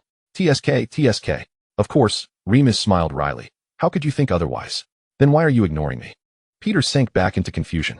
He had merely salvaged a situation. Surely, it wasn't anything heinous. It shouldn't be, he mused. I am not ignoring you, Remus replied patiently, his gaze somewhat evasive, but fortunately, Peter failed to notice. No feelings for Lily, no anger towards me, and no ignoring me, Peter confirmed one by one. So, can we return to our previous selves by tomorrow morning? Remus stared at the boy beside him. His eyes remained as pure as ever, so clear that he could even see his own dirty and ugly soul reflected within those gray irises. Certainly, Remus heard himself say. All right, Peter beamed. He patted the little werewolf's shoulder, saying, study hard. I'll take my leave now. What? Why not inquire about the reasons behind my recent gloom? Oh, which boy hasn't he a few days each month when Aunt Flo visits? It is said to be influenced by the moon's orbit and the movement of the constellations. Chapter 74, The Brave Peter. Under Hagrid's stewardship, The Care of Magical Creatures class began with a surprisingly steady tone, allowing the anxious students to momentarily relax. Yet, as Peter observed Hagrid, who was excitedly and passionately explaining, he found himself instinctively stepping back. "Students, I can hardly believe I managed to borrow it." Hagrid's large hands clapped together, revealing his nervousness in this inaugural teaching role. Ha ha! The class was unable to laugh. Gazing instead at the cage containing the small creatures with gray-black skin, their long fingers clinging to the iron bars, leaping and roaring in discontent. Heliopaths, the legendary fire spirits. Hagrid's rough voice emerged through his bushy beard, his beetle-like black eyes gleaming with excitement. They inhabit regions near volcanoes. Their gray, dry skin not only camouflages them in their environment, but also minimizes moisture loss and withstands high temperatures. Hagrid's explanation faltered at times, glancing nervously at his palms. Well, it's likely he has notes hidden, for this hardly sounds like Hagrid's usual admiration for the beauty and strength of these creatures. Perhaps we could discuss something else? James timidly raised his hand. Even he, with his carefree disposition, sensed the danger emanating from this creature and the uncertainty surrounding his dear friend Hagrid's career. The Puffskein would be delightful, Lily interjected, glancing at the 30-inch creatures shaking the cage in frustration, genuinely reluctant to approach them closely. Oh, indeed. The dual rejections caused Hagrid to grow tense, observing the coldly mocking Slytherins. "I reckon we could discuss Puffskein's next class, those charming little things." "Merlin, it's on fire!" Marlene exclaimed in disbelief. The ash-gray skin suddenly erupted in flames under the students' watchful eyes. "I trust you won't release it, will you?" Peter retreated a few more steps, standing alongside Mary and the others. He wished to smile at Hagrid, but found it impossible to muster any cheer. "Oh," Hagrid struggled to process Peter's words. "Yes. I suppose I shan't release them. That's the idea, right? But since I borrowed them, everyone can choose to feed them up close. That should be all right," Hagrid encouraged, looking toward the group of eager students. Everyone, let us step back 3 paces." They all synchronously retreated. "All right, Pedro." Hagrid approached Peter, his palm nearly the size of Peter's head, patting the boy's shoulder enthusiastically. He knew these adorable little creatures would have admirers. Feeling Hagrid's enthusiasm, Peter turned to see his classmates retreating more than 5 steps, instantly realizing he had miscalculated. Sirius made a face at Remus, mocking Peter with a gleeful expression. These creatures primarily feast on minerals from volcanic rock, but their favorite delicacy is raw meat. Hagrid presented 2 platters, gesturing for Peter to take one. "Be bold. They have gentle temperaments," Hagrid encouraged. "Really?" Peter raised an eyebrow, filled with disbelief. He took a deep breath. At worst, he would only sustain some minor injuries. "Wait, I need a mask," he hesitated, attempting to protect his face, which he had painstakingly cared for. "Oh, that," Hagrid hesitated, but upon seeing the request in Peter's eyes, he relented. "All right, you may wear one." As Peter cautiously approached the cage, the creatures inside instantly became alert and anxious. They shrieked, trying to intimidate the small boy. "All right. Splendid." Hagrid's voice was low, filled with a calming tone, though it was unclear whom he was soothing. "Now, choose a platter to offer them." Peter abruptly turned to Hagrid. "Didn't you say they'd eat anything?" The mention of choice inevitably reminded him of the porcupine and the infamous tale of Slytherin. Surely, he wouldn't follow in the footsteps of that oafish giant. Watching the occasional flare of flames, Peter gulped and scanned the 2 platters. "Perhaps I shall opt for the minerals. They seem to enjoy those, so it should be fine." Clad in gloves, he picked up a piece of mineral and slowly approached the cage. Remarkably, the sharp-faced creatures calmed down somewhat, though their narrow eyes remained fixed on Peter with a predatory glare. "Give it a try. It tastes delightful." Peter forced a strained smile, attempting to convey goodwill. Suddenly, a slender claw shot out and snatched the mineral. The abrupt motion startled Peter, causing him to stumble backward and land on the ground. Laughter erupted around him. At that moment, Gryffindor and Slytherin seemed to unite in harmony. Peter rolled his eyes, brushing off the grass clippings from his clothes. "Laugh all you want. I want to lose flesh over this." With a thick skin, Peter approached once more, his courage seemingly bolstered. The creature that had taken the mineral turned its back to him, gnawing on the stone, the sound of teeth grinding against rock sending shivers down Peter's spine. The crunching was reminiscent of a predator devouring its prey, and he could only imagine how casual that could be. Soon, the minerals were consumed. Peter looked expectantly at Hagrid. "I believe my bravery merits 5 points for Gryffindor," he stated slowly. The moment his words left his mouth, laughter erupted nearby. He didn't need to look to know it was that foolish dog. "Oh, certainly." Hagrid generously awarded Peter 5 points. "Now, Pedro, please select someone to feed these little cuties some raw meat." Peter turned, his legs stiffening in disbelief. "Are you joking?" Hagrid failed to receive the signal, gesturing to the children from both houses to choose freely. Peter sighed, and then abruptly lifted his gaze towards the boisterous Sirius, revealing a malicious grin. Sirius's laughter abruptly ceased, and he regarded Peter's small, white teeth with a shiver of apprehension. "Brother, don't do that." He waved his hand dismissively, then pulled James in front of him. "Brother? Are you not afraid of losing two brothers at once with this nonsense?" In that fleeting moment of eye contact, both Peter and James averted their gazes simultaneously. Indeed, reconciliation had not occurred. The tension remained palpable. James was too brash, Sirius too cunning, and Remus too feeble. Peter mentally weighed his options and finally decided, "It shall be you." "Severus," he called, flashing a smile imbued with goodwill and flattery. "Here are 5 points for Slytherin. Would you care for them?" Severus raised an eyebrow in surprise, and, amidst the curious, probing, and mocking gazes of his fellow Slytherins, strode directly to Peter's side. Sirius's amusement faded. Frowning, he pondered when the relationship between the two had grown so amicable. "I had thought Slytherin was filled with valiant souls. We ought to grant them a chance to earn points," Peter declared earnestly. Severus, standing beside Peter, cast a sidelong glance at the boy, a silent expression of disbelief. They approached the cage, with Peter holding the plate and signaling to Severus. "Brother, it's time to share both fortune and adversity." Chapter 75. Thus, it is done. Perhaps sensing the scent of raw meat, the little creatures within the cage began to stir restlessly, their excitement markedly heightened. Observing the glowing red iron bars, Peter felt a flicker of trepidation. Surely, this cage wouldn't break, would it? Are you two timid little mice frightened?" A Slytherin boy jeered loudly, with others echoing his derisive laughter. Mice. That was the trigger for Peter. His face flushed with indignation, and he retorted, "Here." He thrust the plate towards the bewildered little Slytherin and seized a piece of meat, extending it forward. Indeed, who could resist the allure of flesh? The tiny fire pixies, no larger than a year-old child, surged forward, their slender claws reaching out eagerly, quickly snatching the meat from Peter's hand. Whether it was an illusion or not, their once ferocious eyes now appeared considerably more docile.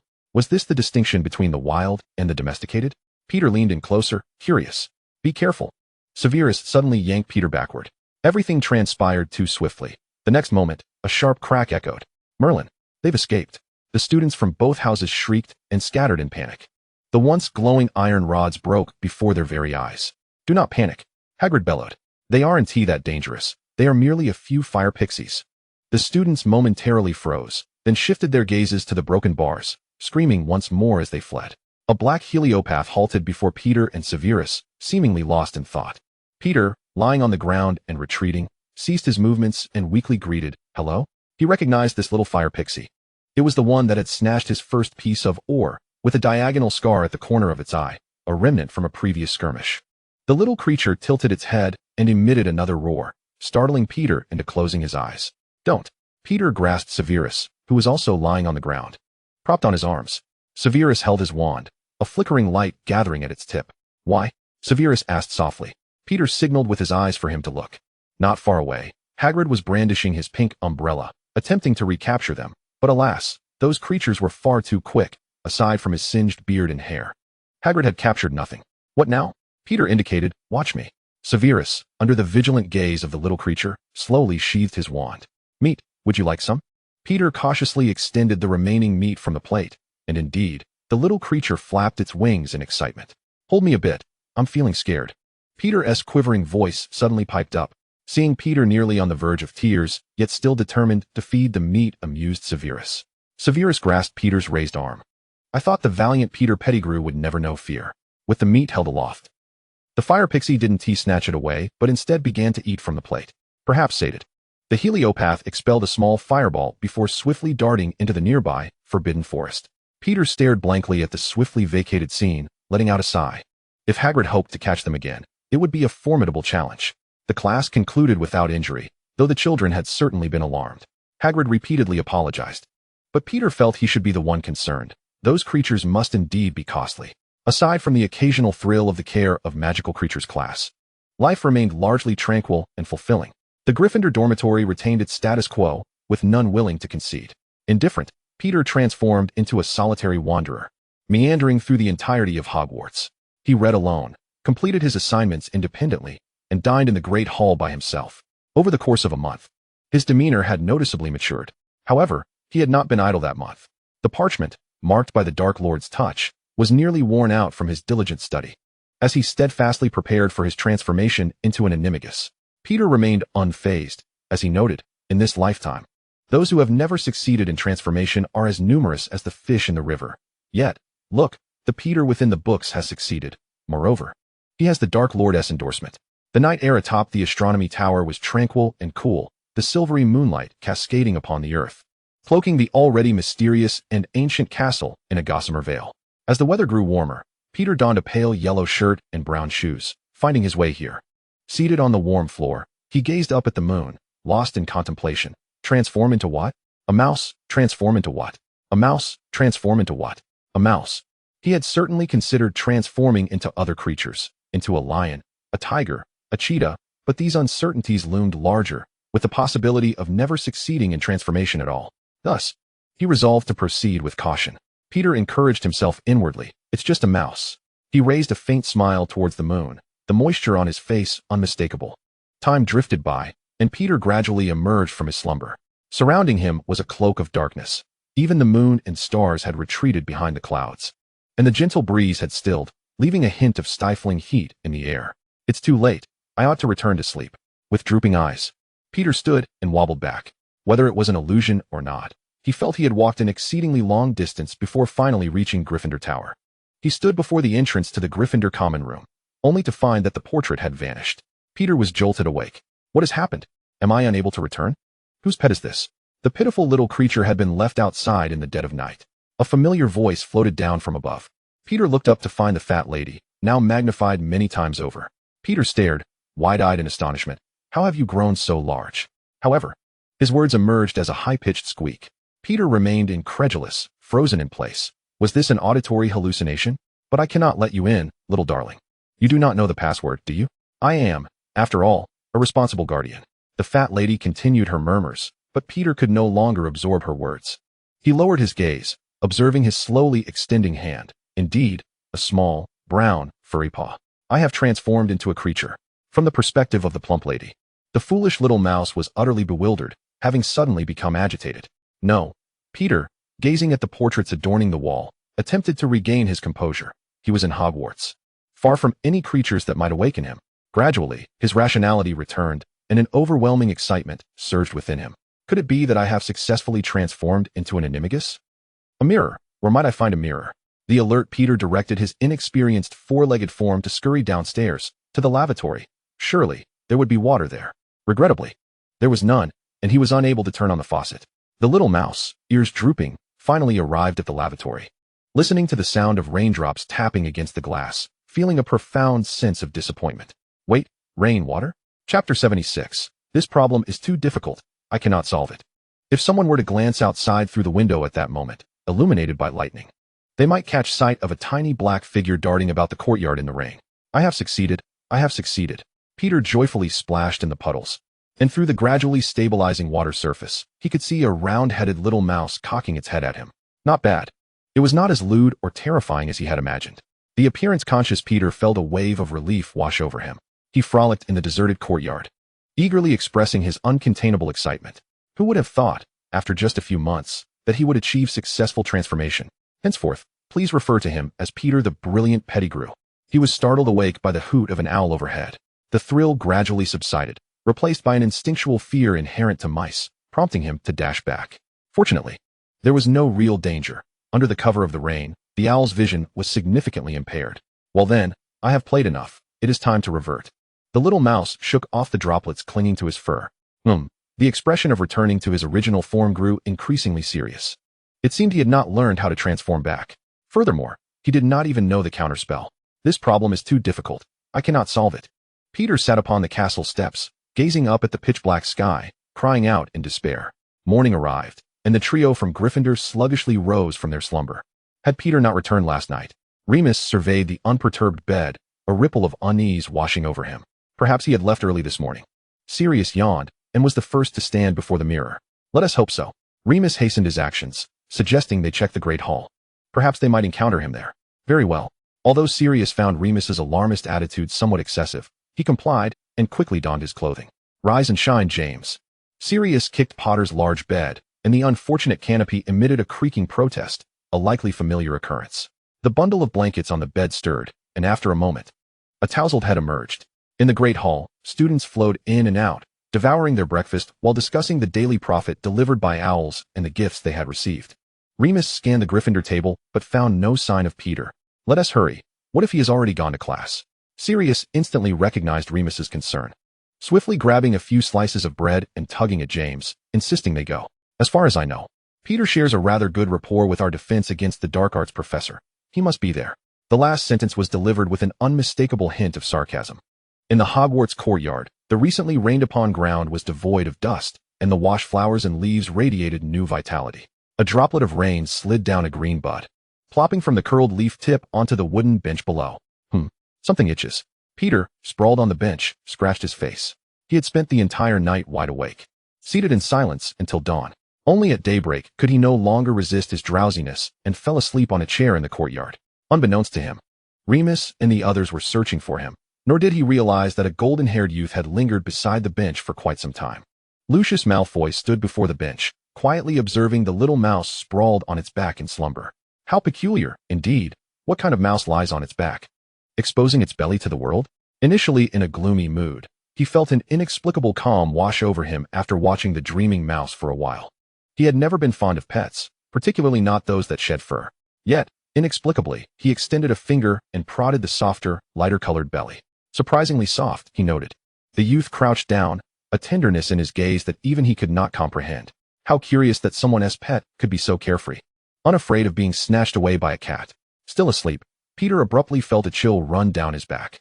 Indeed, after spending time as a mouse, he had not considered the multitude of natural predators lurking within Hogwarts. Lucius furrowed his brow, gently tracing his long fingers over the brown little paws. Musing that no one had come searching for the mouse yet. Rising, his usually aloof demeanor transformed into something forbidding, he decided to take the little creature with him. The youth's expression was serene, his movements fluid as he cradled the still dreaming mouse in his arms. When the mouse opened its eyes, it would find itself in Slytherin. Peter enjoyed a remarkably refreshing sleep, stretching and rolling about on the bed. A bed? He ceased his writhing, staring at what appeared to be a green sea of bedding. Momentarily at a loss. No, even if it were a bed, it should be red. Sensing an aroma distinctly uncharacteristic of Gryffindor, Peter dashed towards the edge of the bed, fearing he had stumbled into a den of thieves. Very well, having been lifted by his tail, Peter resigned himself to his fate. Kicking his little legs in a futile struggle, catching sight of a strand of platinum hair drifting before his eyes. Why are you awake? Lucius placed the mouse in the palm of his hand. The mouse, which had been squirming, immediately settled down, curling into a ball and quietly admiring the striking visage before it. Perhaps being a mouse was not so bad after all. Were he Peter Pettigrew, he believed he would be met with nothing but the cold disdain of the Malfoy heir. Yet now, gazing at that face, he felt he could forego eating and sleeping. Not sleeping was due to just waking up. Not eating was simply impossible. Peter rubbed his flat little stomach, his gray eyes filled with embarrassment. Is that hunger? The little mouse's demeanor was so human-like that Lucius instantly discerned its thoughts. However, the door to his dormitory swung open, and Malfoy emerged.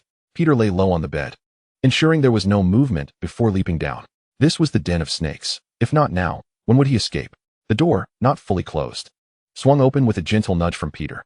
Wow, as expected of Malfoy's lavatory, the plethora of bottles and jars left the mouse utterly astounded. Just look at him. No wonder he always appeared so polished and immaculate. While Peter had boisterously proclaimed his own worth, in comparison, he felt woefully inadequate. Satisfied after observing the lavish lavatory of the young master, the mouse made his exit. The Slytherin common room lay one floor beneath, and Peter cautiously ascended the narrow staircase. There was no alternative. It was far better than stumbling into another dormitory, for he could not guarantee he would encounter another Malfoy. Moments later, a common room larger than Gryffindor's came into view. Perhaps due to its underground location, the Slytherin common room was dimly lit. The large chandelier in the center emitted a ghostly green glow, casting a shadowy veil over the entire room. The exquisitely carved fireplace contrasted starkly with the rugged carvings of Gryffindor, and Peter was astonished to discover that the arched window beside the fireplace overlooked a deep lake. Could there be mermaids? Peter's small paw rested expectantly upon the glass, gazing longingly. Alas, the mermaid did not appear. Instead, a mere-woman emerged. Carlo, you are in 5th grade. It is exceedingly despicable to bully a first-year Slytherin girl. A cold, feminine voice echoed from the entrance of the common room. Although she remained unseen, Peter could still sense the girl's disdain and contempt. Bella, very well, Miss Black, the boy ingratiated, She is merely an inconsequential, illegitimate child. Believe me, no one cares. Peter was unaware of who Carlo was, but he was all too familiar with the name Bella Black. Turning around, he gazed in terror at the girl stepping forth in her polished boots, momentarily forgetting to breathe. Chapter 77. The Confounding Transformation. Peter had no idea whether Bellatrix Lestrange would notice him, a mouse perched by the window, nor did he know how she might react to a helpless creature like him. Bellatrix frowned. Indeed, individuals of their aristocratic lineage often despised those illegitimate offspring emerging from obscurity, yet the girl had just entered first grade, and moreover, she was also a Slytherin. The crux of the matter lay in the last statement. Had little Carlo not been a Slytherin, Bellatrix would hardly have given her a glance. Do not go too far, Bellatrix Lestrange issued her final warning. Carlo's eyes lit up in understanding of Bellatrix's meaning. Of course, I meant to say, I would never bring shame upon the honor of Slytherin. Lucius? Bellatrix paused, spotting the Malfoy boy standing alone by the window. The blonde youth seemed taken aback by her sudden presence, momentarily stunned. One could not deny that his long, beautiful eyes, filled with pride, appeared somewhat adorably dazed when widened. Peter's mind went blank, and upon hearing Bellatrix call out to him again, he gradually regained his senses. Lucius slightly turned his profile, the glass reflecting the visage of young Malfoy, albeit with a hint of foolishness. Peter straightened his back, instinctively mimicking Malfoy's aloof demeanor as he cast a cold glance at Carlo before responding slowly. I think you need to rest. Look, lack of sleep makes such a clever young master appear quite foolish. How is your father? Have you written back? In the morning's great hall, Malfoy had received a letter from home and hurried back to his dormitory to compose a reply. After that, he had not been seen again. Had he returned from the West Tower? Peter was taken aback, recalling from the original text that Mr. Malfoy had passed away during Lucius's time at school. The situation remained unchanged, showing no sign of improvement. Observing the melancholic Malfoy boy, Bellatrix faltered. It seemed she was not particularly skilled at offering comfort. It will get better, she said awkwardly before departing. Just as Peter was about to breathe a sigh of relief, he turned to find Carlo, nearly his height, bowing and nodding in his direction. He inhaled sharply, slipping back into his previous guise. What is it? The boy asked, frowning, his tone tinged with mild discontent. Ah, a foul mood indeed. Carlo's eyes darted about, seeking an excuse to leave. This place was hardly suitable for lingering, even less so than Malfoy's dormitory. Peter endeavored to maintain Malfoy's imposing presence as he swiftly exited. Fortunately, leaving the Slytherin common room required no password. Upon reaching the first floor, Peter did not halt his pace. He traversed the sparsely populated Great Hall, making a beeline for the back mountains where not only Hagrid and the Forbidden Forest awaited, but also seclusion. Peter was engulfed in fear. He was utterly bewildered by the turn of events, first transforming into a mouse, and now into Malfoy. At least he had recited the transfiguration spell for turning into a mouse. But Malfoy, having already conquered his fear of ghosts, Peter shivered in disbelief. What an absurd tale to unfold in broad daylight. What? Why not seek out a professor? He dreaded the thought of encountering the real Malfoy. That would be utterly incomprehensible. Perhaps he should seek out Hagrid, even if he couldn't revert to Peter. Being a mouse still offered a fair chance for survival. Given the peril he had faced in demonstrating classroom content, he deserved a few crumbs of kindness. To his dismay, his hunger intensified. Young Master Lucius clutched his stomach, trudging along the path to the back mountains. What are you saying? In the headmaster's office, Professor Dumbledore regarded the three small figures chattering animatedly. Why is your wand on the astronomy tower? He has gone missing, Remus replied, his face pale. Whether from running or fright, they had not seen him since last night. This is what we found, Sirius added, his expression equally grim. There was only the wand on the astronomy tower, yet Peter's presence eludes us. We have no idea how he came to be there. Dumbledore's countenance grew increasingly solemn. Losing a student within the confines of Hogwarts was no trivial matter. Moreover, as he lifted his gaze, he noticed the man standing motionless behind the trio, as if nothing had transpired. Tom, what about you? Dumbledore inquired. Did you see Peter last night? Not at all, Headmaster, Riddle replied, raising an eyebrow. Although he anticipated Dumbledore's suspicion, it was quite irksome to be accused without a shred of evidence. In truth, since the conclusion of his labor punishment, their private meetings had been exceedingly rare. What a cold-hearted individual he was. Riddle did not wish to admit that he occasionally thought of the little squirt, especially when gazing at the empty office. The arrogant Professor Riddle had no inclination for self-reflection. He did not consider how their last encounter had left Peter thoroughly frightened. Dumbledore turned to the portrait and instructed, I implore you, Phineas. The elder's expression was one of reluctance, yet he traversed the portraits to fulfill Dumbledore's task. In an unnoticed corner, Fawkes concealed his tail, his eyes brimming with tears. First, he glanced at the wand in Dumbledore's hand. then quickly shot a glance at the Dark Lord, overcome with sorrow. All that fur, all that fur. Little cabbage, oh how yellow the field. Peter lamented while perched upon the fence outside Hagrid's hut. He had indeed transformed back into a mouse and arrived at Hagrid's home. However, the garden was not only filled with vegetables, but also guarded by a ferocious dog. Thankfully, mice could climb trees, and the high fence against wild beasts provided some security.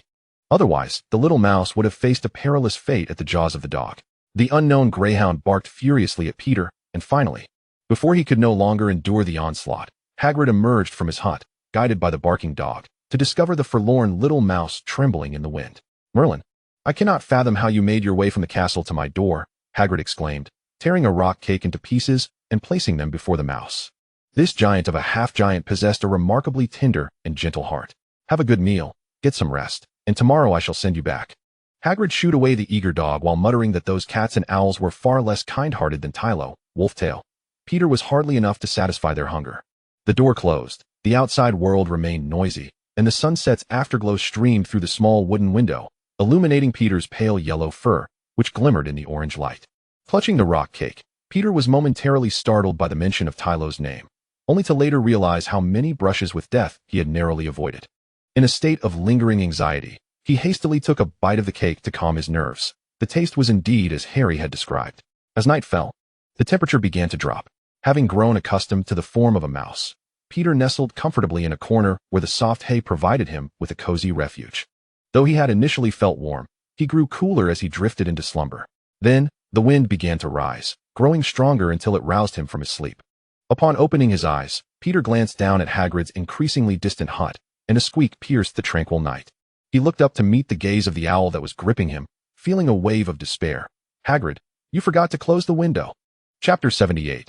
The transformation. As curfew approached, the students returned to their dormitories in small groups, with the exception of the trio and several professors. It had been an entire day.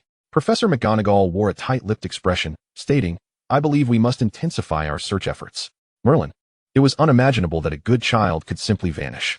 Professor Horace Slughorn lamented, having held a favorable impression of Peter, a well-behaved Gryffindor, after all. When standing alongside Black and Potter, anyone would appear well-behaved. "We ought to inform his family," Professor Sprout suggested, her face etched with concern, believing the parents should be made aware of the situation. The trio was wide awake, standing before Dumbledore, gazing up at the tall figure in hopes that he might provide a solution to finding Peter. Sirius felt an overwhelming sense of regret. He thought he should not have quarreled with Peter or spoken in such a sarcastic manner. Had he paid more attention to Peter or remained inseparable as before, the little one would never have been abducted by nefarious individuals. Indeed, he firmly believed that Peter's disappearance was intricately linked to that pretentious Dark Lord. Poor Peter. He was but a half-blood. Even more remorseful than Sirius was James, who recognized that he was unjustly venting his frustrations on Peter. Yet, his unexpressed pride and jealousy compelled him to coolly distance himself from their friendship. He should have reconciled sooner. After all, it was none of his business, was it? Did he not see that after Lily's confession, they had not spoken privately again? Peter must have been avoiding Lily's advances for his sake. James's eyes reddened. It was all his fault. Remus remained silent, his meager strength barely allowing him to stand in place, his mind a blank slate devoid of clarity. He feared to speculate, dreading that his thoughts might drift to dire outcomes, ones he could not bear to accept. Meanwhile, the headmaster, Riddle, was not in his office, but rather deep within the Forbidden Forest. "My lord," a tall, imposing man bowed before the Dark Lord, his lowered brows betraying a sense of submission and respect. "What progress has been made?" The Dark Lord surveyed his surroundings, but found nothing amiss. "It has not gone smoothly." The man hesitated, his normally fierce eyes now filled with apprehension. Those centaurs were more obstinate than anticipated, stubborn as mules. The Dark Lord fell silent. The brief stillness made the man anxious. "My lord, I have persuaded one of the black centaurs," he began. "Kettleburn is still unconscious." Out of the blue, the Dark Lord mentioned a professor who had been missing for nearly half a term. "Ah, yes." The man stopped mid-sentence, realizing that he had made a move against someone who had seen him. "I intended to kill him, but someone intervened." The man spoke with regret. "He saw you?"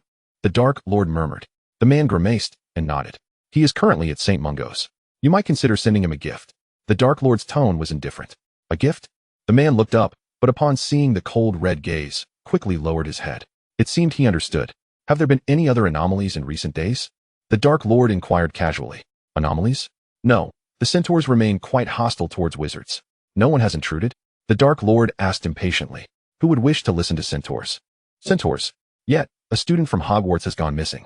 The man realized that the Dark Lord was concerned about him, fearful of being discovered. No, everything remains as usual here. Very well, you may return. With a flicker of shadow, the Dark Lord vanished. The man turned and dashed through the forest, soon disappearing from sight. If Remus were here, he would likely recognize him as the werewolf Finra Greyback. Little did they know, a dangerous werewolf was lurking in the forbidden forest, having injured a professor. Without mentioning the trio desperately searching for Peter or Malfoy, who had lost track of the mouse, Peter was being carried, swaying towards the castle. Was he being taken back to the lair to be shared among them? The direction was unmistakably towards the Ollery, almost on the verge of tears. Peter inadvertently caught sight of a figure outside the castle. It was the Dark Lord. Salvation. Instantly invigorated, Peter struggled fiercely, emitting sharp squeaks. A sudden bout of resistance nearly caused the owl to lose its grip, but fortunately, it was already a matured owl, and Peter the mouse still failed to escape. The commotion in the sky was naturally heard by the Dark Lord. Initially inclined to ignore it, he inexplicably halted, and under the scrutiny of those wine-red eyes, the mouse struggled even more fervently. Look at me, old man, look at me. Riddle squinted, and at last, he discerned something. His finger twitched, and Peter plummeted rapidly. Mother of Merlin, I am a mouse, not a bat. Peter gasped, feeling the wind contort his face as he fought to breathe, desperate not to meet his demise. Mr. Pettigrew? The Dark Lord looked at the boy huddled on the ground, trembling and curled up, perplexed, unable to resist the urge to gently prod him with his shoe. A familiar voice echoed in Peter's ears. I'm not dead. Slowly, Peter opened his eyes and looked up to see Riddle frowning down at him. What happened? Did you go to battle with a troll? Riddle could not help but ask, for Peter's current state was indeed disheveled. His once light yellow shirt was now tattered, smeared with black, gray, and dirt. His once fair complexion appeared grimy, and his neatly kept golden locks were now as unkempt as Potter's. Where's my family? Peter finally broke down, tears streaming down his face. Thank you, Professor. If it weren't for you, I would have nearly perished. No, if you must speak, do so without resorting to physicality. Riddle, standing rigidly, struggled to pry the weeping mouse from his person. Get down. Immediately, at once. I want tea. Peter sobbed, astonishingly mustering the audacity to vocally refuse the Dark Lord, climbing higher, and once again burying his face into Riddle's neck, continuing to cry. How close he had come to never seeing that handsome face again. How fortunate he was not to have purchased a return ticket to the castle. In that moment, he finally understood why Riddle had said it was best to have someone guard you while transfiguring. He was living proof. He had nearly not returned. The first to arrive, drawn by the sound of crying, was the rotund old man. Upon witnessing Peter clinging to the Dark Lord, his mouth gaped in an O shape. Merlin, what had he just seen? Had he arrived at an inopportune moment? No, Peter was still just a child. Professor Riddle, the old man said sternly. You must let him go. Before he could finish his sentence, Riddle yanked Peter down and threw him harshly to the ground. If it weren't for me, I would have killed you, Riddle spat, his expression sour as he turned to leave, leaving Peter in the care of Professor Horace Slughorn. For reasons unknown, the old man felt that Riddle's elegant retreat bore a certain air of frantic escape.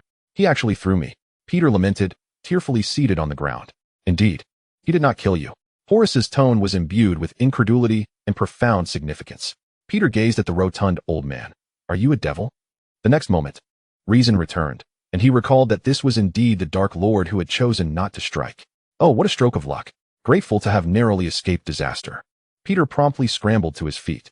Chapter 79, Inquiry. As midnight approached, the diligent Professor Dumbledore was working late with a group of professors, all of whom were over 50 years of age. You say you transformed into a mouse. Dumbledore fixed his piercing gaze on the disheveled boy before him. Though somewhat dirty, Peter exuded a certain vitality, suggesting that despite going missing for nearly 2 days, he had fared quite well. Yes, atop the astronomy tower, Peter replied, his eyes brimming with sincerity, devoid of any hint of deceit. Pausing to glance at the wand resting on the headmaster's desk, he continued, That's also why my wand was found on the rooftop. A heavy silence enveloped the professors. Given the rampant activities of the Dark Lord in recent years, they could hardly dismiss Peter's predicament as mere coincidence, especially since one of their own had already succumbed at St. Mungo's. Standing before his desk, Dumbledore's azure eyes flickered with countless possibilities. However, if the Dark Lord was indeed involved, what could his motive be? Why target Peter, and moreover? He cast a glance at the drowsy old man, who had claimed that Peter was saved by Tom. Professor Riddle rescued you? Dumbledore reiterated, his astute gaze attempting to discern any falsehoods in the boy's account. Indeed, Peter affirmed, I was nearly devoured by an owl. He recounted, still shaken, Paying no heed to the incredulous expressions of the three boys, he spoke candidly. Dumbledore detected no hint of equivocation in Peter's demeanor, and the old professor rubbed his temples, exclaiming, "I must be getting old. Perhaps it's time for a good night's rest." "How did you end up at Hagrid's?" Dumbledore inquired once more, reluctant to let the matter rest. After all, it was a considerable distance from here. How long would it take for a mouse to traverse such ground? Peter pouted. "I didn't wish for this either. It was merely to earn my keep. I forgot, and when I awoke, I found myself in front of Hagrid's dog. What's its name again? Oh, that's yet another story of nearly being eaten." Truly, it was a tale that would evoke both sympathy and sorrow from listeners. Could you not see the compassion and concern in the eyes of the two women? "Poor Peter, you should return. I believe you need to rest." Peter sniffed, appreciating the sympathy, then turned to Dumbledore, asking, "May I leave now?" His gray eyes inquired earnestly. "Go on then," Dumbledore replied, stifling his desire to ask further questions. Letting out a gentle sigh, leading a group such as this was no easy task. However, he feared that further inquiries would yield little more. He had mentioned Hagrid. Perhaps tomorrow he could consult Hagrid to explore any overlooked clues. As Peter turned to leave, he felt reassured. A web of truth concealed his falsehoods. And he doubted Dumbledore would administer any truth serum to a victim like him. What? Why didn't you mention being captured by Slytherin? Oh, that might just ignite yet another tale of being pursued by Slytherin. A low-grade Gryffindor had slipped around the Slytherin common room and departed unnoticed. Do you think that group of Slytherins felt insulted? As for his transformation into a mouse, no one would suspect a second-year student practicing to become an animagus. Especially not after a singular, albeit accidental, success. Indeed, even the two other Gryffindors who had decided to practice together had not considered this. Sirius observed Peter and Remus chatting animatedly, then lightly nudged James. "What's the matter?" James, still in a daze, snapped back to reality. Upon seeing the peculiar gazes of the other three, he quickly softened. "Why did you suddenly poke me?" Peter and Remus turned back, resuming their discussion of their remarkable adventure. "I thought you were so worried about him because you cared," Sirius murmured quietly, believing that Peter's return would prompt James to reconcile with him. "Of course not. It's just a minor issue," James replied earnestly. "Setting everything aside, we are still classmates, aren't we? I have always been one to uphold justice." "Oh, is that so?" Sirius raised an eyebrow, casting a cold glance at James, who was stubbornly defending himself. "Those who shy away from facing reality are hardly brave at all," Sirius remarked indifferently. "Honestly, why should you care if the girl you like has taken an interest in your friend? Furthermore, as far as I know, Peter's interactions with Lily were far less frequent than with Vicky." "What did you say?" Under James's fiery gaze, Sirius quickened his pace, seamlessly integrating into the chatting group. Leaving James fuming behind him, he still needed to diligently practice his restorative spell. Lying back in bed, Peter sighed. Next time, he might not be so fortunate. Watching Peter cherish his bed, Sirius chuckled. "By the way, your parents might come tomorrow. You'd best think about how to speak with them." Peter shot up in shock. "What? Dumbledore can't be serious." He looked at Sirius, hoping he was merely joking. He was not mistaken. Remus, taken aback by Peter's reaction, slowly added, "Dumbledore has been concerned since he hadn't heard from you all day." "No, is Dumbledore really calling my parents?" Peter exclaimed. His parents had just communicated with him. They were currently in Australia. Considering that New Zealand was the nearest point to Australia and directly opposite the UK on the globe, how could he expect them to return halfway around the world? Peter's face flushed crimson with frustration, and after opening his mouth to speak, he dejectedly sank back down. Well, losing a student is indeed a significant matter. As a headmaster, it's only natural for him to notify the parents. Peter flopped onto the bed again, staring vacantly at the red canopy above. "I should really think about how to explain this to my parents." 3 spoonfuls of powdered unicorn horn, Remus recited from the book. Peter carefully ground a precious fragment of unicorn horn into powder, while the cauldron beside him bubbled with a gurgling sound. "I truly do not understand why he is so fixated on us," Sirius grumbled, tossing a handful of freshly chopped herbs into the cauldron, which had just been prepared by Potter. "You've added too much," Potter remarked, his face darkening as he stared at the leaves dissolving in the cauldron. "Oh, really?" Sirius realized the issue as the potion began to emit an unnatural blue mist. "Perhaps it can still be salvaged? What do you think?" James rolled his eyes in exasperation. "It's all the professor's fault," Sirius deflected blame, noting the spacious classroom before them. "How could he have circled back again?" "Perhaps if you were more precise in your potion making, this wouldn't have happened," James replied flatly. "Do you really think he circles back to us because of a lack of skill?" The uneven classroom floor bore witness to their shared history. James stole a glance at the focused Lily, her earnest green eyes fixed on the cauldron, her slender fingers stirring gently. Without needing to look, James knew that her potion would undoubtedly be of superior quality. Attempting to match her level of diligence, James turned to his own potion, which was now turning a shade of purple, his frustration evident. He glanced at the instigator of this chaos, only to be met with an expression of innocent surprise. Huh. I'm not taking your charm. Who are you trying to impress? James exclaimed, shoving Sirius aside. Let me do it. Unexpectedly, Sirius stumbled. His foot caught on the support of the cauldron, and chaos ensued. Chapter 80, The Exploding Cauldron. Sirius fell backward, and standing precisely in his path was none other than Severus Snape. With a slight furrow of his brow, young Snape deftly shifted his feet, cautiously adjusting his own cauldron. Alas, Sirius landed quite hard. Are you all right? James inquired, astonished and somewhat regretful. I didn't mean to. He quickly reached out to help Sirius up. Students in the classroom glanced over, then returned to their potion brewing, accustomed to such occurrences. The imperative was to hasten the potion-making process before any further accidents transpired. Hey, can't you lend me a hand? Sirius grimaced, rubbing his back and arm, and upon noticing that Snape had clearly moved, his anger flared. Are you still half asleep? Snape retorted, as though he had heard a joke. Perhaps you could try slapping yourself awake. Seeing the incredulity in Sirius's dark eyes, Snape let out a cold laugh. I believe not tripping you again is quite generous of me. He genuinely failed to comprehend why their relationship warranted Sirius's audacity to demand assistance from him. He was right. Not a word of falsehood escaped his lips. A few paces away, Peter and Remus observed the spectacle. Stop. The rotund professor appeared just in time, as they were about to exchange heated words. Or rather, he had not dared to stray far. Potter, Black. Slughorn cast a glance at the darkening blood-replenishing potion, his expression darkening in tandem. Instead of seeking fault with Snape, have you not noticed that your blood-replenishing potion has reached a toxicity comparable to poison? He had remained close, circling this small group, and now, alas. Sorry, Professor, Peter mumbled, caught in the crossfire. It seemed he truly lacked any talent for potion-making. Perhaps he ought to take a flight through the skies? How splendid. Once the commotion had calmed, the group returned to their potion-making. Unbeknownst to them, the cauldron support that had tripped Sirius was gradually contracting and shifting, a commendable blood-replenishing potion. At the lectern, Slughorn admired the glass vial with its pure, unblemished hue. The first to complete the potion, Slytherin earned 5 points. He regarded the meticulous, unassuming black-haired boy with satisfaction. Perhaps he could soon become a member of his slug club. Snape returned to his station, methodically cleaning his cauldron as though he had performed the task countless times before. Are you calling me? Peter pointed to himself, seeking confirmation from Snape. Upon receiving an affirmative nod, Peter nudged Remus. I'll be over there. He whispered. What is up? Peter approached Snape, pulling him aside in the curious gaze of his companion. The material content has been tested. Snape coughed twice, feeling awkward under Peter's admiring gaze. However, to achieve the effects you describe, I believe further experimentation and adjustments are necessary. More experiments? We must observe the results afterward. I wonder if Peter's relatives will agree. Are you still working on it? Peter knew Snape to be diligent, but he had not anticipated such fervor. Upon seeing the young man nod slightly, he mused, as expected. Could you take me to see it after class? Peter tentatively inquired. It was a monumental potion invention, and witnessing it firsthand would be an honor for him. Of course. This list was provided by Peter. 3 meters away, Sirius attempted to eavesdrop, but regrettably heard nothing. Honestly, what is the point of discussing things in secret if you have to move further away? Their potion had also concluded.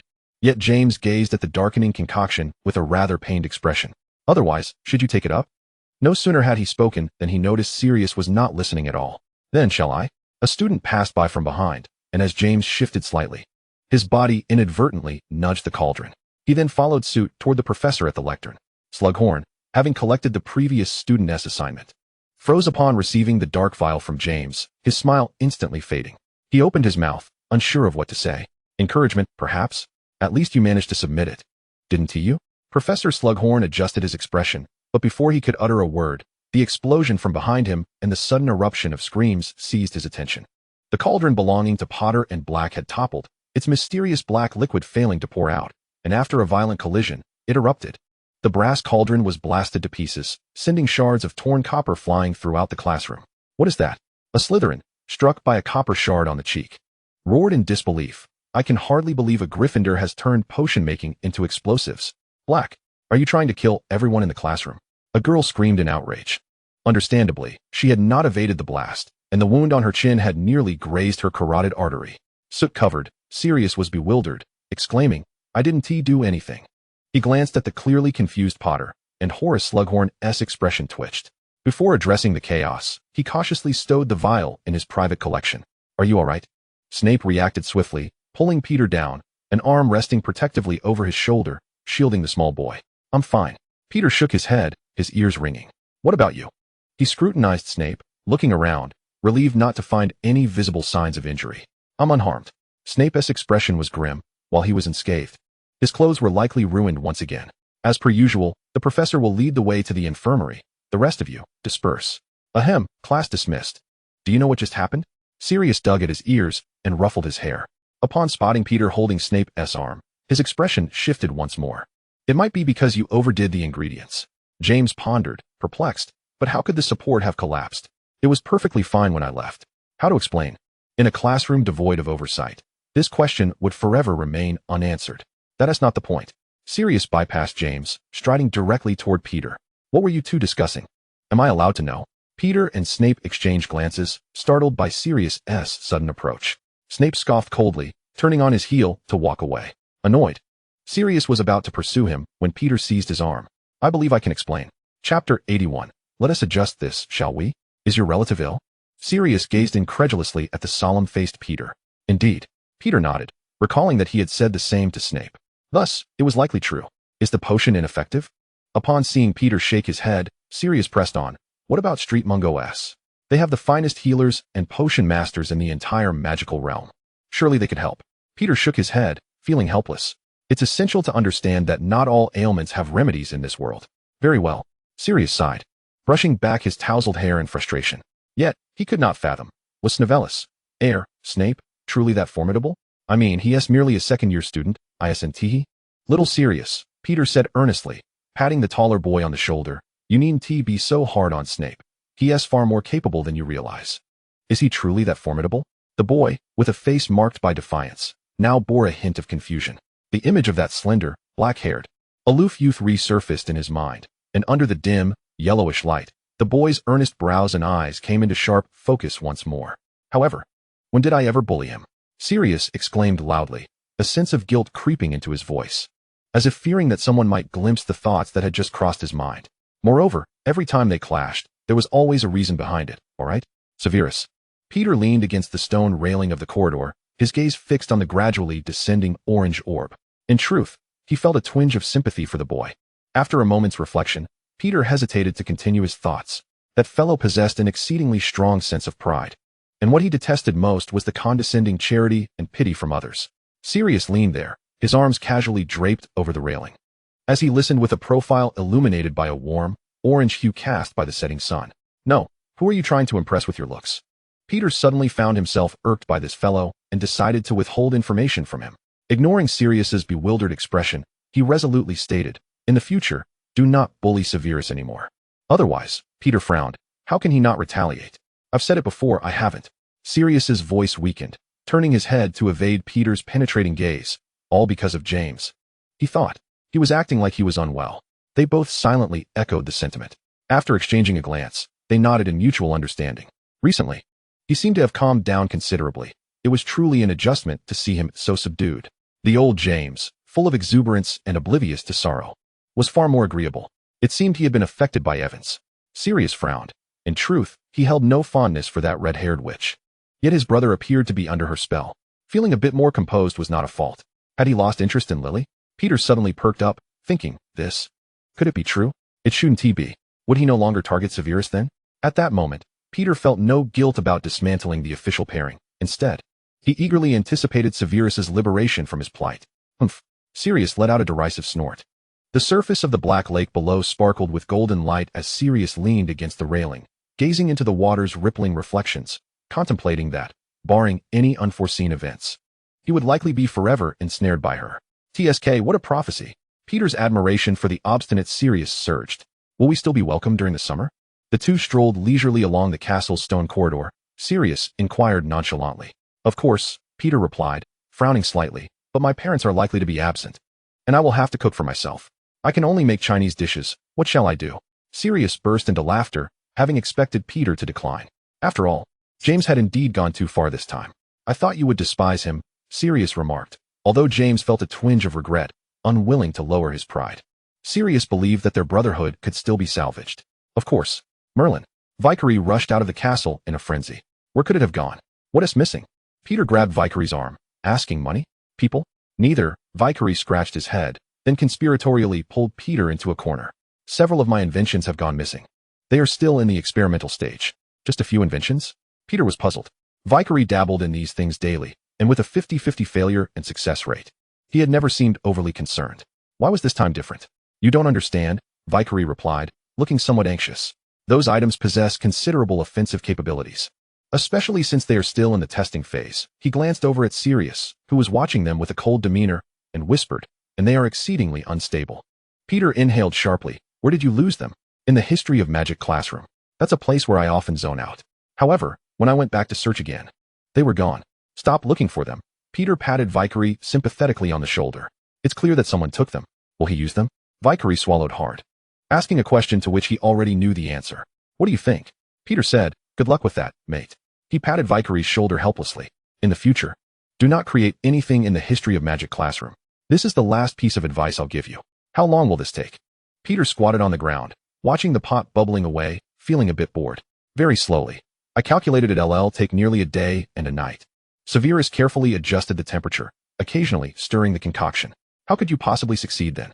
Peter scratched his chin, puzzled by Severus's ability to maintain such prolonged focus. After all, there was not much to see here.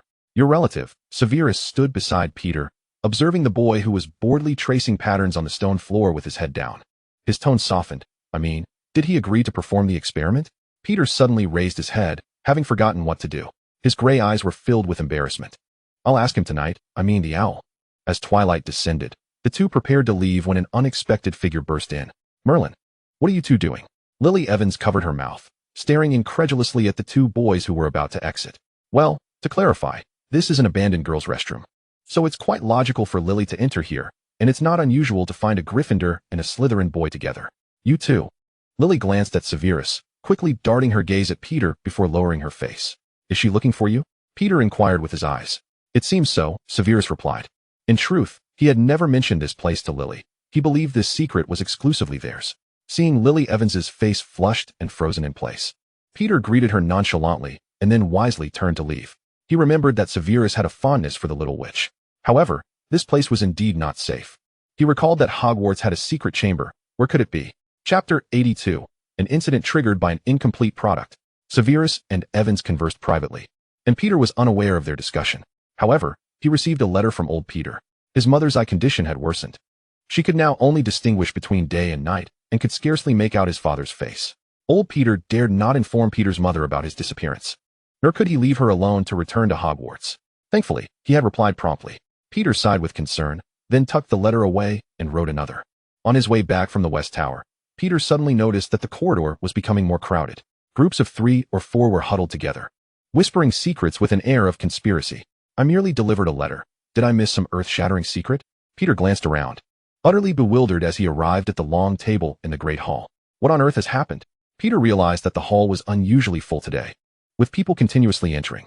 Professor McGonagall had gathered everyone, seemingly to make an announcement.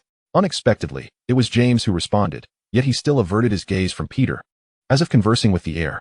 Yes, it seems the other houses have likely received notifications as well. Sirius lounged lazily against the back of his chair, looking as though he were enjoying a spectacle. Goodness, what momentous event has transpired? Peter looked around, then noticed Vicary, who appeared very unwell. The poor fellow's face was pale as a sheet, with beads of sweat forming on his forehead. Suddenly, he recalled Vicary's missing items, and thought, Merlin's high boots. Could it be? Fortunately, no mention of Vicary was heard from Professor Dumbledore. It was merely a high-ranking Slytherin student who, for reasons unknown, had shattered his own legs and remained in a state of unconsciousness. It appeared that he would be withdrawing from school for treatment. Professor McGonagall once again emphasized that Hogwarts students must always safeguard themselves, designating the Forbidden Forest and the Black Lake as no-go zones, strictly prohibiting student entry. In a corner of the Slytherin common room, Bella sat upon a dark green sofa, her eyes curiously assessing the girl before her. Electa Carrow? Indeed. Young Carrow looked up in surprise, astonished that the eldest daughter of the Black family remembered her name. After all, within Slytherin, she was merely referred to as the illegitimate child of the Carrow family, a title of little esteem. Amicus Carrow, your brother, has sustained severe injuries and is in a coma. Are you aware of this? Bella crossed her legs, her slender yet strong fingers lightly tapping the table, subtly applying pressure to their conversation. I just found out, came the reply, her blunt bangs and thick glasses obscuring her eyes. Her flat tone rendering Bella somewhat incredulous given the information she had received. What spells do you know? Bella suddenly shifted the topic, abandoning inquiries about that worthless individual to pose an entirely unrelated question. Young Caro tilted her head in confusion. Wasn't she there to investigate Amicus Caro's injury? Those shattered legs could not be the result of mere spell work. Having just completed her first year, she barely knew a handful of spells. Leaving her feeling somewhat embarrassed by her own naivety, Bella flicked her wand, transforming the small table beside her into a lively little pig. "Show me your spellcasting," she commanded, her flat voice carrying an air of undeniable authority. Although Caro didn't understand why the senior wished to see, she nonetheless uttered, "Petrificus totalis." The little pig fell to the ground, utterly still. "Is that all?" Bella blinked, noting that this was indeed a spell a first year could master. Before Bella could call for a halt, Caro's mouth moved again, dismemberment. Witnessing the gruesome scene, Bella's face, usually so haughty, broke into a faint smile. With a flick of her wand, the pig reverted to its original form. "Is there more?" Caro tilted her head, sensing an odd note of pleasure in Bella's demeanor. "Stupefy." The pig was instantly sent flying. The freezing charm. This spell was not executed with precision. Bella noticed parts of the pig remained unfrosted. In the next moment, flames erupted. Boom. The frozen pig exploded with a violent crack, ice shards flying, one sharp piece slicing across Bella's cheek, crimson blood oozing forth, adding an unexpected allure to her otherwise pale visage. "Apologies, Bellatrix," she stammered. Bella paused. "I had thought you would address me as Sister Black." Caro, bewildered, questioned the significance of that. "There are 3 Sisters Black, but only one Bellatrix. Unique and unparalleled, Sister Bella." Bella, flattered by the implicit compliment, felt a surge of joy. Rising to her full height, her long, straight legs filled Caro's field of vision. She lifted her chin, puzzled by Bella's intentions. "Do you wish to join the Death Eaters?" Bella's tone concealed a temptation even she herself was unaware of: immense power, an incomparable identity and stature. "From now on, no one shall dare to insult you, belittle you, or demean you. Do you accept?" Meanwhile, Peter collided with Vickery outside the Gryffindor entrance, the latter's pallor appearing even more ghostly in the dim light of night. "Peter," he exclaimed, pulling him aside, "I need to speak with you." Flustered, he had no one else to confide in but Peter, who was aware of the situation. "What's wrong?" Vickery looked on the verge of tears. "That Slytherin who has withdrawn?" He opened his mouth but struggled to articulate his thoughts. "Are you implying?" Peter's expression grew serious. "Are you certain? I mean, many magical creatures and powerful spells can have such effects, can't they?" Vickery shook his head, having secretly visited the hospital wing, where remnants of his own inventions were found on the injured individual. "It's just that little." Listening intently, Peter's mind raced, vowing that since his arrival here, his CPU had never worked this hard. He endeavored to stabilize Vickery's emotions, understanding that the incident had already occurred, and the one who had stolen your belongings bore no ill will toward you. To a significant extent, that injured leg was not a mere coincidence. It was intentional. "And it wasn't you, was it?" Vickery, a boy who enjoyed crafting little inventions to earn some pocket money, was undoubtedly innocent of such affairs. "Indeed, but get some rest. It was merely an accident." Peter draped an arm around his shoulders as they approached the portrait. "Dragon's blood.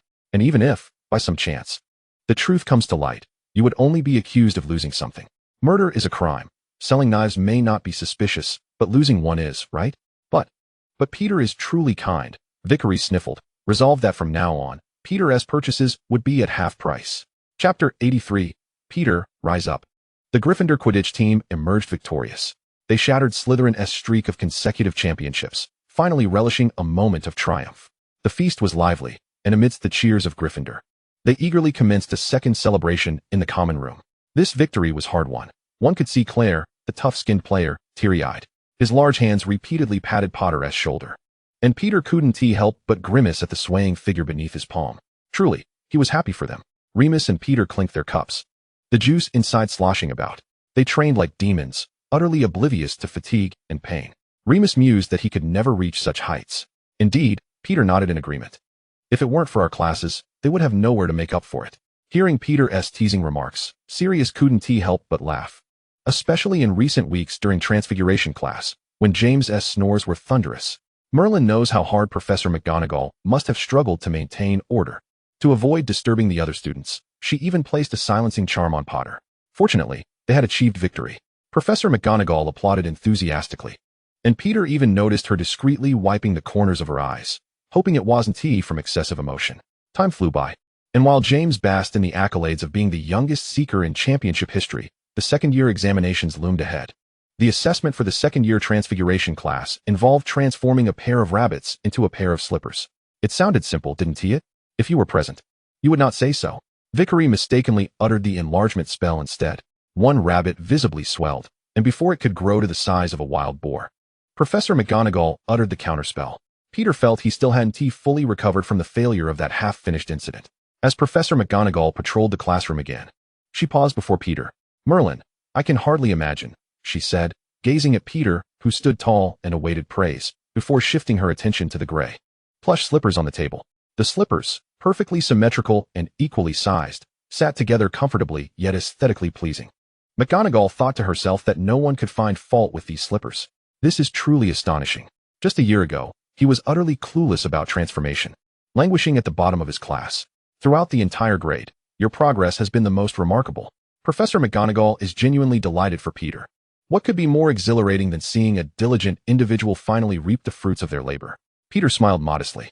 Indeed, that's just how capable he is. Observing the incredulous expressions of Sirius and the others, Peter feigned indifference and shrugged. The brilliance of Silver cannot be concealed, no matter how hard one tries. Top marks, Mr. Pedro, Professor McGonagall said, patting the boy's head with satisfaction. You may leave the examination room now. Peter's elevated spirits lasted only until the afternoon, as that was when the assessment for the defense against the dark arts class was overseen by Professor Riddle. A sense of unease settled over Peter. Ever since the incident with the bear hug, he had been intentionally avoiding the Dark Lord. Don't ask why. He was simply terrified for his life. Without an ounce of disregard for his own safety, with the absence of laborious penalties, Peter realized that his only interaction with the Dark Lord was during defense against the dark arts. If he could attend class without being late or leaving early, and if he behaved like an ordinary student, neither overly enthusiastic nor overly apathetic, perhaps the Dark Lord would gradually forget about him. After all, he was quite busy. Taking a deep breath, Peter stepped into the empty examination room. The moment he saw the man, who had just moments ago appeared charming and elegant, flash him a sinister smile, he knew he had drawn nearer to danger. "Good day, Professor," Peter greeted politely. "Isn't this the timid little mouse?" the Dark Lord whispered, his voice echoing ominously in the desolate classroom, sending a shiver down Peter's spine. "Professor, what is the content of the exam?" Peter obediently inquired, tilting his head upward. "I said it's an exam. Must you restrain yourself so much? I refuse to believe you could actually kill me." Peter silently thanked his past self for his sudden burst of courage. A clap of hands echoed as 3 items were placed on the table. Identify the dark magical objects and articulate the dark magic or curse associated with them. Riddle was irked. He had come to Hogwarts in search of something, but was still at a loss. Although he knew who the key person was, acting recklessly would only alert those involved. That clever woman, he thought. He needed to craft a well-designed trap. "Professor, this ring placed in the center, here, seems to resemble the one you wear." Riddle nodded. His response vague, leaving Peter uncertain whether it was an acknowledgement. He gazed at the seemingly innocent boy before him, aware that only he knew the true extent of the little mouse's courage. Memories of that fateful encounter surged back into Riddle's mind, his gaze dropping. It was a sensation both strange and warm. He instinctively recoiled from these unfamiliar, alien feelings, yet deep within his soul, curiosity stirred, yearning to relive that peculiar sensation. However, Riddle soon realized that the instigator had vanished. Casting a glance at the boy, who was diligently scrutinizing the items, Riddle allowed himself to become lost in his memories. He noticed that whenever the boy was present, he rarely experienced headaches. Even when feeling irritable or violent, the sight of those gray eyes would calm him considerably. Was it an illusion, or was there some truth to it? Was it mere coincidence, or a deliberate act? Riddle closed his eyes, his sharp mind racing to recall various details and suspicions, until, yes, the ring? The boyish voice was rife with uncertainty. Peter had initially dismissed the ring, thinking, what kind of good person would carry dark magical objects around all day? Nevertheless, raising his head, Peter stood tall, his gray eyes shimmering with intelligence. This individual did not seem to fit the mold of the legendary good person. Thus, the ring was designated as a primary object of observation. However, after casting several detection spells, the ring revealed no response, leading Peter to briefly suspect he had wronged Riddle. Until the ring was scorched by fire and still displayed no unusual traits. "Oh, how did you figure that out?" Riddle inquired, curiosity and scrutiny evident in his crimson eyes. "Just a guess," Peter replied, his bravado bolstered by the lack of rationality. The Dark Lord scoffed. "Do you think this score can be awarded to you? Professor, could you just tell me if I guessed correctly? Quickly now, the answer is the only standard for assessment." Even if you guessed right. Riddle raised his chin. I believe I am teaching a course on defense against the dark arts, not divination. May I take it and examine it? What if their essay mechanism or something? Chapter 84. An unusual reaction. With the Dark Lord's permission, Peter extended his hand, and in the next moment, ouch, he exclaimed, jerking his hand back. The burning sensation at his fingertips lingering. You see, this is a dark magical object. My hand, oh? Where's the wound? Observing his still smooth and pale fingers. Both Riddle and Peter fell silent. Is this all a performance? After a long pause, Riddle managed to utter a word. Of course not. Peter shot back angrily. Doubting my character? That's unacceptable. Look, I'm even on the verge of tears. He pointed to the glimmer of tears at the corner of his eye. Seeking the Dark Lord's acknowledgement of his pain. Is this something to be proud of? Yet it was clear that the situation was far from normal. Riddle's head began to ache. He realized that anything associated with Pedro had become increasingly illogical. Are you a saint? Riddle voiced his long-suppressed suspicion. If he wasn't one of Dumbledore's people, then the most likely alternative was the Ministry of Magic? The weaklings were not under consideration. Huh. Peter was stunned, shaking his head earnestly. No. Do I look like one? It said that the requirements for joining the Saints are quite high. It feels like an exaggeration. Given that unbreakable vow, this was evidently the truth. All right, you may leave. Riddle frowned, signaling the end of the conversation. Here we go again. Peter plastered a polite, yet awkward smile on his face. Professor, what about my score? Riddle scrutinized Peter with an inscrutable expression. Take this. He pulled out a small box from his pocket, which appeared precious and delicate. This wouldn't happen to be another dangerous object, would it? Under the oppressive gaze of the Dark Lord, Peter cautiously opened the box. For me? Peering inside, he felt a flicker of confusion. Why? After seeing Riddle nod. Peter couldn't help but blurt out a second question. In truth, he wanted to ask if it was possible to refuse. Riddle, maintaining his calm demeanor, inquired. When is your birthday? During the summer, Peter replied, puzzled by the Dark Lord's question. A birthday gift. Is it really that hasty? Peter nearly laughed in disbelief. As far as I know, no boy likes wearing this. He gazed at the striking red on the black velvet. It was a single earring. Put it on now, commanded the Dark Lord. Unless you wish to defy me. What is this? You expect me to wear it without any tools? That is going to hurt. Stepping out of the defense against the dark arts examination room, Peter cradled the earring as if it were a ticking time bomb. This was undoubtedly not a mere earring. But what kind of effect could it possibly have? Feeling the weight of the Dark Lord's authority, Peter could only stifle his frustrations and pray that it wasn't another dark magical object. Only during the exam period did one realize how much one had learned throughout the year. The continuous 3 days of examinations cast an invisible shadow over Hogwarts. Thankfully, they had finally concluded. Haha, James is truly foolish. Sirius chuckled uncontrollably. During herbology, Professor Sprout asked James to repot a mandrake. His laughter erupted once more. Make some room. Thank you. Behind them, James barked gruffly. Then, under the scrutiny of several onlookers, he strode heavily towards the boys' dormitory. What's wrong? I don't know. After a moment of mutual glance, Remus and Peter continued to await Sirius's explanation. Then, he donned his earmuffs and began to dig. Haha. Sirius struggled to suppress his laughter. Although he wore earmuffs, he had unearthed the roots of a mandrake, and that little fellow was wailing pitifully. Haha. And then, did James faint? Peter speculated about the outcome. Sirius nodded vigorously, even claiming to have heard a duong sound, wiping gently at the corner of his eye. By the way, you mustn't tell anyone else. Peter glanced around the common room at the gathered crowd and nodded reluctantly. It was a rather warm morning, and they were preparing to leave the school. Remus had some furry little issues, so he was picked up directly by his parents. James wanted to sincerely apologize to Miss Evans before leaving, thus he went off on his own. The remaining pair, tugging a large suitcase, decided to occupy seats on the carriage first. By the way, how did your transfiguration class suddenly improve? Sirius, one hand in his pocket and the other dragging the suitcase, walked with an air of effortless charm. How could someone who couldn't even transform a needle suddenly manage to change into slippers? Peter raised an eyebrow with pride. You don't understand, mate. I've upgraded my gear and activated a cheat code. It's a bit of a hassle, but, cough, it's sufficient for escaping. I can hardly believe you actually pulled it off. Sirius continued to express his thoughts. Honestly, I always saw you practicing in the dorm and thought you were destined to be forever unskilled in transfiguration. TSK, how rude. Peter, feeling aggrieved, suddenly had a brilliant idea to play a trick on Sirius. Come here. Peter dragged Sirius to a corner. Watch closely, and whatever you do, don't blink. With a gentle flick of his wand, in the blink of an eye, his neatly attired clothes fell to the ground, and Peter vanished like air. Sirius gaped in shock. Is that a transformation? No, wait, under the clothes, something seems to be moving. A mouse? He exclaimed. staring at the mouse with pale yellow fur. Peter? Realizing a possibility, Sirius shouted towards the mouse on the ground. Yep, it's me. After seeing the mouse nod, Sirius was astonished. So, just like that, you transformed? But why a mouse? He knelt down, gently poking the mouse's nose with his finger. Achoo! Peter recoiled uncomfortably, taking a couple of steps back. All right, stop it, kid. Peter gestured with his two front paws in a prohibitory manner.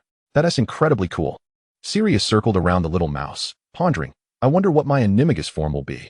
I hope it's something larger, something fierce and striking. After a moment of showing off and admiration, Peter began to transform back. Haha, check out my restoration spell, just learned it. Peter cast a glance, but soon noticed something amiss. He had indeed mastered the spell. However, his paws seemed incapable of grasping the wand. Sirius looked at the mouse, now frozen in place, and an uneasy premonition washed over him. You're not going to be stuck like this, are you? I learned the restoration spell. I swear. The mouse's gray eyes gazed imploringly at the hunched boy. But will you be able to? It was evident that Sirius could only revert to his original form. After 2 unsuccessful attempts, Sirius began to panic. Don't worry, I'll find my second cousin. She will definitely help.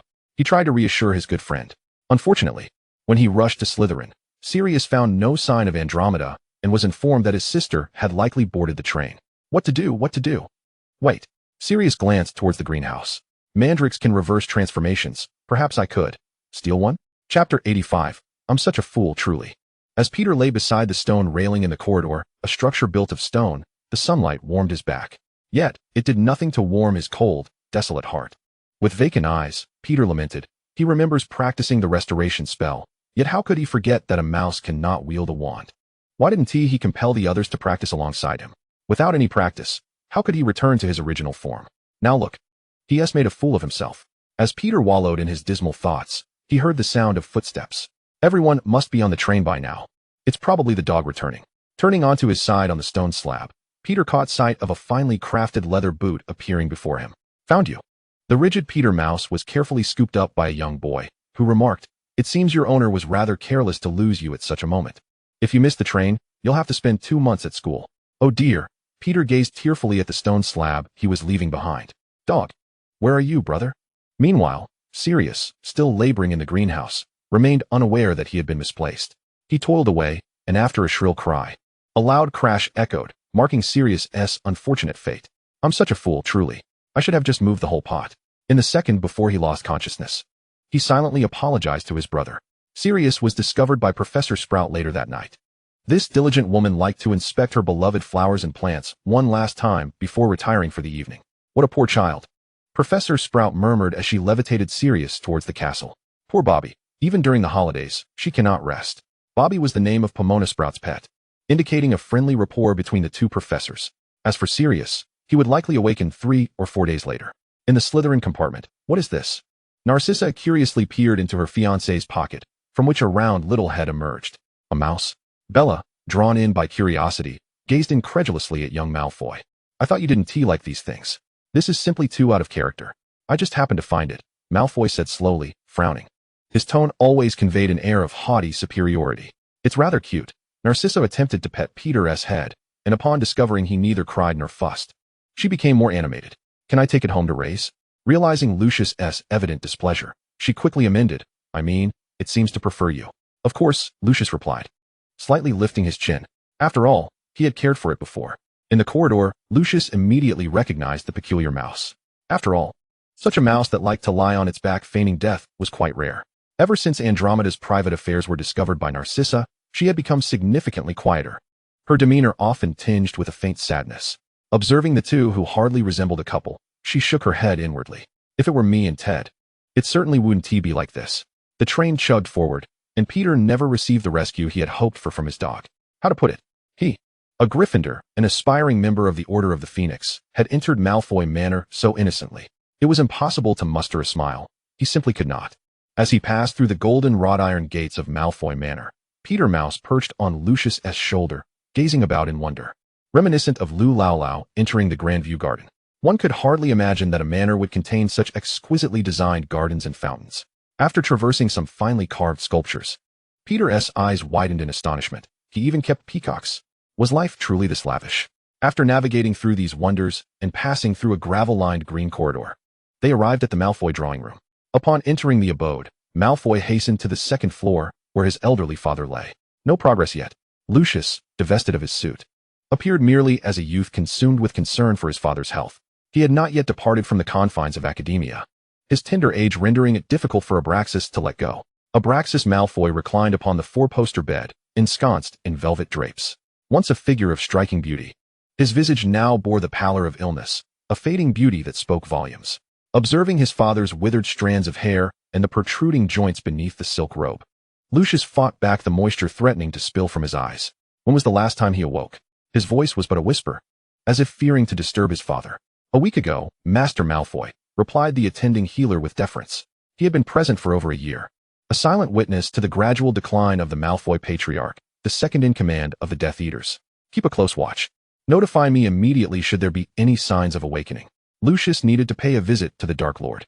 As he departed, he gently lifted Peter from his shoulder, admonishing, "Be good." He tapped the little creature's diminutive head.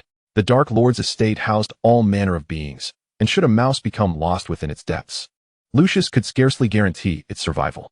Better to remain at home with his father. Peter gazed at the platinum-haired heir vanishing from view, his attention once more drawn to the slumbering beauty upon the bed. He contemplated Abraxas's exquisite features, his mind involuntarily conjuring images of standing alongside the Dark Lord. Indeed, such a sight was far more dazzling than standing beside himself, Peter thought with a tinge of envy. Wait a moment, why do I entertain such strange thoughts? The little mouse covered his nose with his tiny paws, his round, gray eyes wide with horror. Monsters begone! Monsters begone! Peter clutched his head, striving to expel the chaotic thoughts from his mind. After forming a comfortable indentation on Abraxas's pillow, his eyelids grew heavy, and amidst a haze, he succumbed to slumber. In the Slytherin common room, he had maintained unwavering focus, daring not to doze even for a moment. Now, at last, he could rest. What? Escape? How can one flee without being well fed and nourished? In the modest bedroom, only the shallow breaths of one man and one mouse remained, as sunlight streamed through the window, evenly illuminating the harmonious duo. In a daze, it seemed as though a silver thread bound them tightly together. What? I thought Peter would be with you. Mr. Evans, upon collecting the little girl, found no sign of the blonde boy. He is not here. In recent months, their communication had dwindled to nearly nothing. Lily turned her face aside, stubbornly unwilling to discuss the matter. Goodness. The suited gentleman rapped his nearly bald forehead. My old friend asked me to fetch his son, and now, what shall I do? The number of people at the station dwindled, and still, the blonde boy did not appear. He is with Black, Lily hesitantly remarked, recalling their companionship before boarding the train, after which she had not encountered him again. He likely returned to Potter's old estate with Black, she reassured her anxious father. Perhaps I could send an owl to Black, Lily quickly devised. You mean to write a letter? Gazing at the empty station entrance, Ryan Evans sighed. It seems we have no other choice. Chapter 86. The Mouse? The Magical Mouse. The head of the Malfoy family has awoken. Observing the house elf that squealed and vanished with a pop, Peter stirred from his heavy slumber. The entire Malfoy estate seemed to awaken in an instant. The healer, previously clad in a white wizarding robe, swiftly summoned several similarly attired individuals, their eyes alight with excitement as they orderly approached Abraxas Malfoy, seated upon the bed, for examination. Abraxas has awakened. This revelation was not particularly astonishing. What truly astounded was the resurgence of his pulse and the visible vitality upon his countenance. The healer confidently asserted that, barring any unforeseen circumstances, he could live for at least another 23 years. Peter remained crouched in the corner of the bed, lacking any sense of security with Lucius absent. Watching the comings and goings of the individuals, he suddenly realized that after his slumber, his mind felt increasingly foggy, and his body somewhat weak. Could it be? Peter gazed warily at the elder Malfoy, who was now sitting up and slowly consuming sustenance. Was this wretched place affecting him? Lucius returned swiftly, and upon seeing the man who, though not imposing in stature, upheld the entire Malfoy lineage, he disregarded the norms of aristocratic decorum and rushed forward. In that moment, Peter fancied he heard Lucius's quiet sobs. There, Lucius. Abraxas tenderly stroked his son's head, reflecting on how long it had been since he had shared such intimate contact with his progeny. During his previous awakening, he had believed such moments were lost to him forever. My lord. Abraxas gently patted Lucius's shoulder, indicating he should compose himself. The Dark Lord was still present. What is happening? The voice arrived before the figure. The Dark Lord, clad in an exquisite black wizarding robe with a deep crimson collar, emanated an oppressive aura. The attending healers lowered themselves even further in deference. My lord, they intoned, bowing before commencing their analysis of the situation. Mr. Malfoy is not afflicted with the common dragon pox. That ailment, characterized by floral eruptions, could be treated on the 3rd floor of St. Mungo's. Mr. Malfoy's skin shows no signs of lesions or infection, nor is there evidence of contagious transmission. However, the mortality rate is considerably higher than that of dragon pox. Riddle remained silent, merely observing his resurrected old friend. At that moment, Abraxas appeared remarkably vibrant, as if experiencing a resurgence of life. According to the progression of his illness, Mr. Malfoy should not have survived until this winter. Upon hearing this, the atmosphere in the bedroom grew heavy with tension. However, during our recent examination, results indicated an unknown vitality coursing through Mr. Malfoy's body. The healer cautiously regarded the individual's adept in the 3 unforgivable curses, opting for a conservative approach. At least for the next 2 years, Mr. Malfoy's ailment should not relapse. With proper care, he may live even longer, the doctor declared, understanding resonating among those present. Abraxas gently ran his fingers through his son's long hair, and upon hearing the 2-year prognosis, he did not even lift his eyelids. What is the cause? Riddle furrowed his brow, eager to ascertain the answer. The resident healer had begun to perspire profusely. He genuinely did not know. The other summoned individuals stood in taciturn solidarity, bowing their heads in silent attention. Do not speak, do not participate. Should a fellow traveler perish, let not the monk perish with him. The healer's eyes darted swiftly around the bedroom, pondering what had transpired on this day that had led to such a dramatic transformation in Mr. Malfoy's condition. His gaze fell upon Lucius, returning home, and he mused that perhaps the son's filial piety had indeed summoned a miracle from Merlin. It seems, dying this way would be quicker. The healer shrank his neck, feeling an almost tangible gaze upon him, his mind racing, contemplating what else might be different. In an instant, he locked eyes with Peter Mouse, crouched beside the elder Malfoy. The mouse's gray eyes sparked a revelation within him. It is you. The healer swiftly seized the bewildered little mouse, and upon holding him, he discerned something peculiar. He thrust Peter into the midst of the gathered individuals, and the instantaneous realization eclipsed even the Dark Lord's deathly gaze. They huddled together, engaging in a flurry of animated discussion before once again summoning more individuals. This time, it was from the Department for the Regulation and Control of Magical Creatures. This is a mottled mouse, the head of the department stated, gripping Peter. It appears to be a variant. The medicinal growth on its back has vanished, yet its healing properties remain intact. Is that so? How wondrous, Peter mused, following the bearded man's explanations, extending his small limbs to investigate. Must my father consume it? Lucius inquired with great difficulty, his knowledge of the Mortella mice weighing heavily upon him. Truth be told, he seldom found himself so fond of a pet, and the thought was truly unpalatable. Yet, if it could save his father, well. Peter Mouse abruptly turned his head, his large gray eyes brimming with incredulity. How can one so exquisite harbor such malevolent intentions? How could such frigid words escape those lips? Well, perhaps it is not necessary, the man, whose thumb was ensnared by the mouse's forepaws, replied, albeit reluctantly. Indeed, not only is it striking in appearance, but it also possesses great intelligence. I find it rather difficult to part with. Furthermore, it was true that those devoid of affection for magical creatures ought not to enter this realm. Perhaps you might allow it to spend more time with Mr. Malfoy, the man suggested irresponsibly. Who knows, it may possess some remarkable qualities. This was a mutant, and aside from its healing properties, other effects remained unpredictable. Curse that beauty, thought Peter, feeling threatened. His fur bristled, and he could no longer trust Lucius's words. How could he profess to cherish him, only to contemplate boiling him for his father's consumption in the next breath? Where was his conscience? Did it not ache? Peter swiftly surveyed the throng in the bedroom, finally focusing on the Dark Lord with whom he had forged a pact. Surely he would not devour his own. Of course, their oath was unbreakable. To consume him would be tantamount to murder. Moreover, perhaps he could revert back. He was so astute. He couldn't fathom how his parents must be fretting at home. He needed to return post-haste. Taking advantage of his captor's momentary distraction, Peter struggled free and leaped towards the Dark Lord. Here I come, Mouse Mouse. The Dark Lord swiftly drew his wand, aiming at the strangely behaving mouse. Wait. This script is all wrong. In midair, Peter flailed his limbs, attempting to halt his trajectory, but to no avail. The wand's tip was aglow, seemingly poised to unleash its magic upon him. In a flash, their gazes locked, his blood-red eyes meeting Peter's wide, terrified gray ones. It was, quite damnably, all too familiar. The brilliance of the wand extinguished, and with a thud, Peter Mouse collided with the Dark Lord's handsome visage. A sharp intake of breath echoed through the room, followed by an eerie silence.